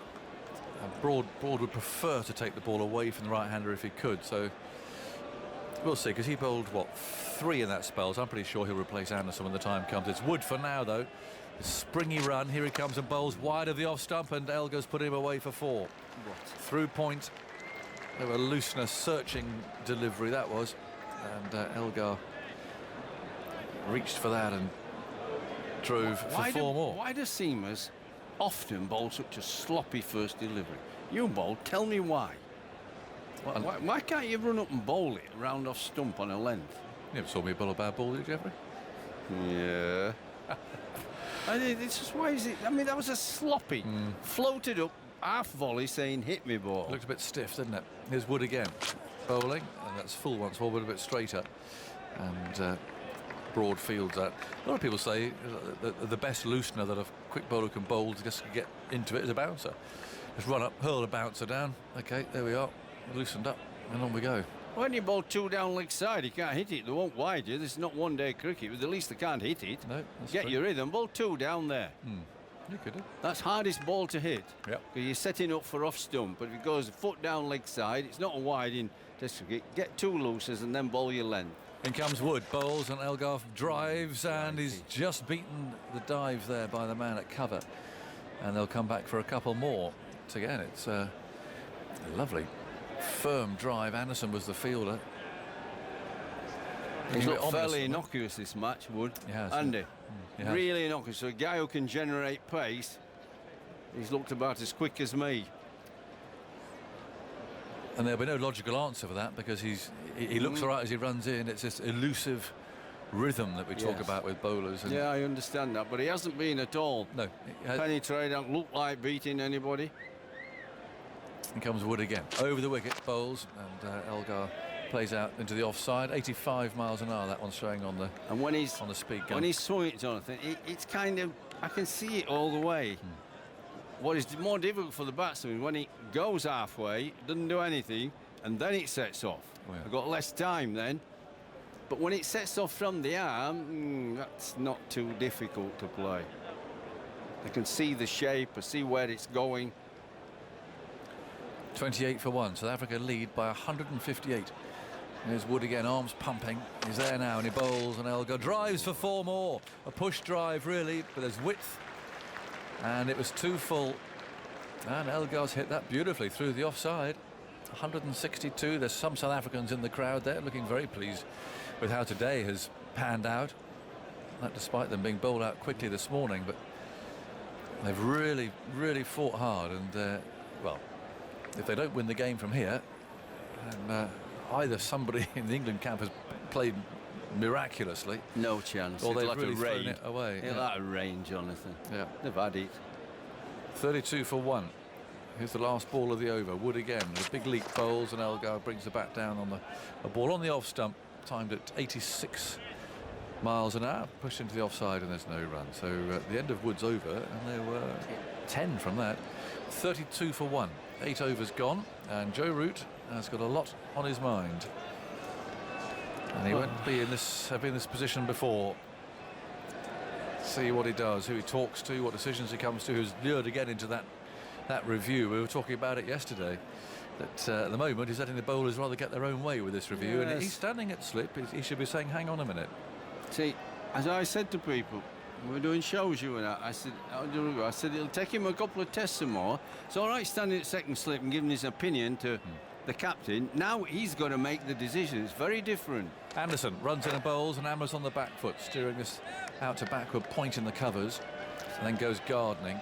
Same two discussing, but different roles, isn't it? And now he's got to stand by it. It's like moralising without responsibility, Geoffrey. Oh, I like that. CMJ taught me that phrase, Yeah. one of my favourites. All very well to stand there and say you should do this or you shouldn't do that, or Yep, in all absolutely. sorts of life. And actually, when you're the one that's going to make the decision, it's all And very you'll find also, I saw with Brian Closen, that when you're losing, too many people offering advice. No, that's true. There's lots when you're on top. 32 for 1. The lead 162. Jeffrey's away. I suspect that was quite a combustible spell. I missed most of it. Yes, thank you, Andrew. Nodding sagely to my left as Amla plays into the offside. Yeah, Daggers and Michael Vaughan were getting out of here as quickly as they Yeah. could, leaving Ed Smith and myself. I viewed the next door room where we're sitting as something of a bunker. Yeah, and I think just it's fair enough. Yeah. shored myself up in there, 1 or 2 supplies, that sort of thing. Rest of us were all ducking for cover in here. Yep. Yeah. No, I took a bit of pork pie, a bottle of water with me, and hunkered down. Graham Smith will be altogether different because he'll be a cheerful, sure, and upbeat about what's happened today. 32 for 1. In goes Anderson, bowls, and Amla allows that to pass by outside the off stump. 32 for 1. What a day!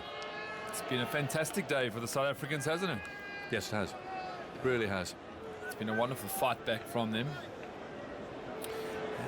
I can only imagine what Jeffrey said, but it was a real sort of panic. Yes, so it's interesting because performance from when Jeffrey is clearly inclined, as he should be, to sort of comment on from an English perspective, in goes Anderson, carrying those shadows with him with the floodlights again, and Amla's forward playing out to cover. So I mean, that's his job. And so inevitably he'll focus on England's failings. You, from a South African perspective, which is what you're here to do, what do you think was particularly good about South Africa in context of where England were with their innings? They got the 10 wickets. That was good. I think obviously the start. I thought Root played beautifully. It's a day that has offered something for the bowlers. There's been the gloom, the swing, a little bit of nip. Anderson again bowls. Amla allows that to go by once more. England certainly, bar Joe Root. They contributed. I actually can't even remember a person in that middle order playing a forward defence. It was, Johnny Bairstow in particular, edged and scraped his way to 40 through a bit of fortune. Well, I was looking at it, I think they bowled 52 overs or thereabouts. There were only 6 maidens in that, and that kind of shows the way they were going at it. I mean, you've got an element of wearing a bowler down and playing him. Almost earning the right, I don't think the wicket is doing that much. I think it's a nice battle between bat and ball. Anderson over the wicket, bowls, and there's a lovely defensive shot from Amla. Really showing England how to do it. Here he's getting himself in. Yeah, I mean, the old element of forcing a bowler to bowl at you, earning the right. I think where England fell short is that, Maharaj, I think, was an important little period where he picked up some crucial wickets at du Plessis because he pushed Verlander and Morkel pretty hard. I think Morkel's just that extra over where he got the wicket of Root was a big turning point in that England innings. But Maharaj, the 3 wickets, was it 3 or 4? Yep.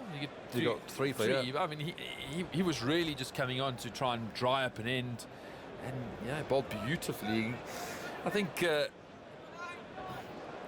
England, to me, just looked like they thought the pitch was a landmine, so let's play as many shots as possible. Yeah, it was extraordinary. But South Africa plugged away well, and that's they got themselves in a winning position here. I mean, if they lead by more than 200 tonight, of any more than 4 wickets in hand. They're in a great position. That's Elgar swaying out of the way of a short ball from Wood. England have got to get 5-6 wickets tonight. Chase 240, 250. But it's South Africa's game for the winning now. Geez, if they're only chasing 240, then exactly South Africa in for a hell of a collapse. Exactly. I mean, but that's true, though, isn't it? But that's what they're going to have to do, don't you think? They realistically, they've got to take a lot of wickets tonight. 60 runs from here, so you're saying 60 for 9. Yeah. Is that your call? No. I said 5 or 6. Here comes Wood, bowls, and Elgar forward, playing out to mid-off. They've got to get wickets tonight. They've got to. Yeah, no, got to get absolutely. 5, 6 I mean, down. it's going to feel like Groundhog Day tomorrow. They've warmed up 3 days in a row and walked out to field. It's a tough old day, especially as a captain. Now you got to ask your bowlers. I think Jimmy Anderson just walked off celebrating his 5 for about 4 hours ago.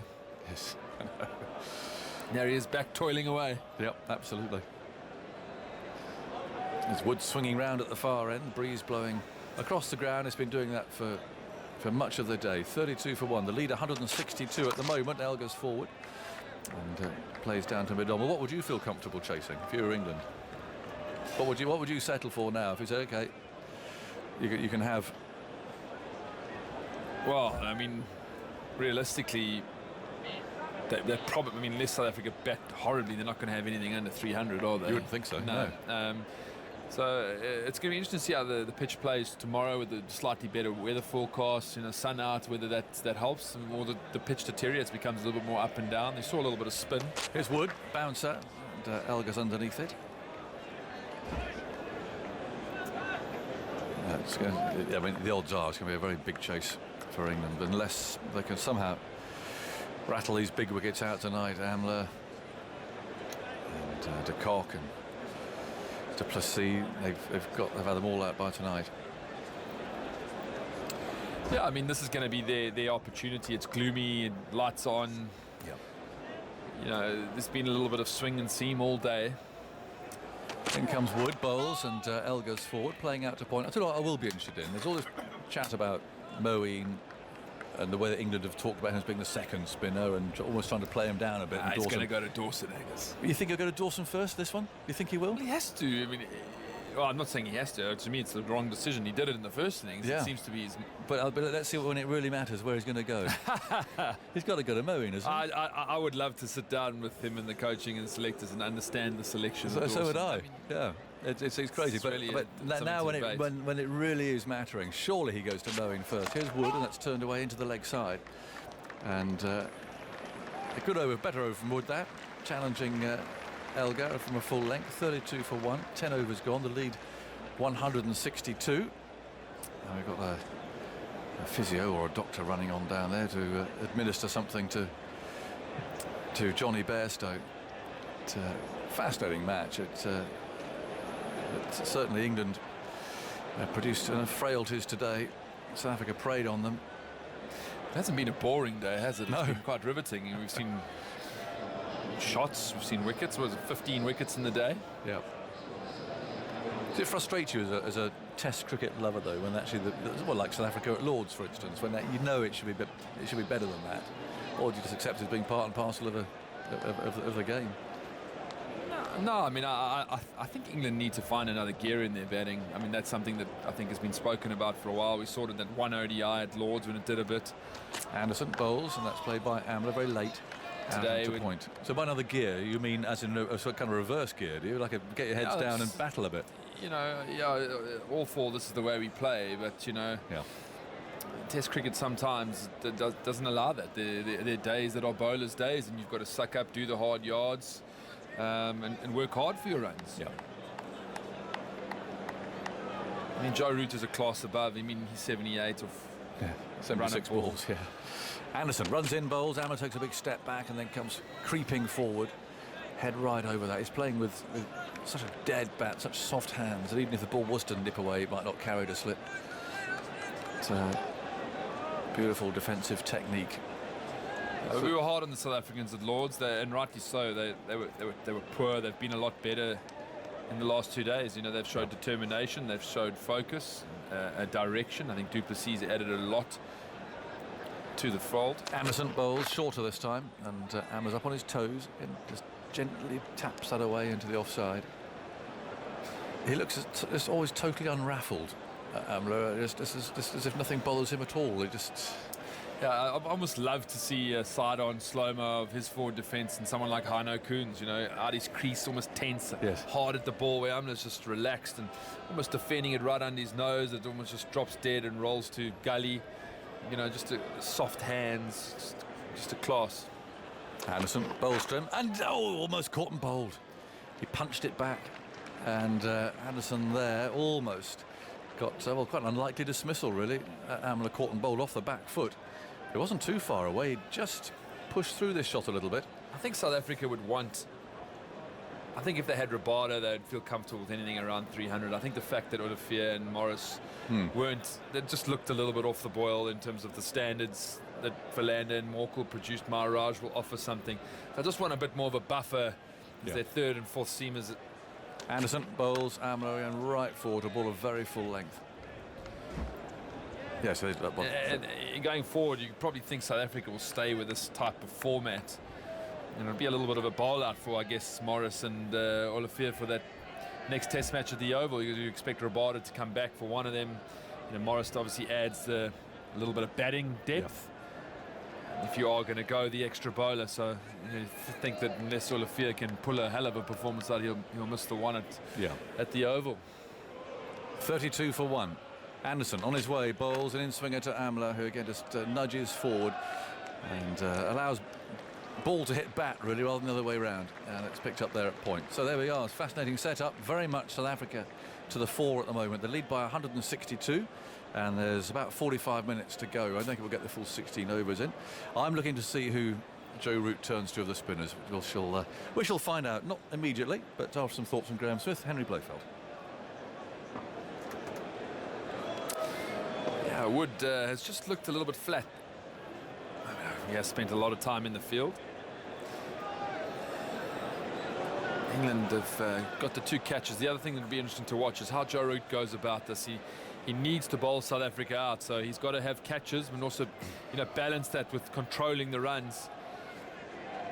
There's so much time left in this game. It's only day 2. You've got to feel that his mindset's got to be to bowl South Africa out.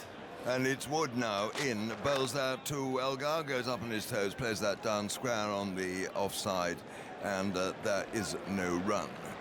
Yes, it's there's a certain inevitability about this now, and it's really inescapable, because when on this sort of pitch, when you've got a lead of 135, I mean, it's going to be, isn't it, really, fairly one-way traffic, unless a miracle is going to happen, and it doesn't look as though it is. We've got Wood again now. He walks a couple of strides, and then, he pushes himself off, and here he comes again, up to the wicket now, bowls, and Elgar up on his toes, plays into the covers. He thinks as Jennings fields and throws back to Bairstow. There might be a run. Starts off for a couple of strides, but realises it's going quickly at the fielder, and comes back. 2 pigeons fly briskly over the pavilion. I think they're probably English pigeons, a bit disgusted with what's going on, and they don't really want to have too close a look. And Wood is going to receive the ball back from Broad. Broad's doing arm exercises, though he's about to bowl. And Wood it is again, this walk and then pushing himself off, and here he comes, bouncing up the wicket, bowls. Oh, and that hurried Elgar slightly into the shot, but he played it well, keeping it on the ground and picking up a single to mid-wicket. So the score goes on now to 33 for 1. We were on 32 for a long time, actually. And Elgar goes to 17. 21 dot balls in a row before that. That's quite a number, isn't it, in this sort of situation, 3.5 overs. Yeah, and Elgar just seems to be settling a little bit. I thought he was falling, almost head falling over his feet a little bit initially. It caused him to play and miss, not really knowing where his off stump was to Jimmy Anderson. He just seems to be finding a bit of rhythm into his game, a little settling maybe. Wood it is now in to Amla. He's there. It's short run. Amla pulls away and lets it go flying past his chest through. There goes smack into Bairstow's gloves, who passes the ball sideways to Alistair Cook at first slip, who is the polisher on the side, and he then unwinds quite a long throw down that mid-off, and the ball loops back eventually to Wood. It's a little bit grayer than it was this afternoon, and the floodlights are making themselves count they're looking a lot brighter than perhaps they have at any time during the day. So they've been on for most of the day. And it's Wood again. He's in from the pavilion end, bowls outside the off-stump. Amler plays no stroke. And Bairstow takes, and a gentleman in a stripy shirt goes skipping down the steps of the grandstand over there and disappears. Whether he's going to beat the traffic or was going for a quick one before he goes, I don't know. But the crowd over there have been they've been behaving very well. There have been a few fancy dressers, a number of yellow caps in one or two groups there. Perhaps boys from their school side who got their caps on. Nice to see. Wood is in, bowls, and up on his toes there goes Amler and plays that to mid-off. And it is the end of the over. And I'll tell you what, Graham, to sort of save you a bit, because there's nothing a great deal to add. 33 for 1, Amler 4, and Elgar 17. I'm going to go through the detail. People will be joining in all the time. I was just thinking that I'm very grateful for these slow afternoon sessions to be next to you, Henry. I mean, you do light them up and take a bit of pressure off me to come up with something to say. Well, I don't know about that. What you say, every word is a gem. I mean, it's a drop of gold, whole thing. I hate to deprive listeners of your service. No, I love listening to you. They can have too much of a good thing. You know, you space it out. Well, England had 4 wickets to fall this morning. Or rather, sorry, no, I'm getting ahead of myself. South Africa had 4 wickets to fall this morning, and Anderson was in rare form. And Philander, in the end, caught Dawson, bowled Anderson for 54. Morris was caught and bowled Anderson for 36. Maharaj was caught Root, bowled Anderson for 0.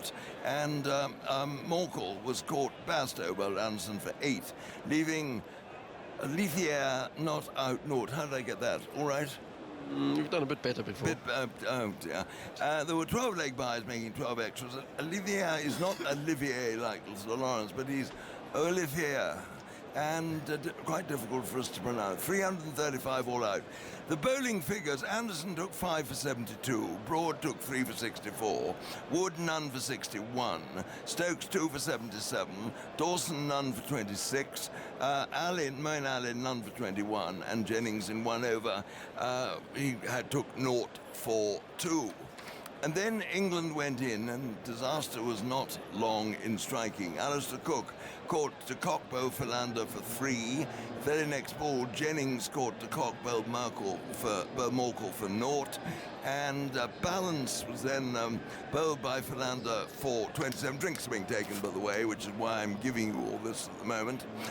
Joe Root caught de Kock, bowled Morkel for 78. That was a marvellous innings. He played so well. It was a sublime innings. He reached 50 in 40 balls, which was equal with Graham Gooch as the quickest 50 by an England captain ever. And it was a really extraordinary innings, and Gooch was the only England captain to score more runs than 78 at a quicker rate.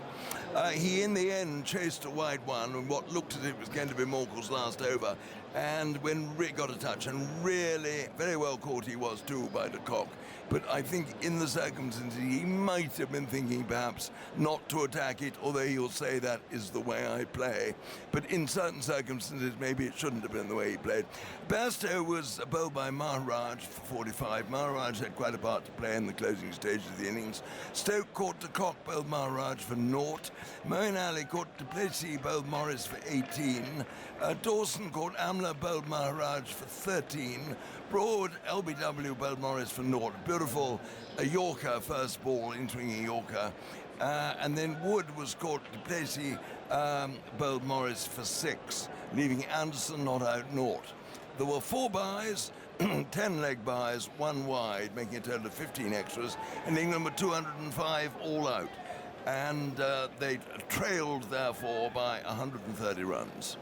Morkel, 13 overs, 2 maidens, 2 for 45. Philander, 13 overs, 2 maidens, 2 for 48. Morris, 8.5 overs, 1 maiden, 3 for 38. And now it's Broad coming in now, up to the wicket. He bowls down. That's played away nicely by Elgar to Moeen at forward square leg, and there's no run.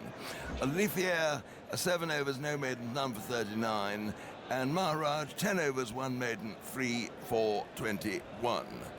And in this innings, the man out was Kuhn, who was caught by Root at second slip off Anderson, and he made 8. And otherwise, we've got Amla on 4 and Elgar on 17. So it's been a very, very busy day's cricket. 15 wickets have fallen, and South Africa are very much in the driving seat. Well done, Maria. It was informative and poetic.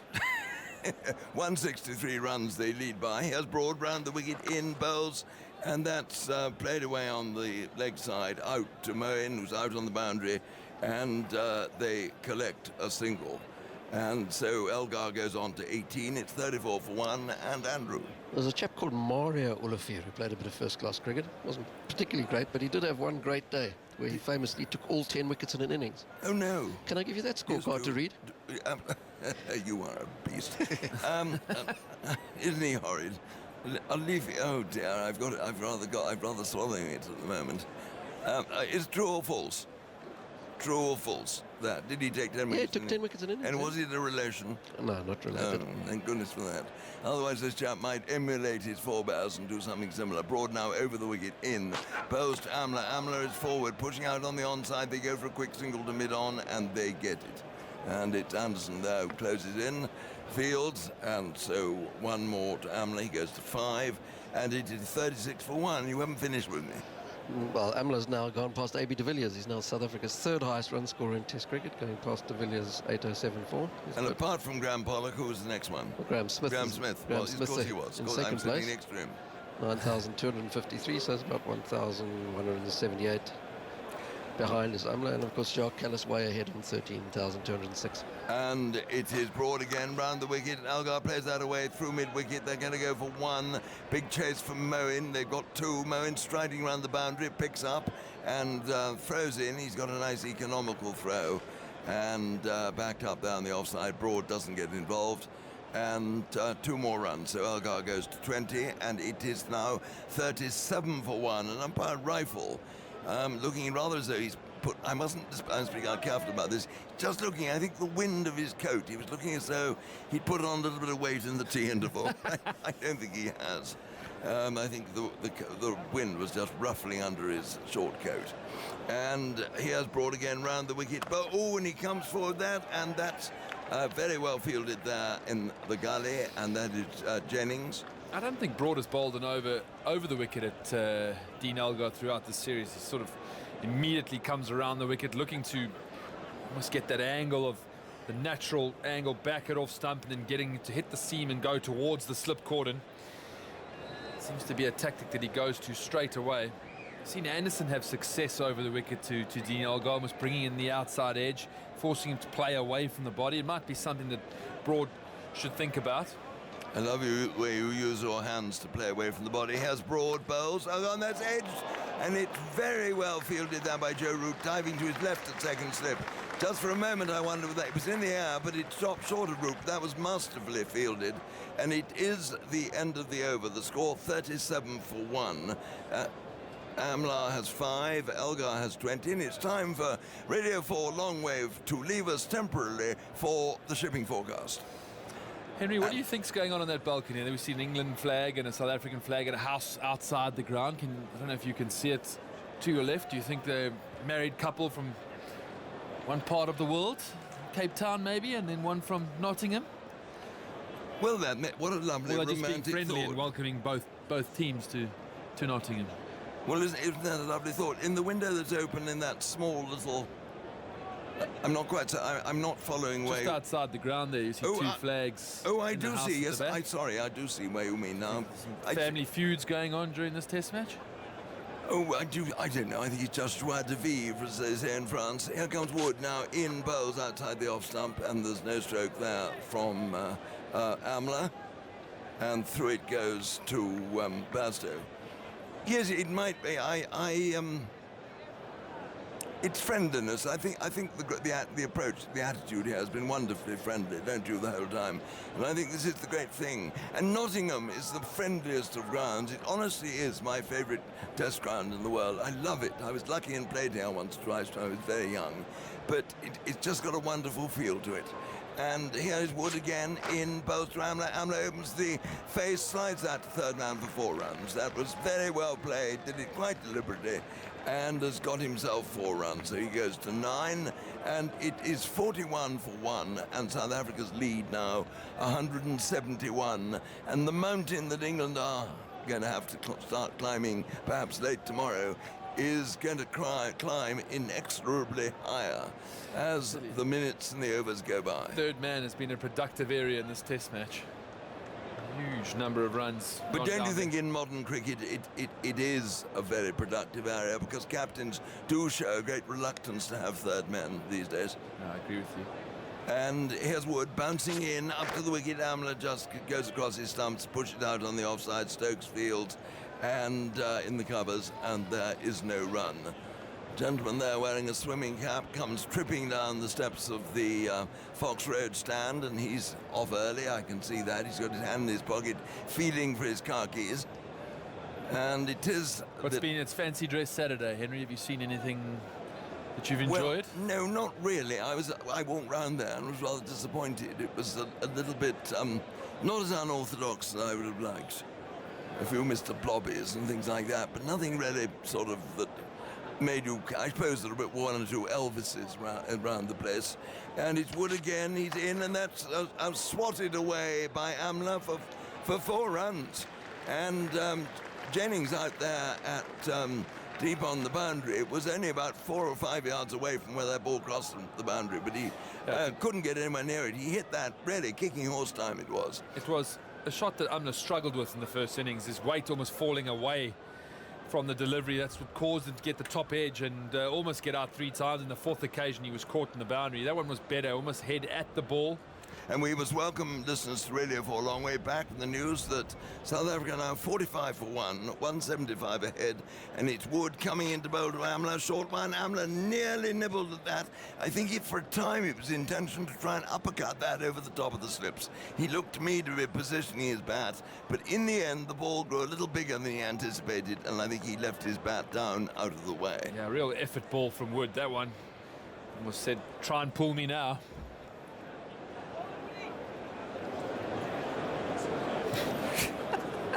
And it's Wood once more, pushing himself off. Here he comes up to the wicket. He's there now. He bowls outside the off stump. Amla knows just where his off stump is. He leaves that one alone, and through it goes to Johnny Bairstow.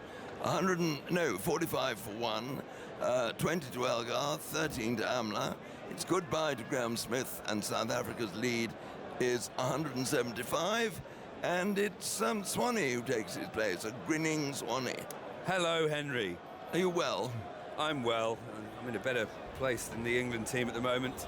Cast your mind back to a match at Lord's in about 2008-9, when England walked up the steps to that dressing room, the stairs inside the pavilion of their dressing room.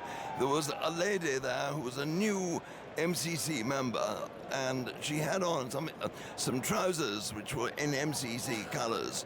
And you said as she walked, but she said she liked something that you were wearing, and you said you liked her trousers. Do you remember that? I don't remember. Oh, well, she did.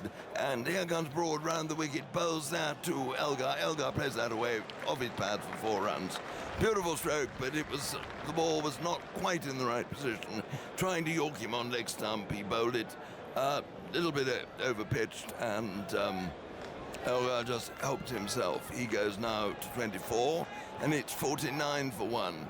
Well, if you don't remember it, it's rather the end of the story. I don't remember saying that. I remember the trousers. I trust I was polite. And I wasn't, you were lovely. She thought she didn't actually say you were irresistible, but I can see that's what she meant. And Broad hitches up his shoulders of his shirt, something he does often. 2 steps of gully, backward point, short cover and mid-off. And he has Broad again, and Elgar's forward pushing this out on the offside. Stokes from the covers fields. And a rather ample gentleman in a red shirt there. He may be one of the stewards, is walking along that causeway between the upper and lower decks of the Fox Road stand. He's surveying all about him. He looks as though he's got one of those, almost a Stetson on his head. And I don't know if he's a part of the furniture, as it were, here at Trent Bridge, or whether he's an extravagantly dressed spectator. Broad bowls again. Owen Elgar goes forward and edges that just wide of the diving gully, and Jennings there threw himself to his right, and the ball went away there to the third-man boundary, and for 4 runs. Yeah, the lead grows, and you can hear the groans in the crowd as this one snuck through the cordon. It was always on the floor. It was never going to be a catch, but the bowlers, the England bowlers, will be fuming. They'll be livid with the batsmen. Bowled all day yesterday. They had to come out this morning, finish it off quickly. They want a day up, day with their feet up, a few massages, things like that. 4 hours later, they've got their bowling boots back on. They'll be very, very angry. Well, that is now 53 for 1. And Elgar 28, and here's Broad again into him. He bowls and he drives that down to mid-on, and Dawson does a tumbling stop which gets himself a dry cleaner's bill, and still looking around, people moving away. I think there's a chap in a white hat in front of the Smith Cooper stand. He's trudging home a little bit gloomily, I think. You can tell South African spectators from English spectators by the spring in their step, I think, as they leave the ground. South Africa very much in charge. Broad it is again, in both Elgar outside the off stump, and no stroke, and through it went to Bairstow. Yeah, the danger signs were there this morning with the weather and the overcast nature of Nottinghamshire this morning. It was going to swing. Jimmy Anderson was unplayable. Picked up those very 4 quick wickets to take him to a 22nd Test fifer, but the danger signs were there with Philander lurking in the South African ranks. We knew it was going to be tricky for England. I mean, even a pessimist would hope for more than a paltry 200. How many fifers do you get? Here comes Broad again, in both Elgar's forward, pushing into the covers. No run there. Jennings, the fielder. Can you answer that quickly? I think it was 17. So you think it was 17? I'm sure you're right. It's the end of the over. It's 53 for 1, 28 to Elgar, 13 to Amla. 183 is the lead. And after another word from well-bowled Swanee, it will be Charlie Dagnall. Yeah, the bowlers will start to come into criticism here for not looking as dangerous as South Africa, not beating the bat. What you've got is a pitch that's had another full day without any moisture on it, so it's playing its best of the day. The seamers are tired. They've done a full day's work yesterday. They've done their job for the team. And when you've only had 3 or 4 hours with your feet up, it really does make a difference. I've heard Jeffrey having a dig at Mark Wood, like a true batsman would. I feel for the seamers. It's hard graft. It's hard yakka doing it all day. And to have to come back out 3 or 4 hours later and do it again. And someone will know exactly about that. Is the pace man who sits beside me now, Charlie Dagnall. Good evening, Charlie. Good evening, and there's always that little conflict between batsmen and bowlers. Bowlers chuntering, as we're wont to do, but chuntering, the batsman have let us down, we've got to go out and bowl, it's easy for you, and all of that. And there is always that little bit of conflict, and everyone will, come out with they'll sing from the same hymn sheet, and they'll back each other in public, but in the dressing room they'll be chuntering, trust me. Now Moeen Ali is going to come on. 15 overs have gone, 53 for 1, some off spin, and England are staring down the barrel here. The lead is 183. Hashim Amla is 13, and Dean Elgar has played nicely. 28 not out from 42 deliveries, and they've just really not looked that threatening. No. But what they have to do, England have to be more positive.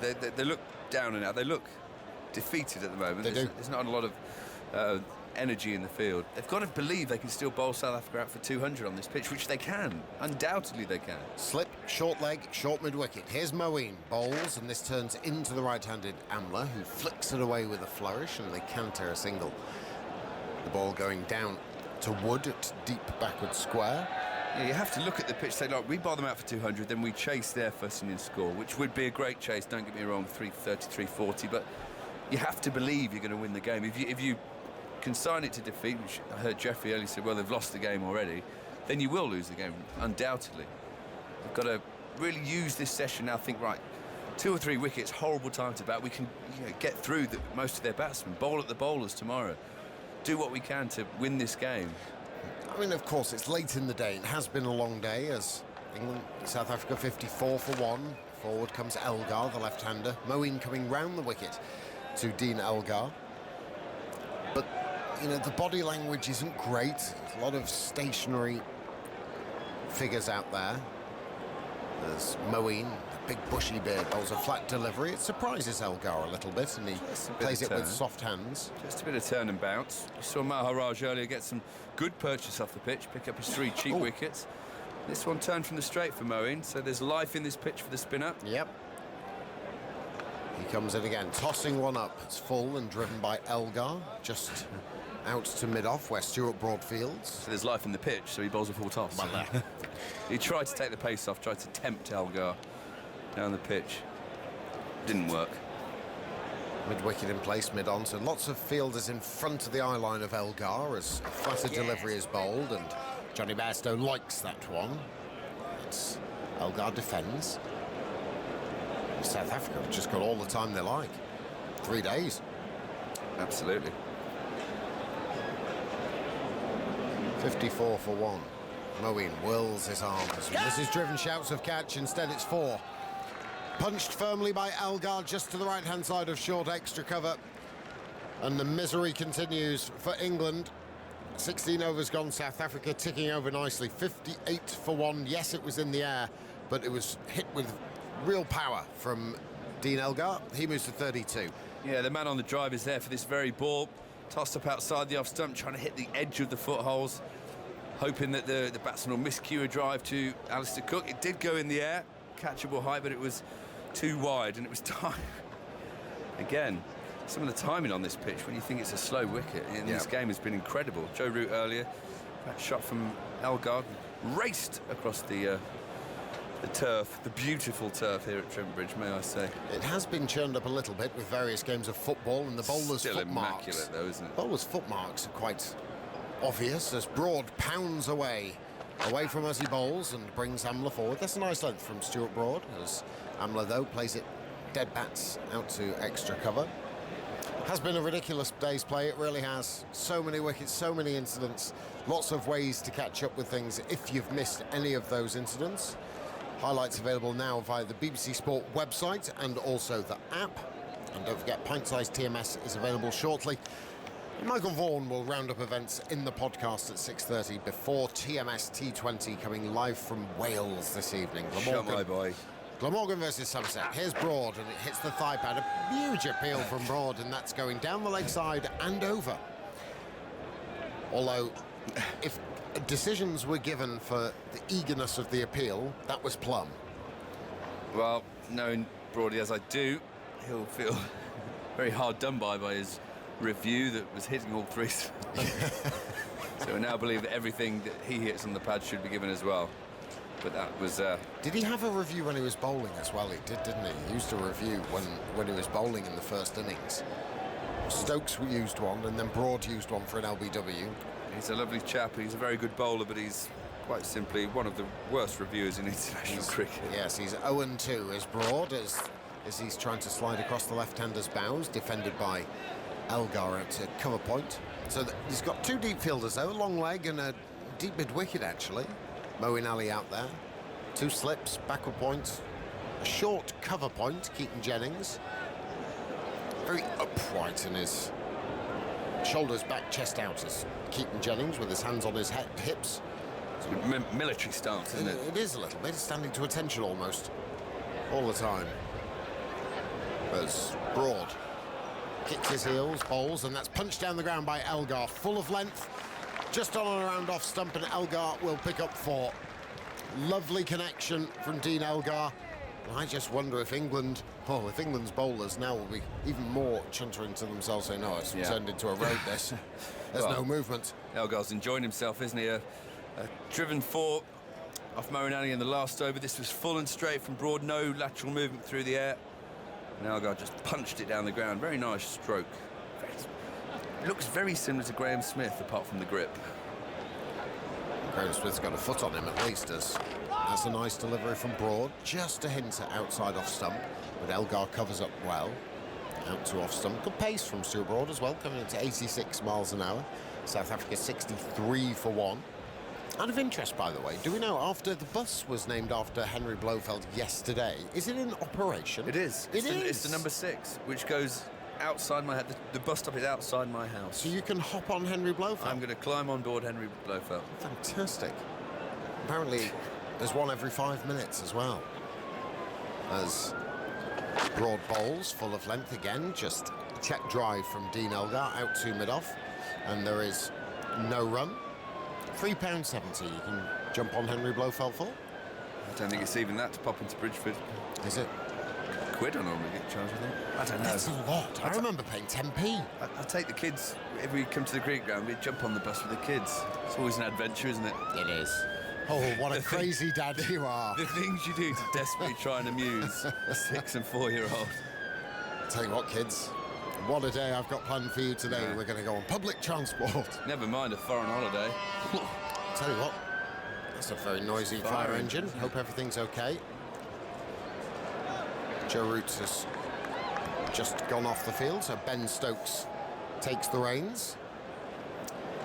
Moeen Ali will continue from the pavilion end.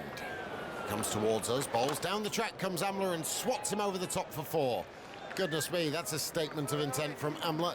Lovely shuffle of the feet down the pitch, and South Africa are 67 for 1. Yeah, they'll look to make hay here, score as many runs against this tired England attack tonight. I know tomorrow morning could be a different kettle of fish. Well, yeah, they're going to cash in now, aren't they? There's few fielders clapping their hands, but wearily.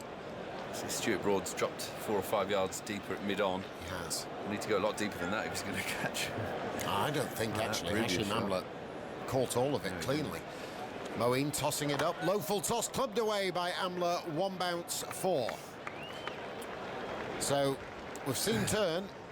Moeen's not going to get any off a shin-high full toss, and it's consecutive boundaries to Amla.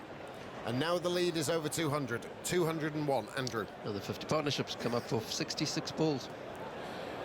It's a fairly quick time. Amla is 22 not out. Elgar 36. Understandably, short legs disappeared after that ball. It was a bit of a widow-making delivery from... it really was. Moeen Ali. Moeen towards us. Balls flicked away by Amla. They just coast a single. He's not bowling with any zip, any energy in his action as he was at Lord's. Amla moves to 23, 72 for 1. Just a reminder that England's women beat the West Indies by 92 runs to set up a World Cup semi-final. It's not all doom and gloom for England today. It isn't. Against South Africa in Bristol on Tuesday. You can watch highlights of that win today, also on the website and the BBC Sports app. Here's Moeen Ali, shortish delivery, which Elgar is quite content to punch out to deep cover for another single. And it's all just a little bit meandery here. I think the way it's going, we could pop down on Tuesday and watch that one. Yeah, we could. I'm not sure we're going to be sat in Trent Bridge. 73 for 1. Well, it is. They're just waiting for something to happen, England here. It's Moeen bowls, and Amla just defends on his tiptoes, and because it rose a little bit from outside of off stump. A hopeful scream of "How is he?" from the crowd somewhere. Yeah. Now the crowd has actually just started to drift away. Those things you haven't seen in a while. I've got one after this ball. Moeen. Yes. Forward comes Amla in defence, and the 18th over has been bowled. 73 for 1, and the lead for South Africa is 203. So what's the thing that you've not seen in a while? I grew up with this. Happened at every cricket game I played in until the age of about 17. There'd invariably be a road that ran past the cricket ground, and at some point a boy racer or a youngish individual would put his window down and at the top of his voice scream and appeal. You must remember this. I do. It's part and parcel of growing up playing cricket. They still do it. I've not seen it for ages. Oh, when I play at Rothley, when I have the chance, I wonder how they've got on today as well. Anyway, league cricket today. Lots of league cricket around the country today. And there's a quick road that goes from the golf course past the country road that goes past the cricket ground, past the hotel that's there. And you always get it. How many a day would you average? 4 or 5? Oh, no, not that many. No. Probably just one. Just the green, yeah. The young lad who with a massive exhaust. You know, they've got it. They've bought this, knackered old car for £250, but they've spent £3,000. They've spent £3,000 on this exhaust and a cool gear lever and some neon lighting underneath the doors. Anyway, I encourage it. Anyone out there who's driving past the Creek Ground at the moment, put your window down and scream an appeal, please. Or obviously keep your eyes on the road. Hoodlum you are. 73 for 1, Ben Stokes. Now, has he brought himself on? No, Joe Root's back out there. You can see the walk of Joe Root. He's just skipping to slip. And Ben Stokes, with the wind buffeting against his shirt, really whipping across the ground. Joe go off to look for inspiration. Maybe. Anyone got any ideas? 2 slips in a gully. Short cover pointer. Stokes comes in, bowls his first delivery, and that almost swung about 3 different ways on its way down. Almost like a huge putt on a green that in the US Open, yeah, that snakes around it. It started going in, then out, and in and out again as on its way to Johnny Bairstow. One final result just in from the group stage of the Women's World Cup. Congratulations to Sri Lanka. They've beaten Pakistan by 15 runs. Pakistan take the wooden spoon. So, well done to Sri Lanka today. As Stokes bowls, forward comes Elgar, and out to extra cover it goes. Should be good fun interviewing the Sri Lankan team after they're getting their first win of the Women's World Cup. Should be more fun than watching this performance at the moment from England. From an England perspective, of course, I'm sure there's South Africans amongst you a cock-a-hoop. I'd say he might be, so he deserves to be. Stunning bowling performance. Helped fairly much by the England batting.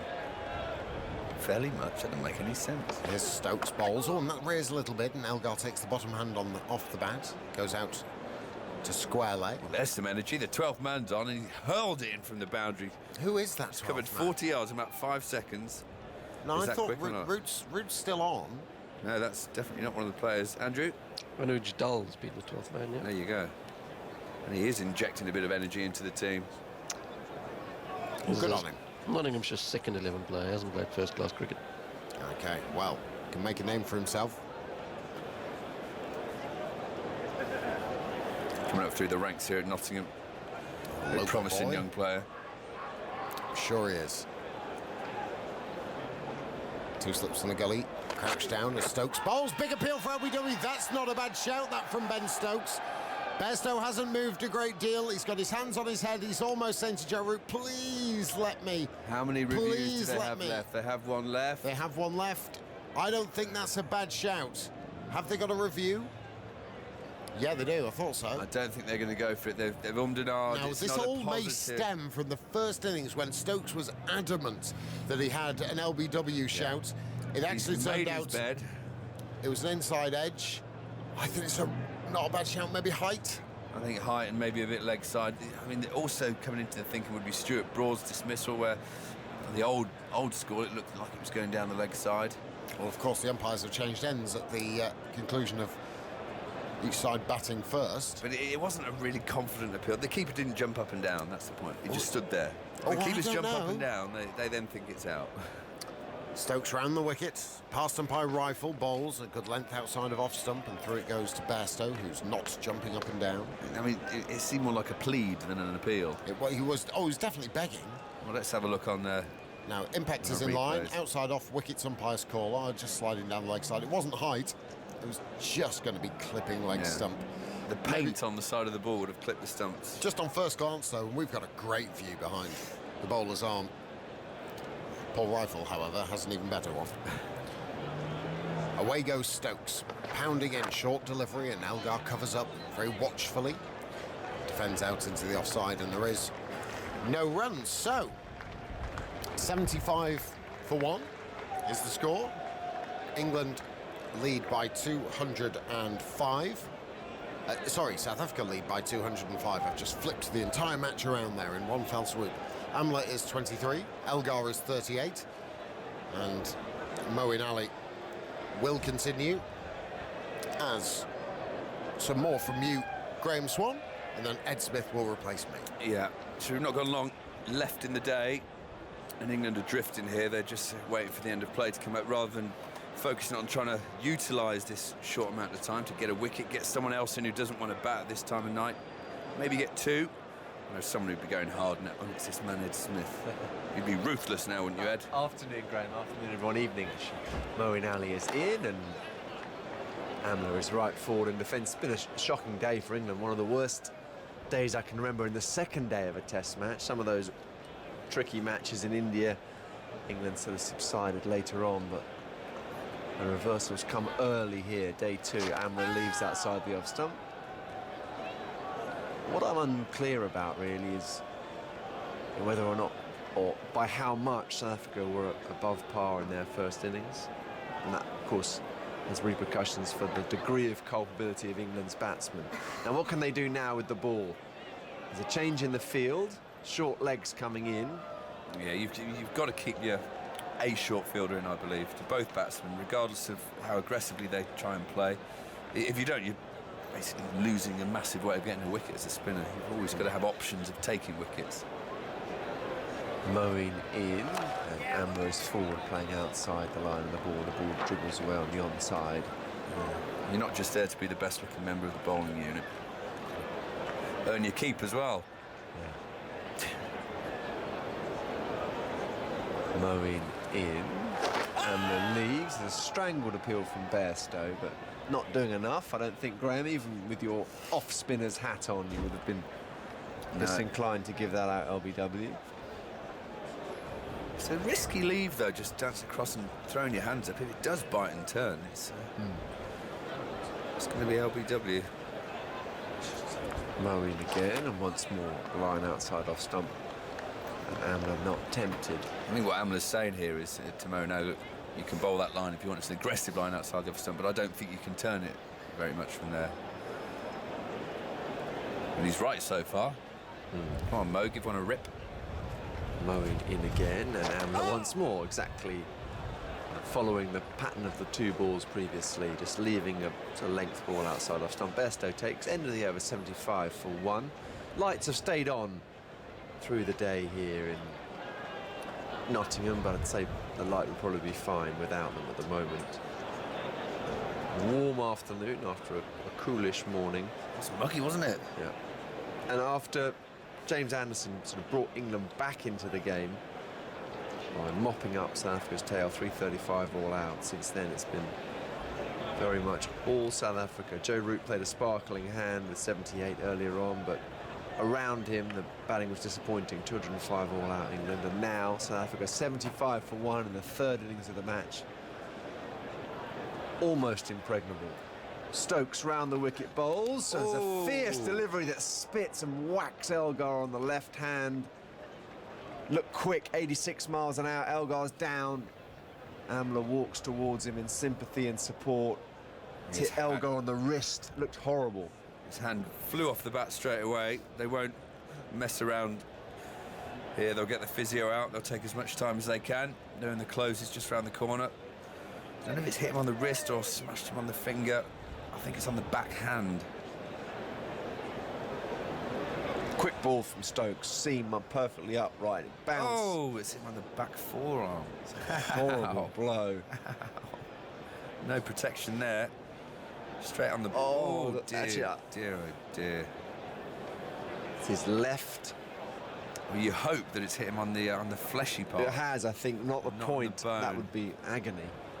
Physio trundles out now to have a look at Elgar's left forearm, as Graham just said. Before the close? There might not be another ball today. What is it, 24 minutes past now? So they won't be quick about this. There'll be a magic sponge, a spray, a prod and a poke. A painkiller.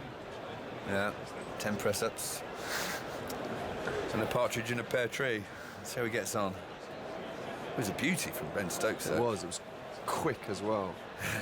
However, going through the top of it, it's a sort of ball that the batsmen who know they're going to bat last on this pitch will be feeling very sorry for themselves, thinking, oh no, now the top's gone. The magic spray is out, Graham, as you predicted. Do you think it's heat spray or freeze spray? Does it make any difference? No, I think different physios have different ideas. Spray stuff that doesn't do very much. But placebo spray. Yeah, exactly, placebo. That'd be good. You should market that. Placebo spray. Hot or cold, whichever you prefer. Yeah. Also a tub of elbow grease as well. There, I think he's going to be all right. You can see the bruise, but it got him on a part of the arm where there is a bit more flesh than either side. He looks like he's fairly well built as well. He probably does some one of those hand weight things that you squeeze. Do you remember those in the 80s and 90s? You used to take them to be home with you after to play. strengthen your hands and your forearms. So he's got some muscle there. He's grimacing, Dean Elgar now.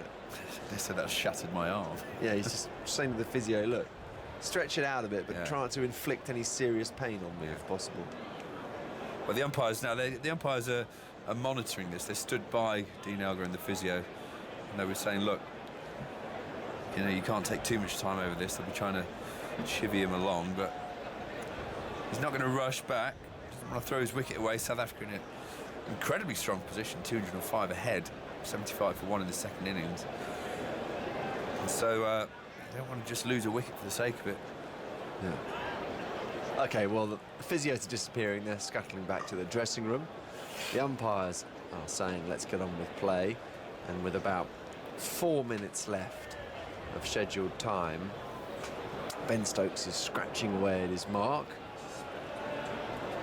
I think Elgar and Joe Root are having a chat as well, and then Elgar's set to continue. He's got his glove back on. He's going to take his time between balls as well, isn't he? He'll be shaking his hand and walking off to square leg. He'll try and stretch these 5 balls to last 3.5 minutes now. And he'll manage it, is a prediction. 2 slips in a gully, deeper point. England dearly would love a wicket just to lift their morale as well as the situation in the game. It's been such a bleak day for them. Stokes in, wide of the off stump. Elgar leaves. It's going to be hard for Elgar to stretch it out if he leaves them all, though. Absolutely. He's taking a little stroll to square leg, shaking his hand, trying to get the blood flowing around the affected area.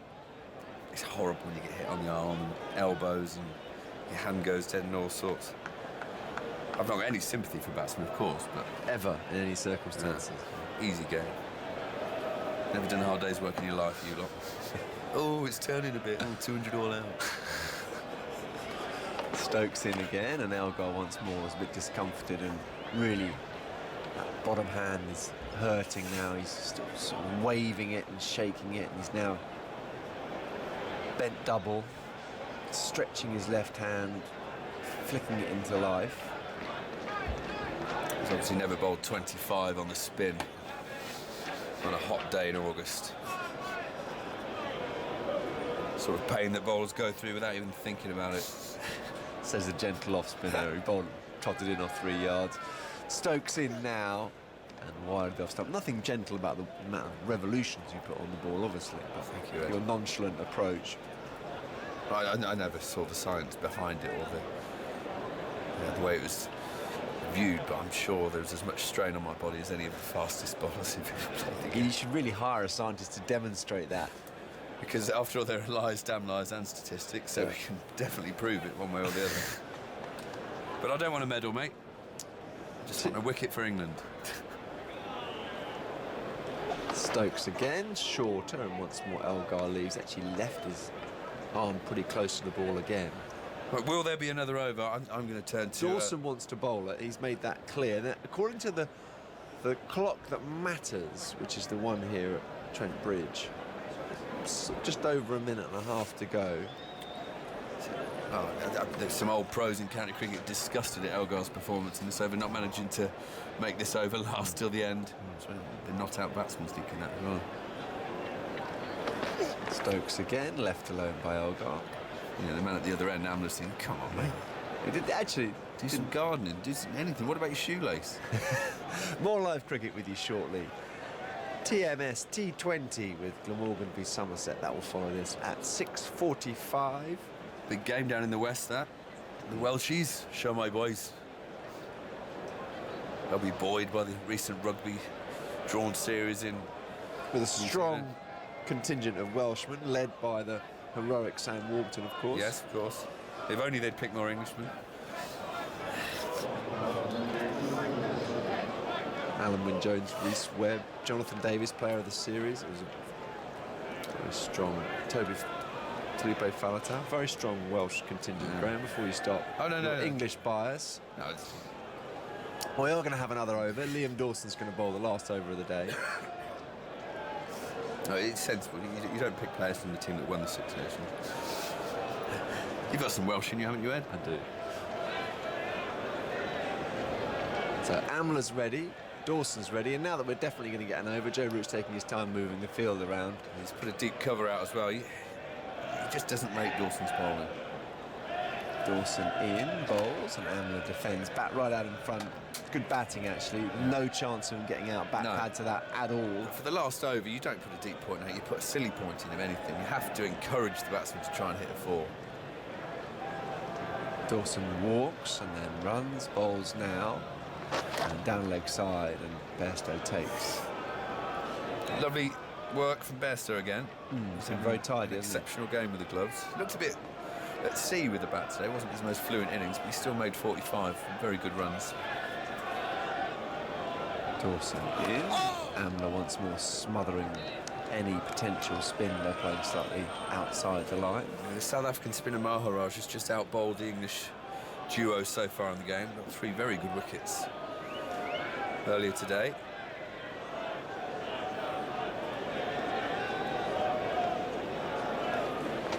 Dawson in. For a minute, that was a sort of stump noise. It was just a plink off the bat. An ill-timed shot. 2 balls left in the day's play. South Africa 75 for 1, extending their lead. 205 that is now. And once more, Amla right forward. Getting back to his best, I think. Hashim Amla, he's had a relatively muted 12 months by his standards, but he's growing in confidence. And Dawson in. Amla pushes. Anderson tumbles, and the play is finished. 75 for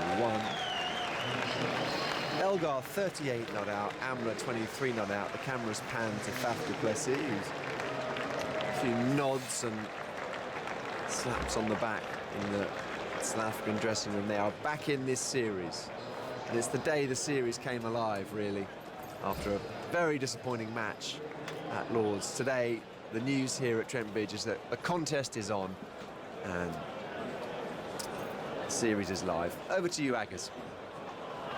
Indeed, thanks very much. We'll have our review of the day. The players wander off. We should again get one of these flash interviews because there's T20 cricket to come after this. So I'm not sure who we're going to hear today. I don't think they'll be very cheerful from the England camp. We shall wait and see, but we shall have our review of the day, which can be downloaded as a podcast, of course, later on from the BBC website. Close of play of the second day of the second test between England and South Africa at Trent Bridge. See South Africa firmly in control. They lead by 205 with 9 wickets in hand after England were bundled out for 205, giving a deficit of 130 at that stage. Very disappointing batting performance. Cook out for 3, Jennings no score, Ballance 27, Root a beautifully fluent 78. That innings really stood out from only 76 balls.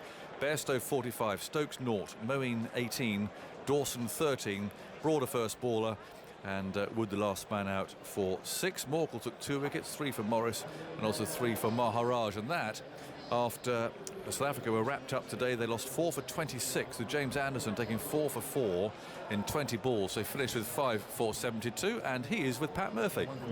Jimmy, it'd be a good one to win from here, wouldn't it? Yeah, we're in a tricky position at the minute. Not a great day for us. I thought we obviously started the day really well, bowling them out for less than 350, which was the target coming to the ground this morning, and we didn't quite get it right with the bat. They bowled pretty well. We didn't bat at all well, to be honest. So we're up against it, but we'll come back tomorrow and dust ourselves down and try our best. Well said about being honest about the batting. There's always tension between bowlers and batters in the dressing room, isn't it? And I bet you thought, I can throw my boots away now for about 3.5 sessions. Oh, you never think about it like that. I think the batters have been fantastic. Over the previous months, and you're going to have days like this, I'm afraid, and especially with a youngish side, you're going to have days like this. You just want to keep them to a minimum. It's frustrating when you do have those days, but like I said, what's done is done. We've got to come back tomorrow, dust ourselves down, and try and get back in this game if we can. Only 1 wicket to show for it in that session, though. Yeah, tricky session. I thought they batted well. We bowled better than we did first innings probably tonight. We put a lot of balls in the right area. We're bowling against 2 world-class batsmen in Elgar and Amla, so yeah, we've got it all to do tomorrow. But like I said, we've got a group of strong characters here, and when we've had a bad day, we generally come back strong, and that's what we're going to have to do tomorrow. Have you ever seen Joe Root play better in an England Test innings? No, I mean, it was a fantastic knock, real counter-attacking knock when we were in a bit of trouble. Just unfortunate that he couldn't carry on and someone could stay with him, but that's the way it goes, and yeah, it's frustrating for us today. He's getting tested now as England captain, isn't he, in this test? Yeah, well, I think the first test was quite plain sailing for him as captain, and he's getting a taste of what it's really like today. Not least of all the TV reviews, bowlers getting in his ear. Yeah, well, it's a tricky one, you know. You try and communicate. You've got 15 seconds. You've got to try and communicate as quickly as possible, and there's, you know, you need a kind of system to it. And we're going to have to come up with something pretty quickly to try and get these things right. Now the good news: this is your 8th fifer at Trent Bridge, 7 in Test matches. Yeah, I love playing here. It's an amazing ground, and a Test match in particular, just sell out. First 3 days are sold out, so the atmosphere has been electric all day today, and I'm looking forward to the same tomorrow. And it's I like playing here, especially when the conditions are in the bowler's favour today for sure. A little bit warmer than it was yesterday, less wind, and it was a lot easier to find a rhythm today. 9th fifer tomorrow. We need it, yeah, let's hope so. Thanks for your time, Jim. Cheers, thank you. There we go, thanks to Pat Murphy and James Anderson, very honest actually there, reflecting on England's batting today, and also I thought, admitting, if that's the right way, that they didn't bowl very well in the first innings too. I think that's recognition of the fact that, as we were saying last night, Michael Vaughan, that they were a little bit too short, but he was pretty honest about the batting. He's probably about as honest as a member of a team could be under the circumstances, but I think you might put a bit more on it as well, wouldn't you? Well, I just don't think they can use, the inexperienced tag anymore. There's a number of players in that team now with a huge amount of experience. I just worry about the mentality of the Test team and the mentality of the Test batting lineup. You look at 2016, they lost 8 Test matches because of the batting, because as soon as the ball swings around, as soon as the ball nips, as soon as the ball's spun in India, they feel that the best way to overcome that is to just be aggressive and try and play all the shots in the world and hit the ball to the boundary. The old way of playing, you look at South Africa on the first morning, it was doing a bit, so what did they do? Attritionally just left the ball through to the keeper, scored at 2 runs and over. It just set a little foundation for the afternoon when it got a bit easier, and then when the second new ball was taken on that first evening, the sun was shining, it was quite a nice time to bat. You earned the right. You look at the conditions in the last hour and a half, they've been pretty good for batting because the sun started to shine. England had to earn the right to get themselves into that position, and they didn't do that. They came out and played all the shots in the world. There was a couple of good cherries early. I thought Cook got quite a good ball. Kenning's got a beauty from Morkel. Then Joe Root, as Pat's just described, played a wonderful counter-attack, and I thought he played some magnificent strokes today and looked well set for a big score. But then my problem with the Test team is they don't read the situations. Morné Morkel was clearly coming towards the end of that spell, and Joe Root's too good a player not to think, wait a minute, Morné, you're bowling tremendously here, I better see you off. We'll just see off your spell, someone else will come on, we'll get more opportunities. Well, he plays a big drive at a ball, and as the captain, captain or not captain, as the world-class player in the side, he's got to be better at reading the situations. And from then on in, England started. Moeen Ali came out first ball, hit his first ball over mid-wicket for 4 minutes. I love attacking cricket, Aggers. Sort of moosing slog sweep. I love it, but, not in Test match cricket all the time. T20 cricket, 50-over cricket. Yeah, the one-day white ball game has changed. It changed dramatically over the last 4, 5, 10 years. It's as if they're losing face somehow by actually going back and playing in a more attritional game. I don't think they trust their games to be able to survive for a long period, so they panic and think, I better get some while I'm out here.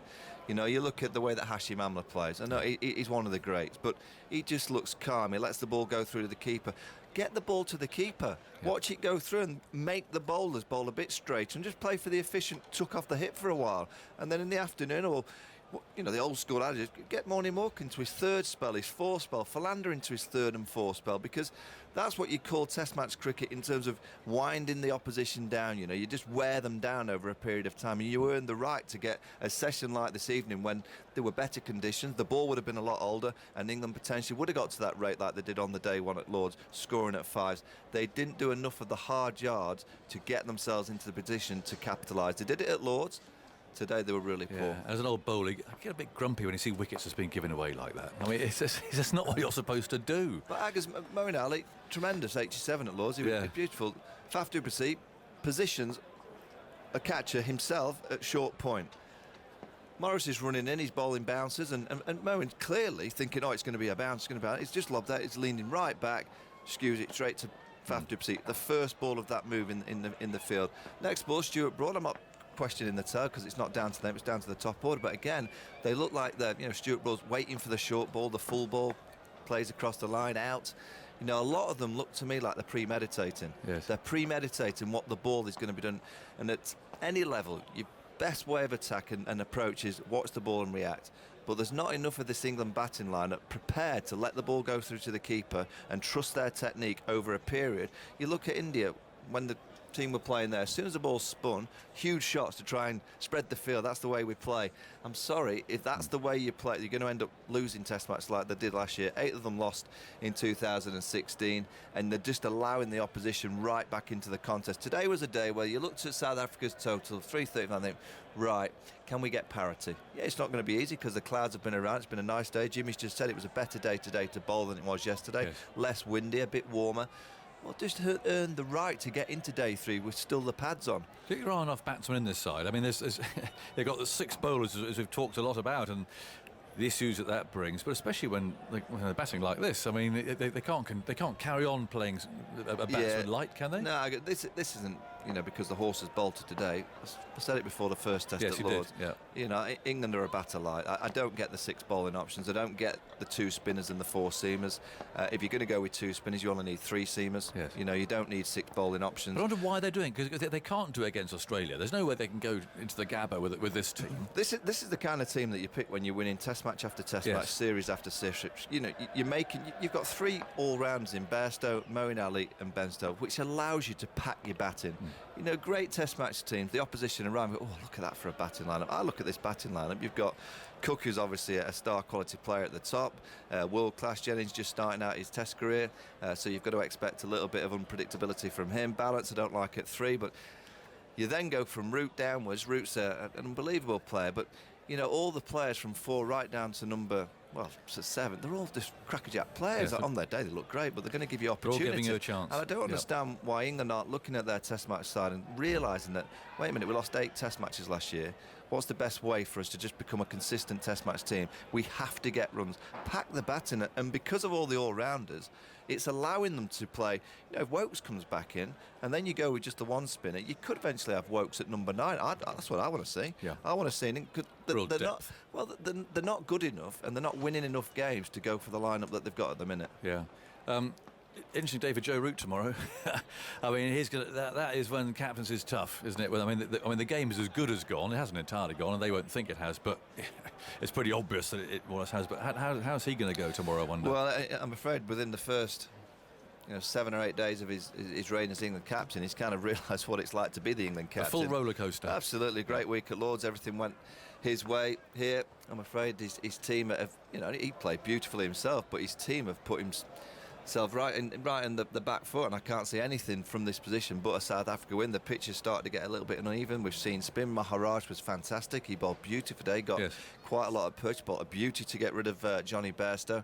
So, yeah, he'll be challenged as an England captain over the next 24 hours. Interesting, he went to Moeen first. And we always talk about Dawson being number 1 and so on, but when it really mattered, he went to Moeen. I guess let's forget this number 1 tip. Moeen Ali is the number 1 spinner in England, in the test team. Absolute fact. All right.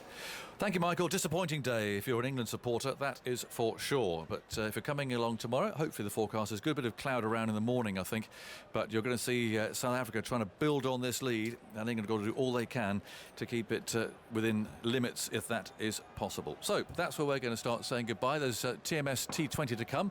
Kevin Howes is on duty tonight, and he's watching Glamorgan against Somerset, so we'll bring you that shortly. You can watch highlights of today's dramatic day here in our pint-sized TMS. That'll be available shortly via the cricket section of the BBC Sport and, of course, our app. And if you missed our view from the boundary today with Philip Serrell, that's available as a podcast. That's fun too. A lot of club cricket involved in that. He's obviously a great enthusiast. Meanwhile, we are back on air on 5 Live Sports Extra for the highlights half hour. That's at 10 o'clock tomorrow morning, and on Radio 4 Longwave at 10:30. Let's hope for good weather, and look forward to your company then. Goodbye from us all at Trent Bridge.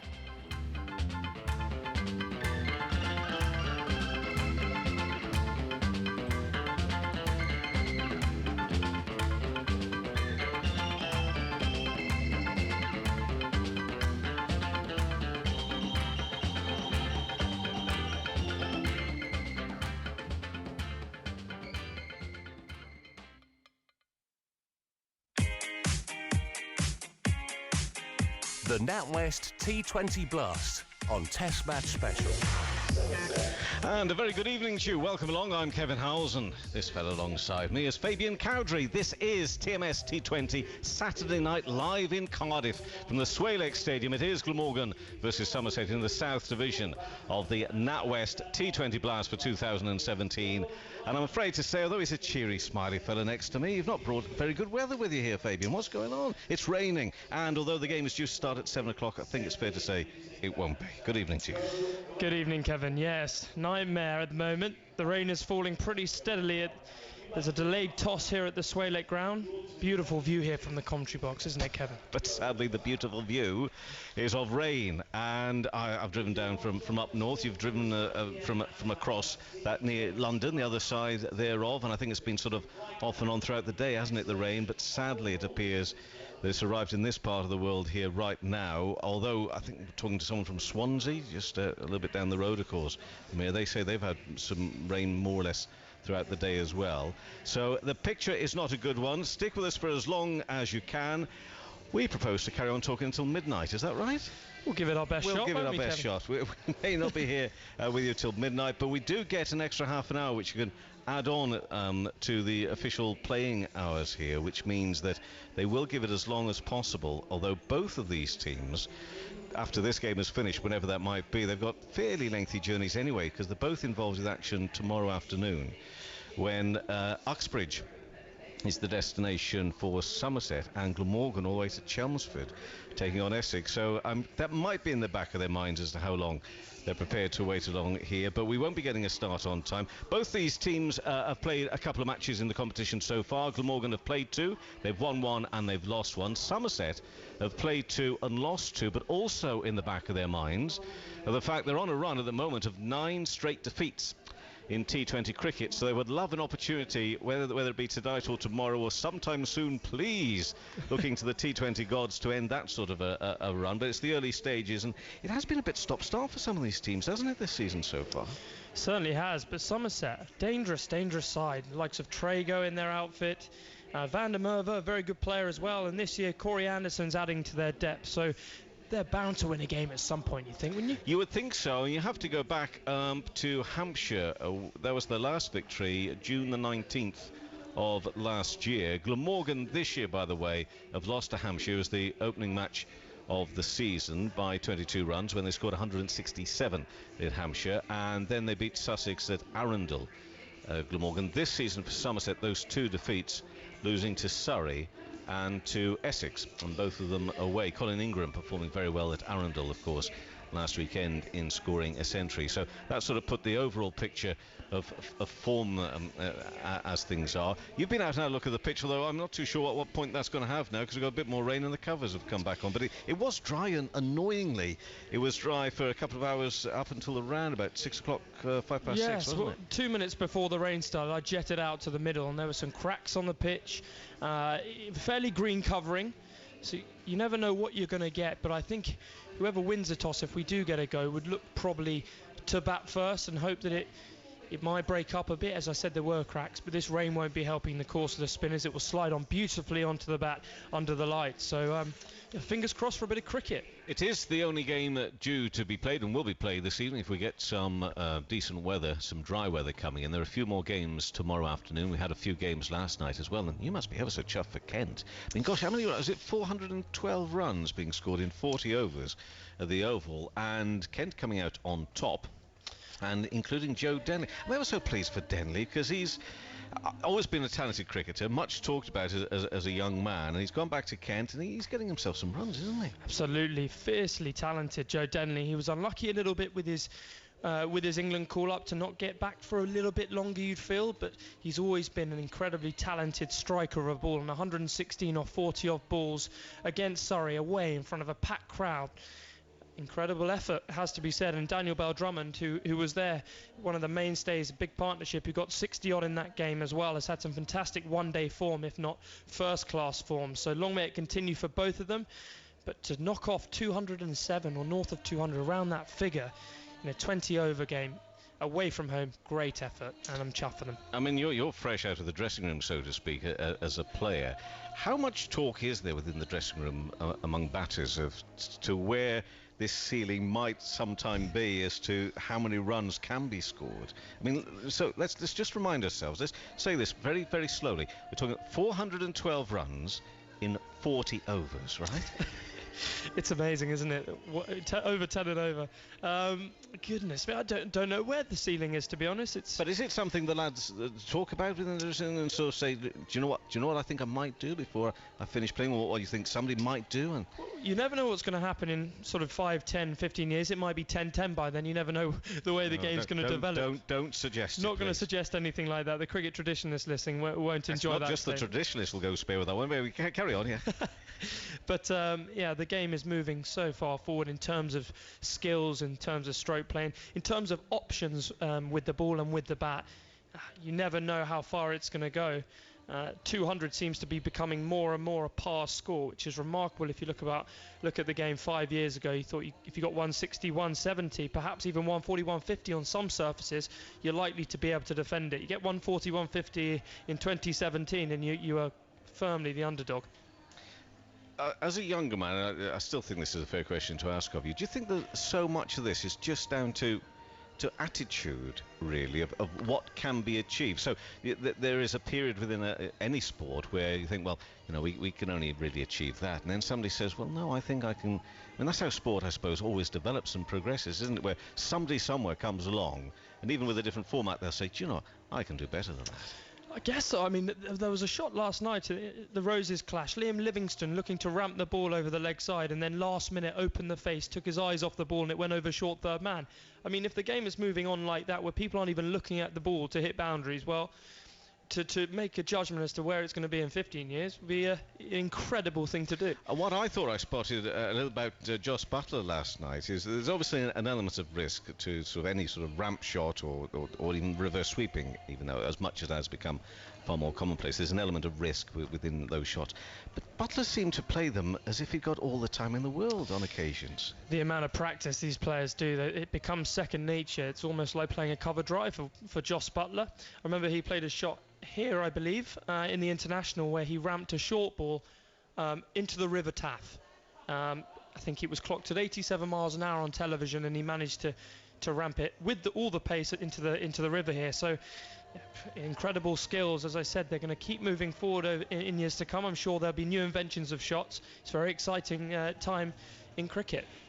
Indeed so. What isn't exciting at the moment, because we must keep people updated with what we can see in front of us, and it is not a lot apart from the umpires under their brollies, because it is still raining here in Cardiff. Our umpires this evening are Graham Lloyd, Tim Robinson and Steve O'Shaughnessy, and they're out there trying, if they can, to get some sort of message to everyone saying this is what we think is going to happen, but they can't do anything whilst it is still raining. The two skippers actually are down there, and they're trying to give the mascot still a good night. And also we have the dragon, the Glamorgan Dragon, down there as well, just hanging around, looking all the more ridiculous for the fact that he's getting absolutely drenched and soaked out there. However, I think maybe one of the umpires going to have a word with TV. No, we can't even give them any messages at the moment. In terms of the covering we've got the main hover cover in the middle, then we've got some tarpaulin at either end, just on the short part, the final bit of what would be the bowler's run-up. And then we've got tubes running off. We haven't got all the covers on at this stage. However, the rain is actually quite heavy, and therefore there must be a temptation on the part of the ground staff to perhaps get some more covers coming on. That obviously will then delay things even further, because they have to get rid of them after, so they're trying to get that balance just right at this stage. However, it is a little bit frustrating. I mentioned the two journeys that these teams have got to make whenever this game either finishes in terms of being played or is abandoned, which I hope it isn't, but I've got to say it's not looking particularly hopeful. And then make those journeys tomorrow. Fabian, there would have been a time not so long ago, if you were a player and I came up to you and said to you, does it bother you about quick turnarounds and whatever? And you would have said, it is what it is, we just get on with it. However, you're not in that position now. So what are the players thinking ahead of journeys to Uxbridge and Chelmsford tomorrow? They're thinking, if we're not going to play, let's get on the bus as soon as possible. But it's a shame. It really is a shame for all the people who have turned out at the moment. Well, that's exactly right. You've got to think of them. You really have. Yes, and then that's exactly what's going on at the moment. I think the groundsmen are being incredibly positive not to put covers on the full square. As you said, they're only covering the run-ups and the main wicket. You think that in conditions like this they might cover a fair bit more, but yeah, I suppose we are in Wales and they're used to a bit of rain down this end of the world. How can you? Say it's been everywhere. You're not coming across with those London ways across here saying it only rains in this part of the world. However, you are entitled to, because Kent and Essex really do miss out on the rain quite a lot, don't they, down there? It's fantastic, isn't it? Well, I suppose so. It can't do a lot for your garden, that's all I'm thinking. Well, we've had our fair share of rain at Canterbury. There was when it does rain, it rains very hard. There are pools all over the outfield last year during a championship match, and incredible drainage. We ended up playing the following morning, but so far it doesn't look great. I think they've had the toss. We're still trying to work out what the result of that is as the umpires make their way off the pitch. Did they really, even though it's raining? And there's certainly no sign of the game starting. I'm not saying you're wrong. We've had no confirmation of that on the scoreboard. I wonder if that has happened or not. But if you do get some confirmation of that taking place, well, pass that on. I'd be a little bit surprised if that was the case, because, as I say, the covers are still on, and it is still raining, isn't it?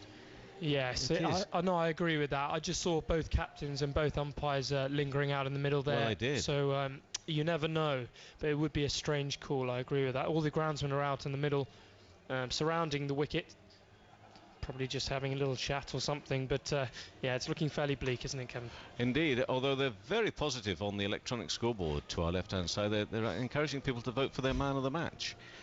Which at this stage has got to be the groundsman, I think, although someone else might have a different point of view. We will stay on air for a little bit longer, even though we have no cricket for you at the moment, and then the plan will be obviously that we will then go off air and come back should there be cricket later on this evening, but we'll keep our fingers crossed in the next 5 or 10 minutes or so, because I know, Fabian, you've seen quite a lot of the T20 so far this season. It began a week yesterday, so just over a week's worth of cricket. We mentioned the fact there's been a bit stop-start for some teams. Hampshire have managed to play 3 games, so too Kent.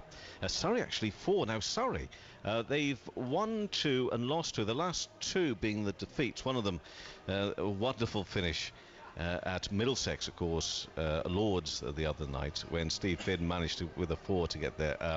What a collapse that was. Kevin Hand, our colleague, I was alongside him as Middlesex seemed to be, with Owen Morgan going along quite nicely. I said, look, they're going to do this, no promise. You haven't been watching Middlesex long enough. They have this capability of doing, exactly what they then went on to do. However, it was a cracking finish. But Surrey, so there's 2 wins to start off with, and now 2 defeats. So they're in third, played 4, 2 wins, 2 losses. But Hampshire and Kent above them, having played 3 games. Hampshire 100% record. Now, we saw them the other night. They look the real deal, don't they, this time around? Fabulous outfit. They've got a great blend of experience and youth, and look a really strong side to me, in my opinion. And this may be controversial to some listeners. I think they're the side to beat, Kevin. They're a very, very strong outfit, as they are every year in one-day cricket, and shows that they're the top of the table, and they've got on a run, they've got momentum. And when a side with that much experience gets some momentum behind them and learn how to win games in any given season, they're going to be a stiff outfit, particularly at home, despite their win against Sussex at home. We mentioned briefly Kent and what a lot of people like about Kent. In fact, there's a lot of homegrown talent within that setup as well, and they were performing ever so well last night. We've talked about that. Gloucestershire in 4th, Middlesex 5th.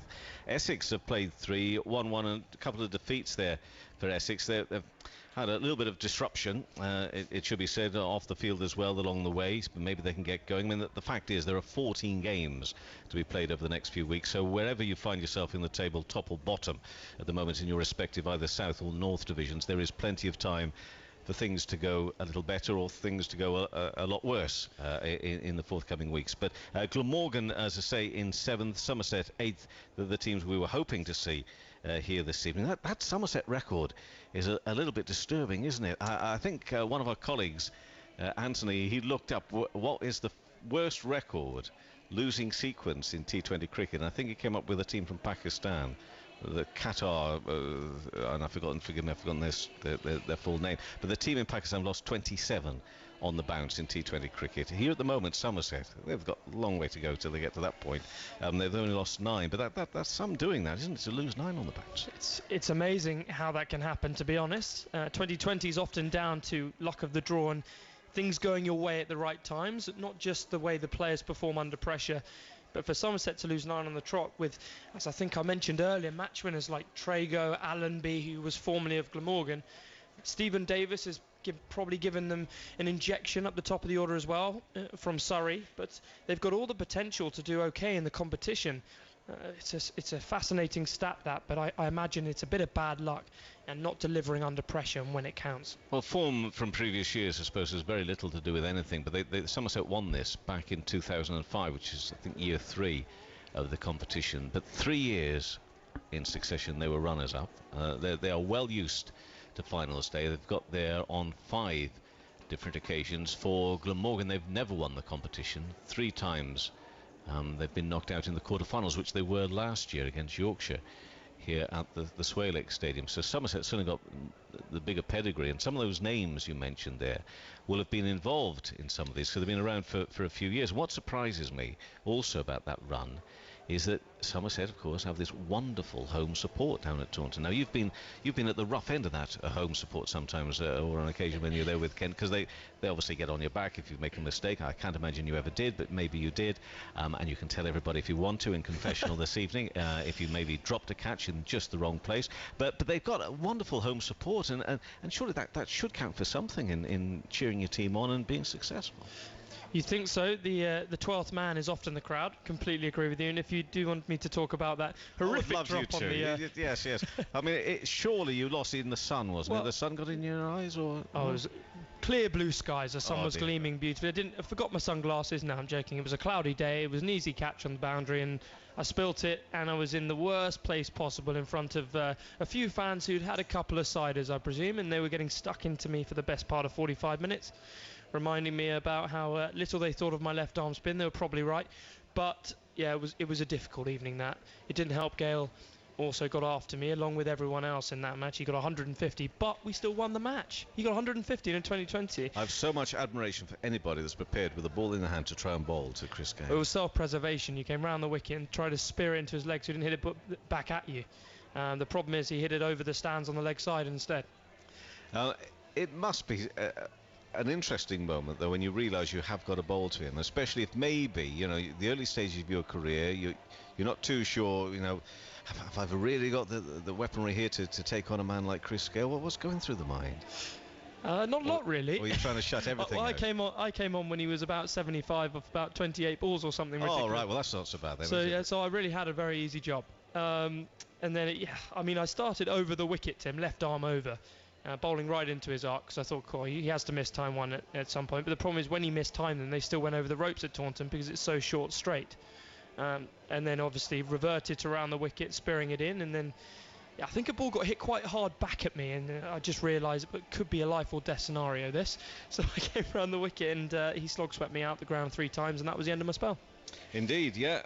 Obviously, from your point of view, it's thankfully something we are still able to have a smile about with yes. Poor old Luke only last week, of course, and that is a serious point about this, and I didn't really get a chance to talk to you the other evening about that, as to are we really in the areas where we need to be offering a bit more protection, and we've got the umpires who are a little bit concerned, and can anything be done, do you think, about that? It's a very, very tricky one, isn't it? Because you don't really want, and bowlers don't really want to be having to wear armour when they're running into bowl. It will completely perhaps hinder their run up on their rhythm, dependent on what is given to them by the ECB and whether that rule is made a priority. It's a difficult one. I would like to see it not happen. I think it's a one-off at the moment. It's a one-off what happened to Luke, and what a horrific injury that was. And I hope he's in a better place now. Although he's having to miss the whole season, isn't he? Yes, he is, and he misses the season. We miss him because everybody loves Luke Fletcher. Everybody loves to see Luke on a cricket field. Well, I was with Dave Bracegirdle, our colleague from Radio Nottingham. Yes, Radio Nottingham, and I was in the commentary box with him at the County Championship game where Luke Fletcher was playing, and he speaks so highly of him, the interviews that he's had with Luke Fletcher, a real character of Trent Bridge, one of the characters of cricket, so you never want to see that happen to anyone. But Luke Fletcher, he's a different kettle of fish. He's a really funny man. He is indeed. So, talking of divisions, although this match in the south tonight is still delayed, I'm afraid, and it is still raining here in Cardiff. We'll just take a quick look at the North Division in the NatWest T20 Blast, where Northamptonshire won a couple of games. They played 4 and won 2. One defeat. That's what it says on the table here. Yorkshire have played 4. They've lost 1. I'm not too sure about this table, so I'm going to stop that table because I'm not too sure. Is it's really bang up to date on that one.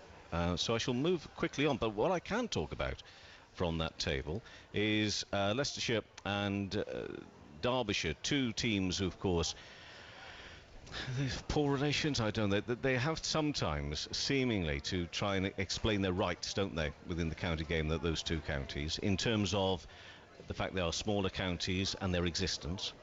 Some people, and it has been said publicly down the years, do we really need all 18 counties? This is a competition where both Leicestershire and Derbyshire have a chance to go on and win, which is something they can't do, obviously, in the Championship. Now, Leicestershire last night with another very good win, Clint Mackay with terrific bowling figures of 5 for 11. I saw Derbyshire beat Yorkshire last week at Queen's Park.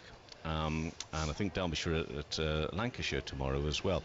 But they've got off to a very good start, Derbyshire. This is an opportunity and a chance for those so-called smaller counties to really shine, isn't it? And both of them so far made good starts. And Derbyshire, of course, brought John Wright in to look after things, specifically for T20, a Derbyshire legend. Dominic Cork, who's part of the TV team here tonight, but I know he's helping out as well. Teams, those counties, really taking it very, very seriously. Absolutely, and in the shorter form, those sorts of counties who perhaps wouldn't see much going for them in the longer form at the moment. I mean, it can all change.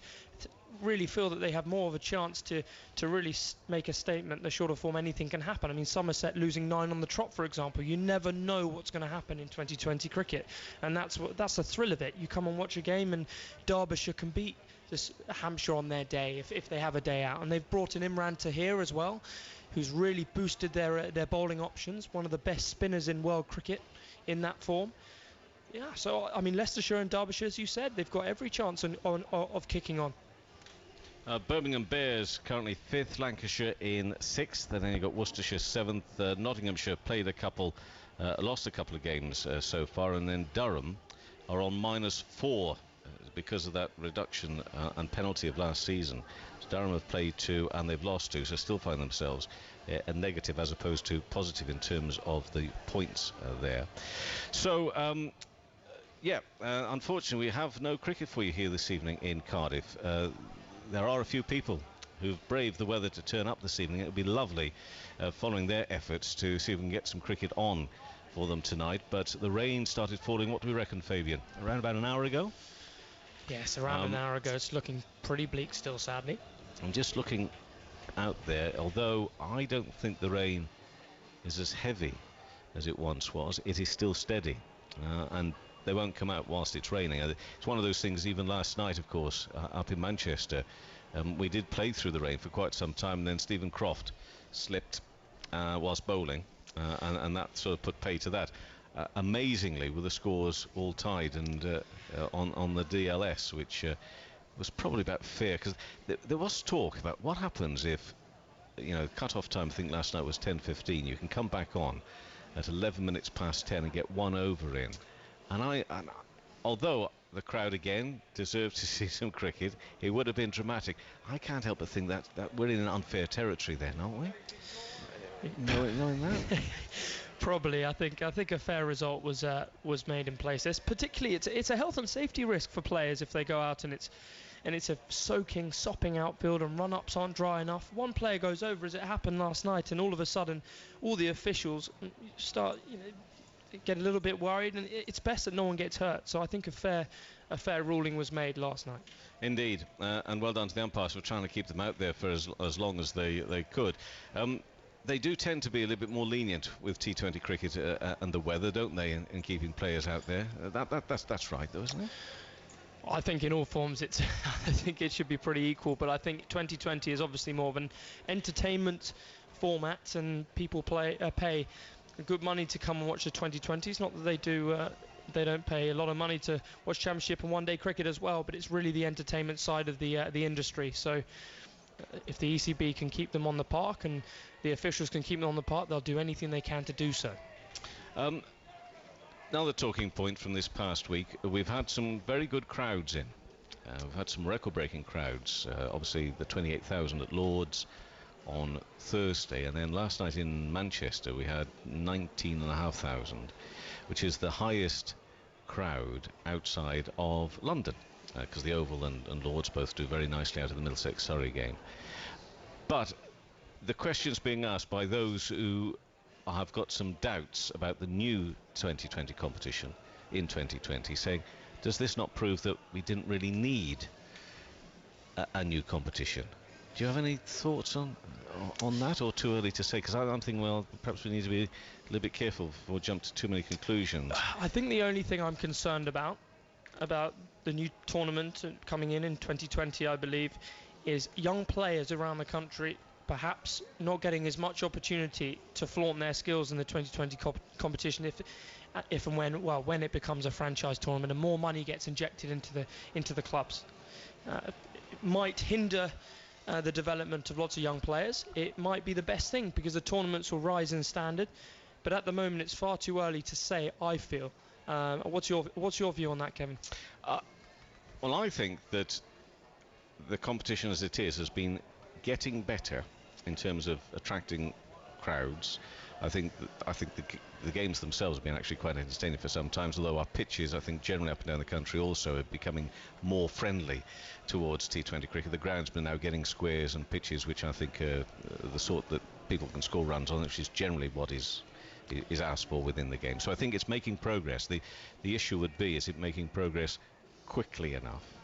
And I have no answer to that, but what I do wonder is if the sort of monies that are being talked about in terms of promoting the new 2020 were made available to the competition as it is in its present state, just how big a competition could we already have now? Because I know it has been a real struggle for marketing departments at county cricket clubs, and ironically is the right word to use here, but at those major counties, i.e. the ones with the international venues, they are the ones who have found it most difficult to find any money to promote their own T20 domestic competitions. So from that point of view, they're the ones that have really been struggling. So if that money had been made available, perhaps we could have had an even stronger T20 Blast. Absolutely. I think you've banged the nail on the head there. It's a very difficult thing to weigh up. I think we've still got time before we work out whether it is the right or wrong decision.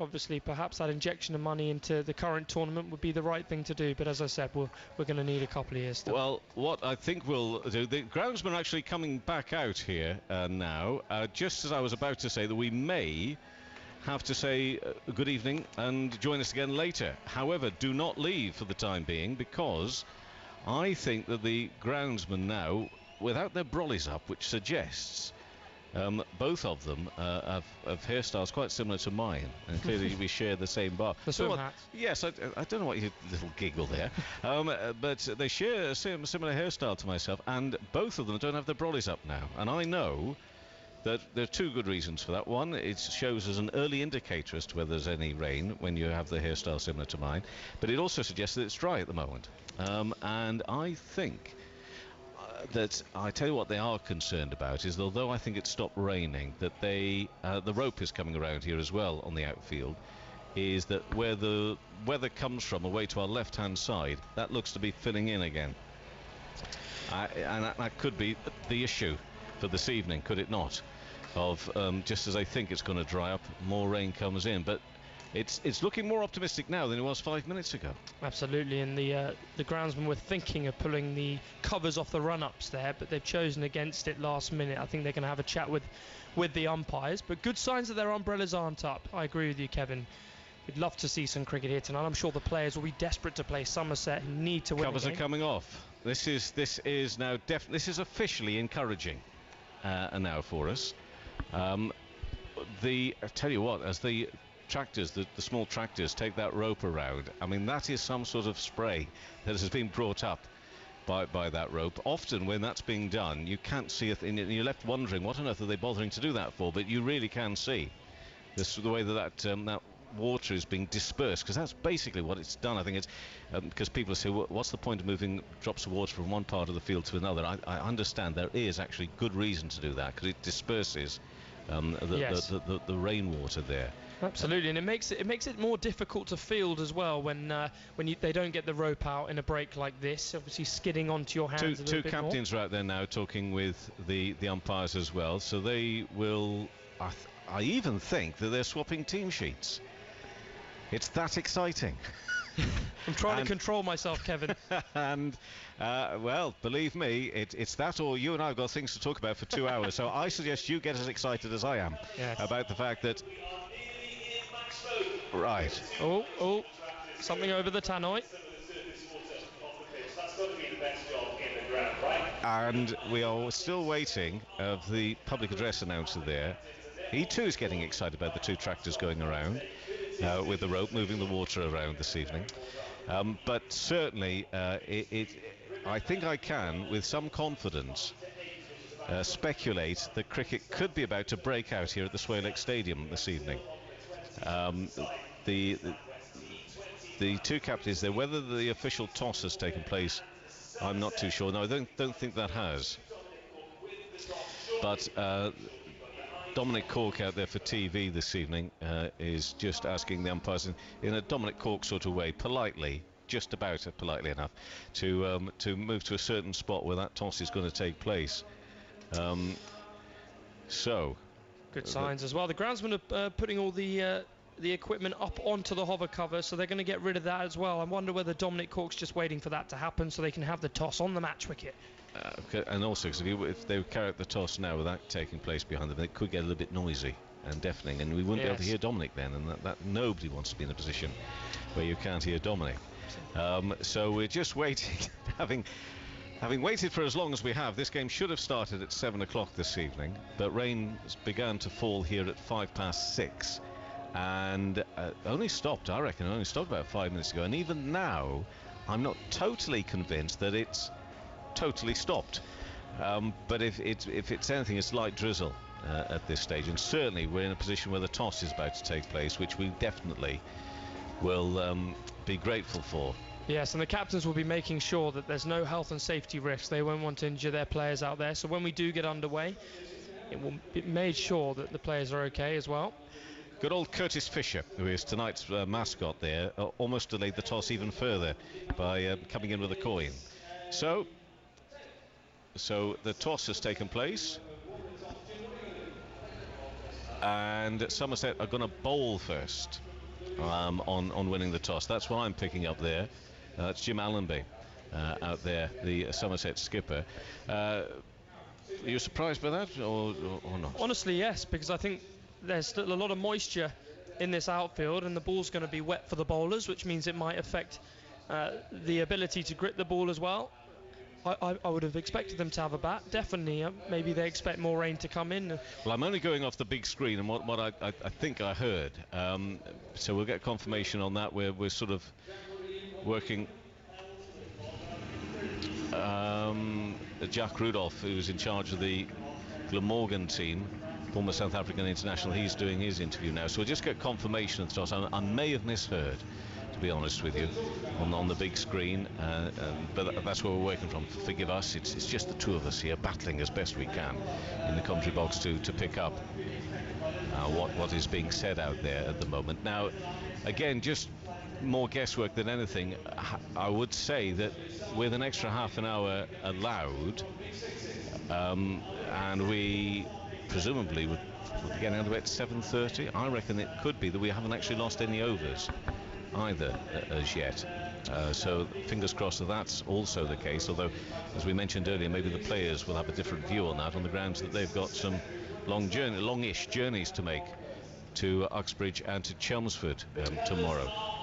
Yes, good for the fans though, absolutely, to get 40 overs, and if we do and the weather holds, that's fantastic for them. The umpires are still in the middle there. And we're still waiting confirmation for what exactly took place in the toss. Nothing up on the big screen as yet, but as soon as we get that confirmation and information through to you.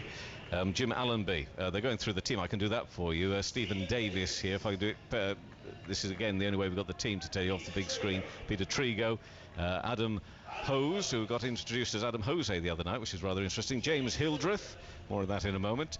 Now then, Michael Leask. Now this is a young lad, an all-rounder. Roelof van der Merwe know very little about him, so maybe Fabian you can get and look him up, but they're quite excited about him. Lewis Gregory, we've got Craig Overton. Lots of all-rounders in this team. Tim Grunewald, who's 33 years of age. Unbelievable. Max Waller, the spinner. And so that is the team for Somerset. For Glamorgan, Jacques Rudolph, who is the skipper. David Lloyd, mounting at 2. Colin Ingram, the scorer of a century at Arundel in their victory over Sussex last week. Nyron Donald, young, exciting batsman, 20 years of age. Chris Cook, 31-year-old Chris Cook. Then Graham Wagg. He's been around for a few years, is Graham. Craig Meshta is in the side tonight. Andrew Salter takes his place in the Glamorgan team. Merchant Langa also in this team. Then Tim van der Gooten. Michael Hogan, who is the championship captain, of course, for Glamorgan, the Australian bowler. And those are the two teams. I tell you, when you run through like that, you feel as though you only mentioned 9 or 10 names, but I'm guessing that they went through both sides of 11. Have we confirmation of Somerset have won the toss and they've elected to field? That's what I said, wasn't it? So my hearing, despite my advanced years, is still holding on there. Thank goodness for that. But we are surprised by that decision. I'm slightly surprised. When I looked at the pitch earlier, there were signs of cracks. Perhaps it is, but I feel after looking at it, it's probably a used pitch, so maybe that contributed to the decision. Let me tell you a little bit more about Michael Leask. He's 26 years of age. He comes from Aberdeen. He's played for Scotland, Northamptonshire. He's gone through all the ranks for the Scottish team from the under-13s. Right-handed bat and a right-arm off-break. In terms of his experience with Scotland, he's played 18 ODIs, 14 T20 internationals, 36 List A games along the way as well, but he's been involved with Somerset's second 11 in more recent times. His last international outing was for Scotland against Zimbabwe, which was only last month. Played a couple of matches in Edinburgh for Scotland. He's described as an explosive batsman. So looking forward to seeing this man, Michael Leask, as far as I'm aware, making his debut for Somerset here this evening. So he's one of the interesting ones to look out for. The competition obviously will throw up one or two as it goes on during the summer, but some experienced names in that lineup also. Steve Davis, having made the move from Surrey down to Somerset, hasn't really got that season going as he would have wanted overall. He started off at Worcestershire, of course, was involved with the England side for a little while, then found himself at Surrey, wasn't too sure whether he wanted to keep wicket as well as bat and all that sort of thing, and now he's finding himself down there at Somerset. It's a tricky one. You move around the counties. I really thought he'd actually more or less hit the ground running. I thought it was an ideal move for him, but it's not worked out totally so far. Very early stages, really. Yeah, it's a shame for Stephen Davis that it hasn't. He had all the ingredients to go and make lots of runs at Taunton, flat pitch. You've seen the runs at Hildreth and Trago and all those, and Trescothick over the years have scored there. It really is incredibly flat there and fast scoring. But Stephen Davis, I think, moved because perhaps he had ambitions to continue to keep wicket.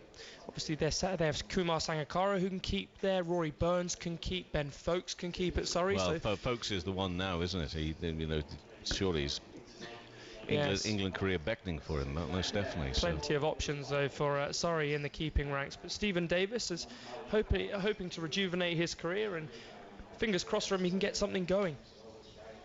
Kieran Carlson, by the way, not playing for Glamorgan. I think he's got a knee injury.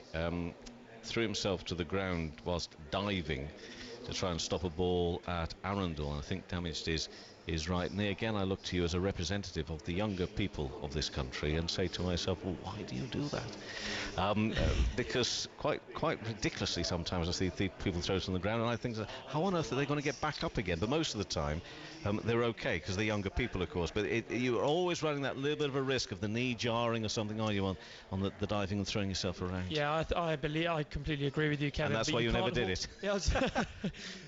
You can't halt enthusiasm though. If someone wants to throw themselves around in the warm-up and it happens, and what do you say to it? There's not much you can say to a young player as a coach.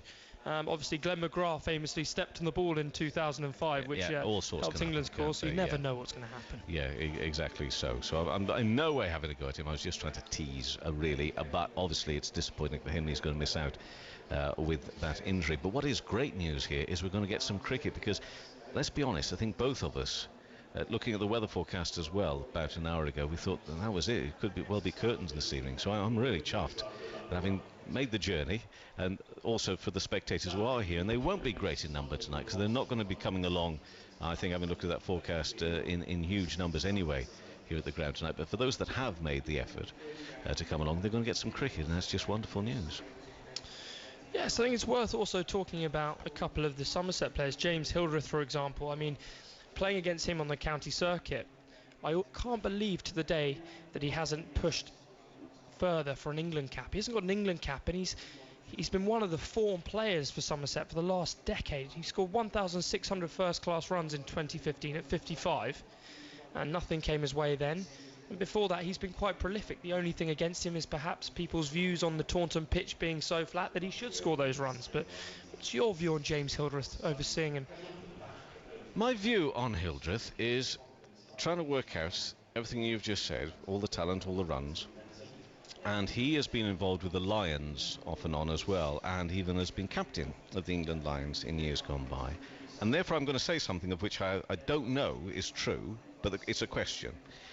Because of everything we've just said about him, could it be that he is lacking something in terms of, because he's a lovely chap, I'm not saying that England players aren't nice chaps, but you know the point I'm making, lacking that little bit of an edge, little bit of something which means that put in that sort of environment, an international environment, that you are going to be suited to it. Now I don't know him that well. Of course I don't. In fact, I don't know him at all. So I'm trying to work out why not. And that is sometimes what you do find down the years when people will look back and they'll say, even talk about themselves later on in their lives. They'll say, look, really, in all truth and honesty, I was lacking just that little bit of an edge. Yeah, which you definitely need at the international level. If you look at the likes of Kevin Peterson and those sorts of players who had more than an edge, they had incredible confidence. There is a slope and there's a cliff edge, and we're talking about a cliff edge with KP. Yes. I mean, he had edge, but yeah, exactly. That's the point I'm making, and you will have come across those even, you know, within the dressing rooms and the talk about other players as well. But lots would argue that surely there's an edge to be. Well, there's an edge for a player if he's scoring that many runs over that many years so consistently, that the least he deserves is a cap for England. And you understand I'm not disagreeing with you on that. I'm just trying to come up with the possible reasons you do hear from time to time on certain players as to why they missed out on that. And there's another one in the Somerset lineup who perhaps could have got a go at some point, probably more in the one-day formats. Peter Trigo. They tried a lot of all-rounders or strong-hitting batters who could bowl a bit in the one-day formats over the last few years, but Peter Trigo never really got that go. He's a match winner. He's, you know, often, well, they've lost 9 on the bounce, but he's won a lot of games for Somerset over the years. I met with Peter at his hometown of Weston-super-Mare last October, and believe me, if you want to start talking to him about him missing out on England, it makes for an interesting 5 or 10 minutes, because he's a bit miffed about it. He again wonders, in a way that probably James Hildreth publicly wouldn't share with you, those questions. But Peter is more than happy to say to you, look, why was I overlooked, really? Because he had all those attributes you just talked about.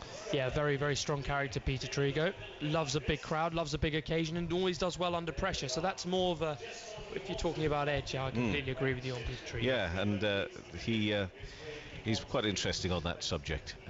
But anyway, we have an official start time of 7:35 here this evening. So as you're young in your broadcasting career, Fabian, I say well done to you. You've managed together. We've done 45 minutes there of nothing. You see, it's that easy at times. But hopefully we've got some cricket to talk about in around 5 minutes' time or so. So even if the players in the back of their minds an hour ago thought we'll be on the coach to Uxbridge and Chelmsford a little earlier this evening, they've now got to banish that from their thinking and get on with a very important game of T20 cricket here. Got to switch on quickly, both sides. Difficult conditions, perhaps, to bowl. The ball might skid on under the lights here. A bit of rain, a bit of dew, might skid onto the bat nicely, but the decision has been made, and it's it's exciting. We're going to get some cricket. The crowd will be over the moon here in Cardiff. Yes, apologies every now and then if you just get a little bit of electrical interference. It happens in this building. I don't know why it is, but it does happen. We'll try and restrict that to as little as is possible. But of course, if it does interfere, we shall try and I shall tell you who we've just received a message from, but I won't tell you what he said in a moment's time. We will try and keep that to a minimum, any of that electrical interference.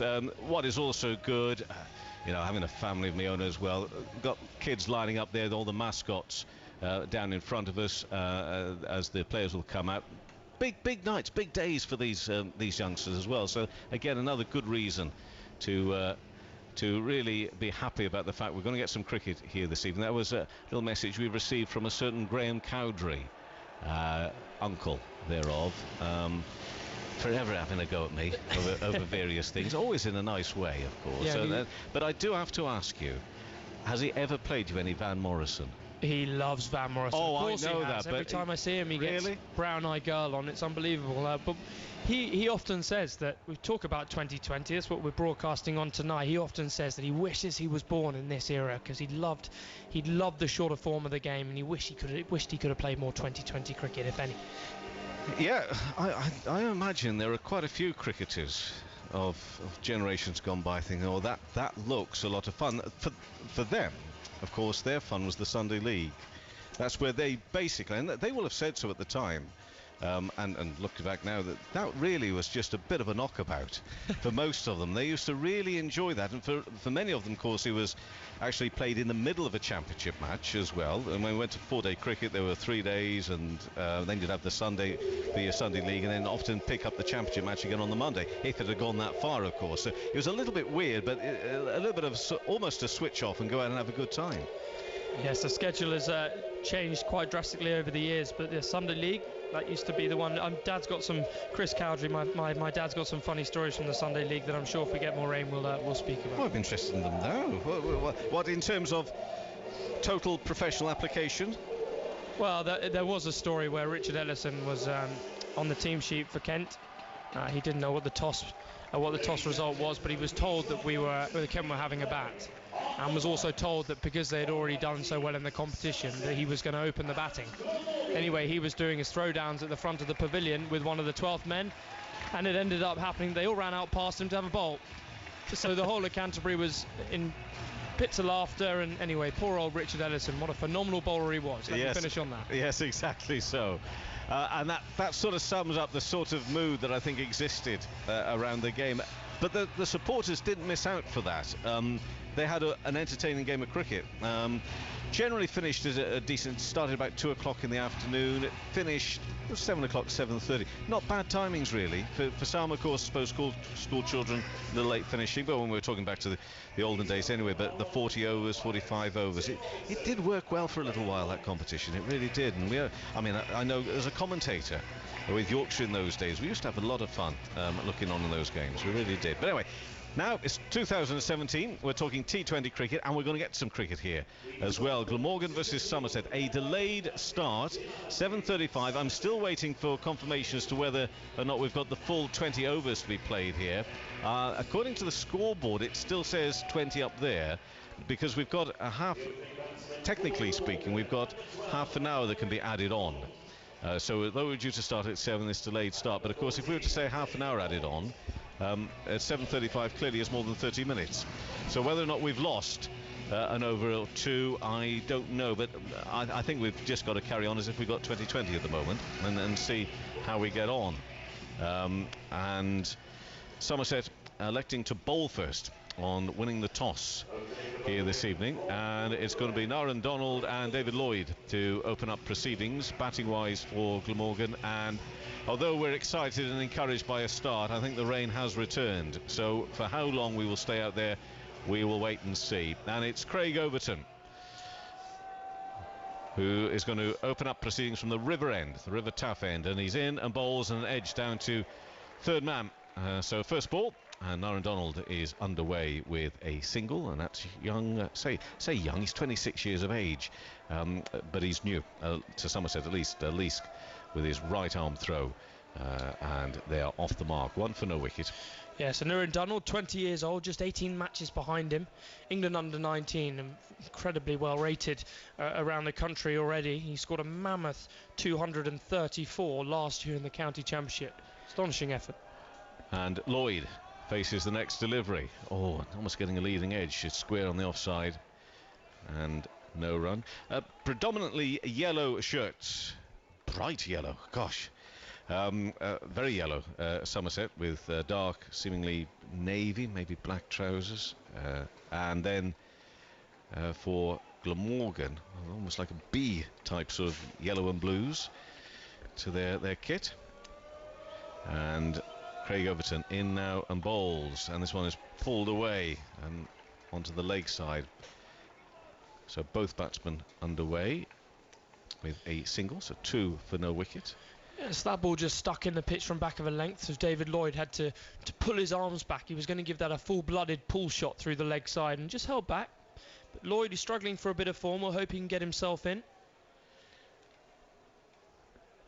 As I say, it's not a huge crowd tonight, and the Brollies are back up again, I'm afraid, here this evening. This one is driven through extra cover, and a very fine stop. They'll get 1.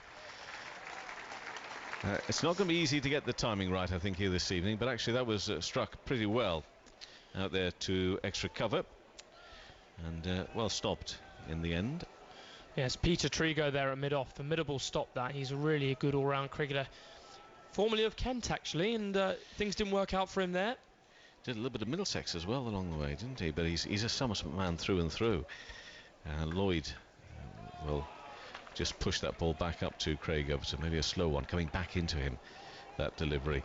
In terms of the fielders outside of the boundary of the rope circle, I get it right in there, of the circle, we've got a fielder out there at deep square leg and down here at third man as well. One slip in at the moment, and that's Allenby, who is alongside Steve Davis, the keeper, and it's Craig Overton in bowls and a play and a miss, very nearly a little bit of extra lift and carry through to the keeper, and that's 1 over gone, and it's 3 for no wicket. And as far as we're aware, it's a full T20 game, so we're up and running. Yeah, good start for Craig Overton. 3 for no lost. Always good to get rid of that first over. Lots of sides go for spin just to rattle through a couple of overs in the power play first up. But Craig Overton starting well. Bit of pace in the wicket.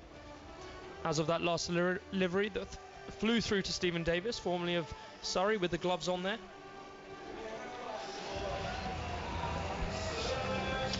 And I believe Lewis Gregory is going to take up the bowling duties.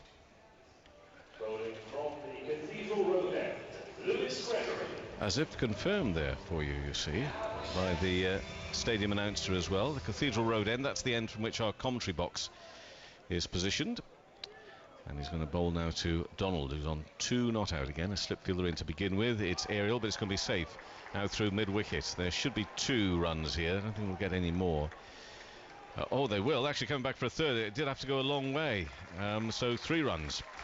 Good running from this pair. And on to 6 for no wicket in this second over. Yeah, good from Donald, just picking up on length. It was full and pretty straight, probably around Midland leg, and he clipped it into a vacant mid-wicket area. It didn't run away for 4. It perhaps would have done if it was sunny here in Cardiff today, but the rain held it up there in the leg side. But good running, good quick running, aggressive running. That's what you want at the start of a 2020. So it's Gregory back at his mark, and he's running away from us under the lights here in Cardiff to Lloyd on 1. Oh, and a swipe across the line. Did he get it, Nick? Yes, he did. Whether that was just on the top edge of the bat or maybe the bottom as he was looking to pull that delivery away. But it's a wicket, a breakthrough in this second over, and it is 6 for 1, and a wicket early on for Lewis Gregory. Looks slightly premeditated, that for David Lloyd, full of a length you'd feel outside off stump. It was a good county championship length, that, and he looked to pull it to a vacant mid-wicket area. Would have been better off playing with that with a straight bat through the offside, but he has to go. And a great start for Somerset, this, getting rid of the dangerous David Lloyd, who, if he does get going, can hurt you. Indeed so. He's got a strike rate of 120 as Lloyd, and highest score of 97 not out. 28 games he's played as well, but he's gone after 1.2 overs. So yes. Nyron Donald on 5 is now being joined, I believe, by the Colin Ingram. very dangerous Colin Ingram. Colin Ingram, who, as we said earlier, has steered Glamorgan to their one win so far in the competition this season, beating Sussex at Arundel with an unbeaten century last weekend. 101 not out of 47 balls against Sussex. A very, very dangerous campaigner, and Somerset will know that they have to get him out early, in a lot of form as well. Put an extra slip in here as well, Fabian. 2 slips in. Which shows exactly what their intentions are. Get him out early before he gets going. They don't want a flashing drive travelling through second and third slip now. So Ingram, head balanced with the bat, just pushes it straight back up to Gregory on that first delivery, so no run. To say 167 runs scored first innings in the game between Glamorgan and Hampshire a week as of yesterday, a week ago. Scores anywhere around the 170, 180 mark generally will set up a decent contest, but you know, at the Oval, for example, last night we had 412 runs being scored in total there, but we can usually maybe expect a little fewer here. Now that's down the leg side in the air, but it's going to be safe enough, and they will go through for 1. Bit of luck there for Ingram, bit of a top edge, or maybe it hit the glove hard and looped up over the keeper, so a life, or close to it being a life even for Ingram, who's 7 for 1 here. Good start for Somerset. Goodness me, could they have done with that going to hand as well. Indeed so. So Donald on 5, and again we're down to 1 slip. Got a man on the 45 on the leg side, and backward point, extra cover, mid-off, mid-on, mid-wicket, and then square leg boundary as well. And at third man, it's played out onto the leg side this time, flicked away by Donald. Good use of the wrist, and coming through for 2. It's a lot of land out there to our right hand side, and therefore if you do work hard and get that first run, you've always got a good chance of coming back for 2, and even as we saw a couple of deliveries ago, get yourself a third run in there as well. Yeah, often in team meetings before you play at the Sway Lake ground here in Cardiff, you talk about pushing the fielders, the boundary fielders hard square of the wicket. At the end of the innings, you look to hit straight. It's quite short here in Cardiff. So Gregory running straight in here and driven out through extra cover. That's very nicely timed. That is the slightly shorter boundary. Will it get to the boundary rope? No, it's pulled back in very nicely. Well, that is a sliding stop. I mean, he may as well have a pair of swimming trunks for the amount of water that came off as he pulled that ball back in. Great work from Craig Overton, but again, you've got to make sure you get it right and you don't jar the knee and go sliding. But that was a genuine water slide. A good piece of fielding, very good piece of fielding. And at the end of 2 overs, 12 for 1, Donald's moved on to 10. Those 2 runs and Ingram on 1. Yeah, and signs of the ball is sliding onto the bat nicely. Donald trusting the pitch, hitting through length really nicely so far, whether it be on the leg side and the offside. So a bit of form for Donald, getting himself in nicely here. Fabian Cowdrey alongside me, Kevin Hulls, this evening for TMS T20. From the BBC, we'll also be joined by Tony Cottee and Steve James at some point later on this evening as well. Of course, 2 former Glamorgan men. That's it's Overton to continue from the far end, the river end, in and bowls, and that's driven out into the offside and straight to the fielder for no run off the bat of Donald. Seems to be a feature so far of his game tonight, Aneurin Donald. He's going to prey on anything on length and stand up tall and hit it either in through mid-wicket or through the offside. All the men are up on the offside, so chances if he can hit the gap, seems as if the outfield hasn't slowed up too much with the rain either, so value for shots. That has been a surprise to me. It's fairly racing along there, isn't it? And that rope must have been pretty magical. Looking to, well, ramp it initially and then just pull it around the corner for no run, straight to the fielder here on the edge of the circle, that short fine leg, Donald. Yeah, unfortunate that. A really good shot, well executed. You're always disappointed when it hits the man directly. Either side you get 4. But good from Donald, putting pressure on these opening bowlers. Craig Overton will now know in the back of his head that he's got that in his locker as well. You see, the other night Sangakkara tried to ramp the ball. This hit his middle stump. Quite bizarre. Next delivery. Oh, that's a mixture of bat and pad. It races out into the offside. It was a bullseye shot. Yeah. But not particularly clever when you're a batter. But it's still got 70 odd runs. Of course, it got 70 odd runs. He played an incredible shot over fine leg off Stephen Finn, just back of a length, 85 miles an hour, and it was almost like a scoop from a back of a length delivery. Incredible. But Sangakkara, if anyone's going to play those shots, it's him. What a genius. Donald on 10 here for Glamorgan this evening, and that one does beat the man on the edge of the circle, and that again, it does fly along the ground here. And that's 4 runs. So Donald moves on to 14 and takes Glamorgan, the home side here this evening, onto 16 for 1 in the 3rd over. And the pyrotechnics, the flames, away to our left-hand side to signal that boundary shot. Yeah, Craig Overton is guilty there of worrying about his offside field being up in the ring. He then decided to fire it straight into the body of Donald, but then that opens up the fine leg area, and Donald executed perfectly, just swivelling on it around the corner.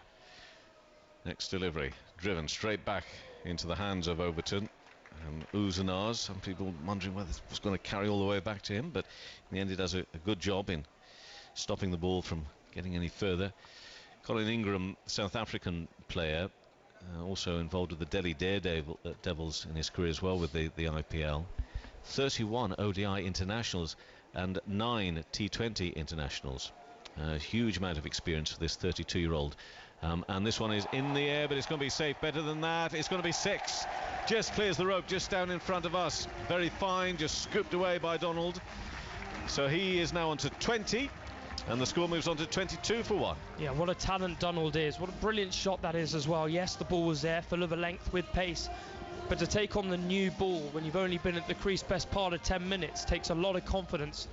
And Donald putting pressure on these bowlers early, giving Ingram a chance to get himself in. He was looking to play that shot a little earlier, and that one he got spot on. And it also was spot on in terms of its distance. It just about got over the boundary, just down to our left-hand side. And that delivery at 83 miles per hour as well. Takes a lot of guts to get down on early and get your head in line to that, but Donald's executed perfectly there. And he's just showing these Somerset bowlers that he's got a lot in his armoury. Just a one slip into Ingram now. And it's Groenewald who's bowling to Ingram, and that is driven, but straight to the fielder at cover points. A little bit of urgency amongst the Somerset fielders still. A little bit of jumping around, trying to put, try to be intimidating as much as you can. But Glamorgan, despite the loss of that early wicket of Lloyd, they're doing okay, especially Donald. Yes, and I think Somerset have started pretty well here as well. It's all about damage limitation here in the power play. Next delivery, full, and under edge, trying to cut the ball. Short and just a little bit wide of Steve Davis, the keeper. No run. So this is not a bad start from Groenewald. No, a 22 for 1 would mark a start that Jim Allenby, formerly of Glamorgan, of course, would be happy with. I think Craig Overton's been a little bit unlucky. Sometimes as a bowler you have to take your hat off. Donald's played some brilliant shots. He's done his job fine. 2020 for you can eat you up sometimes as a bowler and as a batter for that matter. Fairly wide approach as Groenewald, and that's driven to extra cover. No run. So decent containing job being done here by Tim Groenewald as he's just beginning his evening's work from this Cathedral Road end. Tim Groenewald, a multi-talented cricketer as well, can really strike the ball at an end of a one-day innings. Has been known to get his side over the line, so he'll be one to watch later in the match if he gets into bat as well. Ingram on strike, left-handed batsman, drives, that's lovely on drive, straight along the ground, into the boundary rope just down in front of us. 4 runs for the South African. He's on to 5 and Glamorgan to 26 for 1 in the 4th over. Full of a length and swatted, if you like. Strong bottom-handed shot through mid-off. That was really dismissed, if anything. Very dismissive from Ingram, and putting pressure on along with Donald now. So questions are already being asked of these Somerset bowlers. Allenby won the toss and decided to give them a bowl, but it seems to be sliding onto the bat really nicely here, Kevin. You were a little bit bemused, weren't you, by that decision at the toss? Anyway, Ingram's on 5. Now, he's gone high, very, very high. This is going to be a 6, but how deep into the crowd has it gone? Oh, well, one mate's not done his other mate a favour down here. I'll tell you why in a moment. It's a big 6, but a very poor attempt to catch the ball with pint in your left hand, your right hand, well, half an attempt, and then you just parry it onto your mate's back of his head. Well, we saw a beer go down at Hove. The same things happened there. Absolutely awful from that man in the crowd there, but Ingram getting it really right, and Groenewald putting the ball right in the slot there for Ingram, who's in form. You don't want to be putting it there now. He's coming around the wicket now to Ingram, and that's a full toss, which is just sort of pulled away for 4. behind square on the leg side, just beating the Somerset fielder, moving as quickly as he could.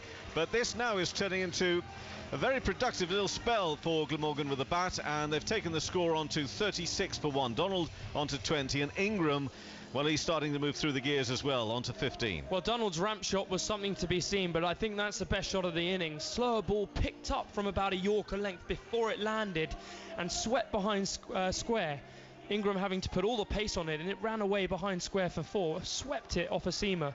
Donald's already done that as well. So these two players are showing that any full length is going to go. You don't bowl too full at Cardiff because of the short straight boundaries. And how quickly we've gone from the misery and the despair of the rain and thinking that perhaps we wouldn't get a game in to actually getting a little cracking game going here now with some decent atmosphere as well here in Cardiff. 36 for 1 put into bat Glamorgan here in this South Division fixture. Start of the next over, and that one is pulled away. It's again going to be another 4 crashing into the rope to our left hand side, running through fine leg. And Donald with another boundary onto 24, Glamorgan onto 40 for 1. And it goes back to Allenby's decision. This was always going to happen, I feel, when it's a bit wet and the ball sliding onto the bat and you've got players in form. Donald brilliant there, stepping over to the off stump and walking up the pitch, giving himself an option through the leg side, and the bowler duly followed him like he wanted, and he beat short fine leg again. Seems to be a prosperous area for young Donald. It's Lewis Gregory who swapped ends. His first over from this end, now from the far end, the river end. And, oh, this is a top edge. Now, there's a fielder coming in. It's gone so high. Coming down, and taken. Oh, what a take that was in the end. It was up there for an age and just, well, so steeply came, well, like a bullet straight back down again. I thought he was going to miss it. But anyway, it's the second wicket, and it's a big wicket. It's Donald who was looking so good. He's gone for 24, and it's 40 for 2 now in the 5th over. That really was a special catch in the end. I'm not too sure. Well, it is a little bit windy out there. Whether it's swirling around or not, just with the hands cupped there. And, oh, you can just see just the relief on the face of the fielder there, just taking that catch. He thought he'd lost that, I think, for a moment or two. But it's Allenby, the skipper, taking the catch. Oh, goodness me. And in front of the TV cameras as well. That has almost come down with snow on it. What an absolute steepler, and what a catch under the circumstances. Donald hitting the ball brilliantly. Gregory very nicely dragging his length back, and Donald was enticed into another pull shot. That one went straight up, and Allenby, after choosing to bowl first, what a relief it would have been to take his second wicket of the power play. But Glamorgan are going at 10 and over here. Yeah, Gregory's second wicket, as you say. David Lloyd going for 1, and now we've just seen the end of Naren Donald as well. His 24 he's been dismissed for. I think that came from 12 deliveries. We'll get confirmation on that in a moment or two. 13 deliveries now Donald for his 24, so he's gone, and 36-year-old Jacques Rudolph is the new batsman in, but the batsman had crossed. In fact, to be honest with you, as Ingram plays that very nicely again out onto the leg side for 2. That ball was probably up in the air that the batsman may have crossed 3 times. I'm not too sure before it finally could have run down. 6. No, that's a brilliant bit of timing for Ingram there. Just leant on that through the leg side. It was probably crashing into middle and off, and he whipped his hands on it and beat mid-wicket and came back for 2. So Ingram showing his class here. He's already on 17. They need to get him out quickly. He is one of the most destructive players in county cricket, international experience. Get him out, Jim Allenby, otherwise that decision to bowl first might come back and bite you. 17 and not out is Ingram, and it comes across his stumps and drives. Oh, it's gone through the hands of the man on the cover point boundary. They'll go through for 2, come back for a second. Ingram's not only good with his timing of the bat onto the ball, but those legs can move sharpish as well, can't they? So much so that just the slightly older Jacques Rudolph may just need to get those legs of his. He's actually stretching at the non-strikers end. Exactly. So Jacques Rudolph, that looked like hard work. That too looked like hard work for Jacques in a way that it didn't for Colin. He's on to 19 is Colin Ingram, and it's 44 for 2. Next delivery. Oh, a little bit of width cutting, and he missed. Very close to getting an edge through to the keeper there. Yeah, hands on his head, Jim Allenby there as that beat the bat through to Stephen Davis. A little tickle and all of them would have been up. There would have been a huge celebration. Jack Rudolph as well will know exactly how to bat with Ingram here. They'll try and find a nice healthy balance between attack and rotation of strike. Jack Rudolph has a chance to get himself in when someone's hitting the ball as well as Colin Ingram. Ingram on 19, leg side. Oh dear, that leg side wides. Oh, no ball he's given on that one. It's gone over the boundary here, and he's called that a no ball, but he'd also signalled byes there as well. He's given 2 signals there, hasn't he? Yeah. Anyway, the score has moved on to, so that's 2 for the no ball plus the 4. It's taken the score to 50, brought up to 50 now, so that's 50 for 2. Yeah, these last 2 overs have been damaging in the power play for Somerset. Gregory, it is the bowler, in, and this is in the air and safe, and it's been pulled away very nicely. Will it go for 4? Just pulled back inside on the mid-wicket boundary. Again, sliding stop, and we do mean sliding, water sliding here. No ball's been signalled again, so it goes from bad to worse for Somerset. He's got a free hit now, Colin Ingram. This is a foot fault this time. The other one was for the coming over the head high, wasn't it, over the waist, should I say? And this one is, so this is a free hit on this occasion. Oh dear, what a shame, because just got a big wicket. Yes, and they can't change the field either. This is a big breakthrough for Ingram if he can get hold of this. Well, he's on 21 at the moment. What can he do with it? Actually, it wasn't a bad ball. Much he still played that for a 4 out through extra cover. A diving attempt from the field there, almost taking the cameraman out there. What on earth was that shot? Because I thought that wasn't the worst ball in the world. Actually, he's come back really well there. No, really can eat you up 2020. He's missed his Yorker by about 3 inches, and he's been blunted through the offside for 4. An incredible shot from Ingram. 4 wicket, 2-2. A dot ball, 4 no balls, 2 for a no ball, and then a 4 from that over. Crazy over. 58 for 2 after 5 overs gone. Ingram on 25, and Rudolph yet to get off the mark, but Fabian. I really have to try and put it into perspective for people listening here. He's missed his mark by about, I think, under 3 inches. That's pretty well a perfect Yorker. And I don't know whether the toe of Colin Ingram's bat has got more meat in it, but he's managed to find the gap, and it's raced away here. That really, I mean, it's not the first time tonight. In a very short period of time, we have seen some extraordinary shots from Colin Ingram. Look, in some ways it is not a surprise, because he has that pedigree. He is being talked about and has been talked about internationally, as well as here at Glamorgan, of course, for a little while. But when you actually see those shots, you think, how on earth has he done that? Incredible risk. And if you're a bowler, you're despairing, aren't you? Well, you have to take your hats off. He bowled pretty well the perfect Yorker there, so he can't worry too much. Jim Allenby into the attack then. And Allenby in bowls, and that one's played away on the leg side, and it's Rudolph who's off the mark. He will have been enjoying his fellow South African at the other end, but he's got 1 to his name as well. Rudolph now 59 for 2. Good batting from Jack Rudolph as well. The end of the power play, you want to give Ingram as many balls as you can. He's 25 not out in very quick time. Jack Rudolph, who's vastly experienced, will just knock the ball around, get himself in, and wait till overs 10 to 12 before perhaps you see any real aggression from him. Ingram doing all the scoring here. Allenby to Ingram on middle and leg, and whipped away to mid-wicket for a single. On to 26. How boring from Colin Ingram. How boring. Just the one. 60 for 2. That was probably the same length as the ball that got blunted through the offside last over. Full of a length, hitting him in the toes. He just decided not to give it away at the end of the power play here. Probably good batting. Wants to be there in over 15 to 20. Allenby in bowls on the leg stump, and worked away by Rudolph for 1 again. And he moves on to 2. 61 for 2. I suppose, and this is a question or a statement here to you, Fabian, that also when you got that free hit, Colin Ingram is going to be feeling, more aggressive, if you like, more attacking there, because all the odds are stacked in his favour, aren't they, on that one anyway, and that presumably is partly what helped him, with that skill and timing, produce the shot he did. Allenby in now to bowl to Ingram. Maybe a slower ball, but it doesn't matter. It's been pulled away for 4 quite beautifully by Ingram on the leg side. He's on to 30, and Glamorgan up to 65 for 2 now in the 6th over. Yeah, not a tall man, Colin Ingram. Very good square of the wicket both sides, and Allenby hasn't got that far wrong. Length sometimes, even early on in the innings in the 2020, you still go to, but he's shoveled that through the leg side. It was definitely hitting the stumps. But trouble for Somerset. If he's going to hit that length for 4, if he's going to hit it for 4 when it's short and full, where do you bowl to him?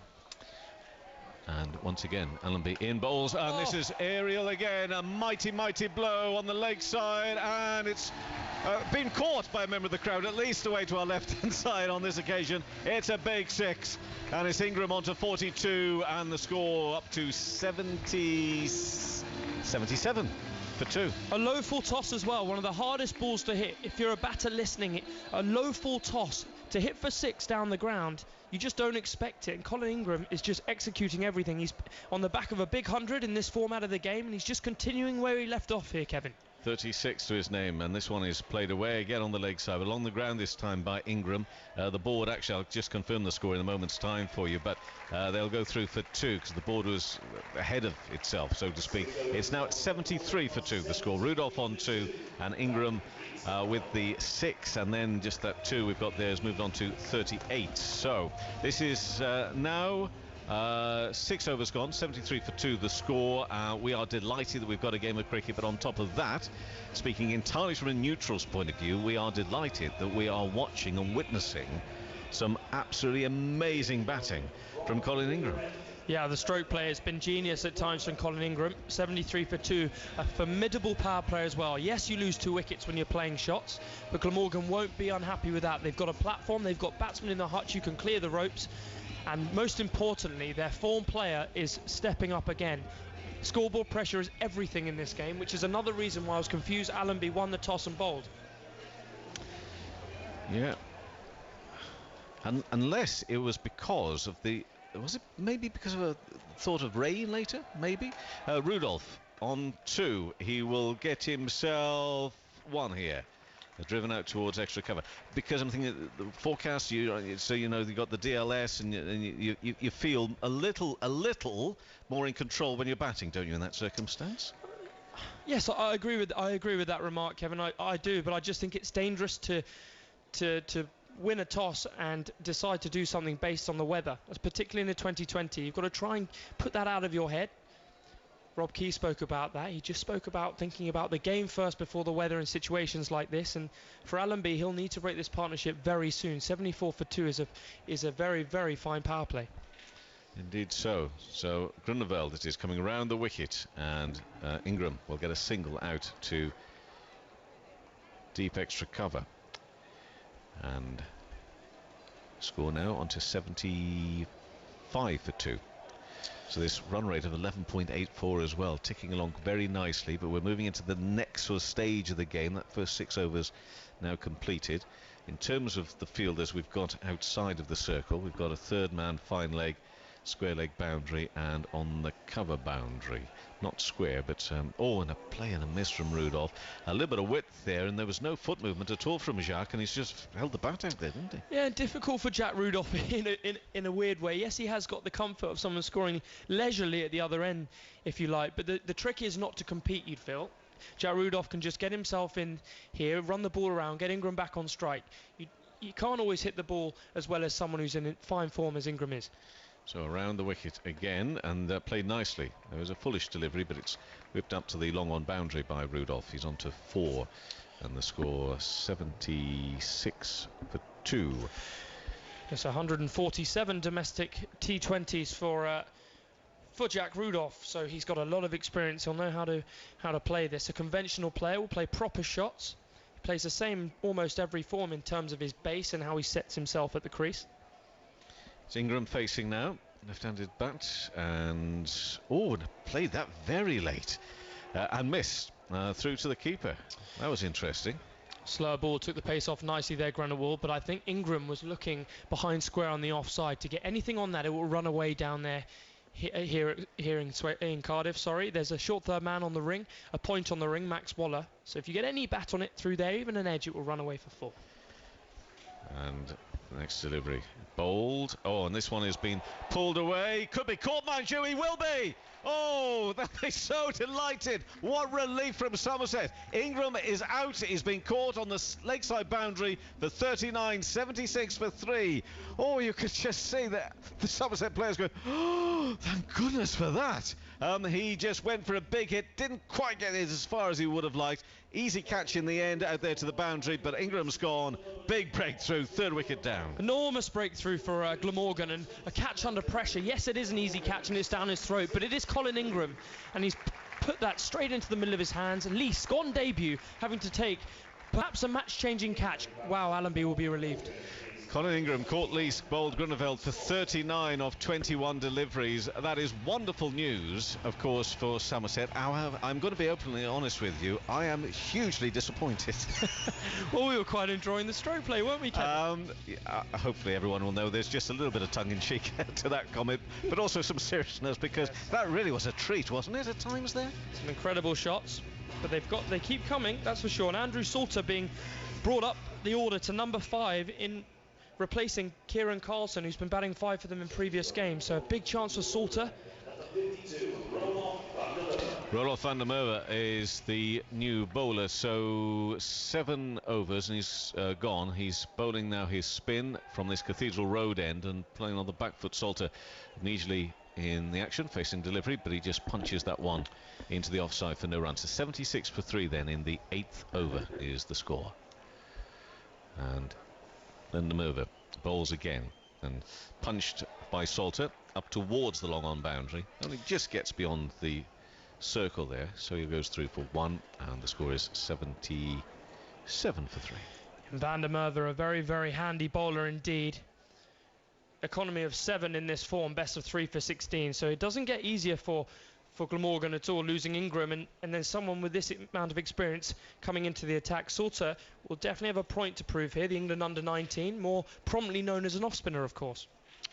In bowls and whipped away very nicely. Good use of the wrists as well as the feet there, just getting to that ball to get a single. Jacques Rudolph to the mid-wicket area, and he's on to 5 and 78 for 3, the score now.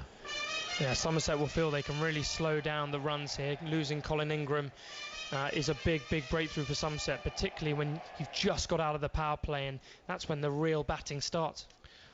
And the next delivery is just pushed away. Doesn't get any time on that at all, Salter, but only goes a few yards onto the leg side, so there'll be no run. Just Colin Ingram's breakdown there of his innings of 39, 25 minutes, 21 balls, 4 fours and 2 sixes. And they were nearly all a joy, complete joy to watch. Next delivery, and this one is Salter playing that out to mid-wicket for 1 run. You know, it's not always easy. This must sound quite strange, but if you've been to a cricket ground, you perhaps understand that you can't always tell when you're inside looking out whether or not that it is rain. But it does seem to me to be, so every now and then a little bit of drizzle comes across and disappears again. I think again we've got a little bit of drizzle around at the moment, and that may well be the case all evening. This one is driven by Rudolph to the extra cover boundary for a single. He moves on to 6, and the score on to 80 for 3 anyway. Yeah, and a good start for Van der Merwe.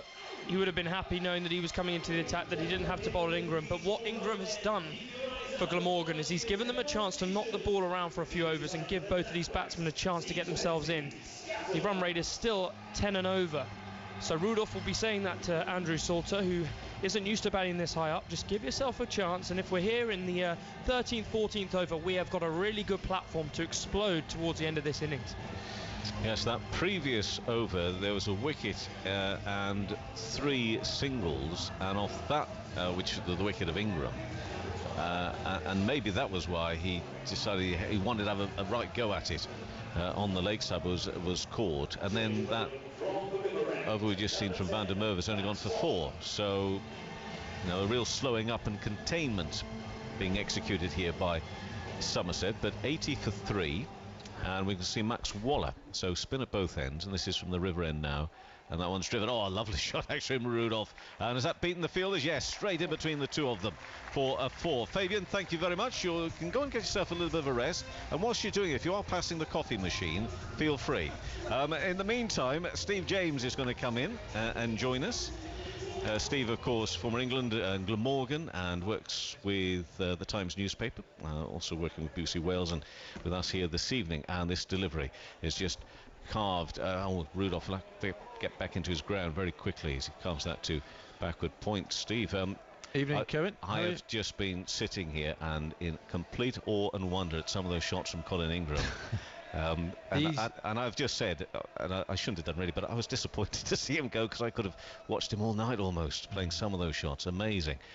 This delivery, next one from Waller, is driven up to long off, and there's 1 run. He is an incredible player, that bloke. I reckon he's the best white ball player I've ever seen play for Glamorgan. I've been raving about him for a couple of seasons. Nobody's listening to me. I'm listening to you, Steve. I'm slightly worried because, I don't know, a lot of people don't seem to share my enthusiasm for him. Certainly IPL people. And that one is playing a miss, looking to sweep it, and it's a leg side wide signalled by the umpire. Was it second leg side? I think. Anyway, it's a wide, and the score moves on to 86 for 3. Rudolph on 11, Salter on 2. There'll be another single, just worked away there on the leg side by Salter. He moves on to 3, and the score on to 88 for 3 now. Just trying to get a pace of the scoreboard away to my right-hand side. Sometimes it beats me, and sometimes it's behind. But 87 for 3, the scoreboard reads now. Rudolph on 11 and Salter on 3. So we'll come back to that on Ingram in a moment, because Waller, the spinner, of course, he gets through his overs quite quickly, and there'll be another one. There's a lot of space out there, but Fielder got to it quite quickly, and Rudolph is on to 12, and the score up to 88 for 3. So you think that he perhaps should be more prominent on the world stage? I think so. Yeah. Well, look at that. I mean, that's just amazing. Waller bowls and just pushed behind square on the legs, offside for no run.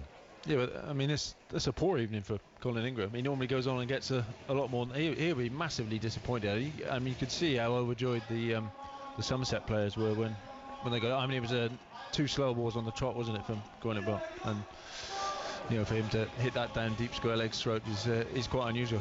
Honestly, he's an incredible player. I've seen some innings from him, just drawn gasps of breath. He won the game for Glamorgan last Sunday, didn't he, at Arundel, and Glamorgan probably rely on him a little bit too much, but I mean, that's how good he is. Well, that's interesting. Get your views on that in terms of the overall Glamorgan setup in a moment, as this one is played by Rudolph out towards the mid-wicket area. He'll get a single, and score move on to 13, and the score 89 for 3. Because often with many sides, you get somebody who is as dominant and so good as Colin Ingram. It can be difficult for the others sometimes, but we certainly saw signs from Donald of some good skill out there as well. Promoted up the order this season, which I think is probably a good move, but that innings tonight probably summed up an hour in Donald. Salter on 3, and this one was played square. Scamper through for 1 now. Just a little word to Andrew there. Remember, Jacques not quite as young if you're going to use your legs as quickly as that. But he'll get a single, and he's on to 4. We're in the 10th over. Yeah, it's Donald, 90 for 3. Sorry, Donald. He promises a lot, plays some great shots, but isn't probably turning that promise into the sort of substantial scores that he should be. So he was under 19s, wasn't he? Yeah, I mean that sort of pretty 20 he got tonight is sadly quite indicative of his cricket at the moment. So around the wicket, next delivery, Van der Merwe. There'll be a single to fine leg from Rudolph onto 14, 91 for 3. Okay, all your years of experience. Why is it that some batsmen are just like that? They can't, because clearly we've just seen, even what I've seen tonight, he's got some skills and some shots there, hasn't he? So it just takes time to work it out, I think. Right. Hopefully he is learning lessons along the way. Van der Merwe around the wicket into Salter. LBW Peel hits him on the pads. Looks a little frustrated, wanted to work that one away on the leg side. It ends up on the offside, so a dot ball. So a bit of a squeeze here now. I mean, it's one thing to get the wicket of Ingram, but actually leading up to that wicket as well, there have been a couple of quieter overs. It's interesting, they've sent Andrew Salter in a lot earlier than he would normally come in. They're keeping the likes of Chris Cook and Graham Wagg back, I think, because they're big hitters at the end of the innings. Salter on 4. Owen again strikes him on the pads. We were just a little bit puzzled by the idea of bowling first here this evening, but then I thought, well, maybe it's weather around and everything, and you want a bit more control over the batting. I don't know if I think it was because of the weather. I think both sides wanted to bowl first because now the forecast. I'm not too sure what to make of the forecast because I'm not having to go at anybody working in the weather department, but so far it's actually been wrong. Next delivery is played away along the ground by Salter on the leg side for 1. And when I say wrong, and not by a lot, but in a T20 when you're only playing for 2 or 3 hours, it only needs to be wrong by an hour or so, and it's all a different story. But we got a game here tonight, that's the main thing. 92 for 3, and that now is 10 overs completed. Rudolph on 14, Salter on 5. Van der Merwe, he's not doing too badly a job out there. I think that's 8 runs from 2 overs. I think that's 4 from each of his overs so far. Yeah. On the weather, it's been a bit strange today, Kevin. We haven't had that much rain in Cardiff today, but I had to go down to West Wales earlier today and I can tell you it bucketed down all the way down and all the way back. So I think we've been slightly fortunate with the weather here today. Salter still facing and driven straight. Oh, caught and bowled. Oh, terrific. Reflex.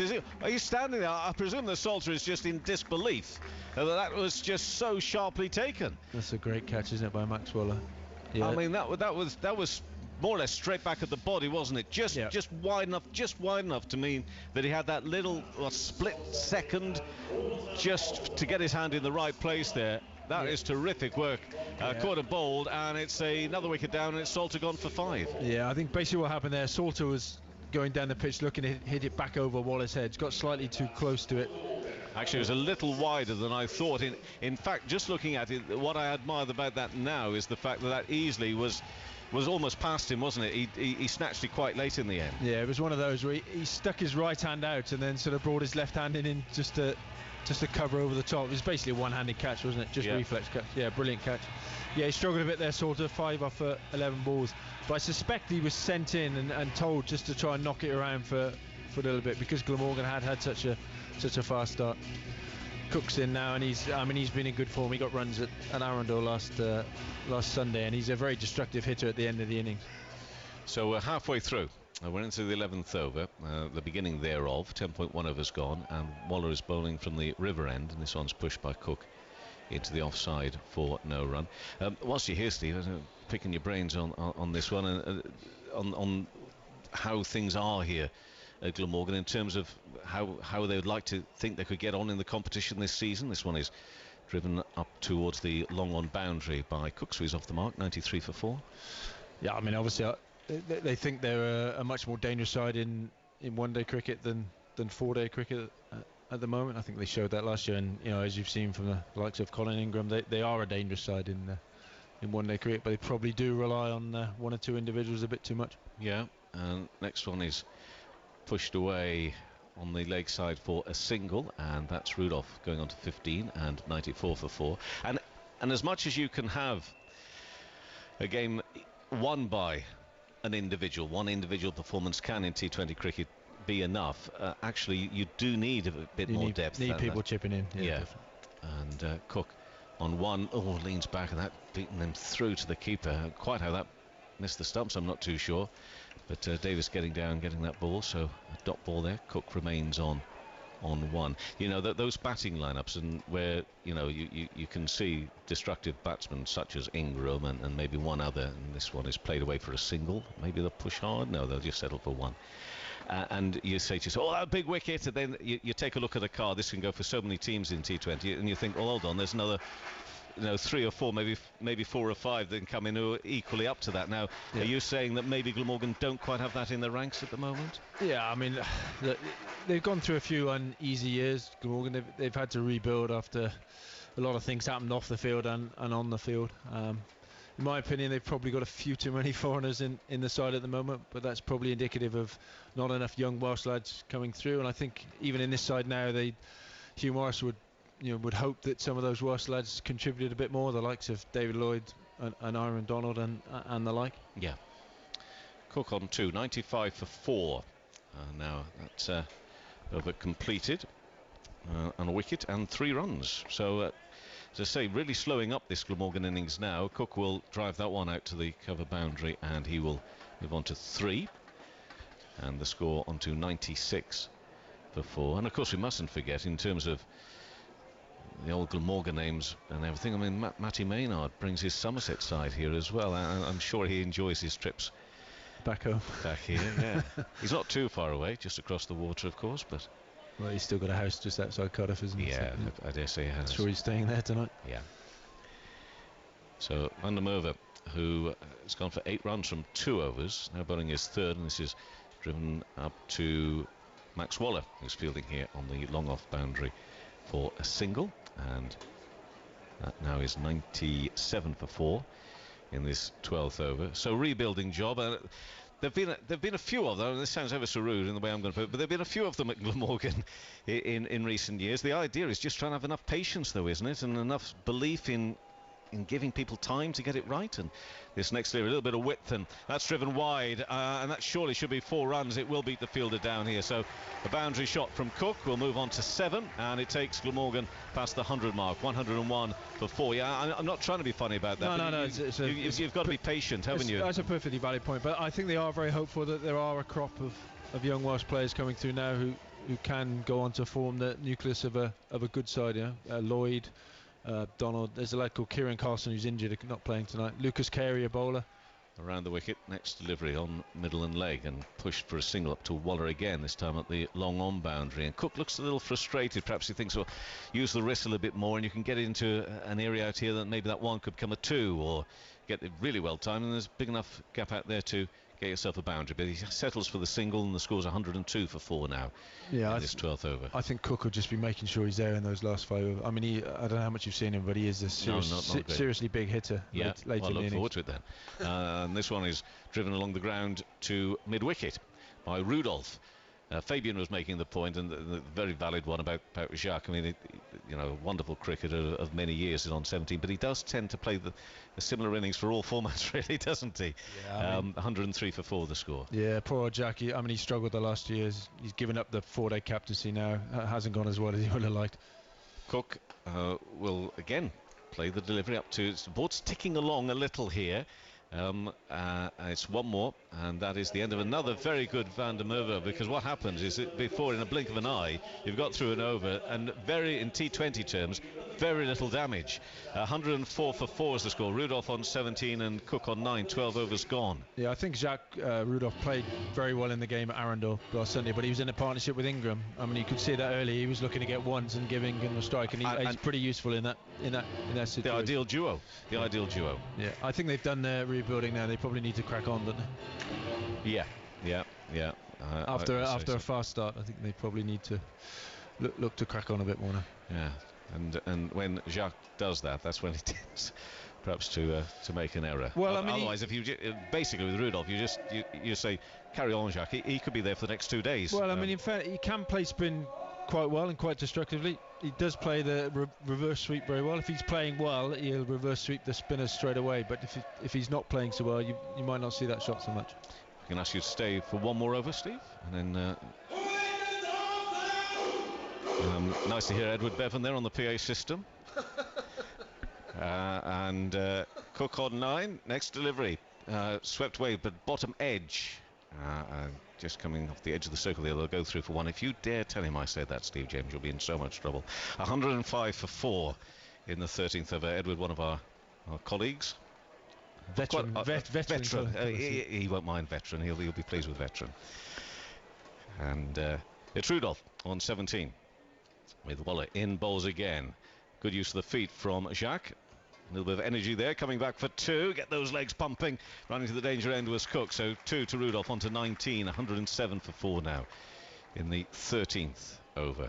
Just going back to your original point about the Welsh players, Kev, I mean, it's obviously just a question of finding a balance, isn't it? You want to be competitive and you want to bring your own players through at the same time. You're spot on. And that's a lovely shot from Jacques Rudolph. Will he get him a 4? Well, I think they'll probably have to look at that. I'm not too sure the feet were on the rope at the same time. It's a good sliding stop, mind you. I think the umpires will just have a check on that on the screen. But just before Steve leaves, I mean, because I remember probably going back 10 years or so now that there was a real intense attempt at making sure that virtually the entire team, I think that's a 4, isn't it? I think that's what we've got. We'll just wait for confirmation. But at a time when Glamorgan were turning up with more or less 9 or 10 Welsh and young Welsh lads in there, but they weren't winning matches. They were getting defeats, and that can be really destructive as well, can't it? And soul destroying. They were getting absolutely smashed, weren't they? Yeah. That is a 4, confirmed a 4. That's the point they're making. It is finding a balance. I think every county faces that dilemma. Yeah, from time to time they certainly do. Now this is straight, but is it in the air and caught? Oh, it's a 6. Terrific from Rudolph. So what was I saying earlier? He must have heard it. 29, 117 for 4 the score in the 13th over. The groundsman dropped that at long off as well. Did you see that? Oh, I didn't know it was the groundsman down there. Oh dear. This one is carved down to short third man for a single, and Rudolph moves on to 30, and the score 118 for 4. 1 ball left of the 13th over. Well, it's great to hear from you tonight, Steve. Thanks very much for popping in. We'll get just one more word from Steve in a moment. A little bit of width, and that's carved just over the top of the man on the edge of the circle at backward point, and it's going to run into the rope for 4. Well, this is interesting. Steve had just mentioned, had you not, at the end of that over, with the score moving on to 122 for 4 after 13 overs, they needed to get on with it. Well, yeah, they have. Yeah.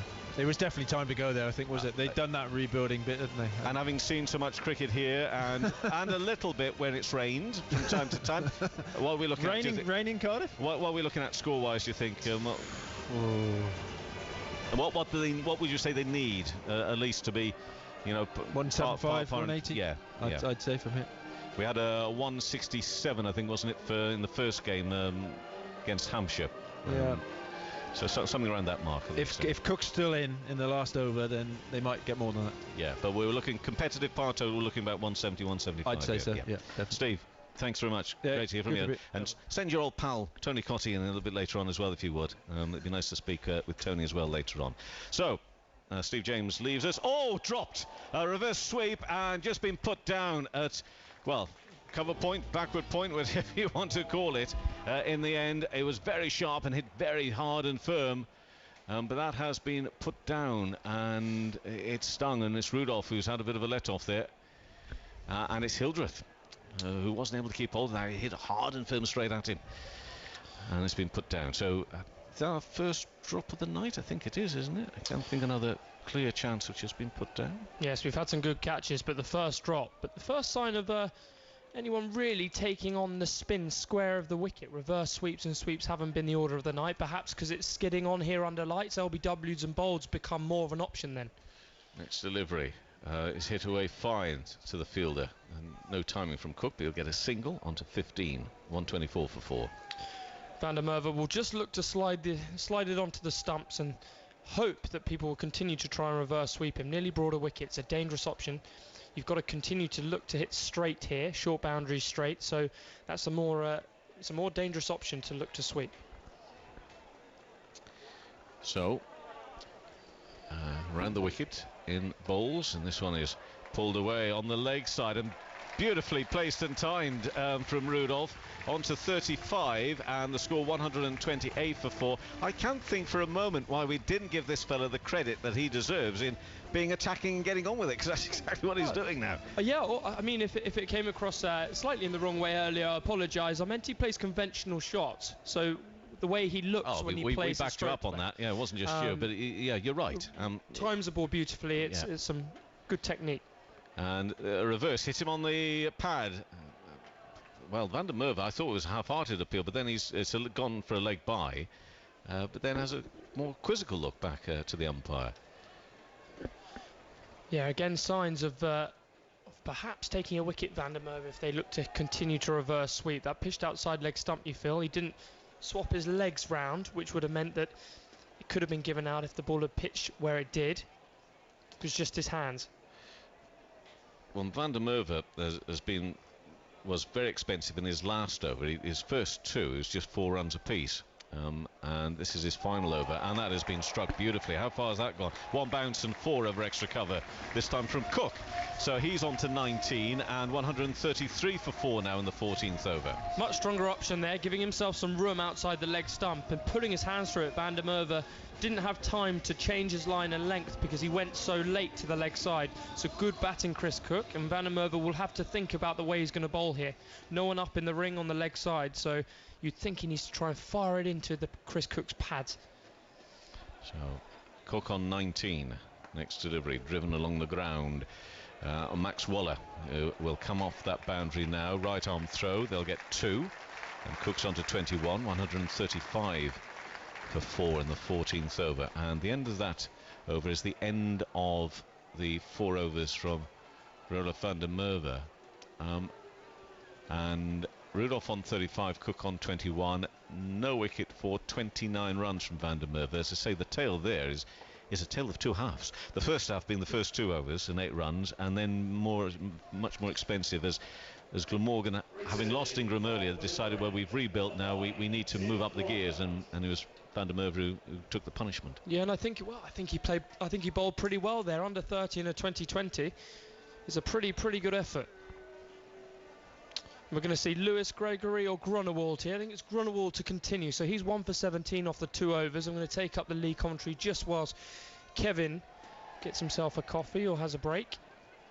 He's been going pretty well there. So short third man is up in the circle. Point is up in the circle as well. Deep cover, long off, long on. Round the wicket. He's looked to reverse sweep him there, Rudolph. An amazing shot of Asima round the wicket, Grunewald. And reverse sweeps that over point for 6. To put into perspective, he's bowling 80-odd miles an hour here, Grunewald, and he's switched hands and smashed that pretty well left-handed out of the ground. Incredible batting. Somerset standing still, not really wondering what hit them there. Just as I said, he plays conventional shots, Rudolph. It's one of the shots of the day. Anurin Donald played a beautiful ramp of Craig Overton earlier in the piece, but that, if it doesn't match it, it beats it. Brilliant stuff, and under pressure here earlier in his over, Grunewald. Instantly there's a change in the field as well. He's attacked that area outside on the offside, sorry, so he's pushed back short third man to a boundary rider now, so he's on the rope. There's a cow corner, a deep square, a long on the leg side. Short fine leg is up in the circle. What's Grunewald going to come back with? Here he is again to Rudolph. And it's full and he's hit him over mid-off. It's lofted. I don't think he's going to get round. It's hose at mid-off. He looks to run away and he pulls it back as Rudolph comes back for 3. So good batting here. Well, Kevin, what did you make of that reverse sweep from Rudolph? Well, I'm going to say that I thought you commentated on it very nicely, as I wasn't looking. I like to be perfectly honest, you see, because I wasn't having a coffee or a break. I was just dealing with things for the interval. But it sounded very remarkable. Well, 44 off 25 balls, and the second shot he played there, just to follow up from his reverse sweep, is more Rudolph-like, just leaning on it over mid-off. Probably one of the best shots I've seen in a few years. That off Asima bowling mid-80s.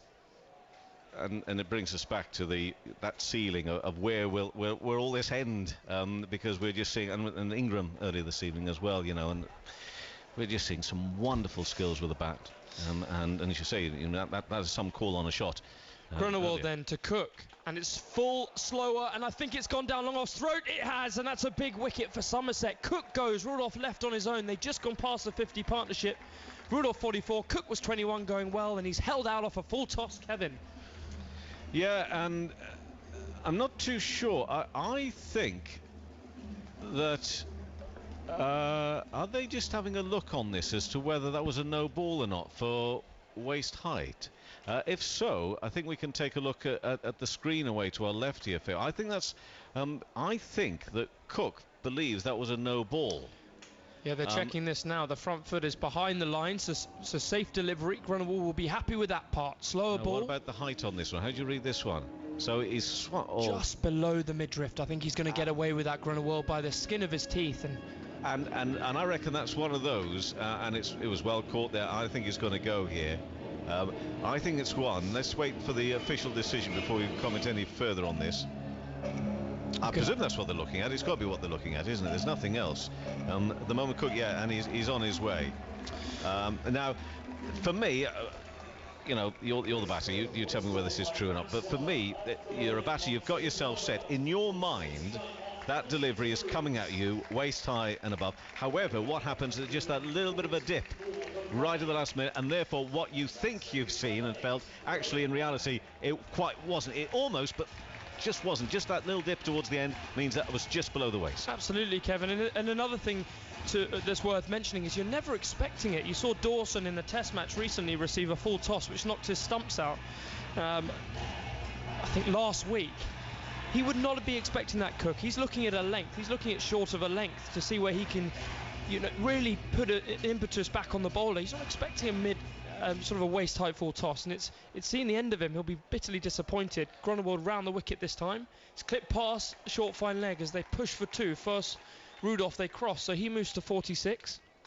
And the other thing is that it didn't have too much width to it either, so it's come at you not expecting it there at that height, but also the very little manoeuvre room. So therefore, to actually has got it to get it as far as he did was quite something, but clearly didn't get any sort of real purchase and power to really lift it high and mighty over the field. So you're probably not expecting a slower ball. You're not expecting the full toss. The things aren't going in your favour as a batter. So run the ball around the wicket, and this is run out onto the offside off the front foot by Jack Rudolph, who's 3 away from a brilliant half-century with a mixture of conventional and some unbelievable shots, really. That reverse sweep he hit for 6 was one of the best shots I think I've seen in a few years in the 2020 circuit. And there was me saying he's completely conventional, Kevin. What do I know? Well, you didn't say completely conventional, but the point was that he's not one of these that goes out there and is particularly inventive or full of risky shots, or sort of the Colin Ingrams of this world, so to speak. Gronewald in and beats him on the inside of the bat. They just nip back off the pitch, so that finishes a good over, a productive over. Cook is a dangerous player towards the end of the innings. Rudolph would have wanted him there for another 3 or 4 overs, so that's not to be. So a lot of pressure, on Jack Rudolph to get them up to a score here around 200. Yeah, Steve James, as we say, has watched an awful lot of cricket here. He thinks that something around the 170-175 mark is the must tonight, and certainly Glamorgan will be mightily disappointed if they don't get there and a little bit beyond, maybe. However, Wag is the new batsman out there, by the way. He's the one that came in and replaced Cook. We'll give you Cook's full analysis. Caught Waller on the boundary off the bowling of Groeneveld for 21. 14 balls, 3 fours and no 6s, and the next delivery is bowled, and it's Craig Overton who's in, and there will be a 4 straight away. Vacant area out there at third man, a little bit of width, and Rudolph will, with that boundary, will take his score up to 51, so the half-century of 28 deliveries for Jacques Rudolph. And Glamorgan equally past the 150 mark. They're 151 for 5. The bat is raised. We're in the early stages of the 16th over. Rudolph's 24th 50. Some matches he's played, 148 T20 matches. 4 fours and a couple of 6s in there as well for Jacques Rudolph tonight. To put that innings into perspective, when he decided, when it came on him and dawned on him that he'll have to play a big role in this, Ingram just got out, so he was batting with Andrew Salter, and there was a lot of pressure on him to keep the innings going and the momentum going. He's 51 not out here, but it's the time of when he's done it that's been the most impressive. Bat raised and driven, very firm and beautifully by Rudolph for 4. Wonderful off drive, terrific stuff. 55 for Jacques Rudolph, 155 for 5. And look, we've so many apologies to Jacques Rudolph. Even I mentioned the fact that looks as if he was struggling with the running a little earlier on. Well, look, he has played a magnificent innings this evening. Yes, and that is Kumar Sangakkara down the ground, stroked on, lent on, past mid-off. You'd see that in Test cricket, 4-day cricket, 1-day cricket, and even in 2020 over cricket from Jack Rudolph. Rudolph next delivery, a slower, wider delivery, and what happened there is Jacques actually moved away to give himself a bit too much space. He couldn't get to it in the end, and also didn't pick up on the pace, a little bit of variation in that delivery. So 155 for 5 it remains. Yeah, and take Graham Wagg lightly at your peril. He can hit the ball a long way too, and he's got the luxury here of really being able to free his arms at the end of the innings. He's got someone in at the other end as well. 5 overs left. Overton around the wicket, and that's a lovely played shot. He sort of just leant back and cut it only for a single. I mean, I'm getting ever so excited about that, and he's only got him 1, but I thought he played. Oh, these overthrows come back for 2. Oh dear, the throw which was missed, the backing up eventually executed. He'll get a 2, but I love the fact that he just leant back and just the ball just gracefully almost helped this sort of way down to the boundary, but then a little bit of a mix-up.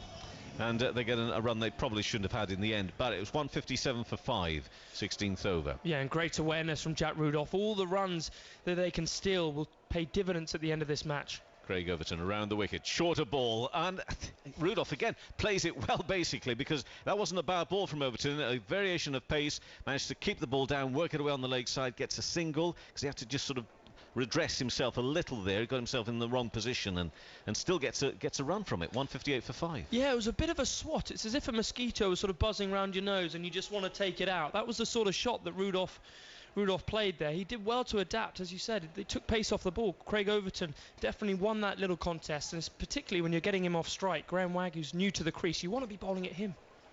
And that's exactly what he's doing. Wagg, looks to uppercut that, but plays far too late, and also plays underneath it. It had a little bit more lift and carry than he thought. So it's Rudolph who will get the strike at the start of the next over at least. That's the bonus from that. But it's 158 for 5. Rudolph on 58. Wag yet to get off the mark. And this now after 16 overs. And Craig Overton's figures after 3 overs, no wicket for 24 runs. Well, we've got a nice little game here, and we're delighted because it didn't look so hopeful, to be honest with you, earlier this evening when the rain fell at just the wrong time. Around about 6 o'clock, 6:05, we were due for a 7 o'clock start. Eventually, we've got underway here on TMS T20 for this Saturday evening at 7:35. No overs lost. Still a full T20 game as things stand. The rain has been moving in and out, a little bit of drizzle from time to time, but we've carried on playing. Lewis Gregory coming back into the action. Gregory with 2 for 31 from his 2 overs, so a couple of wickets, but he's also had a little bit of treatment from time to time, and a good first delivery at the start of that over. Just a little bit of movement away from the left hand of Rudolph, and slower ball as well, I think, not quite as pacey from Gregory. They're going to have to get a move on with this. However, in terms of making sure they get their overs in before the cut-off point, I would like to think that the umpires are going to be a little bit lenient, because in fairness to Summit, they've got to try and get this ball dry as well, haven't they? Because although we've seen no noticeable sign of the ball slowing up in the outfield because of the rain, clearly it's going to be a little bit wet. A little bit of width, and they'll have to run very quickly here. Wag would have been run out, had that from side on hit, but he goes through for 1. It was fairly side on, and that's Peter Trigo having a go there. There was a little bit of hesitation as well, but eventually Rudolph and Wag realised they'd got to go for it. They did, and they got away with it. 159 for 5. Yeah, one stump to aim at. It's always a 50-50 call. Peter Traeger, a very, very good fielder. Him and Waller are probably the best fielders in the Somerset side, so take him on at your peril, and he misses on that occasion, but a lot of times he would hit from there. Okay, so Wag is now on strike, still waiting to get off the mark. He's going to do something grand style there along the ground. It was a very good attempt actually stopping the ball there on the boundary, but it's just escaped the Somerset fielder at the river end, gone into the ropes. Well, that was just almost as straight as it could be without hitting the stumps, wasn't it, at the other end? Wag with a 4, 163 for 5. And generating that much power from full over length, Graham Wagg's just come to the crease to put that into perspective for you, and he smashed that down the ground. I know it's short straight here, but the timing on that was superb, and Rudolph will be very happy if Graham Wag can score a quick 20-30 here. 163 for 5. We're in the 17th over, and it's Lewis Gregory, right arm, and comes back into the body there of Wag. He'll get a single. Does well, Wag, to keep it down onto the leg side for 1. So got up on him a little bit there. 164 for 5 in the 17th over. Yeah, and if he's not going to hit a 4, Graham Wag, the next best is a 1, just to get Rudolph onto strike. A 1 or a 3, I suppose, just as long as Jack Rudolph is on strike. 59 for him, going really well. I've called him conventional already. He's been conventional at times, but he's also been incredibly aggressive and flamboyant at times as well. It's been a fantastic 20-20 innings from Jack Rudolph. Yeah, flamboyant, that's a good use of the word, because no time has it been at all reckless. However, what have we done with that one? Whoa, wait! He's pulled that away, beautifully timed on the leg side for 4. And Rudolph is treating us here to another cracking innings. We've got Ingram for 30-odd, but now we're sitting back and applauding Jacques Rudolph with a wonderful shot, which he just pulled away there, and so close to the body, and lifting it as well, just a little bit aerial to start off with. Didn't look at all dangerous, though, beating square leg and another 4. He's on to 63, 168 for 5. Yeah, not the right length there, but it was quick and short, and it was incredible how quick Jack Rudolph was onto that pull shot. Next delivery, and he's pulled it along the ground this time, therefore it's an easier take on the square leg boundary. A single to the South African. He's on to 64, and the score has moved on to 169 for 5. It's the end of that over. 17 overs gone. Gregory now with 2 for 42 from 3 overs. Jacques Rudolph 64 of 36 balls. Wag on 5 from 4, and it looks like Lewis Gregory is going to bowl here. Now Craig Overton therefore has just bowled 1 over. Presumably will come back at the far end from where he began the evening a little later on. Or is it? It's Groenewald. It's Groenewald who's going to come on and bowl here.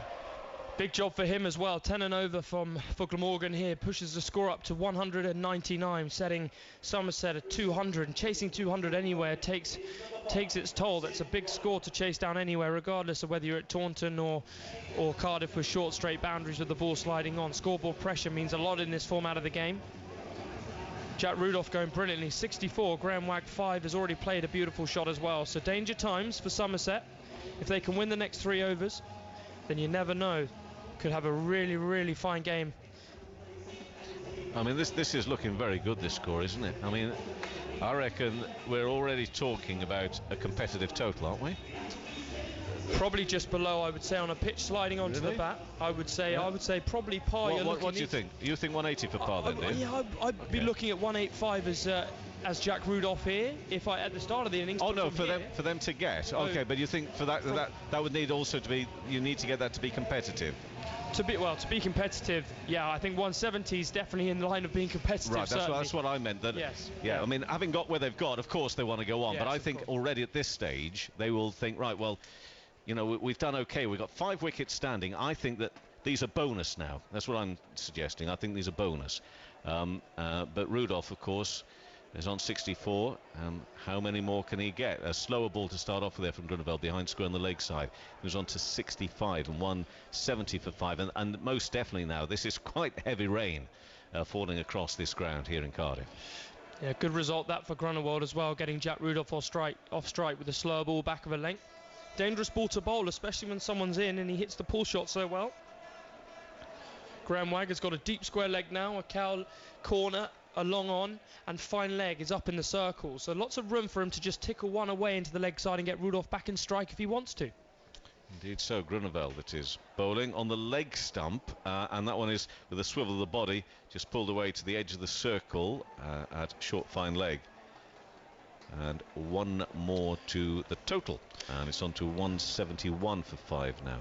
Perfect result for Glamorgan as well. It is raining fairly heavily now. The umpires are looking at each other, so I wouldn't be surprised if we see the groundsman pull the covers on here. Well, yeah, and not only looking at each other now, they want to have a bit of a chat, and that's a blow. Steve James also was in agreement with me, which is why I'm going to repeat what he said.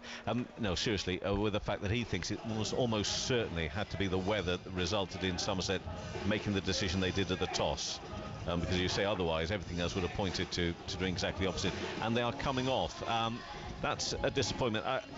Is there any point in looking at the weather app to see what it is saying at the moment? Because we basically need it just to be dry for another hour and a half, don't we? Or an hour even. Yes. 5 overs would constitute a game. Let's just take a look at this. Well, I mean, the forecast basically is talking of thick cloud. Yeah, which and it is thick cloud, but it's also full of rain. Sleeting across the outfield now. If you look at the floodlights normally at this time of night, you can really tell how strong it is.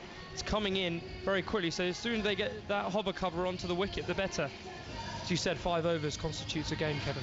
Yeah, I don't particularly like seeing that.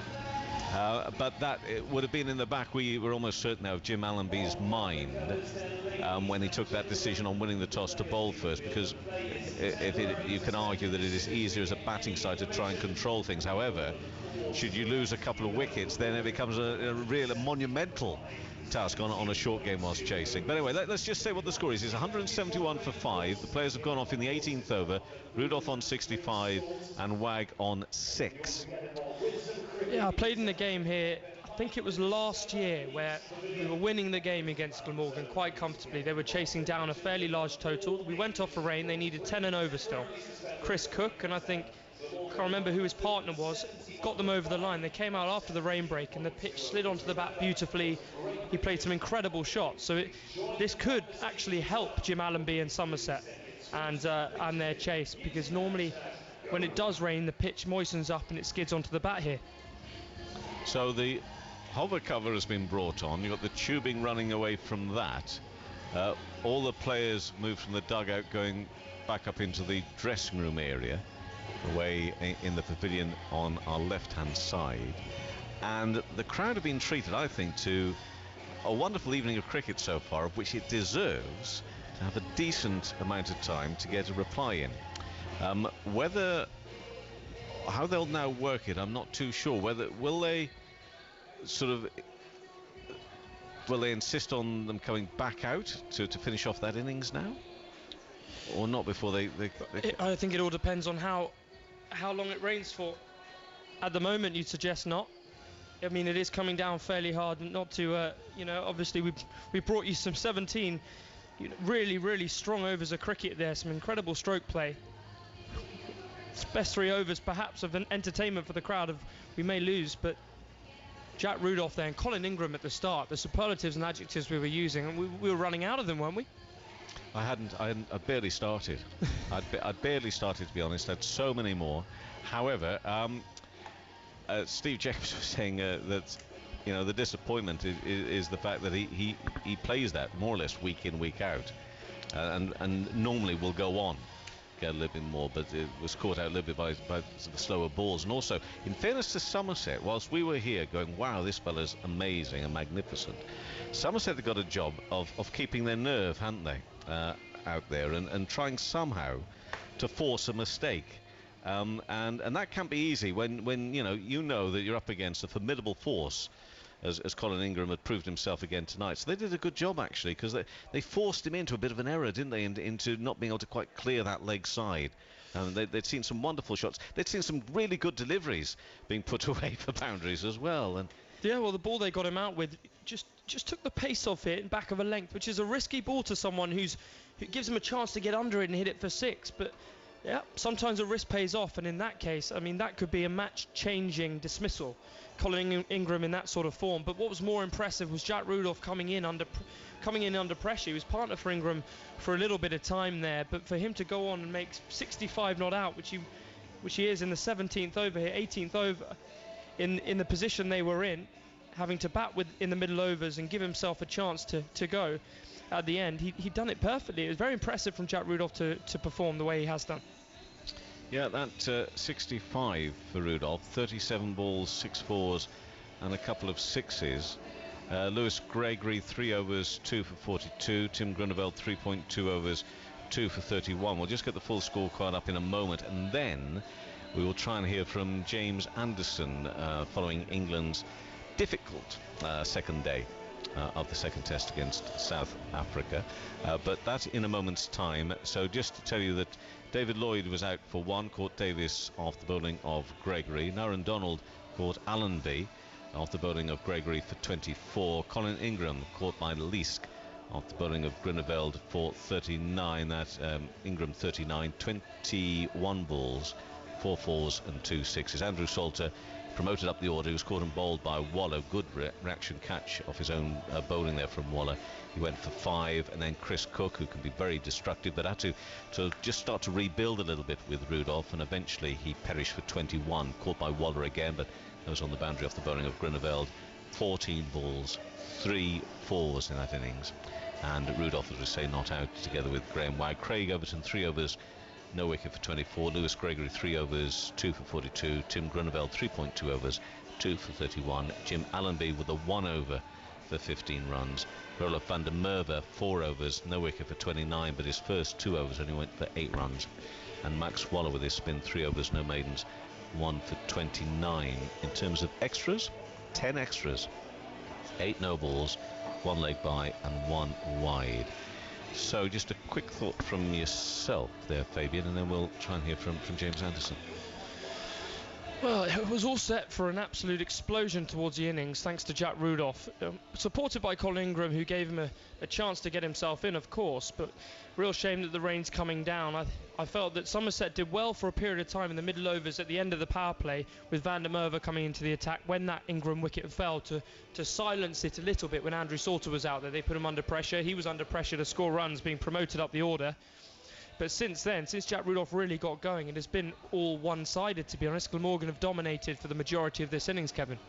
Yep, and unfortunately the players left the field because the rain returned.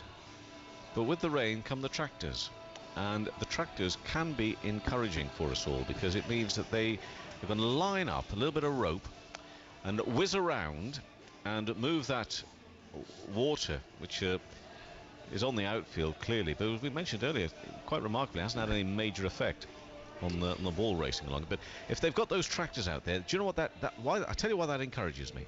It means that on whatever radar they've got in the groundsman's hut there, and I still like to call it a hut, even though it's a nice, probably beautiful office, but in their hut, they, I reckon, would be having some sort of radar reading which would suggest that this rain is just going to pass through and they'll get that rope going and we'll be back on. So fingers crossed that my optimism will not be misplaced. Yeah, and the groundsman's optimism as well. It's great that, you know, it is still slightly drizzling with rain, if not a little bit harder than that, and they're prepared to get the tracks out and get the ropes out. They really want to play here, Glamorgan, obviously, and get themselves up that table, sitting 7th, I believe, Somerset in 8th. So it's a big game for both sides. Somerset trying to turn this round, and Glamorgan just need a bit of momentum in this competition. You never know what can happen. Right. More from Fabian a little later on, but England today have struggled on day 2 of the second test against South Africa at Trent Bridge. They were all out for 205 in their first innings in reply to South Africa's total of 335. The visitors closed 75 for 1. That's the lead of 205 runs. And after the day's play had finished, Test Match Specials Pat Murphy spoke to England's James Anderson. Jimmy, it'd be a good one to win from here, wouldn't it? Yeah, we're in a tricky position at the minute. Not a great day for us. I thought we obviously started the day really well, bowling them out for less than 350, which was the target coming to the ground this morning. And we didn't quite get it right with the bat. You know, they bowled pretty well, and we didn't bat at all well, to be honest. So we're up against it, but we'll come back tomorrow and dust ourselves down and try our best. Well said about being honest about the batting. There's always tension between bowlers and batters in the dressing room, isn't it? And I bet you thought, I can throw my boots away now for about 3.5 sessions. Oh, you never think about it like that. I think you know, the batters have been fantastic. You know, over the previous months, and you're going to have days like this, I'm afraid, and especially with a youngish side, you're going to have days like this. You just want to keep them to a minimum. It's frustrating when you do have those days, but like I said, what's done is done. We've got to come back tomorrow, dust ourselves down and try and get back in this game if we can. Only 1 wicket to show for it in that session, though. Yeah, you know, tricky session. I thought they batted well. We bowled better than we did first innings probably tonight. You know, we put a lot of balls in the right area. We're bowling against 2 world-class batsmen in Elgar and Amla, so yeah, we've got it all to do tomorrow. But you know, like I said, we've got a group of strong characters here. And, when we've had a bad day, we generally come back strong, and that's what we're going to have to do tomorrow. Have you ever seen Joe Root play better in an England Test innings? No, I mean, it was a fantastic knock, real counter-attacking knock when we were in a bit of trouble. Just unfortunately, he couldn't carry on, and someone could stay with him, but that's the way it goes, and yeah, it's frustrating for us today. He's getting tested now as England captain, isn't he, in this test? Yeah, well, I think the first test was quite plain sailing for him as captain, and he's getting a taste of what it's really like today. Not least of all the TV reviews, bowlers getting in his ear. Yeah, well, it's a tricky one, you know. You try and communicate. You've got 15 seconds. You've got to try and communicate as quickly as possible, and you need a kind of system to it. And you know, we're going to have to come up with something pretty quickly to try and get these things right. Now the good news: this is your 8th fifer at Trent Bridge, 7 in Test matches. Yeah, I love playing here. It's an amazing ground, and you know, a Test match in particular, just sell out. First 3 days are sold out, so the atmosphere has been electric all day today, and I'm you know, looking forward to the same tomorrow. And it's I like playing here, especially when the conditions were in the bowler's favour today for sure. A little bit warmer than it was yesterday, less wind, and it was a lot easier to find a rhythm today. 9th fifer tomorrow. We need it, yeah, let's hope so. Thanks for your time, Jimmy. Cheers, thank you. Jimmy Anderson talking with Pat Murphy. We're going to hear from the South African fast bowler Chris Morris in a few moments' time. Of course, there's a continuation of the South African theme here this evening as well with the batting we've seen. We're going to do a little bit of an update for our colleagues on 5 Live in a moment or two's time, and whenever that will be, I shall just do a quick upsum of what has been going on here in Cardiff tonight. But I can tell you, if you're listening to us, as indeed you must be, to be honest, on 5 Live Sports Extra at the moment, that the rain continues to fall, and just looking at it there with the floodlights immediately behind, it looks fairly heavy. I think we're about to do this update in a moment's time with the rain falling here in Cardiff at the moment, and we shall do that, and then we'll hear from Chris Morris for those listening on 5 Live Sports Extra. But that report coming up in a second or two's time. First for 5 Live. After so much other cricket going on. Here we go. Yes, we had a delayed start. We were due to start at 7 o'clock, but rain earlier in the evening put that back to 7:35. At that stage, no overs were lost, and in the meantime, Glamorgan had taken their score, having been put into bat by Somerset in this South Division match, to 171 for 5 in the 18th over. The South Africans' first, Colin Ingram, magnificent in terms of his skill on show tonight, but only made 39. But magnificent in terms of runs is Jacques Rudolph, not out 65, faced 37 balls, 6 fours and 2 sixes. It's been a difficult night for Somerset. Glamorgan have done well, but possibly the rain will have the final say. Glamorgan 171 for 5 in the 18th over, but we're off for rain. And that is where we will finish there for just a second. Yeah, so the rain is still falling here for those now listening on Sports Extra, and the optimism of the tractor drivers, our friends down on the right, they're just sitting there. They are slumped in their seats now on their respective vehicles. One is an out-and-out tractor, the other one is more of a low loader. I think it is fair to say. I'm very good on my tractors and low loaders, you know, and I think that's a low loader to the right-hand side, but they're not moving, and I'm not surprised at this stage, because that rain looks as heavy as we've seen all night, doesn't it, Fabian?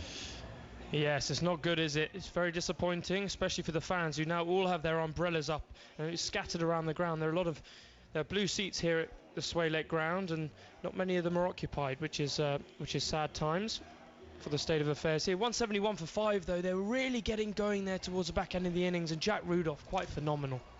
Yes, he was, and we would love to have seen maybe just a little bit more of him, and certainly more of the game. And if we do get more of the game, of course, we will be bringing it to you here on 5 Live Sports Extra. Well, we've just heard from James Anderson. They're reminded that South Africa have closed 75 for 1, a lead of 205 runs in the test match at Trent Bridge. We've heard from Jimmy, so afterwards Pat also spoke to the South African fast bowler Chris Morris. Well, Chris, what a great day for South Africa. Yeah, great day's play. You know, the guys fought really hard today. We bowled well. We showed a bit of fight with the bat towards the end, yeah, so no, just very happy with our performance today. I bet you're pleased with your innings, because you really had to work for it, didn't you? Yeah, I did have to graft. You know, it's a bit different coming to red ball cricket from trying to hit as many sixes as I can. So no, it was nice to get a bit of time in the middle, and it was a joy to bat with Vernon. You know, Vernon who knows his game, so it was really nice to bat. What was the mindset when you were rolled over within 35 minutes? What were you thinking? Look, I mean, I think the one positive that came out of it was that the ball was moving. You know, the overhead conditions really helped, and the wicket was a little bit spicy. So we knew if we hit the right areas and put the English batters under pressure, we would reap the rewards. Yeah. Key wicket, Chris. Sorry to interrupt. It would be cooked straight away. Yeah.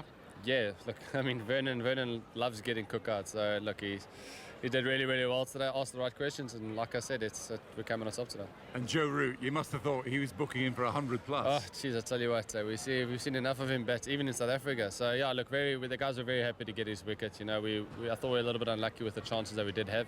A lot of edges going by Gully, so yeah, quite happy with that wicket. Rolling over them last 4 wickets for 6 runs, that's just perfect test cricket from you. Yeah, look, I mean, I started off quite tough, and I got a bit of tap.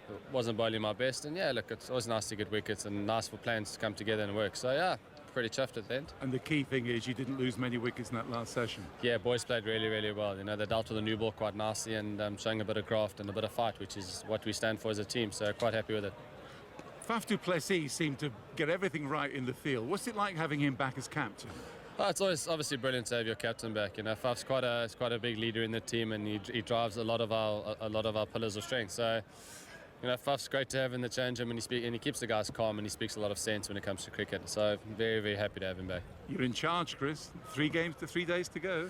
Well, still a lot of cricket to be played, and you know, hopefully we can have a good day again tomorrow and put England under pressure. But like you say, it's a lot of cricket to be played still. Indeed there is, and we're very much looking forward to that cricket being played as well. But that's Chris Morris talking to the South African fast bowler Pat Murphy, or maybe it was the other way around. It's probably Pat Murphy talking to the South African fast bowler Chris Morris. Day 3 starts 11 o'clock tomorrow. TMS on air on Radio 4 Longwave and 5 Live Sports Extra from 10 o'clock it says here, but it's certainly on tomorrow morning. And you can follow that tomorrow. In the meantime, did you really just ask me a moment or two ago, Fabian, whether this was heavy rain or an awful lot of light rain together. Oh my goodness, you put me in it there. You did. Look, to be honest, I'll be honest to everyone listening. I did say that. Just looking at the floodlights, I think it's a how do I lot. explain I think it's a lot of light rain. That's what I think it is, and that's why some people might foolishly call it heavy rain, but they're wrong. It's a lot of light rain altogether. That's what it is. Yeah, I'm not going to argue against that. Now the covers, though, and this is something we can argue about, and it is, in cricketing terms only, a little depressing. Because they didn't even do this earlier, did they? Rolled out the full covers. But as you say, it is very important, even if they've got half a mind that this rain could move over in the next 20-25 minutes, in terms of fairness to both teams, to get as much covering out there as they can, as quickly as they can. Yeah, the groundsmen doing everything they can, aren't they? It doesn't mean that they're thinking that's definitely it for the night. They're just trying to make sure that we've got a fair and equal contest if we do get a chance to get back out there. Yes, and the umpires came out best part of 5 minutes ago probably and instructed the groundsman, I would suggest, to get all of the covers on just to maximise the chance, as you said, Kevin. It's very bleak. There's a lot of light rain out there, if not heavy. And but yeah, fingers crossed. The weather here comes from, as we look out on the ground here, from our left-hand side, up in the mountains there, away to our left, and that looks pretty much full in. I mean, in terms of official sunset times, I think we're probably around about now. So it's not really nighttime as yet. The darkness is basically created by the cloud, more or less, here at this stage. So we can still see far enough away to our left-hand side to see that it's pretty full in of rain there, where the rain is coming from. So that's not giving us any reason to be cheerful, I'm afraid. And more of the covers are being put out there as well. Yeah, so as soon as you see the seagulls flying overhead, it's a pretty bad sign. Is it? Well, that's what I was told. Surely all that. Who told you that? It's not Graham, Uncle Graham again, was it? Oh, Uncle Graham was a practical joker, so if it was him, it wasn't true. Yes, well, exactly. It's because your Uncle Graham had some fish and chips, probably. That's why the gulls had arrived. But it is true. Now it's raining very well. Is it heavily or light rain? Whatever. I'll get myself in a muddle again. But now it's started to rain. Yeah, now it's started to rain. There are many a seagull overhead, Kevin. It has to be said. That is fact. And I think, although I think we should just basically say we'll disappear and come back a little bit later on, so I'll just round up this gull chat quite quickly. I think it's probably because they're realising that people are leaving the ground and they could be leaving things behind, you see. That's what happens as well. Very true. Thank you very much. However, that's the end of Summer Watch for now, and just to say that we will, should there be any more cricket, return later on, and I desperately hope that we will do, because it deserves to finish this. The Rudolph and Ingram innings were excellent, and also I thought the way that Somerset held their nerve and kept chipping away and taking wickets as well. So fingers crossed on this one. At least I suppose in some ways this will be good news for Somerset, because they're on the back here. They've 9 straight defeats. This could be the end of that run where they actually pick up a point, you see. So I'm looking for positives everywhere. In the meantime, thank you for listening.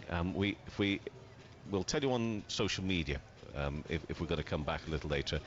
But I think that's going to be it for now. We'll go to our little sort of music and loop for the time being. And as I say, if we get any more cricket, we'll bring it to you later on here on Sports Extra. Hello, you're listening to 5 Live Sports Extra, where I'm afraid we can't bring you any live cricket commentary at the moment. That's either due to a scheduled interval or rain. You can keep up to date, of course, with what's happening at the BBC Cricket website, and we'll be back here as soon as we have some more live cricket for you.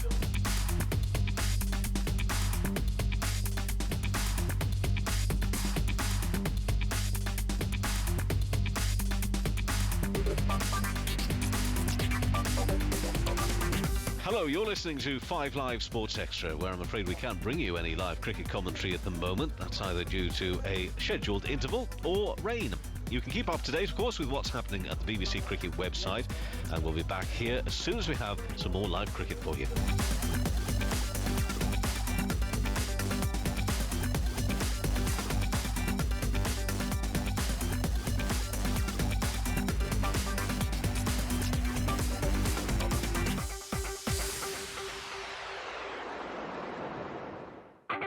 Hello, you're listening to 5 Live Sports Extra, where I'm afraid we can't bring you any live cricket commentary at the moment. That's either due to a scheduled interval or rain. You can keep up to date, of course, with what's happening at the BBC Cricket website, and we'll be back here as soon as we have some more live cricket for you.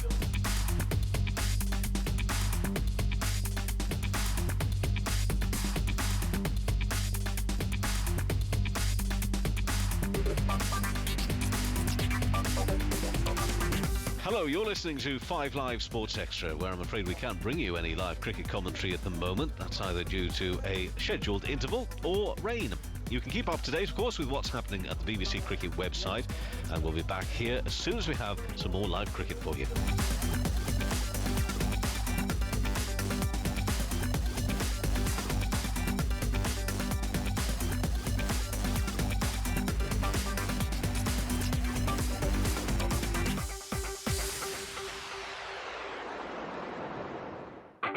Hello, you're listening to 5 Live Sports Extra, where I'm afraid we can't bring you any live cricket commentary at the moment. That's either due to a scheduled interval or rain.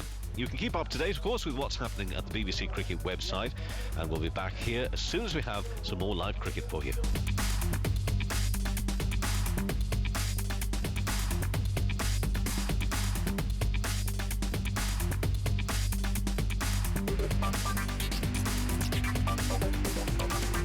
Hello, you're listening to 5 Live Sports Extra, where I'm afraid we can't bring you any live cricket commentary at the moment. That's either due to a scheduled interval or rain. You can keep up to date, of course, with what's happening at the BBC Cricket website, and we'll be back here as soon as we have some more live cricket for you.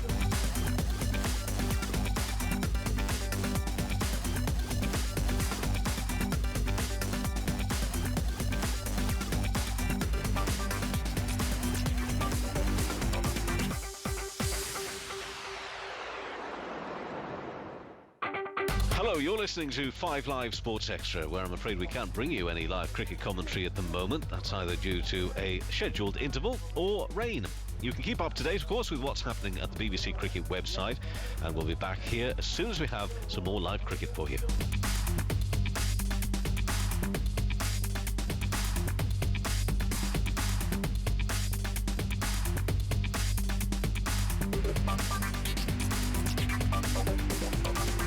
Hello, you're listening to 5 Live Sports Extra, where I'm afraid we can't bring you any live cricket commentary at the moment. That's either due to a scheduled interval or rain.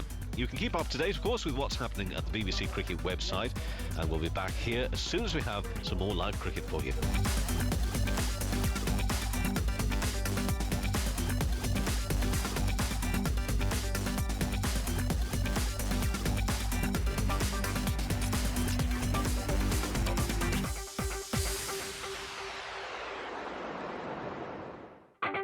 Hello, you're listening to 5 Live Sports Extra, where I'm afraid we can't bring you any live cricket commentary at the moment. That's either due to a scheduled interval or rain. You can keep up to date, of course, with what's happening at the BBC Cricket website, and we'll be back here as soon as we have some more live cricket for you.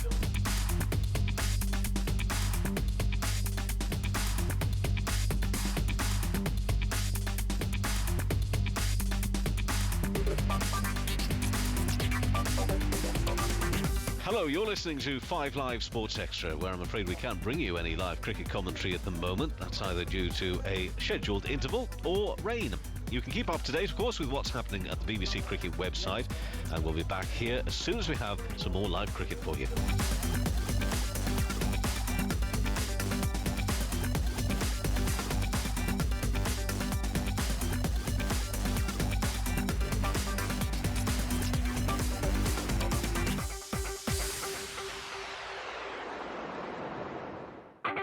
Hello, you're listening to 5 Live Sports Extra, where I'm afraid we can't bring you any live cricket commentary at the moment. That's either due to a scheduled interval or rain.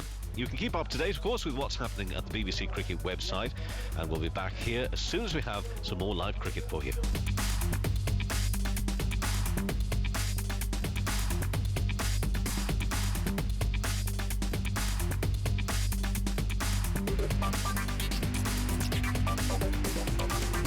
Hello, you're listening to 5 Live Sports Extra, where I'm afraid we can't bring you any live cricket commentary at the moment. That's either due to a scheduled interval or rain. You can keep up to date, of course, with what's happening at the BBC Cricket website, and we'll be back here as soon as we have some more live cricket for you.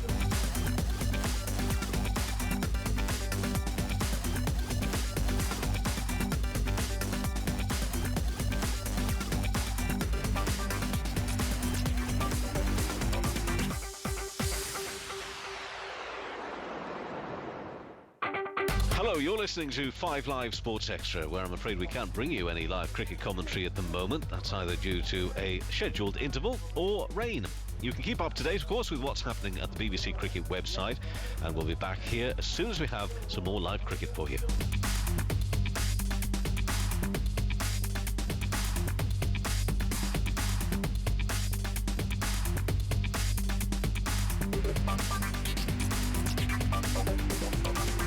Hello, you're listening to 5 Live Sports Extra, where I'm afraid we can't bring you any live cricket commentary at the moment. That's either due to a scheduled interval or rain. You can keep up to date, of course, with what's happening at the BBC Cricket website, and we'll be back here as soon as we have some more live cricket for you.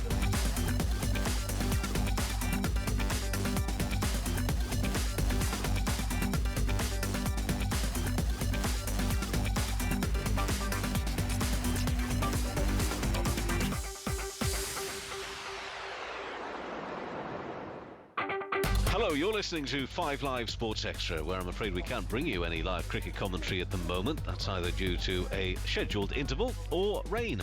You can keep up to date, of course, with what's happening at the BBC Cricket website, and we'll be back here as soon as we have some more live cricket for you.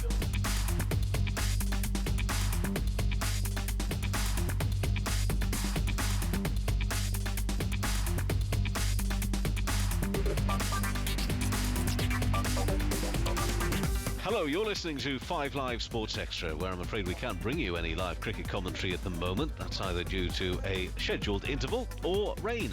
You can keep up to date, of course, with what's happening at the BBC Cricket website, and we'll be back here as soon as we have some more live cricket for you.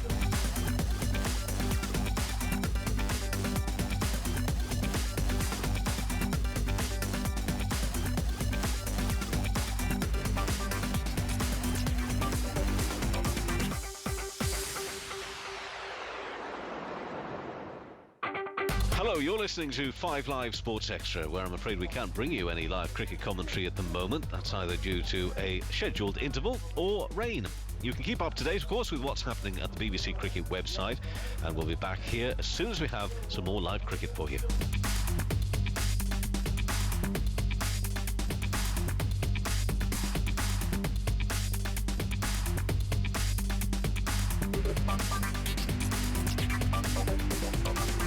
Hello, you're listening to 5 Live Sports Extra, where I'm afraid we can't bring you any live cricket commentary at the moment. That's either due to a scheduled interval or rain. You can keep up to date, of course, with what's happening at the BBC Cricket website, and we'll be back here as soon as we have some more live cricket for you.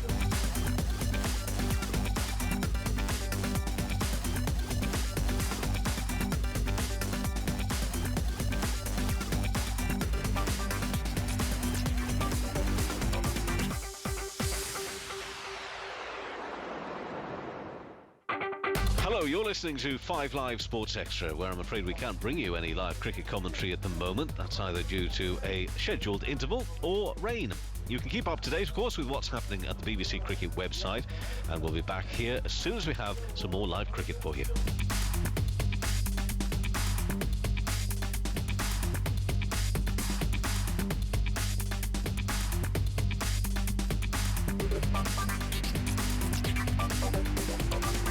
Hello, you're listening to 5 Live Sports Extra, where I'm afraid we can't bring you any live cricket commentary at the moment. That's either due to a scheduled interval or rain. You can keep up to date, of course, with what's happening at the BBC Cricket website, and we'll be back here as soon as we have some more live cricket for you.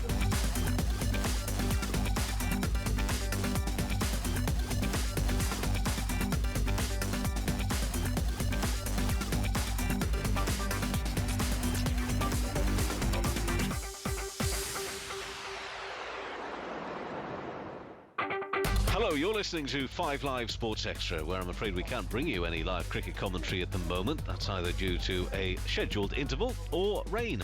You can keep up to date, of course, with what's happening at the BBC Cricket website, and we'll be back here as soon as we have some more live cricket for you.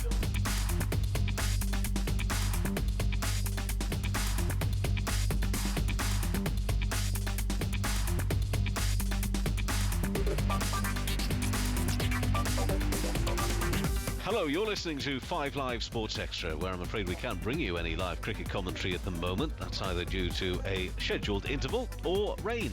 You can keep up to date, of course, with what's happening at the BBC Cricket website, and we'll be back here as soon as we have some more live cricket for you.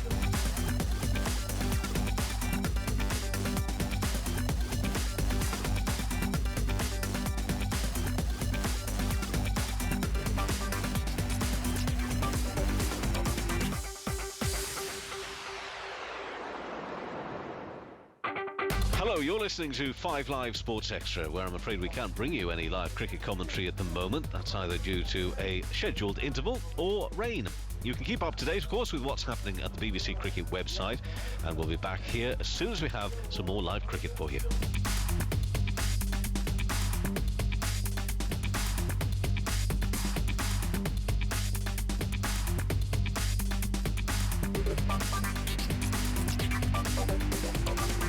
Hello, you're listening to 5 Live Sports Extra, where I'm afraid we can't bring you any live cricket commentary at the moment. That's either due to a scheduled interval or rain. You can keep up to date, of course, with what's happening at the BBC Cricket website, and we'll be back here as soon as we have some more live cricket for you.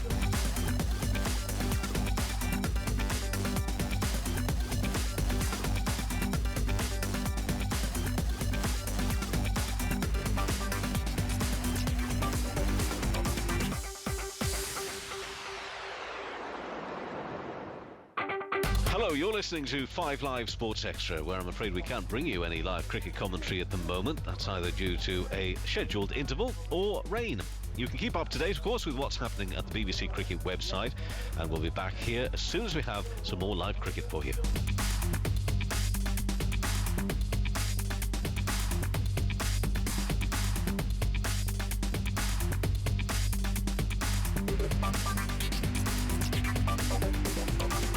Hello, you're listening to 5 Live Sports Extra, where I'm afraid we can't bring you any live cricket commentary at the moment. That's either due to a scheduled interval or rain. You can keep up to date, of course, with what's happening at the BBC Cricket website, and we'll be back here as soon as we have some more live cricket for you.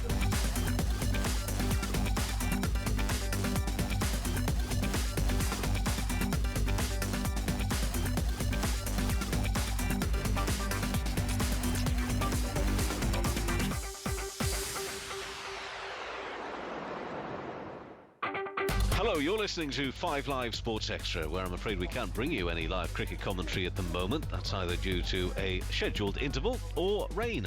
You can keep up to date, of course, with what's happening at the BBC Cricket website, and we'll be back here as soon as we have some more live cricket for you.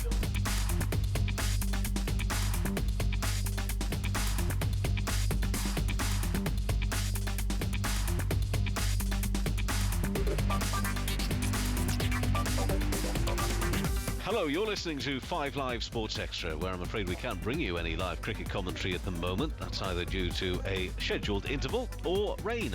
You can keep up to date, of course, with what's happening at the BBC Cricket website, and we'll be back here as soon as we have some more live cricket for you.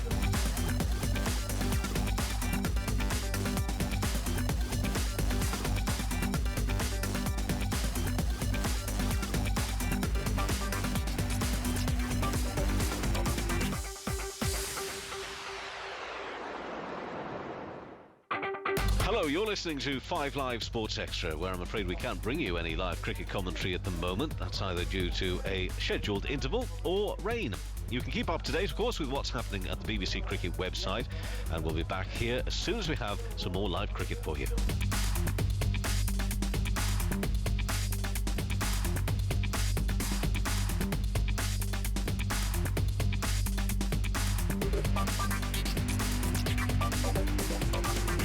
Hello, you're listening to 5 Live Sports Extra, where I'm afraid we can't bring you any live cricket commentary at the moment. That's either due to a scheduled interval or rain. You can keep up to date, of course, with what's happening at the BBC Cricket website, and we'll be back here as soon as we have some more live cricket for you.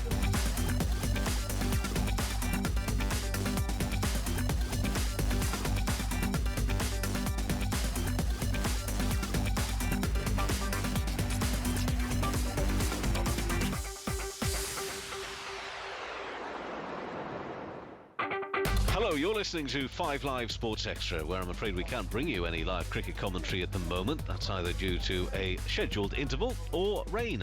You can keep up to date, of course, with what's happening at the BBC Cricket website, and we'll be back here as soon as we have some more live cricket for you.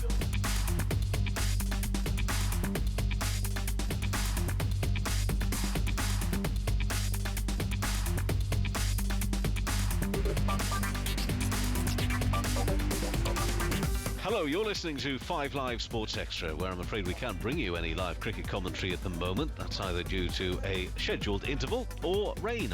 You can keep up to date, of course, with what's happening at the BBC Cricket website, and we'll be back here as soon as we have some more live cricket for you.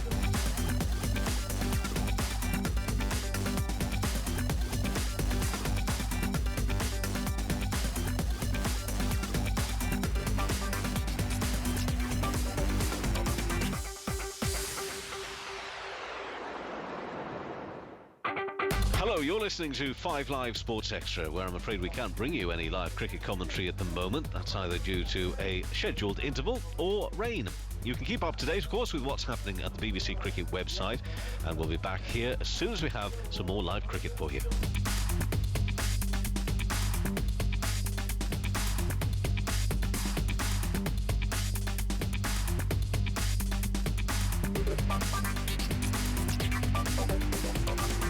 Hello, you're listening to 5 Live Sports Extra, where I'm afraid we can't bring you any live cricket commentary at the moment. That's either due to a scheduled interval or rain.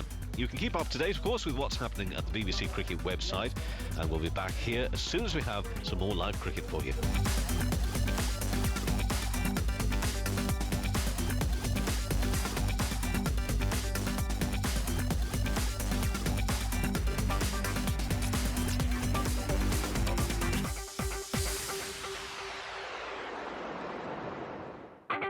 Hello, you're listening to 5 Live Sports Extra, where I'm afraid we can't bring you any live cricket commentary at the moment. That's either due to a scheduled interval or rain. You can keep up to date, of course, with what's happening at the BBC Cricket website, and we'll be back here as soon as we have some more live cricket for you.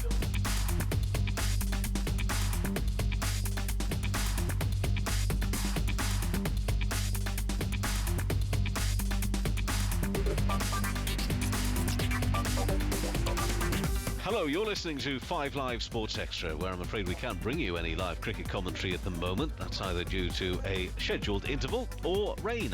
You can keep up to date, of course, with what's happening at the BBC Cricket website, and we'll be back here as soon as we have some more live cricket for you.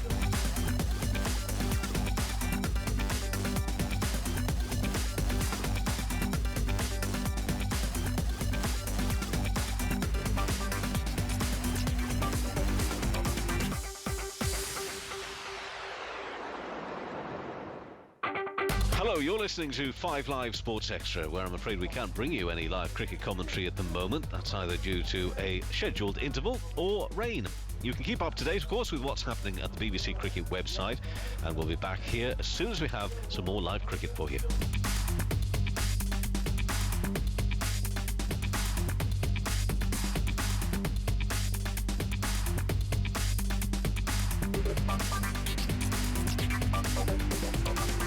Hello, you're listening to 5 Live Sports Extra, where I'm afraid we can't bring you any live cricket commentary at the moment. That's either due to a scheduled interval or rain. You can keep up to date, of course, with what's happening at the BBC Cricket website, and we'll be back here as soon as we have some more live cricket for you.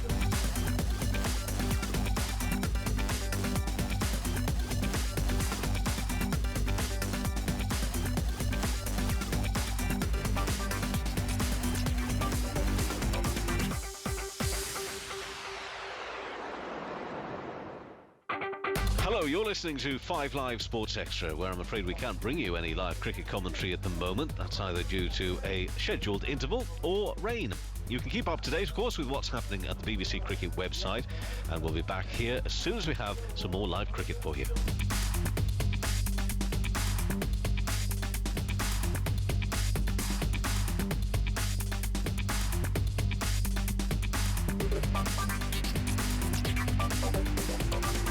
Hello, you're listening to 5 Live Sports Extra, where I'm afraid we can't bring you any live cricket commentary at the moment. That's either due to a scheduled interval or rain. You can keep up to date, of course, with what's happening at the BBC Cricket website, and we'll be back here as soon as we have some more live cricket for you.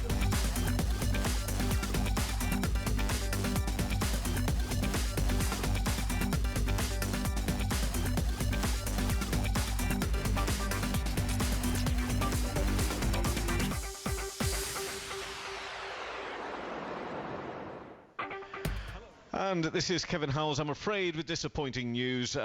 If you've been enjoying the loop, well, that's great, isn't it? But I'm afraid to say that it doesn't mean that we've got any cricket to bring to you as I come back live here in Cardiff with Glamorgan, having scored 171 for 5 after 17.2 overs. But I'm afraid the rain has just been too heavy. The forecast now is that it's not going to be moving along for a little while now, so the umpires had no option but to call this as a no result. So there'll be more action tomorrow, of course, in the T20, and both these teams are fairly long journeys across to Uxbridge for Somerset, and then it's Essex for Glamorgan tomorrow as well. So, or is it the other way around? Somerset, sorry, going to Essex and Glamorgan to Uxbridge. So both teams got some travelling to do. They'll be on their bus quickly now, and a disappointment here. The match has been abandoned, no result. And of course, we're back with you again tomorrow morning with more cricket, but from the Test match there at Trent Bridge. So join us for that if you would. But from me, Kevin Howells, and the rest of the team here in Glamorgan and in Cardiff, wish you a very good evening. The best live sport. I'm excited for the tournament, I'm excited for the preparation leading up. We've all now had a taste of some sort of success. It's about doing it on the big stage when it matters. Euro 2017 on 5 Live and 5 Live Sports Extra. Filled in towards Horton with the header, and Steph Horton has equalised for England.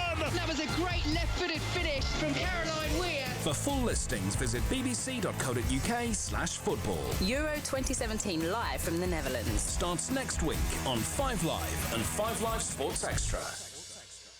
Rugby union. He crashes into the Springboks and gains 1 metre. Tennis. Djokovic's backhand. Federer's in the rally now. Football. Oh, it's fabulous!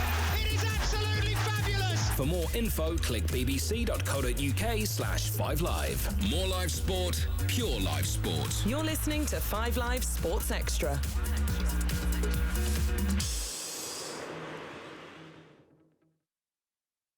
More live sport, pure live sport. This is 5 Live Sports Extra. As 5 Live brings you one event, 5 Live Sports Extra brings you another, uninterrupted and in full. Including cricket. Bowls and pancakes. Bowl, it's all over. As England win by 266 runs. Athletics, swimming, boxing, Formula 1. The crowd in the grandstands are on their feet. Lewis Hamilton comes out of the final corner to win the British Grand Prix at Silverstone. Rugby league. It's game over. That is job done. Basketball. Rugby union. He crashes into the Springboks and gains 1 metre. Tennis. Djokovic's backhand. Federer's in the rally now. Football. Oh, it's fabulous! It is absolutely fabulous! For more info, click bbc.co.uk/5live. More live sport, pure live sport. You're listening to 5 Live Sports Extra.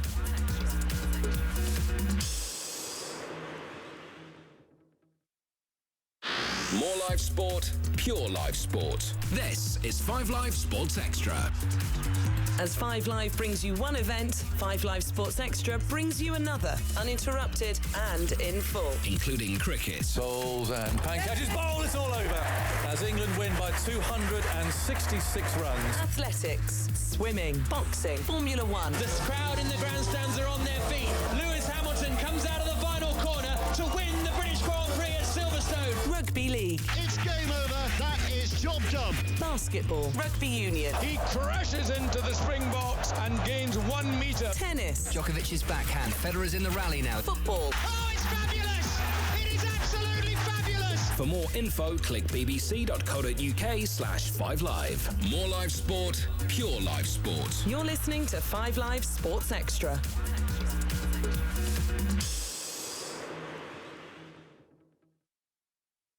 More live sport, pure live sport. This is 5 Live Sports Extra.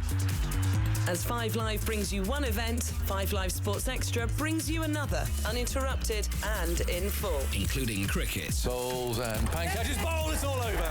As England win by 266 runs. Athletics, swimming, boxing, Formula 1. The crowd in the grandstands are on their feet. Lewis Hamilton comes out of the final corner to win the British Grand Prix at Silverstone. Rugby league. It's game over. That is job done. Basketball. Rugby union. He crashes into the Springboks and gains 1 metre. Tennis. Djokovic's backhand. Federer's in the rally now. Football. Oh, it's fabulous!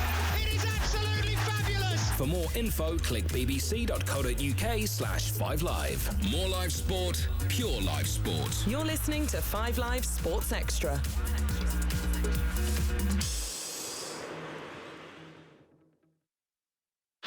More live Sport, pure live sport. This is 5 Live Sports Extra. As 5 Live brings you one event, 5 Live Sports Extra brings you another, uninterrupted and in full. Including cricket. Bowls and catches. Bowl, it's all over. As England win by 266 runs. Athletics, swimming, boxing, Formula One. The crowd in the grandstands are on their feet. Lewis Hamilton comes out of the final corner to win the British Grand Prix at Silverstone. Rugby League. It's game over. That is job done. Basketball, Rugby Union. He crashes into the Springboks and gains 1 metre. Tennis. Djokovic's backhand. Federer's in the rally now. Football. Oh, it's fabulous!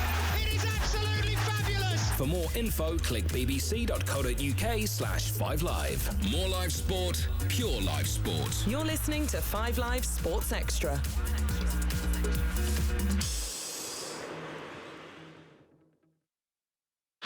More live sport, pure live sport. This is 5 Live Sports Extra. As 5 Live brings you one event, 5 Live Sports Extra brings you another, uninterrupted and in full. Including cricket. Bowls and catches. Bowl, it's all over. As England win by 266 runs. Athletics, swimming, boxing, Formula One. The crowd in the grandstands are on their feet. Lewis Hamilton comes out of the final corner to win the British Grand Prix at Silverstone. Rugby League. It's game over. That is job done. Basketball, Rugby Union. He crashes into the Springboks and gains 1 metre. Tennis. Djokovic's backhand. Federer's in the rally now. Football. Oh, it's fabulous! It is absolutely fabulous! For more info, click bbc.co.uk/5live. More live sport, pure live sport. You're listening to 5 Live Sports Extra.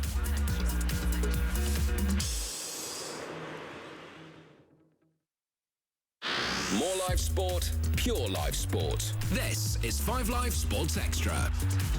As 5 Live brings you one event, 5 Live Sports Extra brings you another, uninterrupted and in full. Including cricket. Bowls and catches. Bowl, it's all over. As England win by 266 runs. Athletics, swimming, boxing, Formula One. The crowd in the grandstands are on their feet. Lewis Hamilton comes out of the final corner to win the British Grand Prix at Silverstone. Rugby League. It's game over. That is job done. Basketball, Rugby Union. He crashes into the Springboks and gains 1 metre. Tennis. Djokovic's backhand. Federer's in the rally now. Football. Oh, it's fabulous! It is absolutely fabulous! For more info, click bbc.co.uk/5live. More live sport, pure live sport. You're listening to 5 Live Sports Extra.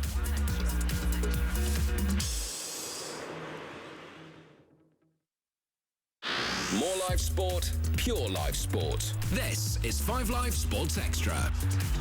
As 5 Live brings you one event, 5 Live Sports Extra brings you another, uninterrupted and in full. Including cricket. Bowls and catches. Bowl, it's all over.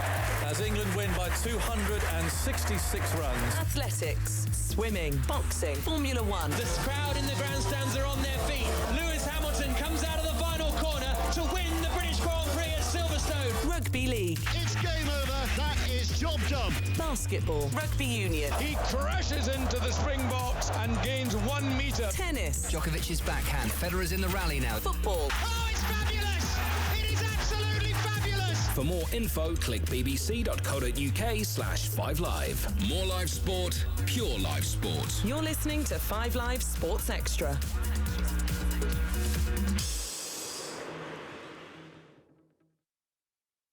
More live sport, pure live sport. This is 5 Live Sports Extra. As 5 Live brings you one event, 5 Live Sports Extra brings you another, uninterrupted and in full. Including cricket. Bowls and catches. Bowl, it's all over. As England win by 266 runs. Athletics, swimming, boxing, Formula One. The crowd in the grandstands are on their feet. Lewis Hamilton comes out of the final corner to win the British Grand Prix at Silverstone. Rugby League. It's game over. That is job done. Basketball, Rugby Union. He crashes into the Springboks and gains 1 metre. Tennis. Djokovic's backhand. Federer's in the rally now. Football. Oh, it's fabulous! It is absolutely fabulous! For more info, click bbc.co.uk/5live. More live sport, pure live sport. You're listening to 5 Live Sports Extra.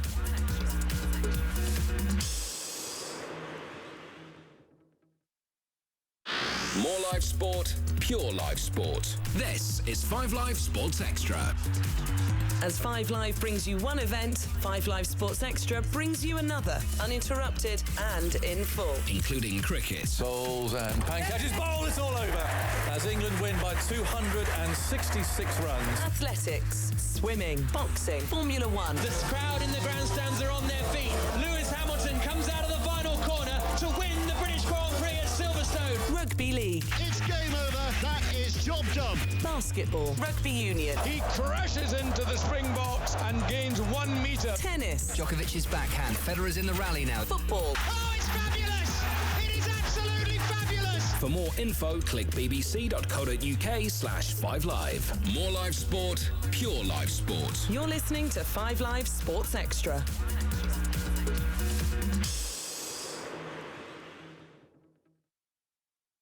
More live sport, pure live sport. This is 5 Live Sports Extra. As 5 Live brings you one event, 5 Live Sports Extra brings you another, uninterrupted and in full. Including cricket. Bowls and pancakes. Bowl, it's all over. As England win by 266 runs. Athletics, swimming, boxing, Formula One. The crowd in the grandstands are on their feet. Lewis Hamilton comes out of the final corner to win the British Grand Prix at Silverstone. Rugby League. It's game over. That is job done. Basketball. Rugby Union. He crashes into the Springboks and gains 1 metre. Tennis. Djokovic's backhand. Federer's in the rally now. Football. Oh, it's fabulous! It is absolutely fabulous! For more info, click bbc.co.uk/5live. More live sport, pure live sport. You're listening to 5 Live Sports Extra.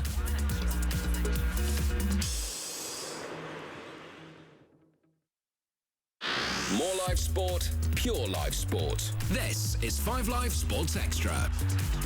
As 5 Live brings you one event, 5 Live Sports Extra brings you another, uninterrupted and in full. Including cricket. Bowls and pancakes. Bowl, it's all over.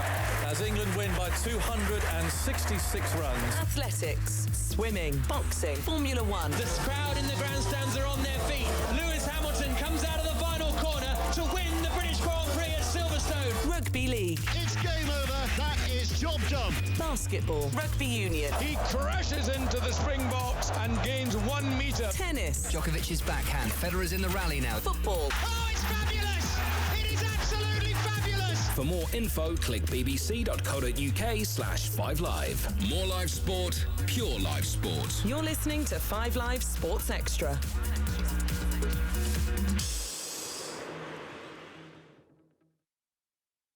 More live sport, pure live sport. This is 5 Live Sports Extra. As 5 Live brings you one event, 5 Live Sports Extra brings you another, uninterrupted and in full. Including cricket. Bowls and pancakes. Bowl, it's all over. As England win by 266 runs. Athletics, swimming, boxing, Formula One. The crowd in the grandstands are on their feet. Lewis Hamilton comes out of the final corner to win the British Grand Prix at Silverstone. Rugby League. It's game over. That is job done. Basketball. Rugby Union. He crashes into the Springboks and gains 1 metre. Tennis. Djokovic's backhand. Federer's in the rally now. Football. Oh, it's fabulous! It is absolutely fabulous! For more info, click bbc.co.uk/5live. More live sport, pure live sport. You're listening to 5 Live Sports Extra.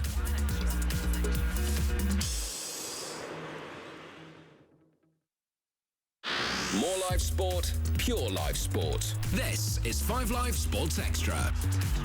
As 5 Live brings you one event, 5 Live Sports Extra brings you another, uninterrupted and in full. Including cricket. Bowls and pancakes. Bowl, it's all over. As England win by 266 runs. Athletics, swimming, boxing, Formula One. The crowd in the grandstands are on their feet. Lewis Hamilton comes out of the final corner to win the British Grand Prix at Silverstone. Rugby League. It's game over. That is job done. Basketball. Rugby Union. He crashes into the Springboks and gains 1 metre. Tennis. Djokovic's backhand. Federer's in the rally now. Football. Oh, it's fabulous! It is absolutely fabulous! For more info, click bbc.co.uk/5live. More live sport, pure live sport. You're listening to 5 Live Sports Extra.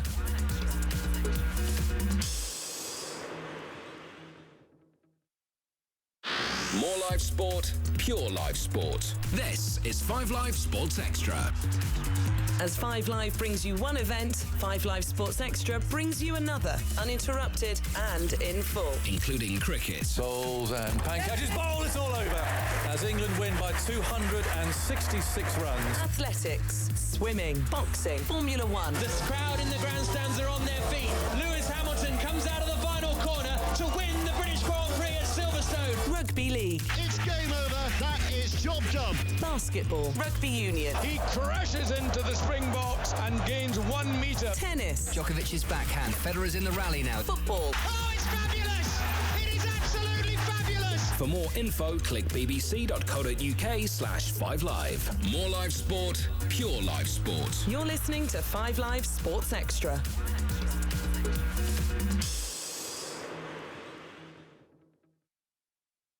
More live sport, pure live sport. This is 5 Live Sports Extra. As 5 Live brings you one event, 5 Live Sports Extra brings you another, uninterrupted and in full. Including cricket. Bowls and catches. Bowl, it's all over. As England win by 266 runs. Athletics, swimming, boxing, Formula One. The crowd in the grandstands are on their feet. Lewis Hamilton comes out of the final corner to win the British Grand Prix at Silverstone. Rugby League. It's game over. That is job done. Basketball. Rugby Union. He crashes into the Springboks and gains 1 metre. Tennis. Djokovic's backhand. Federer's in the rally now. Football. Oh, it's fabulous! It is absolutely fabulous! For more info, click bbc.co.uk/5live. More live sport, pure live sport. You're listening to 5 Live Sports Extra.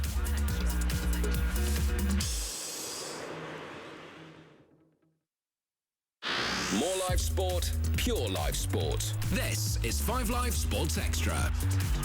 As 5 Live brings you one event, 5 Live Sports Extra brings you another, uninterrupted and in full. Including cricket. Bowls and catches. Bowl, it's all over. As England win by 266 runs. Athletics, swimming, boxing, Formula One. The crowd in the grandstands are on their feet. Lewis Hamilton comes out of the final corner to win the British Grand Prix at Silverstone. Rugby League. It's game over. That is job done. Basketball. Rugby Union. He crashes into the Springboks and gains 1 metre. Tennis. Djokovic's backhand. Federer's in the rally now. Football. Oh, it's fabulous! It is absolutely fabulous! For more info, click bbc.co.uk/5live. More live sport, pure live sport. You're listening to 5 Live Sports Extra.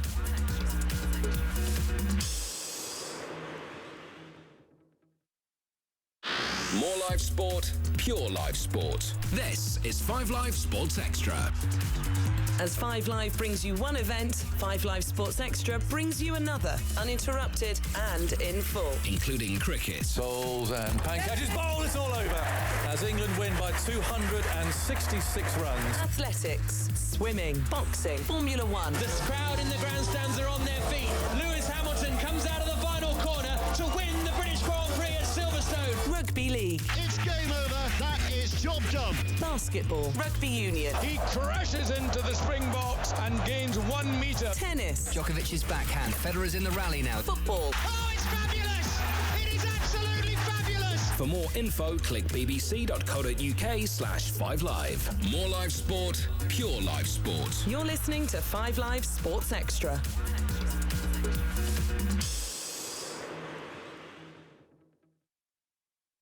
More live sport, pure live sport. This is 5 Live Sports Extra. As 5 Live brings you one event, 5 Live Sports Extra brings you another, uninterrupted and in full. Including cricket. Bowls and catches. Bowl, it's all over.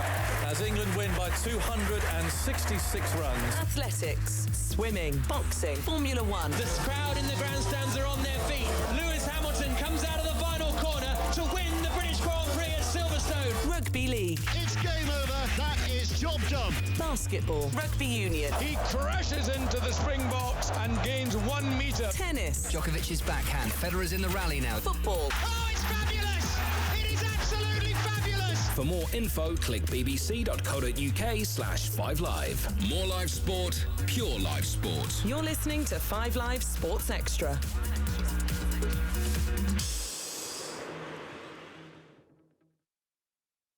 More live sport, pure live sport. This is 5 Live Sports Extra. As 5 Live brings you one event, 5 Live Sports Extra brings you another, uninterrupted and in full. Including cricket. Bowls and catches. Bowl, it's all over. As England win by 266 runs. Athletics, swimming, boxing, Formula One. The crowd in the grandstands are on their feet. Lewis Hamilton comes out of the final corner to win the British Grand Prix at Silverstone. Rugby League. It's game over. That is job done. Basketball. Rugby Union. He crashes into the Springboks and gains 1 metre. Tennis. Djokovic's backhand. Federer's in the rally now. Football. Oh, it's fabulous! It is absolutely fabulous! For more info, click bbc.co.uk/5live. More live sport, pure live sport. You're listening to 5 Live Sports Extra.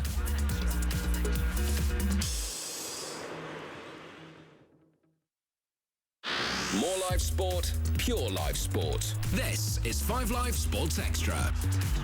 As 5 Live brings you one event, 5 Live Sports Extra brings you another, uninterrupted and in full. Including cricket. Bowls and catches. Bowl, it's all over.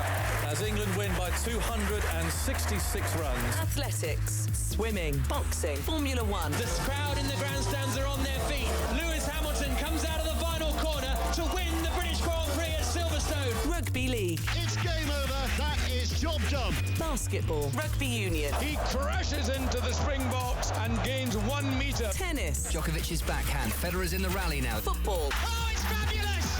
It is absolutely fabulous! For more info, click bbc.co.uk/5live. More live sport, pure live sport. You're listening to 5 Live Sports Extra.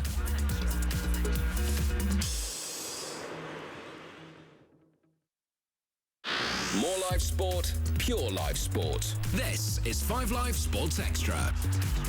As 5 Live brings you one event, 5 Live Sports Extra brings you another, uninterrupted and in full. Including cricket. Bowls and catches. Bowl, it's all over. As England win by 266 runs. Athletics, swimming, boxing, Formula One. The crowd in the grandstands are on their feet. Lewis Hamilton comes out of the final corner to win the British Grand Prix at Silverstone. Rugby League. It's game over. That is job done. Basketball. Rugby Union. He crashes into the Springboks and gains 1 metre. Tennis. Djokovic's backhand. Federer's in the rally now. Football. Oh, it's fabulous! It is absolutely fabulous! For more info, click bbc.co.uk/5live. More live sport, pure live sport. You're listening to 5 Live Sports Extra.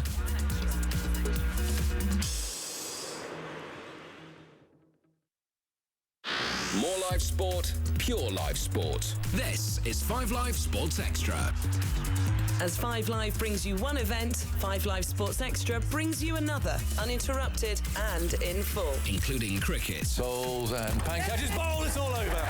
As England win by 266 runs. Athletics, swimming, boxing, Formula One. The crowd in the grandstands are on their feet. Lewis Hamilton comes out of the final corner to win the British Grand Prix at Silverstone. Rugby League. It's game over. That is job done. Basketball. Rugby Union. He crashes into the Springboks and gains 1 metre. Tennis. Djokovic's backhand. Federer's in the rally now. Football. Oh, it's fabulous!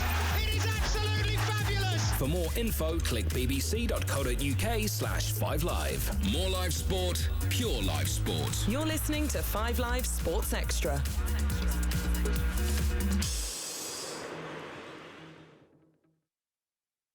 More live sport, pure live sport. This is 5 Live Sports Extra. As 5 Live brings you one event, 5 Live Sports Extra brings you another, uninterrupted and in full. Including cricket. Bowls and catches. Bowl, it's all over. As England win by 266 runs. Athletics, swimming, boxing, Formula One. The crowd in the grandstands are on their feet. Lewis Hamilton comes out of the final corner to win the British Grand Prix at Silverstone. Rugby League. It's game over. That is job done. Basketball. Rugby Union. He crashes into the Springboks and gains 1 metre. Tennis. Djokovic's backhand. Federer's in the rally now. Football. Oh, it's fabulous! It is absolutely fabulous! For more info, click bbc.co.uk/5live. More live sport, pure live sport. You're listening to 5 Live Sports Extra.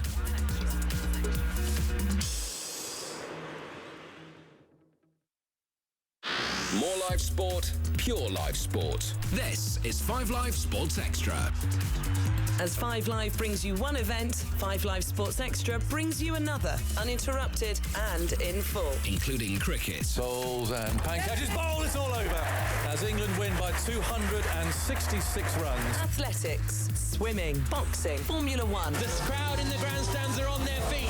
Lewis Hamilton comes out of the final corner to win the British Grand Prix at Silverstone. Rugby League. It's game over. That is job done. Basketball. Rugby Union. He crashes into the Springboks and gains 1 metre. Tennis. Djokovic's backhand. Federer's in the rally now. Football. Oh, it's fabulous! It is absolutely fabulous! For more info, click bbc.co.uk/5live. More live sport, pure live sport. You're listening to 5 Live Sports Extra.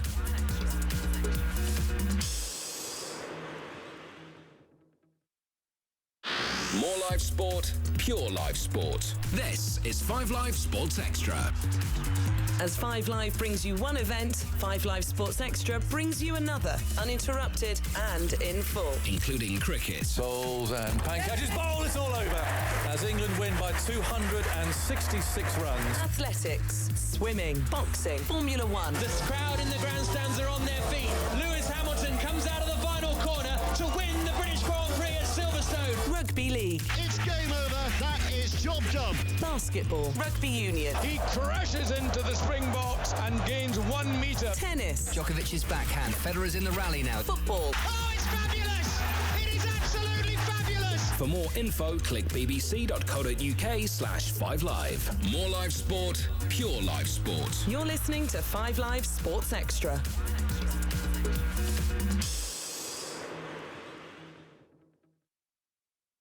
More live sport, pure live sport. This is 5 Live Sports Extra. As 5 Live brings you one event, 5 Live Sports Extra brings you another, uninterrupted and in full. Including cricket. Bowls and catches. Bowl, it's all over.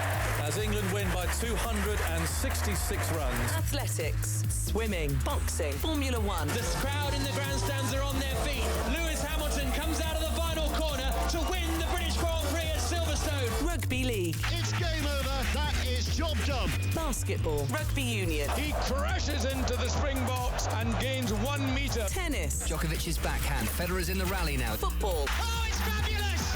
It is absolutely fabulous! For more info, click bbc.co.uk/5live. More live sport, pure live sport. You're listening to 5 Live Sports Extra.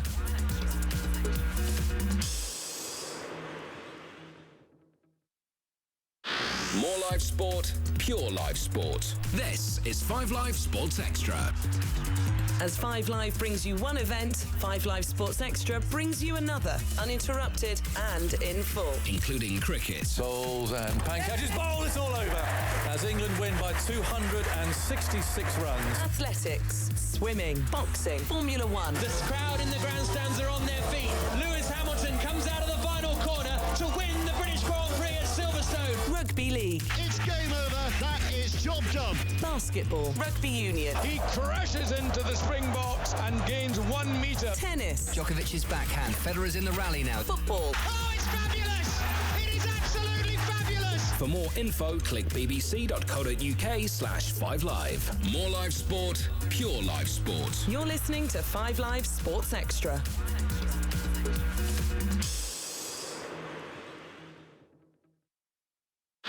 More live sport, pure live sport. This is 5 Live Sports Extra.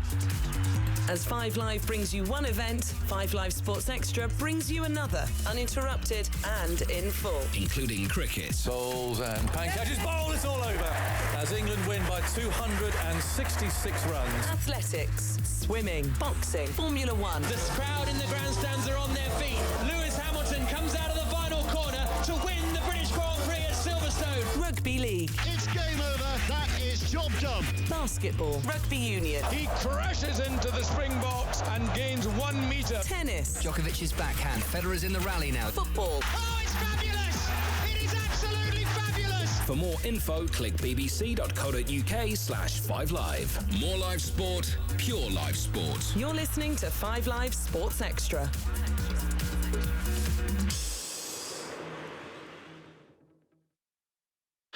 More live Sport, pure live sport. This is 5 Live Sports Extra.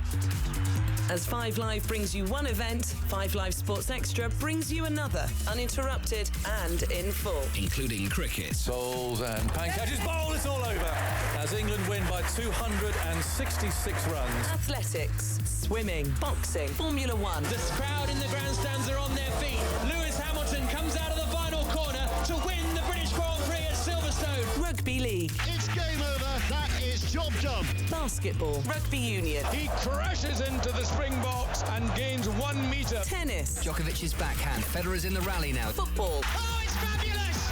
It is absolutely fabulous! For more info, click bbc.co.uk/5live. More live sport, pure live sport. You're listening to 5 Live Sports Extra.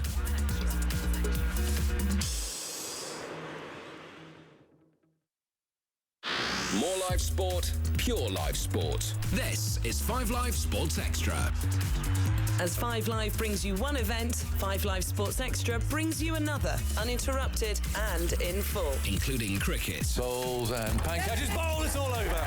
As England win by 266 runs. Athletics, swimming, boxing, Formula One. The crowd in the grandstands are on their feet. Lewis Hamilton comes out of the final corner to win the British Grand Prix at Silverstone. Rugby League. It's game over. That is job done. Basketball. Rugby Union. He crashes into the Springboks and gains 1 metre. Tennis. Djokovic's backhand. Federer's in the rally now. Football. Oh, it's fabulous! It is absolutely fabulous! For more info, click bbc.co.uk/5live. More live sport, pure live sport. You're listening to 5 Live Sports Extra.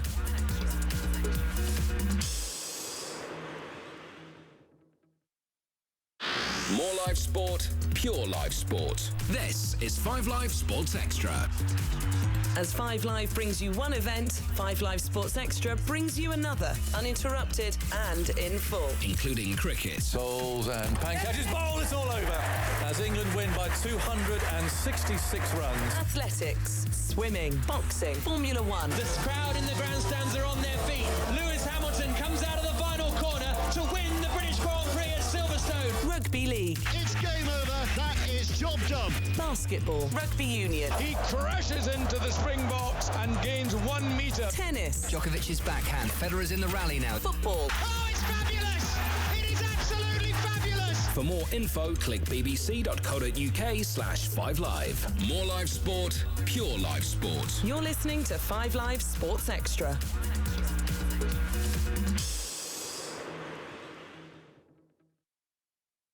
More live sport, pure live sport. This is 5 Live Sports Extra. As 5 Live brings you one event, 5 Live Sports Extra brings you another, uninterrupted and in full. Including cricket. Bowls and pancakes. Bowl, it's all over. As England win by 266 runs. Athletics, swimming, boxing, Formula One. The crowd in the grandstands are on their feet. Lewis Hamilton comes out of the final corner to win the British Grand Prix at Silverstone. Rugby League. It's game over. That is job done. Basketball. Rugby Union. He crashes into the Springboks and gains 1 metre. Tennis. Djokovic's backhand. Federer's in the rally now. Football. Oh, it's fabulous!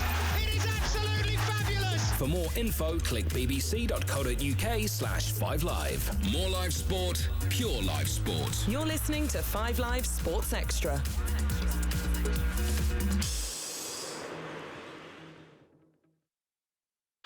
More live sport, pure live sport. This is 5 Live Sports Extra. As 5 Live brings you one event, 5 Live Sports Extra brings you another, uninterrupted and in full. Including cricket. Bowls and pancakes. Bowl, it's all over. As England win by 266 runs. Athletics, swimming, boxing, Formula One. The crowd in the grandstands are on their feet. Lewis Hamilton comes out of the final corner to win the British Grand Prix at Silverstone. Rugby League. It's game over. That is job done. Basketball. Rugby Union. He crashes into the Springboks and gains 1 metre. Tennis. Djokovic's backhand. Federer's in the rally now. Football. Oh, it's fabulous! It is absolutely fabulous! For more info, click bbc.co.uk/5live. More live sport, pure live sport. You're listening to 5 Live Sports Extra.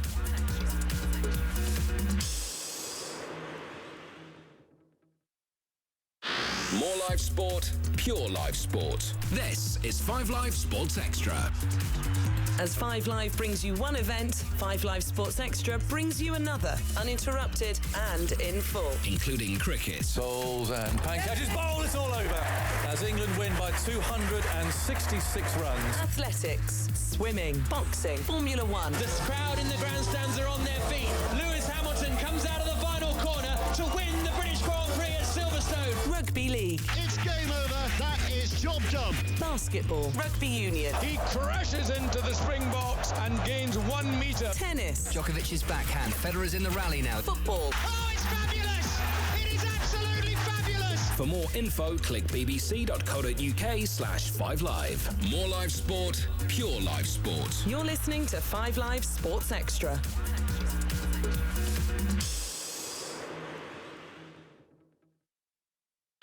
More live sport, pure live sport. This is 5 Live Sports Extra. As 5 Live brings you one event, 5 Live Sports Extra brings you another, uninterrupted and in full. Including cricket. Bowls and catches. Bowl, it's all over. As England win by 266 runs. Athletics, swimming, boxing, Formula One. The crowd in the grandstands are on their feet. Lewis Hamilton comes out of the final corner to win the British Grand Prix at Silverstone. Rugby League. It's game over. That is job done. Basketball. Rugby Union. He crashes into the Springboks and gains 1 metre. Tennis. Djokovic's backhand. Federer's in the rally now. Football. Oh, it's fabulous! It is absolutely fabulous! For more info, click bbc.co.uk/5live. More live sport, pure live sport. You're listening to 5 Live Sports Extra.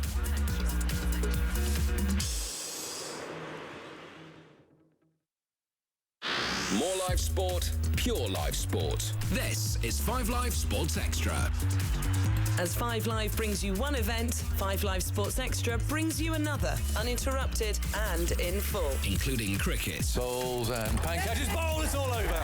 As England win by 266 runs. Athletics, swimming, boxing, Formula One. The crowd in the grandstands are on their feet. Lewis Hamilton comes out of the final corner to win the British Grand Prix at Silverstone. Rugby League. It's game over. That is job done. Basketball. Rugby Union. He crashes into the Springboks and gains 1 metre. Tennis. Djokovic's backhand. Federer's in the rally now. Football. Oh, it's fabulous! It is absolutely fabulous! For more info, click bbc.co.uk/5live. More live sport, pure live sport. You're listening to 5 Live Sports Extra.